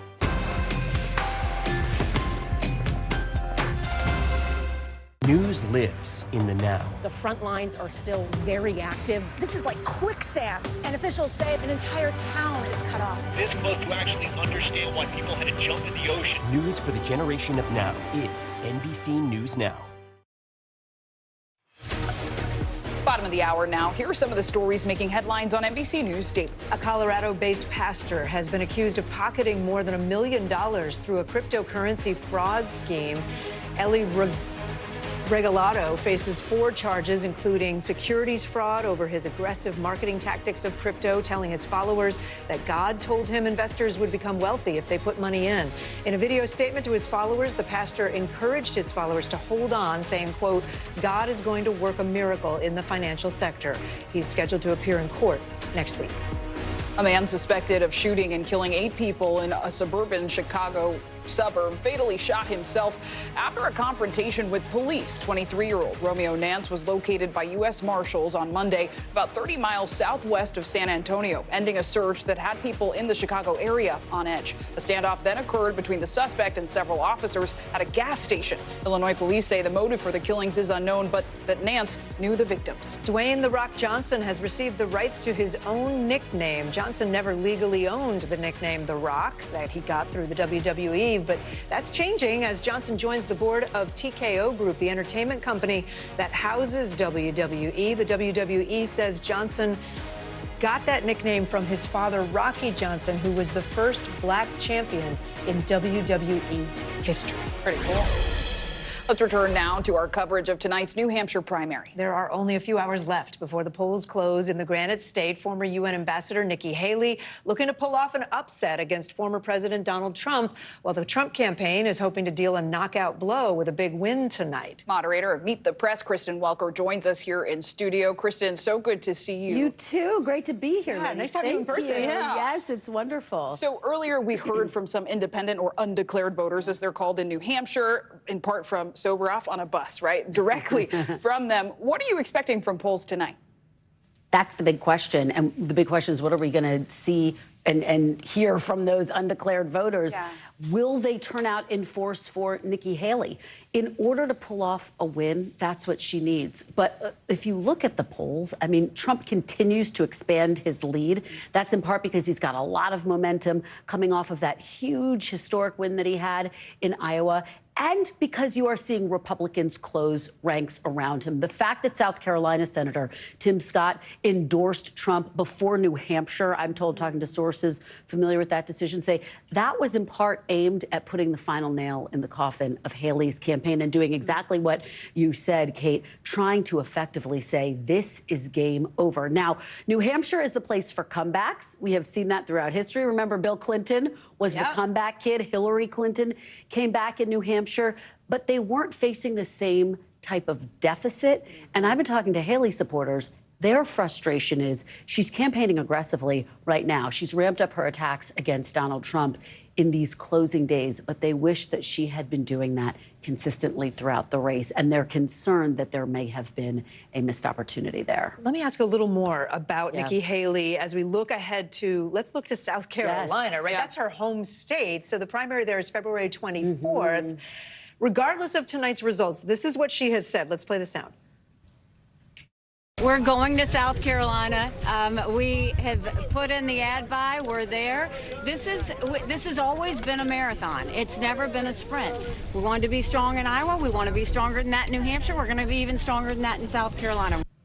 I hate to ask, but is that spin or is that possible that she keeps on going? Kate, I think she's going to have to take a hard look at her campaign after tonight, depending on the results. If she is beaten by double digits, boy, that is really tough, because if she can't win in New Hampshire, a place where 40% of the voters are independents, where can she win? Well, her home state, maybe. South Carolina. Potentially, but Trump already has a double-digit lead there. And he's locked up the endorsements of not just Tim Scott, the governor, Lindsey Graham, Nancy Mace. So that's where it gets very challenging. And here's where it gets doubly challenging. The fact that a loss in her home state would be devastating, not just for this race, but for any future potential race. And that's where the decision becomes very complicated for her. So let's say Haley takes a hard look and between now and South Carolina drops out. Then we're going to see a Trump-Biden rematch, which would make for the longest general election in history. In history, yes. Right? Who would that? You guys ready for this? Early, right? Yeah, it's so early. Yes. Who might that benefit the most? Biden, Trump? It's hard to know. In the short term, maybe President Biden. Here's why. Because Democrats feel like the general election has started and they want the president to start acting like it. Where is he today? He is going to be in Virginia with the vice president, their first joint event of 2024. What are they going to be talking about? Abortion rights. They think that's going to be critical to winning re-election in 2024. If you talk to Democrats, they say that is one of their winningest issues, and so they should be laser focused on that. So I do think it will rally and energize Democrats in the short term, but long term, we'll have to wait and see what happens. I think that there are some alarm bells going off, though, within the Democratic Party, because if you look at the head-to-head matchups of Biden and Trump in some of these key states that delivered Biden the White House in 2020, Trump is winning or very competitive. So they are saying, let's begin the general election right now, so that the Democrats are saying, so that they can start to make their case. And some approval ratings for Biden that aren't looking so great. Especially on the issue of the economy, Kate, which is one of the top issues for voters. The way that voters feel about the economy in November of 2024, I think, could very well help determine who wins this race. Kristen Welker, we could talk to you forever. Thank you so much. Thank you. Great to be with you. And you can see more of Kristen Welker. She's going to join Tom Yamas, Hallie Jackson's special live coverage analysis of the New Hampshire primary. That begins at 5 p.m. Eastern on NBC News Now. We're hearing from Secretary of Defense Lloyd Austin for the first time since his cancer diagnosis and hospitalization more than 3 weeks ago. Secretary Austin spoke from his home at a virtual gathering of global defense ministers to talk about supporting Ukraine in its war against Russia. NBC's Courtney Cubie joins us now from the Pentagon. So, Courtney, Secretary Austin did not directly address his diagnosis today, and there has been so much secrecy generally around his health up until this point. And now we're hearing from House Republicans who want him to testify about all of this next month. So, given how private he's been known to be, does it seem likely that he's actually going to appear? So despite his pledge for more transparency only several weeks ago, Clay, what he was supposed to say when he came out at that Ukraine Defense Contract Group the first time that we saw him since he was hospitalized now more than 3 weeks ago, he was actually supposed to say that he was at home and that he was recovering and he'd be working from home and he was looking forward to coming back to the Pentagon. That was all part of his prepared remarks. But what's telling is he skipped all of that and did not address the fact that he was home or anything about his health, even in just the most basic or vague way did he even address it today. So, this is the first opportunity that he's had to be transparent in a public forum, and he didn't really take it here. So as far as the going to the Hill, I've been talking to members of people on the Hill, I've been talking to people at the Pentagon. There's still no pledge that he will appear before Congress to discuss this. But again, he has talked about transparency, so I don't think it's outside the realm of possible at this point still, Clay. Courtney, this is not happening at a relaxed time, right? This is his first appearance since his hospitalization, and it's coming as tensions are only getting higher in the Middle East. American and British forces carrying out a new round of strikes against Iranian-backed Houthi rebels in Yemen on Monday. So what do we need to know about that? Yeah, the reason that this is a significant series of strikes is because, number one, it was planned. So as opposed to what we've seen over the last 10 days or so with these dynamic strikes, meaning the U.S. will see something, they judge it as an imminent or potential threat, and they will strike it right away. This was one that came back to D.C., it was approved by President Biden, and then it was a coalition, the U.S. and the British military taking out 8 different targets, about 30 or so munitions expended. So this was a more significant strike. And I have to say, the Houthis are vowing to continue their attacks and their threats in the Red Sea despite these strikes, Clay. All right, Courtney Cubie with the latest for us. Thanks so much. Thanks. The nominees are in for Hollywood's biggest night. We're talking about the 96th Annual Academy Awards. Yeah, the Oscar nominations announced this morning delivered plenty of excitement, surprises, and, of course, snubs. Joining us now, Turner Classic Movies host Dave Karger. He's also the author of the new book, 50 Oscar Nights, which just came out today. Dave, that's fantastic. How about that timing? Yeah, that's good timing. Great and to see you looks both. like a good read. It's so good to see you again. We go back. We have some history. Love. All right, let's get right to it. Yeah. So Christopher Nolan's Oppenheimer dominated, right? It did. That was the movie to beat. 13 nominations. It got 2 more than any other movie. I do think, much like last year where Everything Everywhere All at Once swept the main categories, I think Oppenheimer's going to have a big night on March 10th. I think it could win maybe 7 Oscars, maybe even 8 if it ends up winning for Best Actor. But it's a movie that just fires on all cylinders. It was a crowd pleaser favorite. It was a critical hit. It made the money. It kind of hits every base. And I think the film industry is looking to acknowledge Christopher Nolan for all the great movies that he's made in the past. I mean, so many good films, but also the performances, Best Actor, Best Actress. Walk us through some of those nominations. I know also history was made with Lily Gladstone. Yes, of course. So in the Best Actress category, Lily Gladstone, the star of Killers of the Flower Moon, became the first Native American performer ever to be nominated for an acting Oscar. And her performance is so spectacular in that film. I think she is a frontrunner along with Emma Stone, the star of Poor Things. I think it could be either of those two to win. Emma Stone, I would give the edge to right now because she's such a daring performer, especially in that movie. In the Best Actor race, Cillian Murphy, as I mentioned, is the star of Oppenheimer, and it stands a good chance to win. I think his competition mainly is Paul Giamatti, the star of The Holdover, someone who was a real Hollywood favorite, been nominated before for the film Cinderella Man. Many people thought he should have been nominated for the movie Sideways. I give Paul Giamatti the edge right now. But, Really? But yeah. I just watched that movie. It's a good movie. Yeah, people love him. Know. Well, for me, My favorite in The Holdovers is his co-star, Davine Joy Randolph, who was nominated in the supporting actress category. Yeah, okay. And her performance, I wanted a whole movie about her. Yeah. I just found her character so breathtaking. She's a woman who's going through such grief in her life, and she plays it with such humor as well. There she is, and she's phenomenal. I do think she's going to win. And then for Best Supporting Actor, I think that's going to be an Oppenheimer win, because you have Robert Downey Jr., who's been nominated a few times before. Right, it never wins. Never has won. And then his competition is stacked, because it's Robert De Niro, who's won 2 Oscars, Mark Ruffalo, who's been nominated several times before, Ryan Gosling, who's been nominated several times before, and Sterling K. Brown, a multiple Emmy winner who just got his first Oscar nomination today for American Fiction. Emmys for This Is Us, right? Yeah, Emmys for This Is Us, and also the O.J. Simpson miniseries. Right, and then America Ferrera. Okay, but what about the biggest snubs? Well, there's 2 that people are talking about in the acting categories. In the Best Actor race, there were 6 really strong performances at the forefront of the race, so somebody was going to be left out. It was Leonardo DiCaprio, the star of Killers of the Flower Moon. What sets him apart, I think, from the other 5 who did get nominated is that his character is arguably the villain of the piece, whereas the 5 that got in are the heroes. That's a simplistic way to look at it. Maybe the Oscars don't like villains. Right, maybe, but there was something really about those 5 performances. You can't fault any of those. And then in Best Actress, not seeing Margot Robbie in there for Barbie was a surprise, but in the main acting categories and also in Best Director, where Greta Gerwig was not nominated, it's hard to get in there for a comedy. The Academy usually goes heavier, usually goes a little darker, and that's what they did in this case. All right, we only have a couple seconds left, so I can't really ask you another question, but it's funny, you and I actually worked with America Ferrera once, who got nominated for... We were on a film festival jury together here at the Tribeca Film Festival with America Ferrera in 2010. And look at her now. And look at her now. And look at us now, Kate. It's a long time ago. Sorry, I shouldn't have said the year. It's okay. It's all right. There she is. Happy for her. Yeah, very happy for her. Well, Dave Karger, is great to have you. Yeah, and again, you can read his new book, 50 Oscar Nights. It's out today. Yes. Coming up, stepping back to make your kids step up, a new parenting strategy that claims to help your kids raise their self-respect and their self-esteem by having you, the parent, do less. You're watching NBC News Daily.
Inside Iran, from Israel, from Florida, from Lewiston, Maine. Part of our continued reporting. This is what a country in war looks like. Women, children. What is it like? Countless neighborhoods across the region that look just like this. Everybody good? Get to it for all this damage to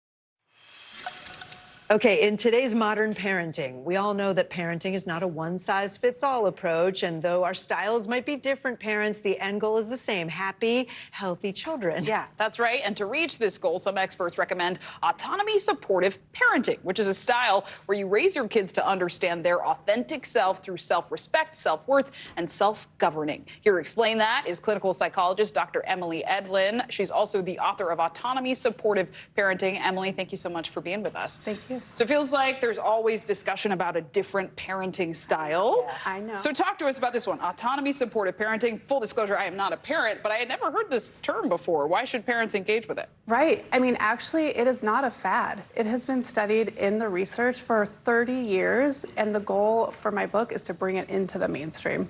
And is it sort of the opposite of helicopter? Or Yes. snowplow? That's another Yes. term I've heard. Yes. So this is more giving your kids more autonomy. Explain what it is. So it's allowing your children freedom and space to explore really who they are and how they want to live their lives. And they need to do that by making their own decisions and choices and not having us micromanage everything.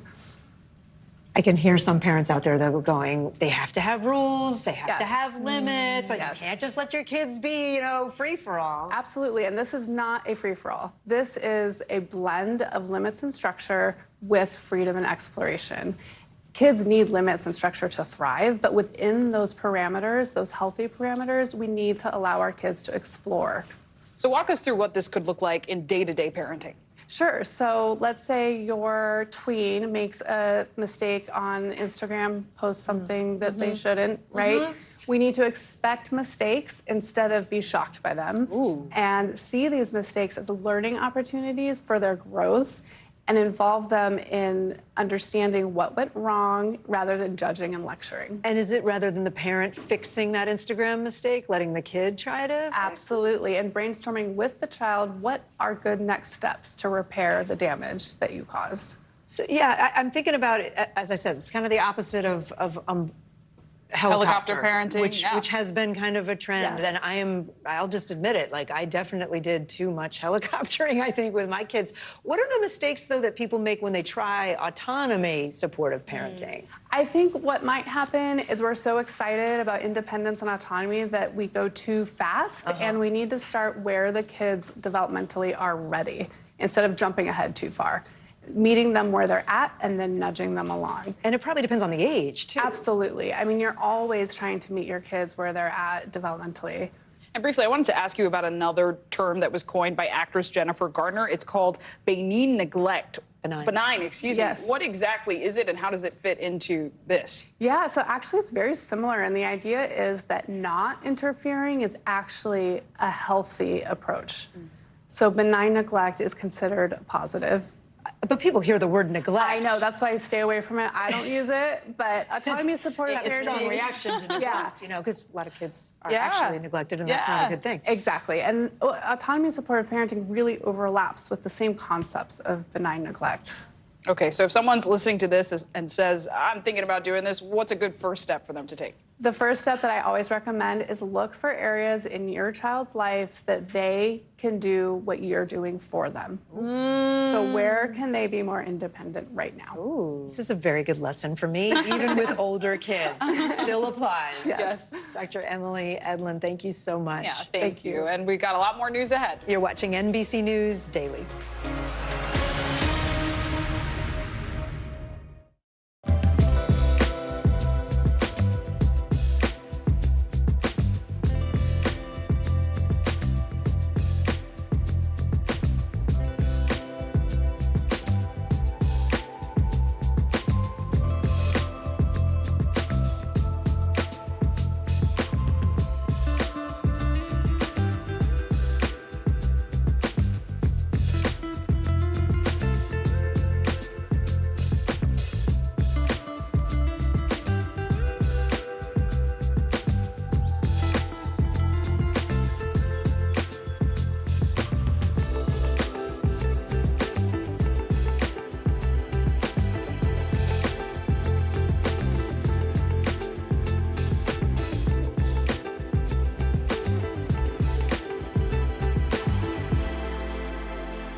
NBC News mobile app. Get connected to your favorite news shows. For the top stories, breaking news, and live video, download the NBC News mobile app now. Were you calling the shots, though, Mr. President, ultimately? Was the Biden administration caught off guard by this latest surge of migrants? Is it clear who's going to govern Gaza once this war is over? If it's Sunday, it's Meet the Press.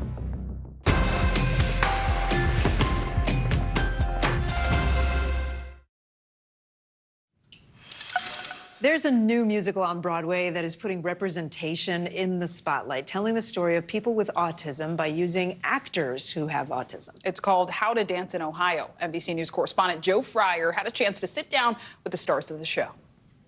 Welcome!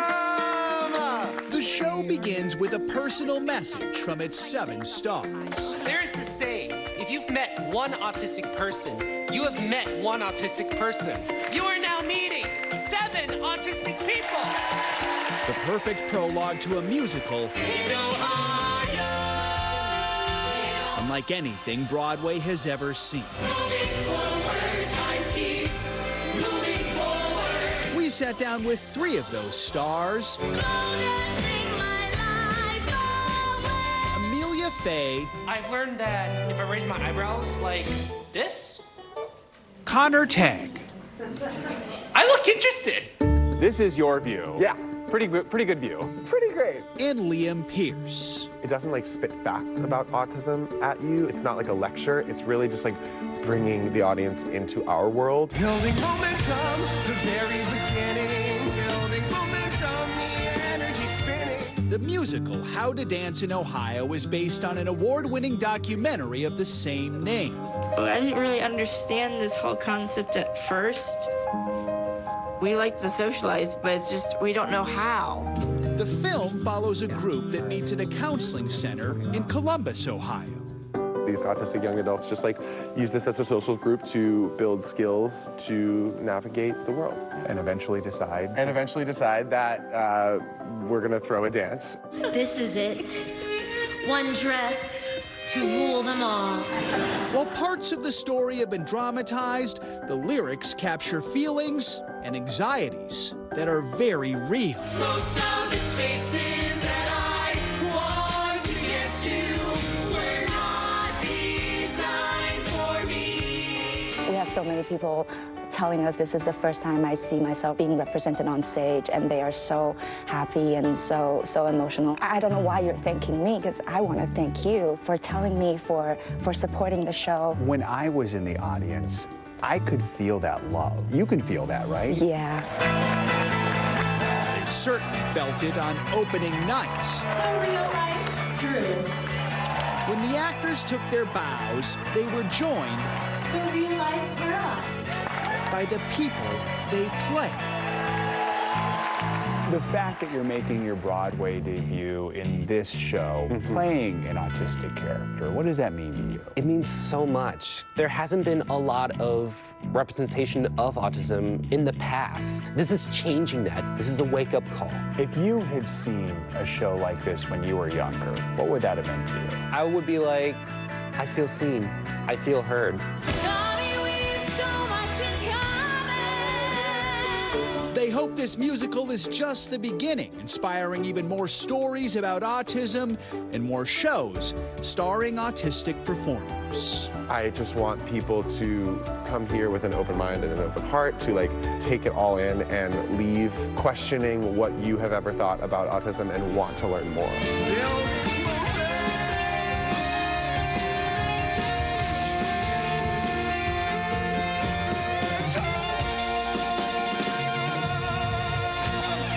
Joe Fryer, NBC News. Love that. I really want to see that show. Do it. I will. Well, let's take a look at some of the other stories trending right now, starting with Ariana Grande. She's back on top. Her new song, Yes And, is now #1 on the Billboard Hot 100. This is the 6th time she's topped the list. She now ties Taylor Swift for the most #1 songs among female artists. Yes And is one of many songs from her upcoming album, Eternal Sunshine, comes out in March. I can't believe she tied Taylor. I know. That's big news. Michael Phelps has a new addition to his family. The 28-time Olympic swimming champion and his wife have welcomed their 4th baby boy. Look at that, Nico.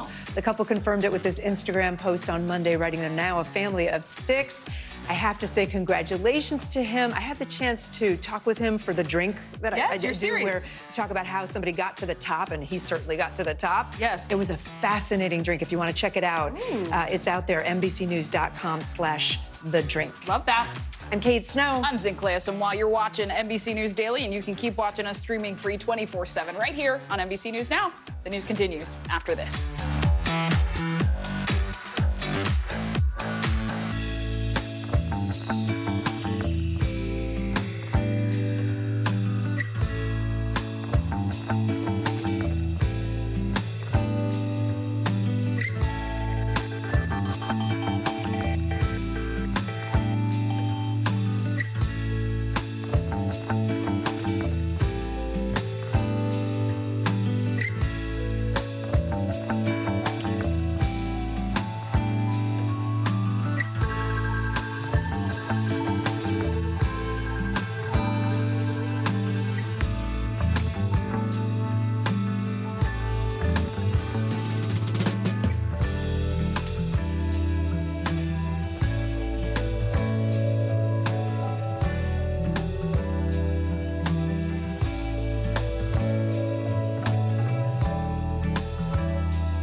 People really don't know what's going to happen. Nearly a dozen hours after the eye roared ashore.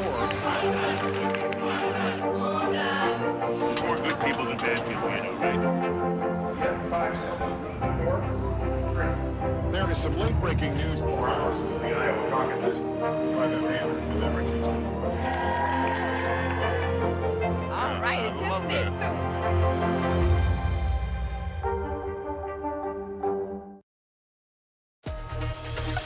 Hi, everyone. I'm Zink Class. And I'm Kate Snow. NBC News Daily starts right now.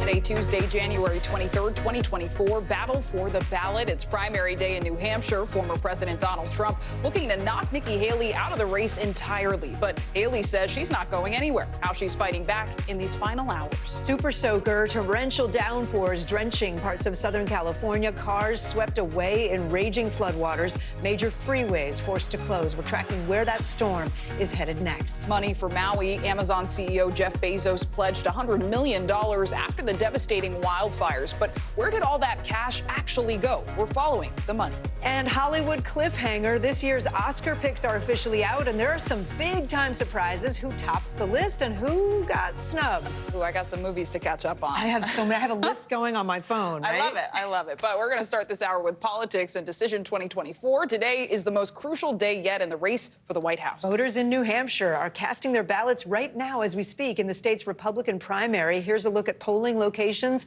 across the state right now. Former ambassador to the United Nations, Nikki Haley, trying for a last-ditch upset over former President Donald Trump. Every other Republican candidate has bowed out at this point. The most important voters to watch tonight, maybe the independents. In New Hampshire, those voters are called undeclared. And there are a lot of them. Undeclared voters make up 39% of all voters in New Hampshire, and they're allowed to vote in today's Republican primary. To win tonight, Nikki Haley would need a lot of support from them. Leading us off this hour, NBC's Garrett Hake in Nashua, New Hampshire, and NBC's Mike Memoli in Portsmouth, New Hampshire. Garrett, let's start with you. The news this afternoon is Nikki Haley saying she will not drop out even if she doesn't win New Hampshire. So what's the state of the race right now? That's certainly what you'd expect to hear from any candidate at this point. And Clay, you don't want to set the expectations that you're out if you don't win. Haley's been arguing that she's going to be on to South Carolina, her home state, then on to Super Tuesday after that. The Trump campaign, meanwhile, is making it pretty clear they want to make Nikki Haley's life miserable, not just here in New Hampshire, but in every state afterwards at which she chooses to compete. They think they can knock her out of this race sooner rather than later, both by going after her directly and by basically not giving her the oxygen to keep up the fight. But what happens then? What happens if Donald Trump is basically the presumptive nominee sometime in the next couple of months? How does he get all these people who are planning to vote for Nikki Haley back on his side? Well, I tried to ask him about that, and here's what he told me. How do you bring them back into the tent? They're going to all vote for me again. They're going to all vote for me again, everybody. And I'm not sure we need too many. I'm not sure. I think that Biden is the worst president in the history of this country. But we're going to all come back. They're all coming back. So a little bit of projection there, not a lot of plan, but what you do hear from the former president is his belief that Joe Biden and his record could be a motivator to get these sort of softer Republicans and undeclared voters back on the Trump train at some later date, even if there's not much he himself can do to make that happen. All right, Garrett, Mike, let me bring you in from Portsmouth. There's a primary today, too, for the Democrats. We kind of forget about that. It's a little confusing because President Biden is not on the ballot. Can you explain? Yeah, Kate, you may remember what happened here in New Hampshire 4 years ago. Joe Biden, who was the front runner really at the start of the Democratic nomination contest, stumbled his way to a fifth-place finish here in New Hampshire. In fact, he left before the polls closed to go to South Carolina. South Carolina was key to his comeback that sent him to the White House. And so once he was in the White House, he directed the Democratic National Committee to move South Carolina ahead of New Hampshire. Now, New Hampshire has a state law. Their elections officials kept New Hampshire at the front of the order here. But Biden then chose not to file to get on the ballot. So that's left his supporters here with a few options, and they chose ultimately to organize a write-in effort to try to show support for the president. But this is a risky proposition, Kate, because we've seen in the past an incumbent president who does not do well in New Hampshire's primary, ultimately having to struggle to get reelected. And so that's the real risk here for President Biden. We're in one of the heaviest Democratic wards in the state. The turnout has been slow but steady. The interesting thing here has been that those undeclared voters are overwhelmingly choosing the Republican ballot. That means it may be good news for Nikki Haley. Unclear if President Biden will get the kind of write-in to show support that he needs heading into the general election. And Garrett, let's go back to you because you mentioned the high number of independent voters in New Hampshire. How might they make tonight's results look different from what we saw in Iowa just last week? Well, Michael laid it out nicely there, Zig Clay. I mean, they are the X factor in this state. The whole electorate looks very different in New Hampshire than it does in Iowa. It's not just those undeclared voters, but it's also a greater population of folks, both Republican and undeclared, who vote here, who have college degrees. That's been a determining factor in these races. And a smaller percentage of evangelical voters, another determining factor. Evangelicals having voted primarily for Donald Trump in Iowa, less likely to see that kind of big break towards him here in New Hampshire. But again, as Mike was kind of laying out, these undeclared voters, absolutely critical for Nikki Haley all across the state, and very difficult to poll, by the way. And this is one of those things where we just have to admit what we don't know. Anytime you see a poll of New Hampshire trying to figure out exactly how many of these people are even going to vote in which primary is a very, very difficult question to answer, and kind of part of the alchemy of figuring out what's really going to happen here tonight as best we can. Yeah, that's a really important point to end on. Garrett Hake, Mike Memoli, thank you both so much. And our Decision 2024 coverage continues later this hour. Ahead, we'll be joined by NBC News chief political analyst Chuck Todd, what he's watching as the ballots are counted tonight. And all the excitement tonight begins in just a few hours, really. Join Kristen Welker, Tom Yamas, and Hallie Jackson for special coverage of the New Hampshire primary. You can watch starting at 5 p.m. Eastern Time, 2 p.m. Pacific on NBC News Now. Millions of people on the West Coast are cleaning up from some of the worst flooding they've seen in decades. One of the hardest hit spots was San Diego. At one point yesterday, nearly 3 inches of rain fell in just 3 hours. That's more than a month's worth of rain the city typically sees in just one day. Wow. Dozens of people had to be rescued, as you can see, from flooded homes and streets. Others watched as their cars, look at that, were just literally swept away in the water. Meteorologist Michelle Grossman has been tracking this system for us. Michelle, those pictures are really stunning. We understand there's a break maybe in the rain today, but is there more coming? There's more coming. Hi there, guys. Yeah, we have a break on the West Coast. That's good news. We need to dry out from yesterday. Again, a month's worth of rain in San Diego in just one day. Most of that rain has moved into the southwest. A bullseye for the heavy rain today is the south central states into the Mississippi Valley, the Tennessee Valley, Ohio Valley, and then into the northeast. We're looking at a lot of rain here over the next several days. Could see 10 to 12 inches of rain in some spots. Where you see those darker colors, the reds, the oranges, the yellows, especially along the Gulf Coast, that's where we're expecting the most amount of rain. This is what radar looks like right now. So there's that reprieve on the West Coast. That's good news. We have some rain falling in the southwest. We have even some thunderstorms right along the Mexican border there. We're also looking at some higher elevation snow, but most of that moisture is into the south central states. Really heavy rain where you're seeing those brighter colors, even seeing some storms. We could see strong to severe storms as we go throughout the overnight hours. But there is that west wallop because we're seeing that break today, but tomorrow we're going to see another storm system moving onshore. Lots of moisture once again. Heavy snow pushing into the Four Corners today, but then by tomorrow we're looking at that next storm moving onshore, and it's going to bring a lot of rain again over the next several days. With scattered coastal rain and mountain snow along the coast, intense rainfall rates may prompt flooding. We saw that the other day, and we're going to see that once again. Here's that higher elevation snow where you see those purples and pinks. That's where we're looking at the highest amounts in the highest elevations of the mountains and can see a lot of rain in a short amount of time. Back to you both. All right, Michelle Grossman for us. Michelle, thank you. Sure. One of the top issues for voters this election is the economy, and there's good news to tell you on that front. Yeah, have you noticed your 401k maybe creeping up lately or actually increasing pretty well? The stock market's been on a real hot streak the last few days. The Dow closed yesterday above 38,000 points for the first time ever. The S&P 500 soared to new heights, posting its second straight day of record highs. Today, the markets are more mixed.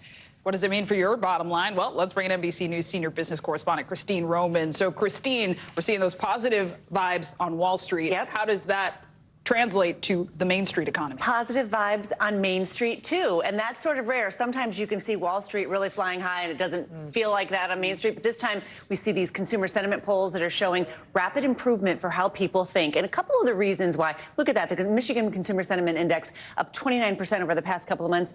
That hasn't happened that rapid of an improvement since 1991. So something has changed for people. And I've been looking at a lot of different categories. Eggs, for example. Egg prices are down compared with last year. We had a real eggflation problem, remember last year? Those egg prices are down. Gas prices are below $3 a gallon in more than 20 states. Over there in New Hampshire, gas prices are $3.03 a gallon. And the unemployment rate in New Hampshire, by the way, is only 2.3%, the fifth lowest in the nation. And these are all these kinds of things that people can really feel. I think after a whole year last year of everyone worried about a potential recession that never happened, all that negativity is now starting to fade. And so talk about the housing market, because that's not all good news, right? Yeah, and the housing market is where you can still see the effects of the Federal Reserve campaign to cool inflation. Those high mortgage rates have really locked a lot of people out of the market. Now, maybe they're going to improve later this year. That certainly is the consensus, and that could make some, I don't know, some thawing in this very cold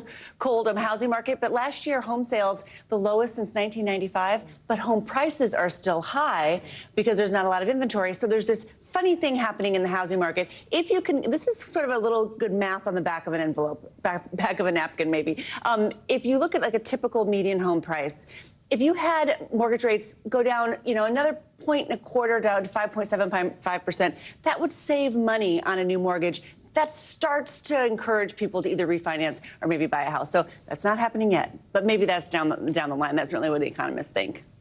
All right, Christine Romans, thanks. Always good to have you.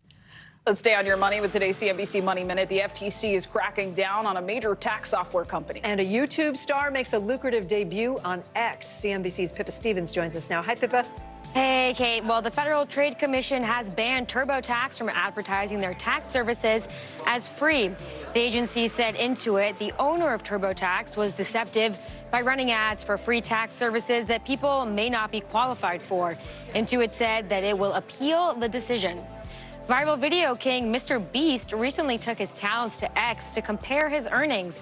Jimmy Donaldson says he made more than $263,000 for his video, $1 versus 100 million car, which attracted about 150 million views in 1 week. However, Donaldson says the performance on X was a bit of a facade. saying his revenue per view is probably higher than what most content creators would get. And unhappy employees are costing companies an estimated $1.9 trillion in lost productivity.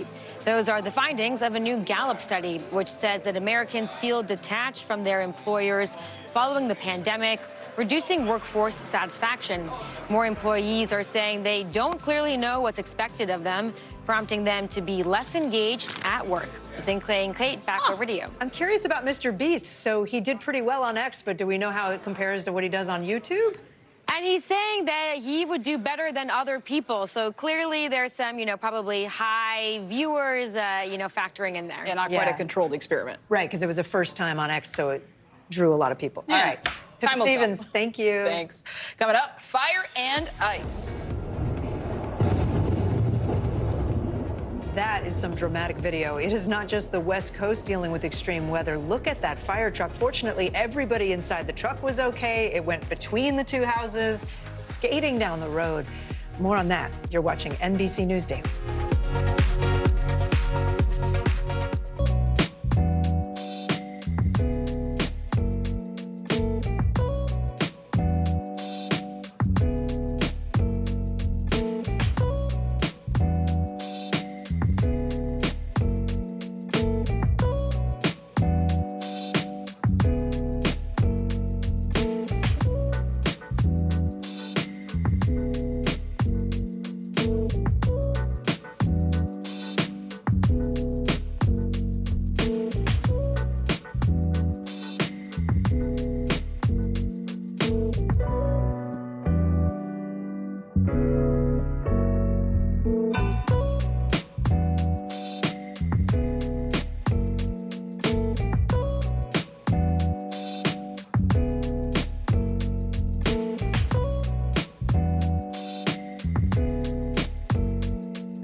Thanks for joining us. I'm Joe Fryer. And I'm Savannah Sellers. The latest developments in the war between Israel and Hamas. If you do have points or you have miles, is now a good time to use them. The first woman on a lunar mission. What was it like to get that news? Morning News Now, streaming weekdays at 7.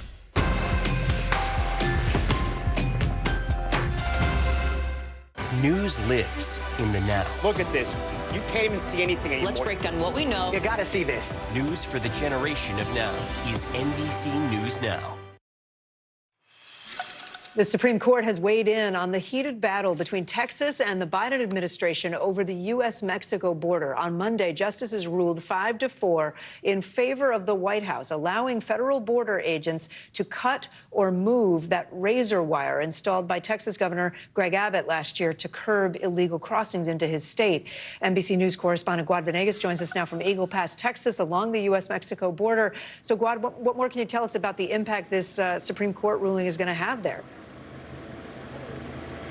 Kate, it's part of the ongoing battle between the state of Texas and the federal government. Of course, with Operation Lone Star, Governor Abbott has used state resources to patrol the border to enforce immigration laws, and this is just another one of those battles. It's not going to change things dramatically today here. You can see some of the wire that has been installed by Texas state authorities. This is one of the areas, Kate, where the wire was cut when we had that surge here in Eagle Pass in between the two international bridges.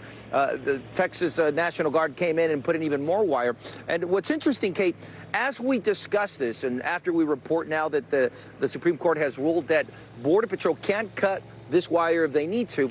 Just down from where I'm standing, we can see Texas state authorities. It looks like men and women in uniform, Texas National Guard uniform, installing more razor wire in an area where there's containers in between the two bridges. So as we discuss this ruling, we see that they are still putting up more razor wire in this area that has been taken over by Texas state authorities. No border patrol here. We also have a statement from DHS informing that in order for them to patrol this area and to enforce immigration laws, they need to have access, and that would include them having the ability, of course, to take this wire away if they need to do so. And of course, Governor Abbott and the state attorney here also releasing statements against the Supreme Court ruling, and we can expect this to be an ongoing battle between Texas and the Biden administration. Kate? And Gauad, what are we hearing from administration officials? Well, as of now, as I mentioned, because this is just one part of this ongoing legal battle, for now, they still have to wait for other rulings, right? We have the barrier in the water that's down the stream from here where the federal government sued Texas for installing that barrier. We also have the fact that Texas took over this park, the federal government asking Texas state authorities to turn over the control of the park, among other battles that continue to be fought in the court for now, Kate. All right, Gauad Venegas for us at the border. Gauad, thank you.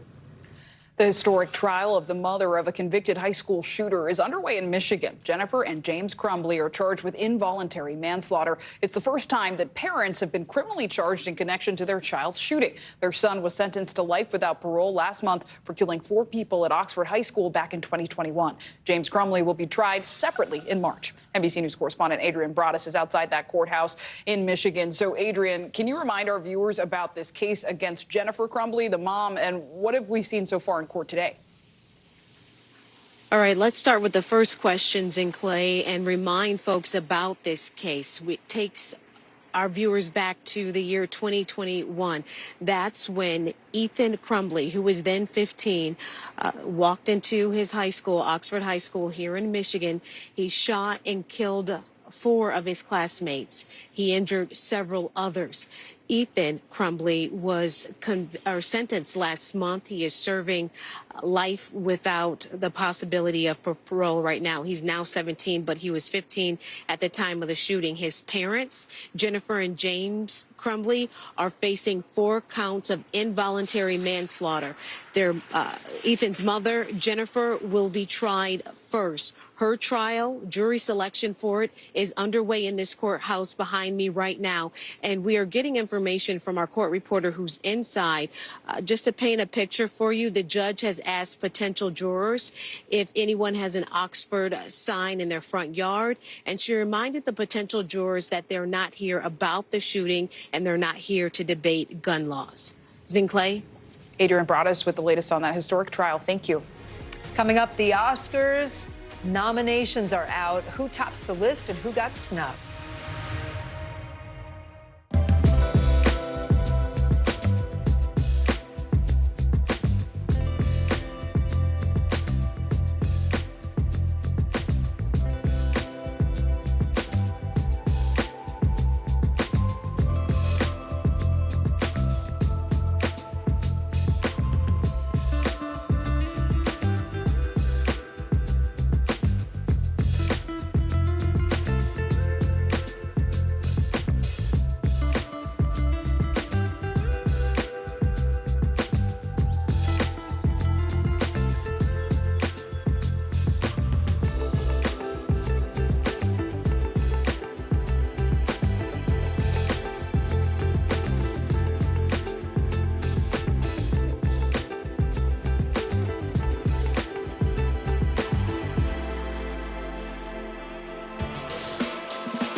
News lives in the now.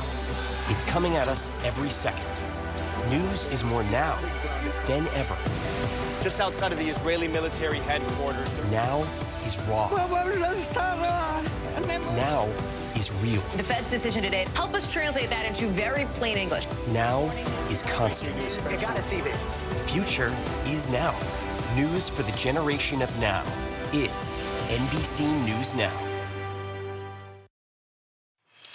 The CEO of Alaska Airlines is speaking out in his first interview since that mid-air emergency when a door plug fell off a plane just minutes after takeoff. The incident has reignited concerns about air safety and the safety of Boeing aircrafts. Alaska's CEO, Ben Minakuchi, spoke exclusively to NBC's Tom Costello and says it's unacceptable this near disaster happened on one of his company's flights.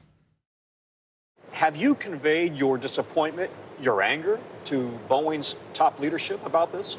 I have. Within a few days of the event, I had Dave Calhoun and his entire leadership team in our offices here, and we had very tough, candid conversations about what happened and why it happened. And yes, Tom, I'm angry. I'm angry. I'm more than frustrated and disappointed. I am angry. This happened to Alaska Airlines. It happened to our guests. It happened to our people. My demand on Boeing is what are they going to do to improve their quality programs in-house? And then in addition to the FAA oversight that's going to come on top of this, we are now putting our own extra oversight on the production line in Boeing. And you can see much more of that exclusive interview with Alaska Airlines CEO tonight on NBC Nightly News with Lester Holt. The fighting in southern Gaza is intensifying. Israeli military now confirming 24 of its soldiers were killed in the Gaza Strip on Monday in what was the deadliest day for the country's forces since the war began. 21 of those soldiers killed in a single attack near the Israel border, we're told, which Hamas has claimed responsibility for. I want to get right to NBC News foreign correspondent Matt Bradley. He joins me live from Tel Aviv. Matt, what more do we know about this deadly attack on Israeli soldiers, and how is Israel responding? Yeah, I mean, Kate, we're kind of piecing together the facts here, and what it sounds like is we're hearing two versions of events that from the Israelis and from the Palestinians that are actually more or less similar. What it sounds like from the Israeli version is that they were basically trying to clear an area along the border of the Gaza Strip with Israel proper, and that they were doing that by rigging up structures or homes with explosives, and that an RPG was fired at a vehicle, I believe an armored vehicle, that was sat amongst those buildings, and that the armored vehicle detonated, and that actually detonated both of those buildings. So that's why we're seeing such a huge casualty count. Now, that was 21 killed in that one incident. There were 24 killed today. There were 3 others who were killed elsewhere. So Hamas has essentially claimed responsibility for this in a statement that was issued today.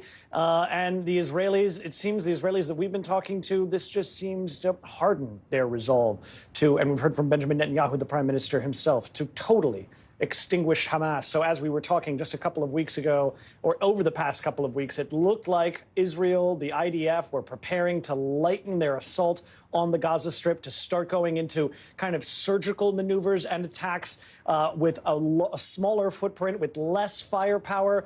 Now it looks like that very well might not happen. And Matt, separately, Israel has proposed a 2-month pause in fighting in exchange for every remaining hostage to be released. What do we know about that? Is that realistic? Yeah, well, NBC has already heard from a Hamas spokesman, and we haven't heard an official statement yet from Hamas on this proposal. This was something that was leaked. It's not an official proposal so far, but it's something that was leaked to Axios first. NBC was able to verify it. We know that Hamas is unwilling to release all of their hostages until they have the guarantee of a permanent ceasefire. In other words, until the war ends. Then and only then, they say, will they stop fighting against the Israelis in the Gaza Strip right now. So really what we're seeing is a proposal that is a very, very big demonstration of good faith, but it's unlikely to be accepted by Hamas. Kate. And Matt, there's been some heavy fighting around a major hospital. Can you quickly tell us about that inside Gaza? Yeah, we're seeing once again hospitals under attack in the Gaza Strip, and this has been happening with some regularity ever since this crisis began back on October 7th.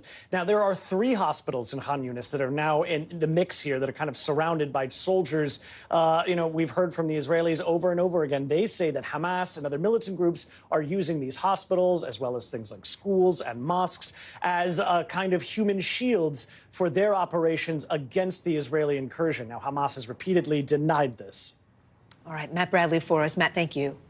And coming up, setting the stage, how one Broadway show is making history with its cast. You'll want to watch this one. Don't go anywhere. You're watching Daily.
After the eye roared ashore.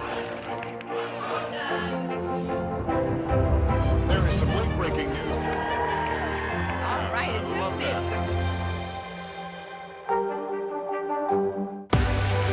What's the message that you're trying to get out to young people? Know what is in the drug supply. We've got important news this hour about your money. Mental health, big picture, why is it so tough right now? News for the generation of now is NBC News Now. Bottom of the hour now. Here are some of the stories making headlines on NBC News Daily. Take a look at this video of a fire truck. Wow, spinning out of control, unable to handle the icy roads. That's in Missouri, St. Louis area. The incident happened Monday morning after the truck was brought out to respond to a vehicle crash in Jackson County, just outside St. Louis, actually. But due to the conditions, the truck ended up spinning. I mean, you see it sliding down the hill. According to the fire department, there were no injuries, thank goodness, reported in the crash. Original crash they were called to, or the crash that you see there involving the fire truck. And we've got an update on a story we brought you yesterday. California State University faculty members returned to work today after reaching a tentative agreement Monday to end what was the largest strike by university faculty in U.S. history. The deal still needs to be ratified by union members, but includes higher wages for all faculty and an increase in parental leave. And breaking news, a legendary television newsman is being remembered. Charles Osgood died today at his home in New Jersey. Osgood was best known as the longtime host of CBS Sunday Mornings. He also hosted a long-running radio program, The Osgood Files. Osgood was known for his soft-spoken style, iconic bow tie. The family said he had been battling dementia. Charles Osgood was 91.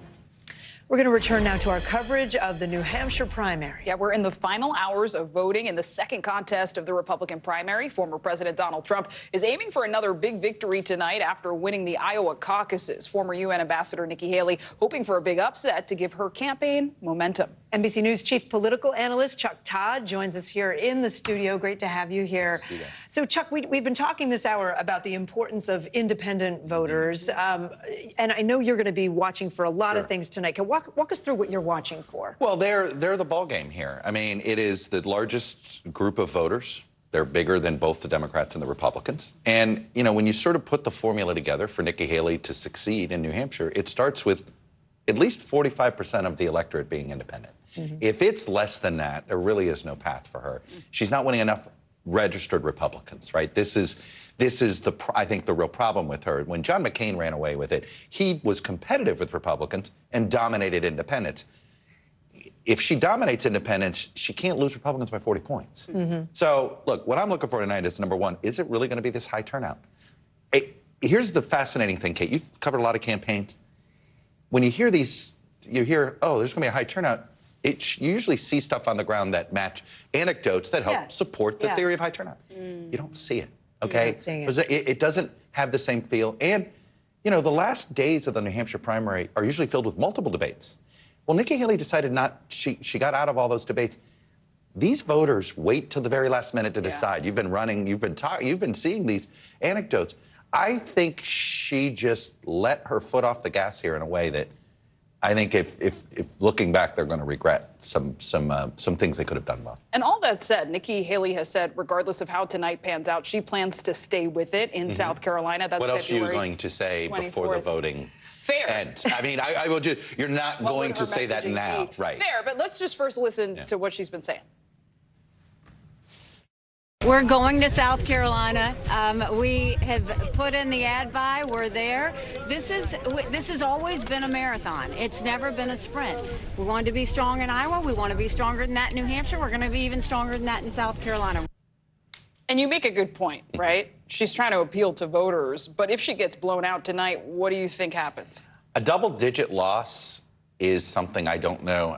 Look, it really is of two minds. I think it depends on what she wants. If she still wants to work in a Republican Party that Donald Trump runs, then the prudent thing for her to do is to get out.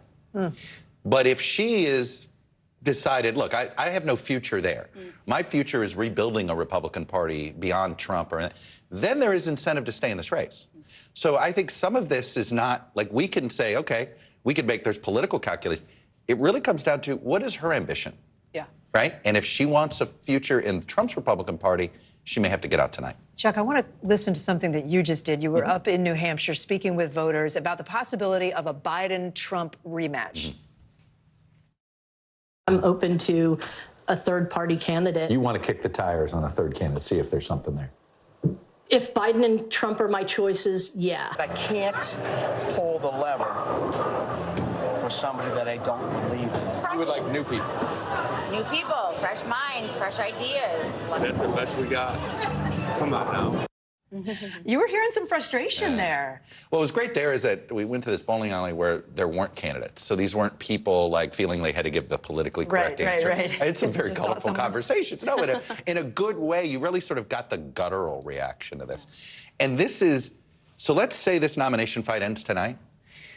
There's a bunch of voters that are going to go through some stages of grief, and they don't include acceptance yet.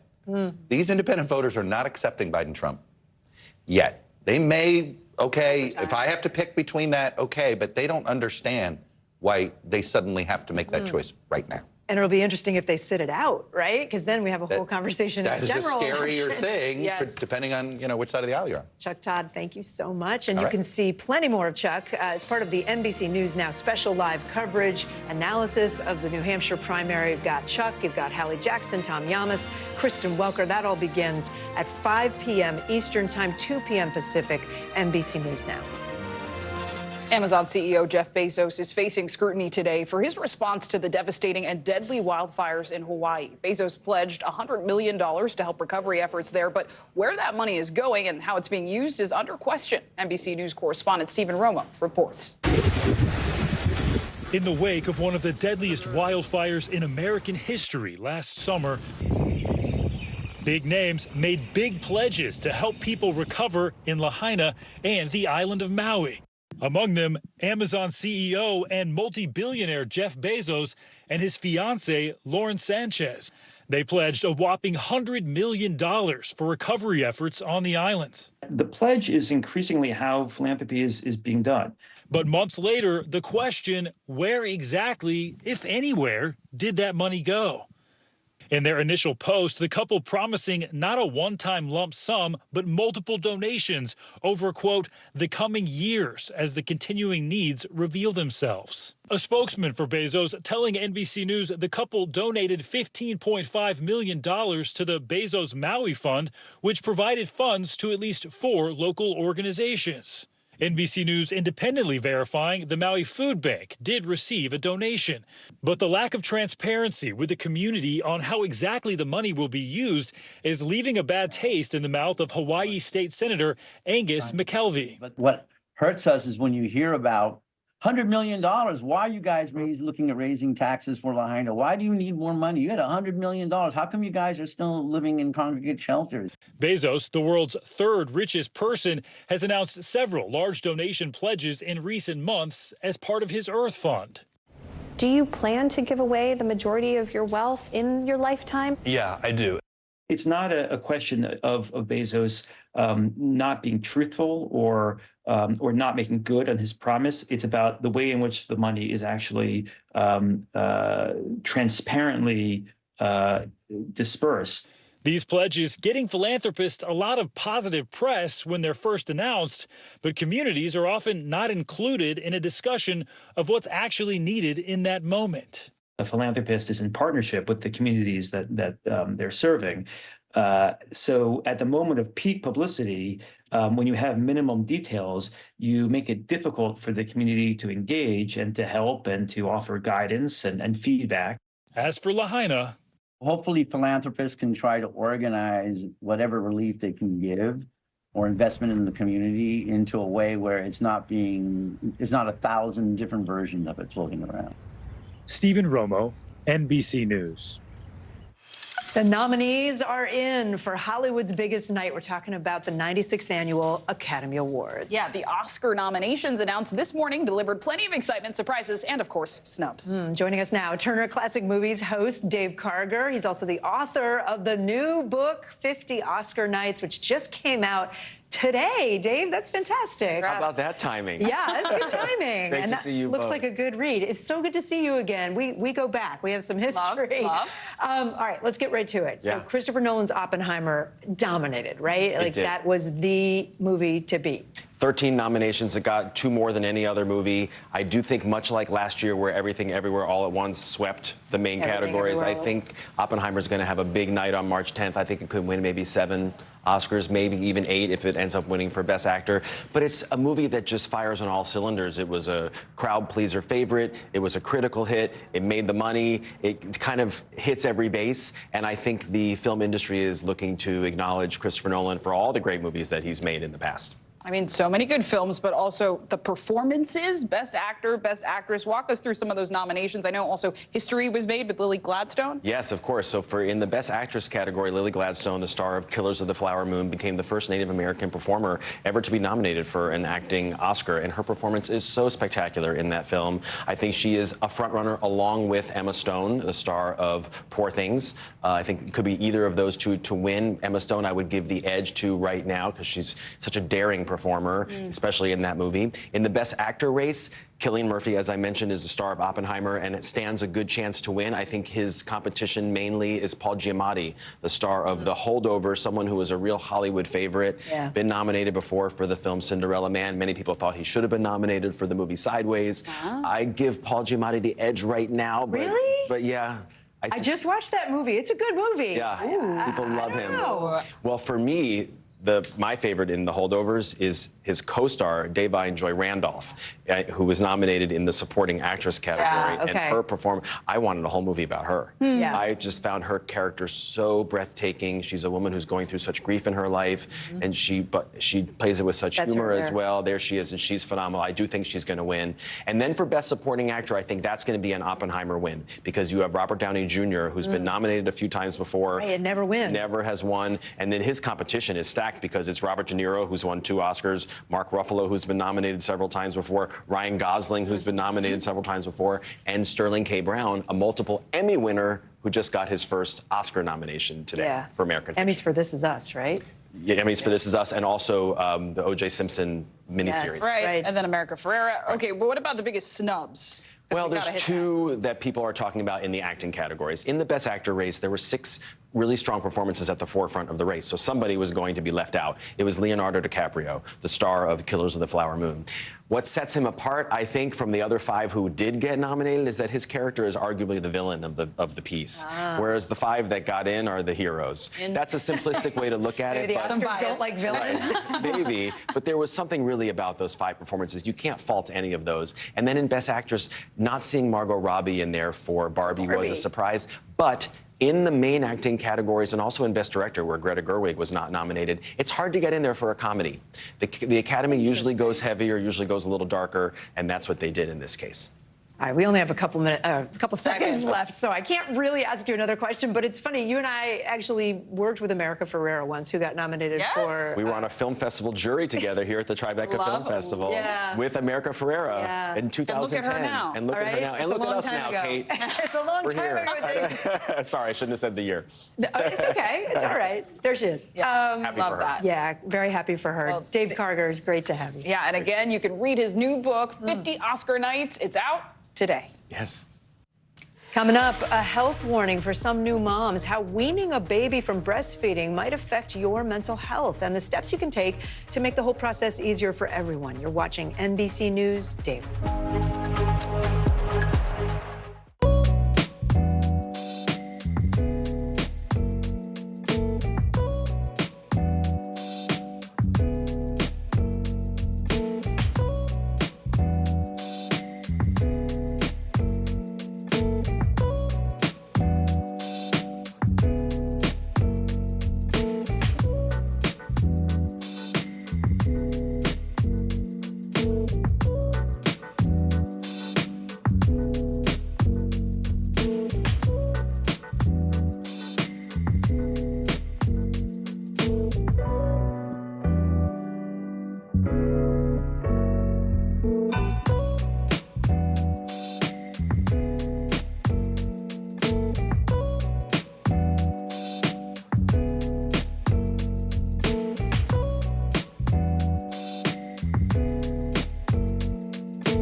For the generation of now is NBC News Now.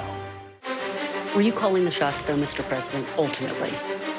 Was the Biden administration caught off guard by this latest surge of migrants?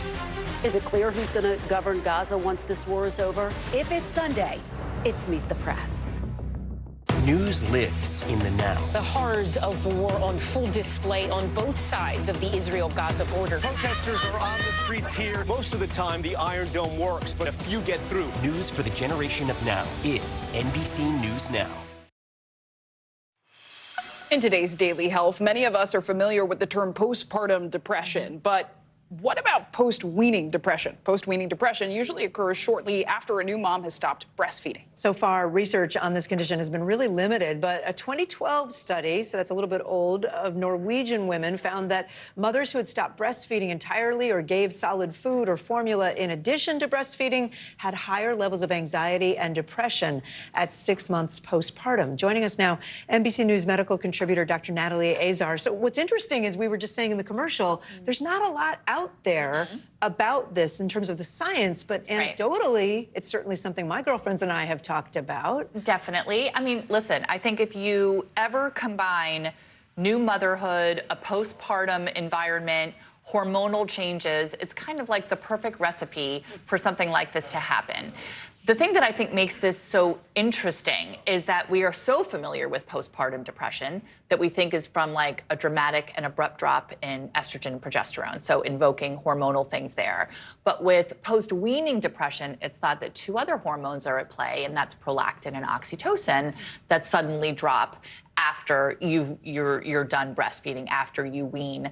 That is sort of the culprit or the explanation. And remind us what those do. Well, prolactin is a hormone that typically helps with relaxation and sleep, and oxytocin is the bonding hormone. I mean, that's number one. It causes contractions. The baby comes out, but oxytocin is what's released every time you breastfeed, and that for women is this sort of like, I mean, it just floods you with good feelings. Yeah, so if that goes away. Exactly. And I used to, when I first read about this post-weaning depression, I thought, well, I never really realized that it had this name, but I certainly have had a lot of friends who describe this like this sudden sense of loss and sadness, but I thought it was more just like you're no longer staring at the baby and breastfeeding, but I think it has a real organic basis. And you made the distinction between postpartum depression, post-weaning depression. Yes. But is anyone more susceptible to the latter, post-weaning? So there are, and we know that also women who are more likely to have postpartum were more likely to have like premenstrual dysphoric disorder and things like that. But yes, there are 3 different things that experts say could increase the risk for post-weaning depression, and that is stopping breastfeeding very, very suddenly, stopping breastfeeding earlier than you wanted to, and if you had symptoms of anxiety and depression during pregnancy, that there was a greater likelihood that you could experience post-weaning depression. And I know we had for our viewers a list of the symptoms. The symptoms are indistinguishable from depression from any reason. So postpartum depression, you know, reactive depression after a death of someone, it's all the same thing. So there's nothing unique or different about post-weaning depression other than the trigger and the setting. If you're feeling those symptoms, I imagine you would say, talk to your doctor. Would you talk to your OBGYN? Would you talk to a psychologist? So here's what I find really interesting. It's now OBs are very much educated on that 6-week postpartum visit, right, Kate? You go in for your first visit to screen for postpartum. But the issue is that post-weaning could happen any time in that year. Could be months later. Or even in 18 months or something. So if you're not seeing your doctor regularly, you may not actually have a healthcare provider interrogating you about those symptoms. But what can you do? Wean your baby gradually. Sort of that abrupt change is really what can trigger it in a lot of women. Try to wean when you're ready to, not when you have to or going back to work. Easier said than done. Talk about how you feel and focus on the positives, like your baby's going to be, somebody else can feed your baby now. You know? You get more sleep. Good. Yeah, and I imagine if a partner sees these symptoms, they can encourage you to do those things too. Dr. Natalie Azar, thank you so much. You're very welcome. There is much more news ahead. You're watching NBC News Daily.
Still to come on the Channel 2 News. Well, the waters are certainly receding now. Still too close to call. Lester Holt reporting from Ground Zero, as it's being referred to. It is, in fact, a taste of freedom. The Haitian people know a little something about resiliency. What's the biggest risk right now? Some of the troops who have been proud. I want to welcome you to the first presidential debate. In fact, we've been told we can't go any farther. You were some resilient folks. Let me get a hint.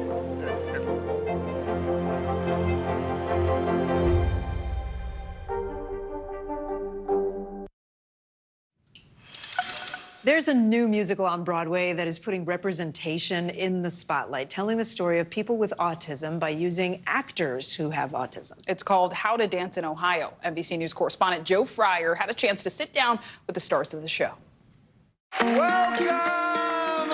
The show begins with a personal message from its 7 stars. There is this saying, if you've met one autistic person, you have met one autistic person. You are now meeting 7 autistic people. The perfect prologue to a musical unlike anything Broadway has ever seen. We sat down with 3 of those stars. Amelia Faye. I've learned that if I raise my eyebrows like this, Connor Tang. I look interested.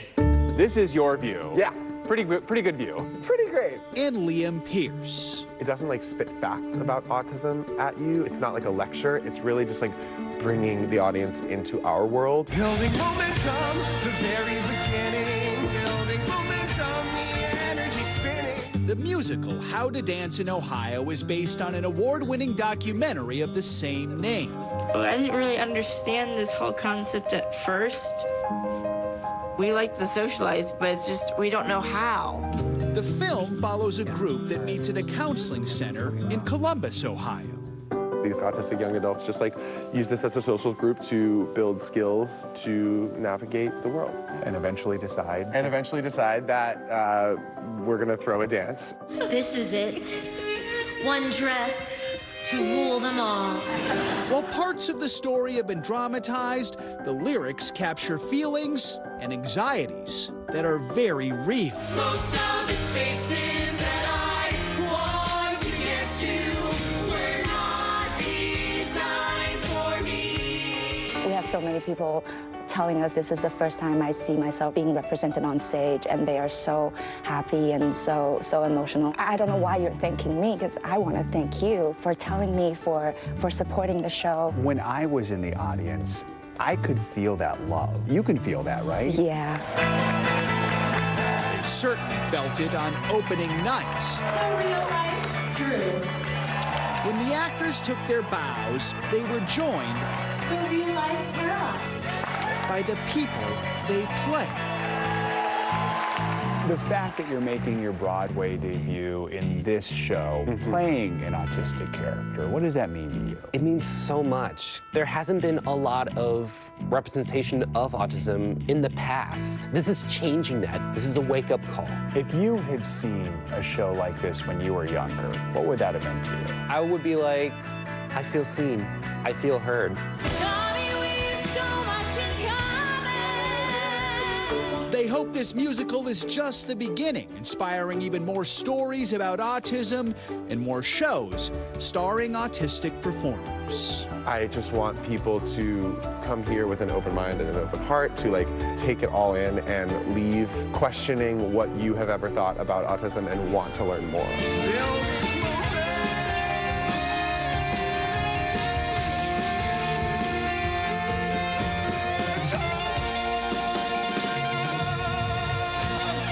Joe Fryer, NBC News.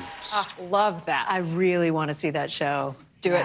I will. Let's take a look at some of the other stories trending right now, starting with Ariana Grande. She's back on top. Her new song, Yes And, is now #1 on the Billboard Hot 100. This is the 6th time she's topped the list. She now ties Taylor Swift for the most #1 songs among female artists. Yes And is one of many songs from her upcoming album, Eternal Sunshine, comes out in March. I can't believe she tied Taylor. I know. That's big news. Michael Phelps has a new addition to his family. The 28-time Olympic swimming champion and his wife have won welcome their fourth baby boy. Look at that, Nico. The couple confirmed it with this Instagram post on Monday, writing they're now a family of 6. I have to say congratulations to him. I had the chance to talk with him for the drink that I did, where we talk about how somebody got to the top, and he certainly got to the top. Yes. It was a fascinating drink. If you want to check it out, it's out there, NBCnews.com/the drink. Love that. I'm Kate Snow. I'm Zink Class, and while you're watching NBC News Daily, and you can keep watching us streaming free 24/7 right here on NBC News Now. The news continues after this.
NBC News mobile app. Get connected to your favorite news shows. For the top stories, breaking news, and live video, download the NBC News mobile app now. 20 out. I think when you open your eyes, you get to decide, how's my day going to be? We want to be a way to start your day, lighten your load, every single morning. Kristen Welker hosts Meet the Press every Sunday on NBC.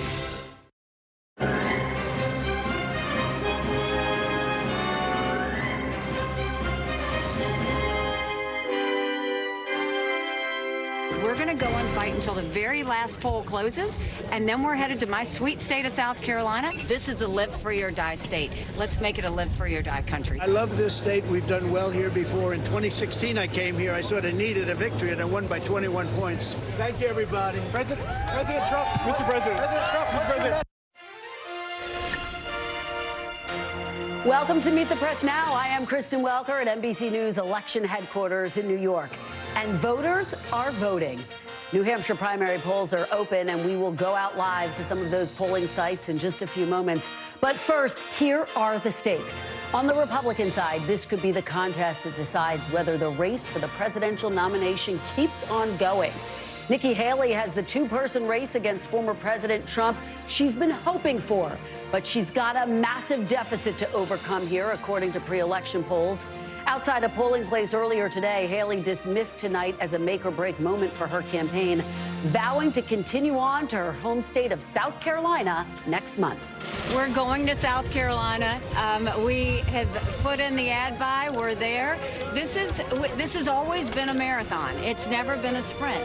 We wanted to be strong in Iowa. We want to be stronger than that in New Hampshire. We're going to be even stronger than that in South Carolina. We're running the tape. Meanwhile, former President Trump is hoping to make some history today. A win in New Hampshire would make him the first non-incumbent Republican to win both Iowa and New Hampshire ever. It would put him in an historically dominant position to win the nomination. And ahead of tonight, He's been painting himself as the inevitable winner. Every day, the Republican Party is becoming more and more unified, and it is. And you see what happened? We started off with, really, if you add some Democrats into it, we started off with 13, and now we're down to 2 people. And I think one person will be gone probably tomorrow. And the other one will be gone in November.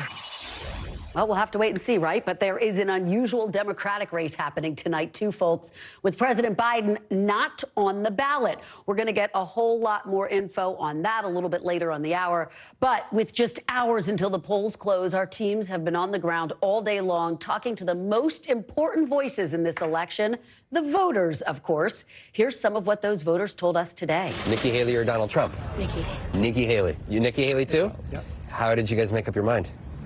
We heard her speak at Hampshire Hills. We had been following her for a while and just feel she's the most positive person for the job. Trump. All the way, Trump. Were you considering Nikki Haley? Never. Were you guys considering Ron DeSantis or somebody before they dropped out? No. Anyone that goes against Trump, never. Right from the beginning. Who did you vote for today? I wrote in Joe Biden. Same. And tell me a little bit about that. So I think he's going to be the nominee. So I would rather come out here and kind of support someone who I think has the best chance of winning. And who did you cast your ballot for today? Dean Phillips. And tell me a little bit about why you decided to vote for Dean Phillips. Because he's young and energetic. I had the opportunity to meet him the other day, and I just like his policies, and he's a younger president. I mean, nothing against Joe Biden, but he's old. Nikki Haley or Donald Trump? Trump, of course. Trump, of course. Were you considering anybody else? No. No. There you have it. Vaughn Hilliard is at a polling site in Milford, and Dasha Burns is where voters are voting in Nashua. You guys have been crisscrossing the state and, frankly, the country leading up to these primary contests. So thank you for joining me. Vaughn, let me start with you. We just saw you there talking to voters, and I just think your interviews have been so fascinating throughout the day, Vaughn, including that voter who said, yeah, he was considering Nikki Haley, and then, ultimately he decided to vote for Trump. What are your key takeaways after your conversations with voters throughout the day? Right. The one gentleman making his decision literally this morning, he said part of it was, number one, Donald Trump's history, the fact that he feels like he knows what a Trump presidential administration would look like. And the second part, he said, was, though, him coming to the belief that Donald Trump was in a better position to beat Joe Biden in November than Nikki Haley. To give you an idea, Milford is a place that Donald Trump in the general election against Hillary Clinton won by about 500 votes back in 2016. But in 2020, Joe Biden beat Trump by just about 34 votes here. So this is a place with Republicans, Democrats, independents, and that couple that you heard from that said that they were supporting Nikki Haley here, they were in fact registered independents that felt it important to come out here to support her bid. And, you know, I've had conversations, a gentleman named Frank told me his only fear about Donald Trump not winning the Republican primary here in New Hampshire, and his frustration is that the fact that independents are allowed in the state to take part of this. And we're looking at upwards of potentially as high as 45% of the electorate here today, not being Republicans, but being independents. And at a critical time like this, they could very well make a significant impact in this race. That is why we are watching them so very closely, Vaughn. And I'm curious, have you talked to these voters about the issues that they care about most? I know that the economy is up there for almost all voters across all political stripes. But what are they saying to you about what's driving them to the polls today?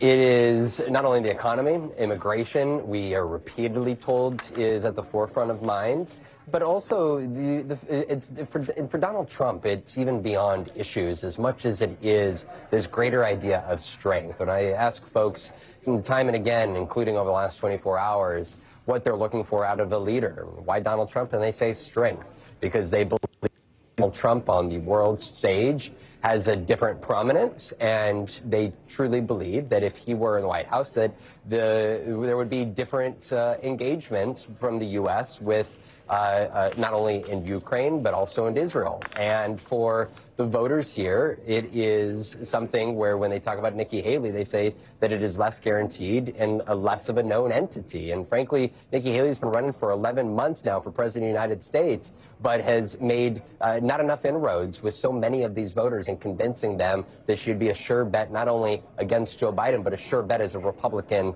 president in the White House. Well, you know, Dasha, let me turn to you with that. We have watched the Haley campaign really shift its expectations around. Governor Sununu about a month ago saying that Nikki Haley could win in a landslide. Now he's saying, hey, second place looks pretty good. What are they really hoping for tonight in order to stay in this race, in order to be able to make the case that she should stay in this race and go on to compete in her home state of South Carolina? Doesn't that sound a little familiar to you, Kristen? A little deja vu happening here? The reason I say that is because it really does feel like in many ways New Hampshire is to Nikki Haley what Iowa was to Ron DeSantis. That was a state he went all in. Nikki Haley went all in here. This was the most fertile ground for her and for her campaign to potentially do well and to try to slow Trump and his march to the nomination or try to stop him here. Just like DeSantis, they were saying that they could win. Now they're saying second place, and Haley has repeatedly refused to really define what success would look like to her here. Now, we saw what happened to DeSantis after his distant second place finish in Iowa. The question is, what happens to Haley? She had said just today that if she does not win here, she does not plan to drop out. She says she's planning to head to South Carolina and beyond. But again, we've heard that from candidates before, very recently, in fact, and then plans changed once they saw the actual outcome. And I know, Dasha, that you have been talking to voters as well. What are they telling you about the state of the race, and what are, in particular, the undeclared voters saying to you on this election day? Well, look, top issues, interestingly, similar to what Vaughn is hearing. The economy, immigration, huge, not just at the southern border, but for folks in New Hampshire, they're thinking about the northern border as well. And they are trying to figure out who is the best person to lead this country. I want you to take a listen to some of our conversations. Can you tell me, would you be willing to share who you cast your ballot for today? Nikki Haley. Nikki Haley? Why Nikki Haley? Because I think she's strong on foreign affairs, and I think she's a strong conservative. Why not Donald Trump? Because, as she says, chaos follows him, whether it's right or wrong, and I think that we're ready to move on. If he becomes the nominee, would you vote for him in the general? I will. So who did you cast your ballot for? Nikki Haley. Nikki Haley. Why Nikki Haley? She's the only Republican left who's not Donald Trump. So it was an anti-Trump vote more than yes. a pro-Haley vote? 100%. Would you mind just telling us why it was important for you to show up and vote today? I am terrified about what's happening in our country. I am heartbroken. And I think we need somebody that gets it, somebody that's strong, somebody that loves this country and isn't bought and paid for by corrupt methods. And who do you think that is? Donald Trump. My second choice would be Nikki Haley. No, I'm sorry. My second choice would have been DeSantis.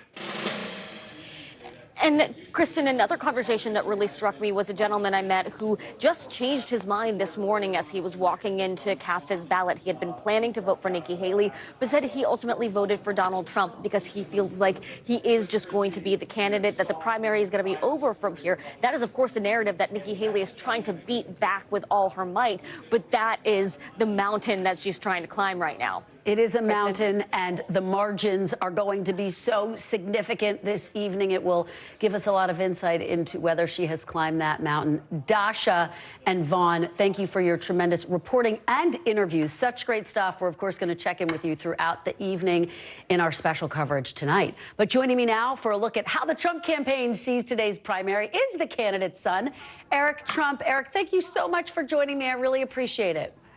Very welcome, Kristen. So let's talk about the stakes tonight. You hopefully just heard the reports by Dasha and Vaughn. Your father has said this morning that tonight's results are going to look a lot like Iowa's results. What are you expecting? What's a win for the former president? Yeah. Well, listen, there's tremendous love. And I've literally been to all the polling locations, a lot of them. And every time I go to one, the amount of people that are coming over, hugging me. I'm so sorry for what your family's gone through. I'm so sorry for what they put you through. We love you. Your father is the hope for our country. We want a strong America back. We want patriotism back. We want red, white, and blue back. We want our country back. We want our economy and jobs. We want all those things back. We want to be respected around the world. And I hear that over and over and over. And I'm telling you, I was in the campaign in 2016. I was in the campaign in 2020. And I'm telling you, the enthusiasm today is better than either of those 2 years. I've never seen such love and such passion. I think we're going to have a truly amazing night tonight. But Eric, just to go, and it's fascinating to hear your perspective because you were there in 2016 and 2020.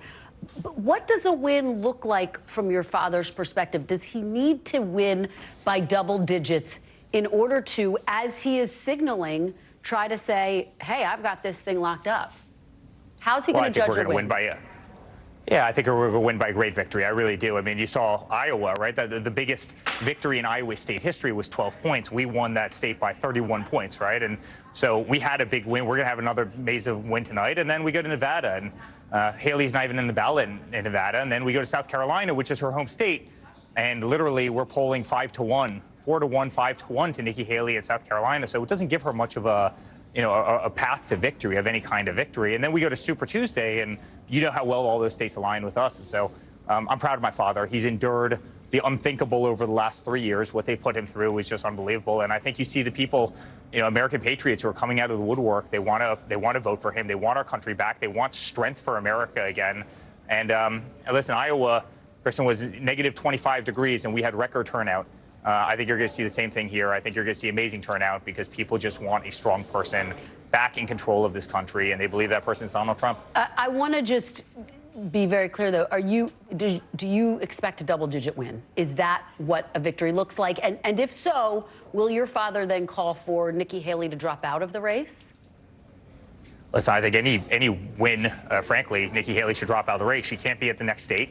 Will he she's call already for that? out of that. Will he call for that, Eric, do you expect? If he wins? I absolutely believe that we will expect Nikki Haley to drop out of the race. Now, whether or not she does, I mean, that's ultimately her call. But I think a lot of Republicans have already asked her to drop out of the race. At the end of the day, all eyes should be on the most incompetent president this country has ever had.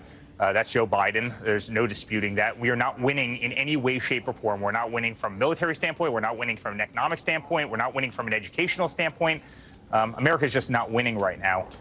We should be number one at everything we do. That's the America First policy and really platform. And we have to go back to winning as a country. We're not doing that right now. And I think Republicans universally are going to want to see Nikki Haley out of the race after tonight. If she loses for the second time in a week, knowing that she's going to lose in another week in Nevada, she can't win that race. Obviously, she's not even in the caucus there.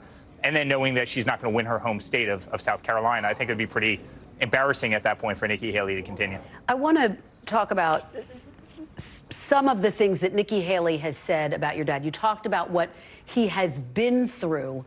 Nikki Haley talks about it in the context of the chaos that seems to follow him, whether fair or not. I'm going to play a little bit of her sound and get your reaction on the other side. You've been ramping up your attacks on Donald Trump. Do you think he is mentally fit to hold the presidency again? I think he's mentally fit. The problem is, do you want two 80-year-olds running for president? I mean, seriously, in the military, you have to retire at 65. You don't have surgeons doing surgery at 80. There's multiple things. It's just a fact that people start to decline. And when you've got a country in disarray and a world on fire the way we do, you need someone at the top of their game that can put in 8 years, that can go and get things back on track. That's what this is about.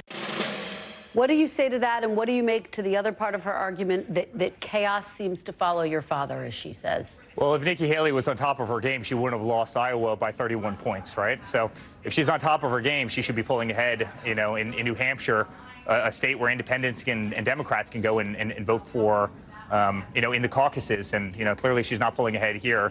She's clearly not going to win her own state of South Carolina, so I wouldn't exactly say she's top of her game. I mean, if she can't win a state that she was a governor in, I wouldn't exactly say that's top of the game. And, she forgot to file the paperwork in Nevada to be on the ballots, right, to participate in the caucuses. I wouldn't exactly call that top of the game. But listen, Kristen, at the end of the day, I mean, we've got a couple hours before, the votings come in. We'll see what happens tonight.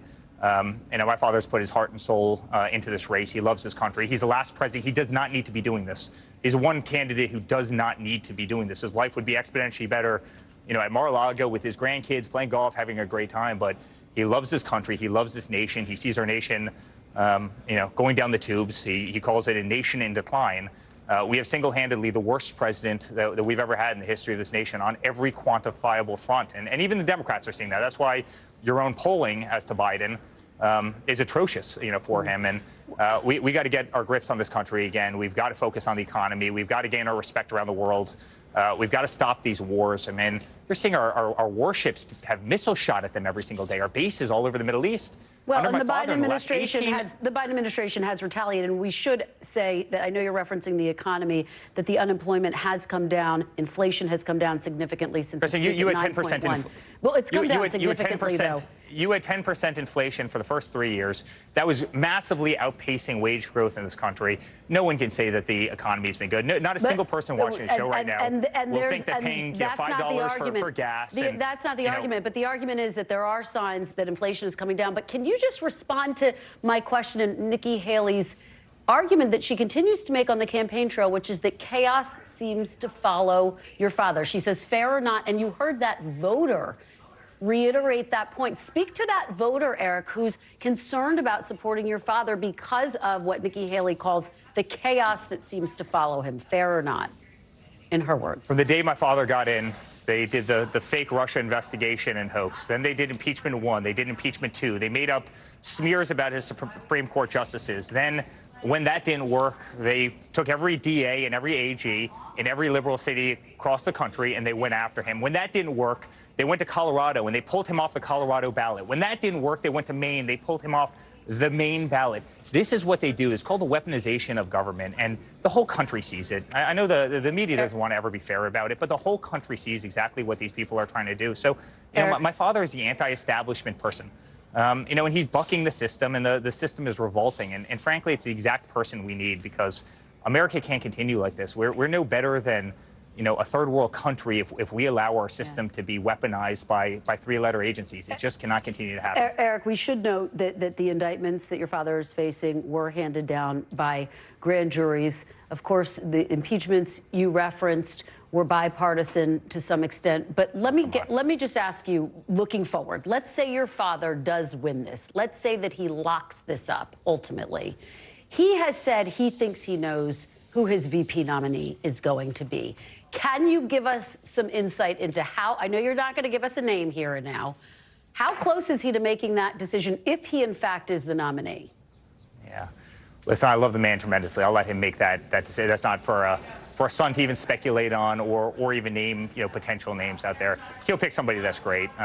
He loves this country. He understands the system. He just wants to get back to the basic. He wants to get back to fixing our economy, fixing our military, gaining respect again. He wants to get back, Kristen, just to the very basic.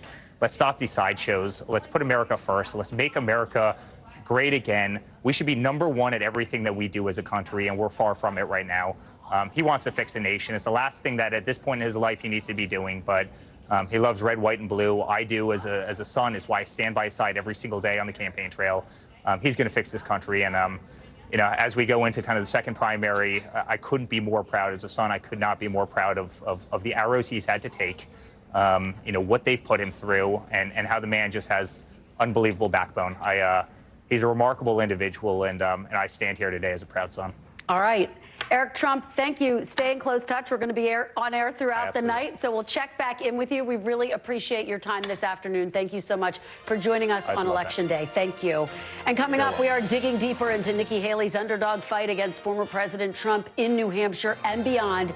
Haley supporters and former Governor Larry Hogan will be right here on set with me. You don't want to miss this conversation. Plus, you're looking live at Democracy at Work in Rochester, New Hampshire. We are on the ground talking directly to voters as they cast their ballots. Do not go anywhere. You're watching Meet the Press now.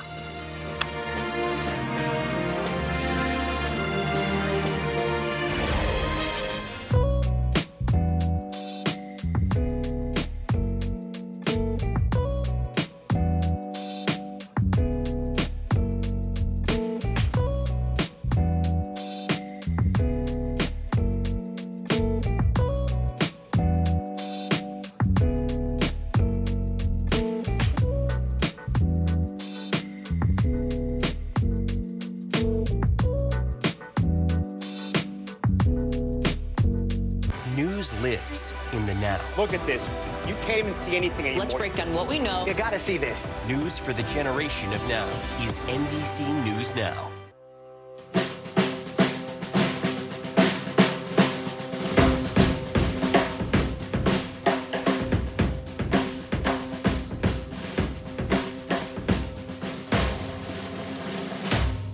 Kristen Welker hosts Meet the Press every Sunday on NBC. Welcome back. As we've mentioned, former Governor Nikki Haley is looking to pull off a major upset tonight in New Hampshire in hopes of keeping her 2024 bid for the White House alive. Joining me now on set is former Republican Governor for Maryland, Larry Hogan. He has endorsed Nikki Haley in the Republican presidential primary. Thank you, Governor, for being here. Great to be with you. I appreciate it. Let's talk about tonight. New Hampshire is the state of comebacks. Yeah, that's exactly right. Can she be a comeback kid tonight? What do you think? I'm still hoping that there's a shot. Look, I mean, New Hampshire surprises a lot of people almost every time. Look at Bill Clinton, the comeback kid. He finished in second place, but it changed the whole trajectory of the campaign. You look at John McCain. And so I think it's a place where surprises happen. And, I get the whole narrative is that Trump's going to just roll over this. But I think it depends on the turnout. If a lot of independents show up, I think she's got a shot. And I think we're looking at the margin and the expectations. And if she overperforms expectations and if a lot of folks come out, I think she's going to do well. Get a little granular with me, if you would. What does that look like? If she, let's say she doesn't win. Let's say she keeps her loss, though, to within 10 points. Yeah. Is that a win tonight? I mean, when does she declare victory and say, hey, I still have a path here? Well, it is a two-person race. I mean, we don't know how long that race is going to last or who's going to win the race. But it is Nikki Haley versus Donald Trump, and tonight is really there's a lot riding on it. I can't say exactly what the number is. Obviously, if she pulls off an upset, I think it changes the entire trajectory as she heads to South Carolina, her home state, and maybe changes the dynamic down there where they voted for her twice. If she falls short, but it's still close, I think it depends on, I mean, she's got a tough decision to make if it's a big margin, but if it's smaller, I think she's got the money to continue. She's going to continue to message. Trump's continuing to have problems every week, and it's about a month away. So if she can hang in, I think getting it within 10 points would certainly be big. If it's more than 20 points, she has a tough decision to make, I think, about whether she wants to go to her home state and get embarrassed, and whether she has the money to just hang in there for another month. You take me to my next question, because if you look at the electorate, New Hampshire really seems to be the most fertile ground for Nikki Haley. Tailor-made for Nikki Haley. 40% of voters there are independent. And I guess the question, Governor, is if she can't win in New Hampshire, where can she win? How can she win her home state? Well, it's a great question. I mean, it is a place where independents can have a big influence, and I think it's not like Iowa at all. So, Iowa was kind of an anomaly, and we all expected a big win for Trump. She was down at 2%. It was actually a surprise that she was able to catch DeSantis, and then the narrative changed at the last minute. Because the poll came out. It said she was beating DeSantis. But really, it's not going to be like that. She's not going to lose by 30, 40 points or whatever the number was down there. It's going to be closer.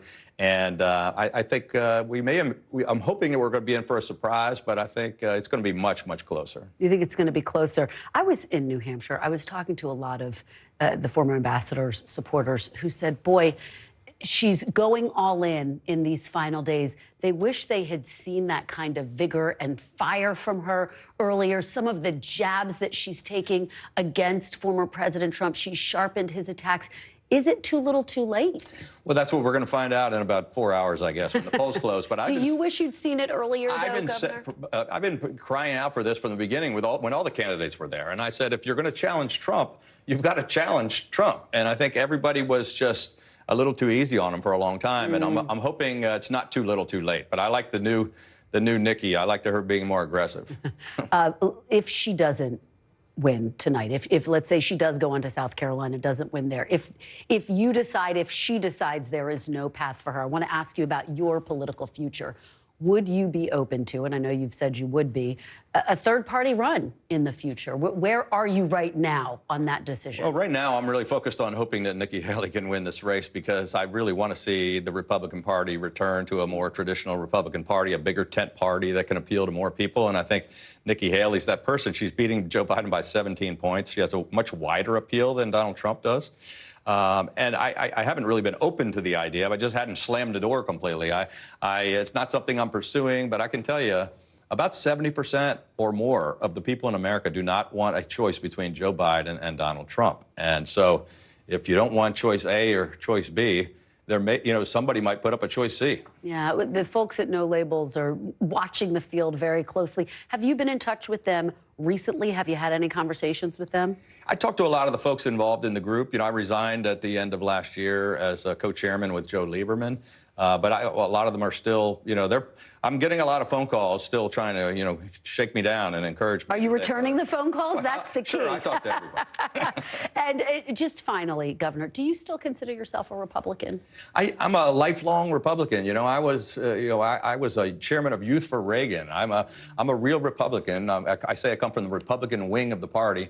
I'm a little disappointed in where the party's gone, the direction, but I don't want to give up. I think we got to continue to fight so we can have a healthy and competitive two-party system. So you still feel like you still consider yourself a part of this Republican Party? Well, about half of this Republican Party doesn't like Donald Trump, so I consider myself part of that part of the party. Okay, Governor, thank you for being here. Great to see you in person. Great to see you. Thank you. We're watching closely to see what happens. Coming up next, it's not just Republicans. New Hampshire Democrats are heading to the polls today, too. But President Biden's not on the ballot. We're going to explain why next. And speaking of voting, it's time for you to plan when and where you're casting yours. Go to NBCNews.com/planyourvote to get information on key races in your state, changes in voting rules from the last election cycle, and when and how to vote in your state's primary election. We'll be right back with more Meet the Press Now.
News lives in the now.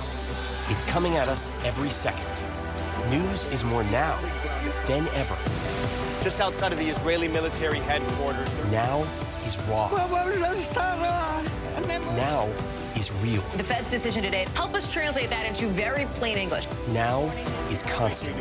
You gotta see this. The future is now. News for the generation of now is NBC News Now.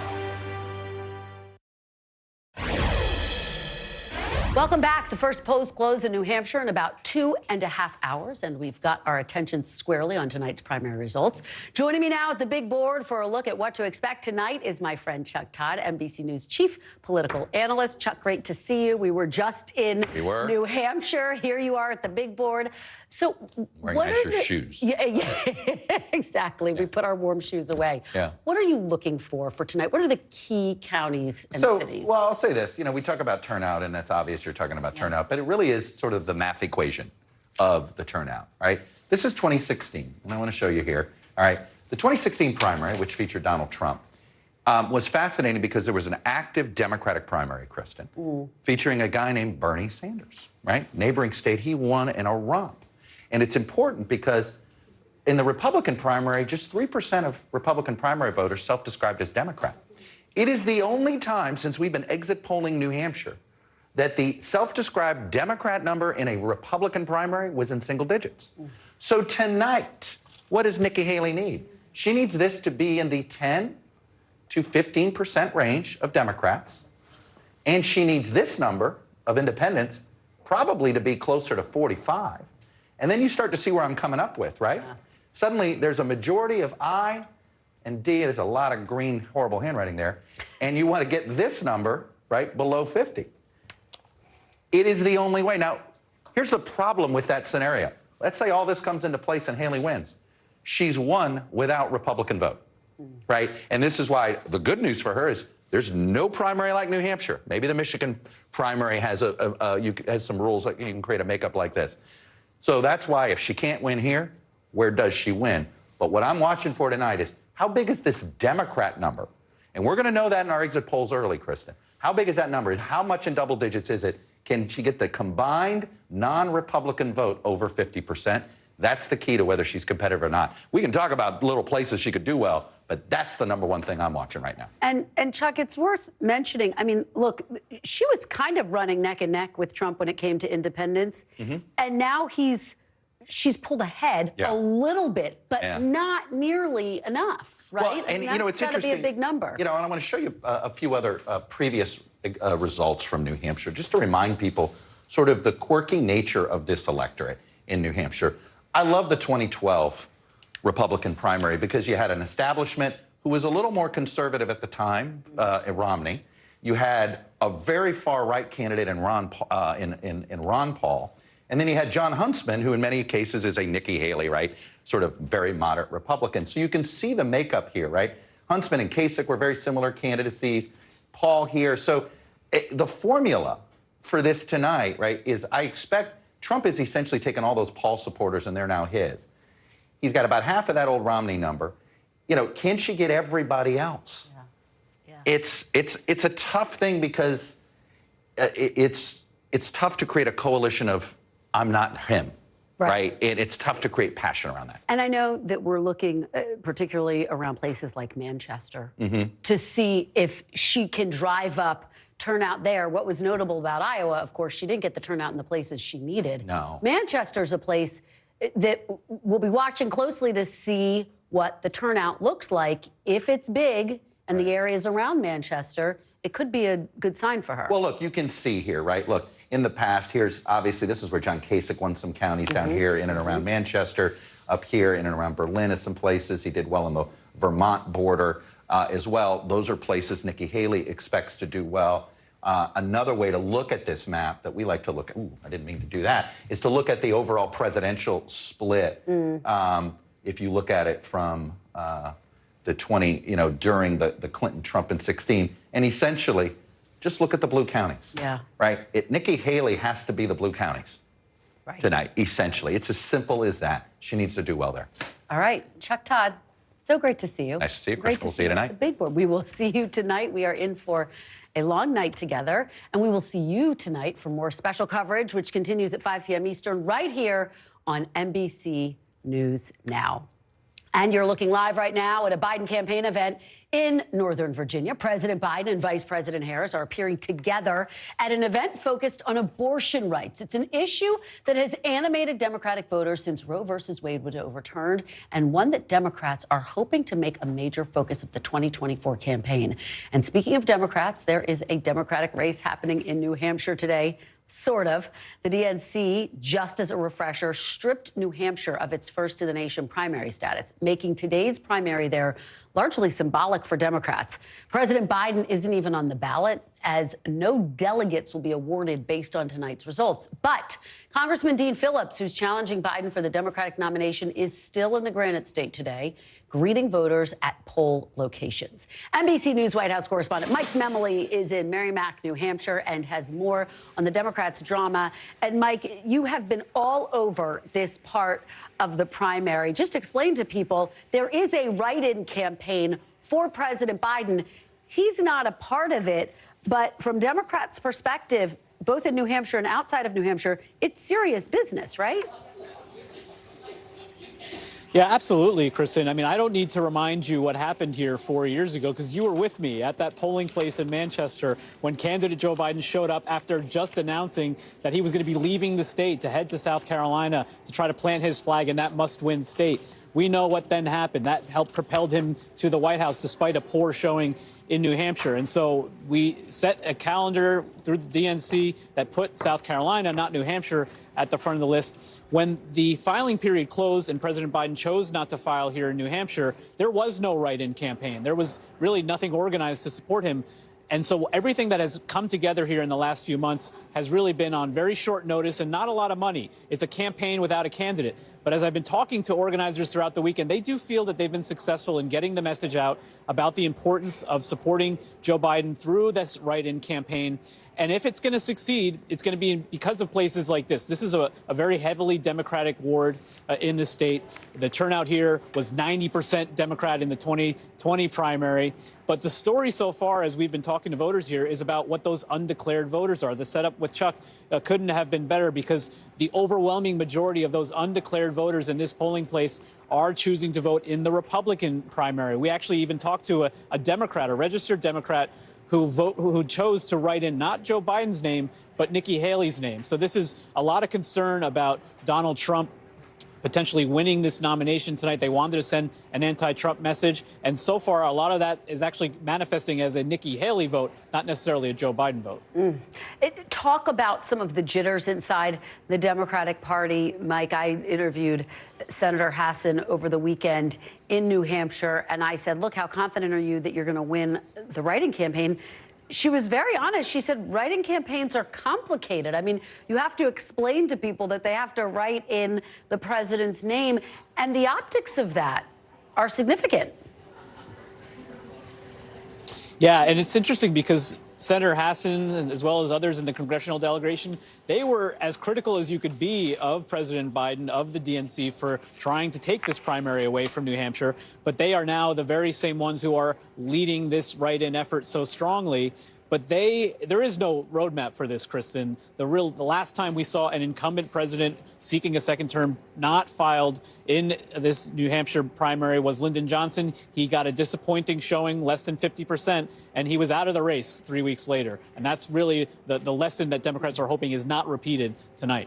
It's such an important piece of historical context. Mike Memoli, as always, so great to see you. Thank you for your fantastic reporting on the ground. Really appreciate it. After the break, we will hear from the Haley campaign as she looks to keep a two-person race from becoming a one-man show. You're watching Meet the Press now. Stay with us.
What is going to happen now? Going back and forth because they... Go ahead. This is it, right?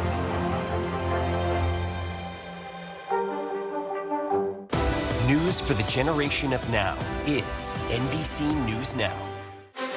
Were you calling the shots, though, Mr. President, ultimately? Was the Biden administration caught off guard by this latest surge of migrants? Is it clear who's going to govern Gaza once this war is over? If it's Sunday, it's Meet the Press.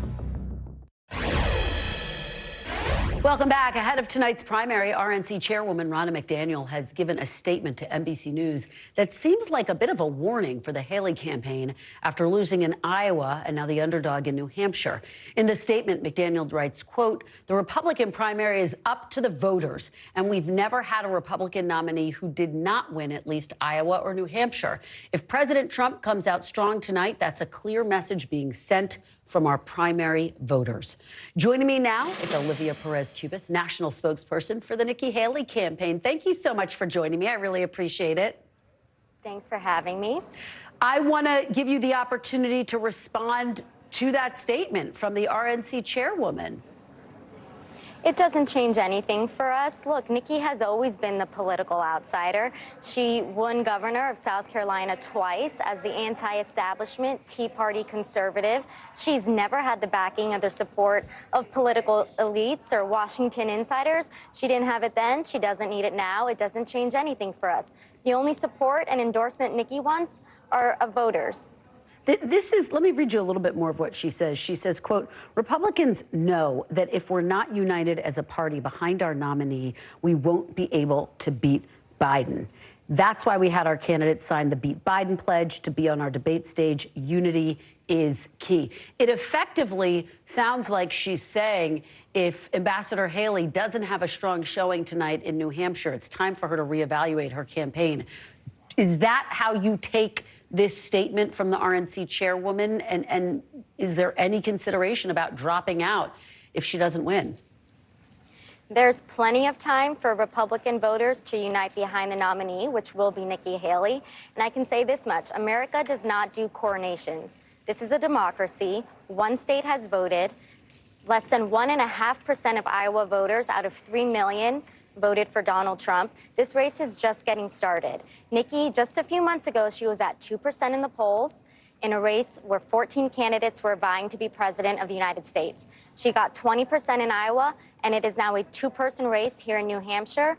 We're just getting started. Our goal is, we were strong in Iowa. It's to be even stronger in New Hampshire, and then she takes it home to South Carolina, where voters have elected her as governor there, not just once, but twice before. So we're looking forward to it, and we're going to earn the support of every voter. Olivia, can you give me specifics about what that looks like? You talk about doing even better in New Hampshire than you did in Iowa. What specifically do you feel like Ambassador Haley needs to do in order to be able to go on to South Carolina, in order to argue that, yes, she does have a path forward?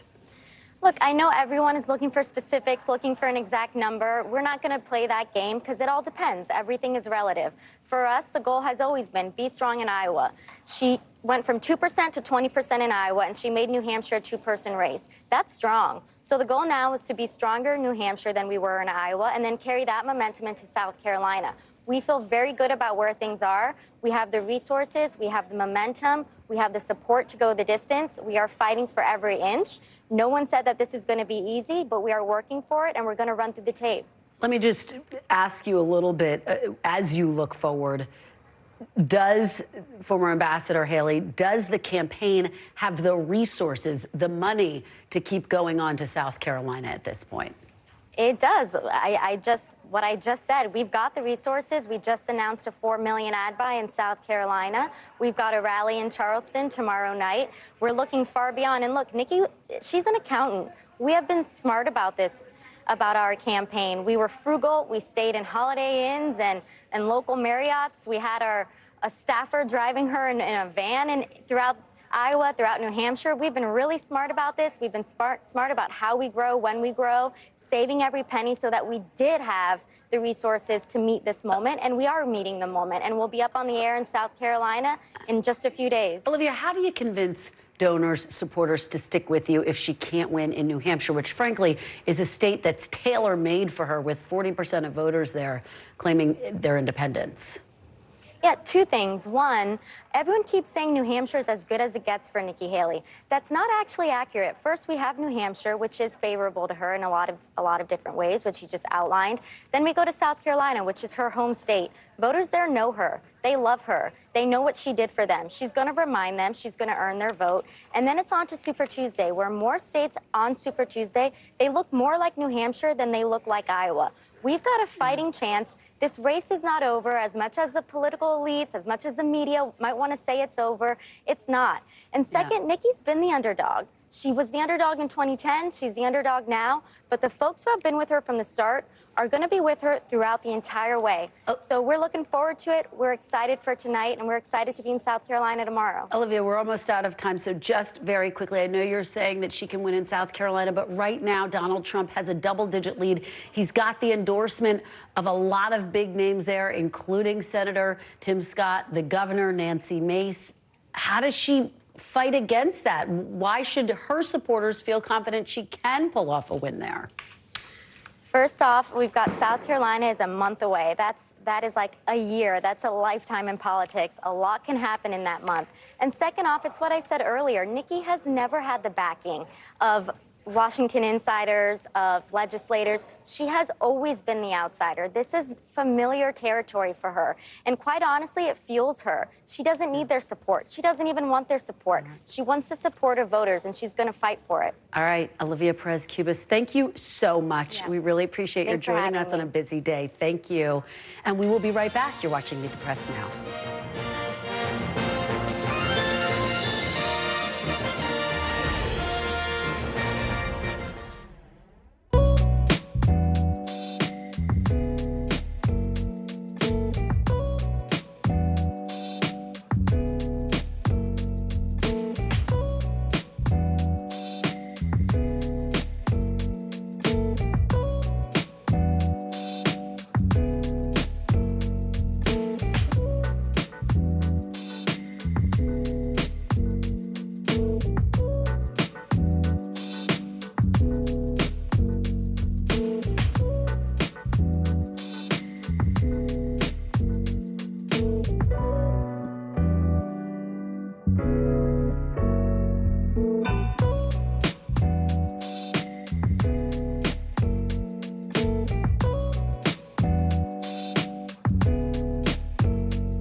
Iran, from Israel, from Florida, from Lewiston, Maine. Part of our continued reporting. This is what a country in war looks like. Women, children. What is it like? Countless neighborhoods across the region that look just like this. Everybody good? Get took for all this damage to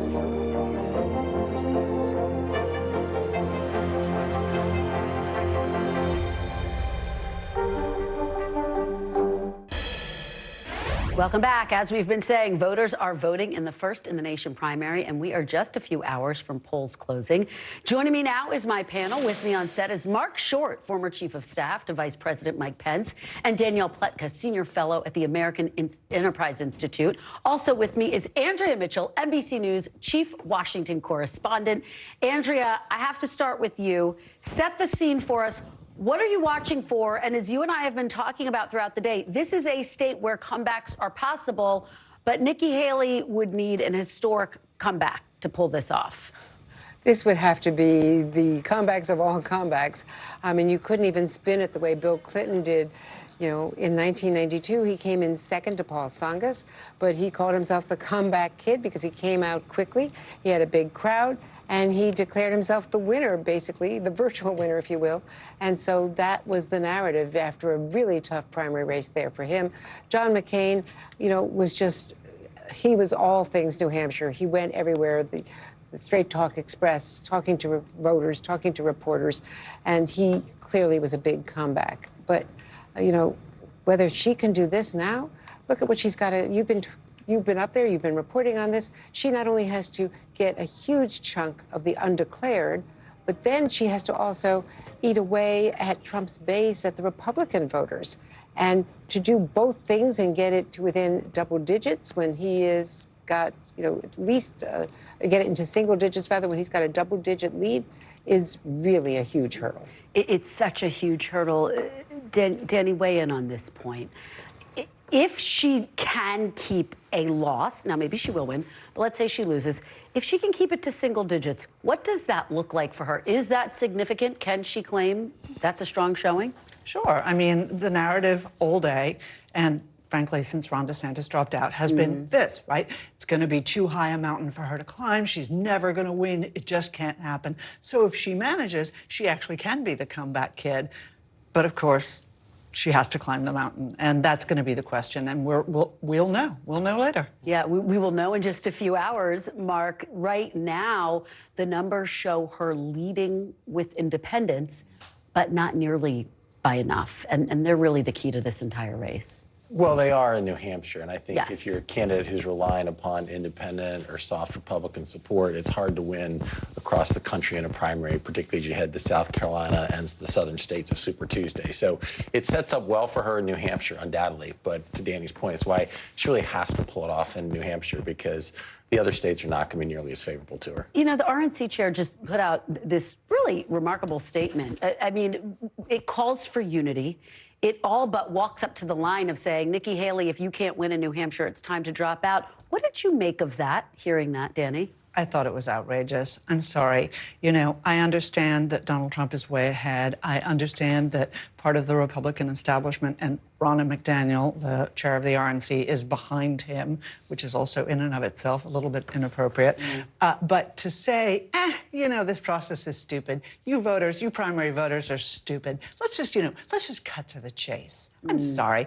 It goes so much to this theme, this anti-democratic, small d, anti-democratic theme that Republicans need to address. I'm sorry, you know, when Donald Trump goes out and says, I can do whatever I want, not only that, but I have immunity from everything when I'm president, you really want to be extra sensitive, not less sensitive to that vibe. Mark, what do you make of that?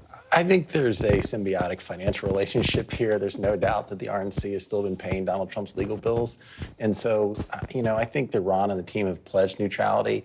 For goodness sake, this is only the second state. To be arguing that somehow this is over, I think we have to let the candidates choose when they decide they want to get out or where they want to continue. Yeah, Andrea, let me bring you back into this conversation. It was an extraordinary statement that was put out by the RNC chairwoman. Right. What do you make of this moment, and what are you going to be watching for tonight, Andrea? Well, I agree with both, you know, Mark and Danny. It was outrageous for the RNC chair, especially, you know, on primary day. I mean, if she had waited till the end of the results and if it were determinative, and then she might have an argument, it's time to rally, even though I would say that Nikki Haley has the right to go to her home state. And she's got a month to try to do something. And who knows what's going to happen in a month with Donald Trump? You never know, even though every time he walks into a courtroom for some improbable reason, he seems to become more popular with the Republican MAGA base, at least. It's not the Republican Party that I always knew and that I always covered, especially in New Hampshire. But look, New Hampshire is the best place for her to at least regain her footing. The voters there love an underdog. They are more substantive than a lot of other states. They read, they consume this, and you know, maybe she will end up, you know, a close second in single digits. And as John Sununu has been touting her for all these days and these weeks, you know, maybe she will prove that she can do something. I just think that she has to rethink it, though. If it's another landslide like Iowa, then does she really want to go home and hurt herself for 28 or for some future role in the party?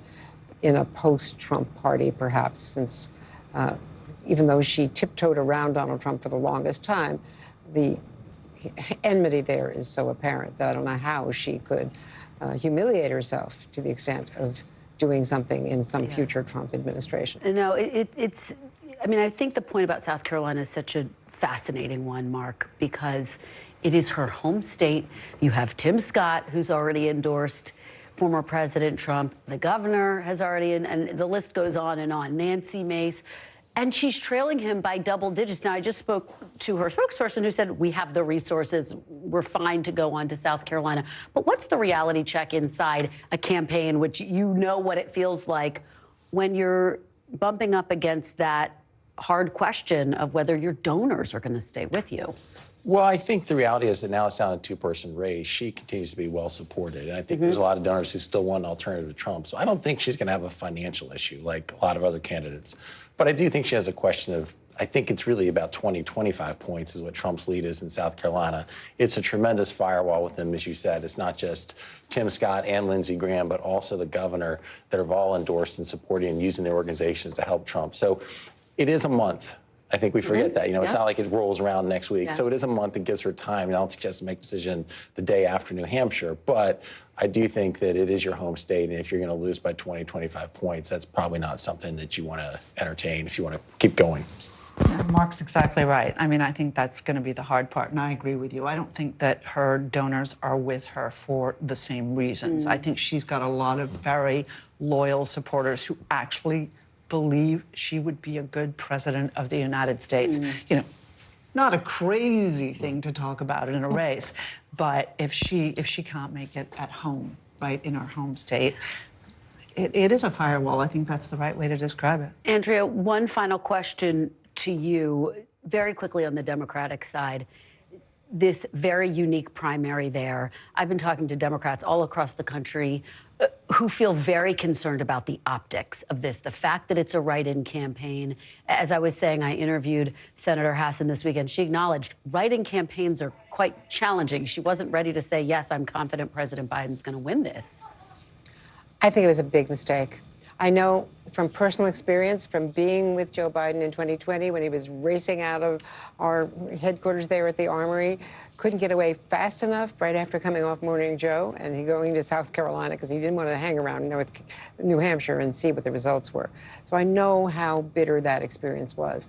But I just think that they should not have dissed the New Hampshire political, establishment as well as the voters who don't like the fact that he's making South Carolina first. And South Carolina could have been favorable to him with Jim Clyburn without having done that. And I think he's just going to regret it because those are electoral votes. And you fight for Omaha, you fight for the one vote in Maine, you fight for every electoral vote.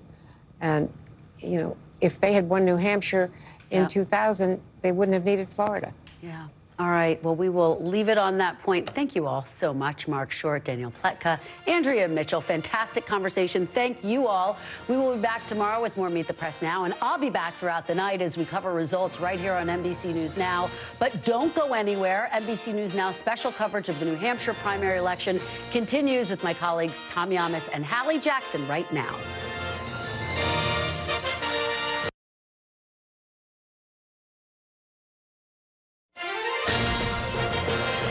This is an NBC News special, Decision 2024, the New Hampshire primary.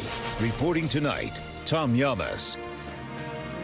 And good evening. Welcome to our special coverage of the first in the nation primary, a night that could help shape Republican politics for years to come. The polls in New Hampshire open for just 3 more hours, and the countdown is on to those critical results. Voters across the state have been piling into polling locations since early this morning. New Hampshire voters, of course, famous for their surprises and famous for embracing underdogs. Will that be the case tonight?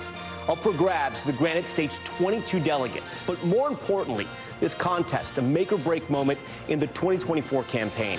A once crowded Republican field narrowing down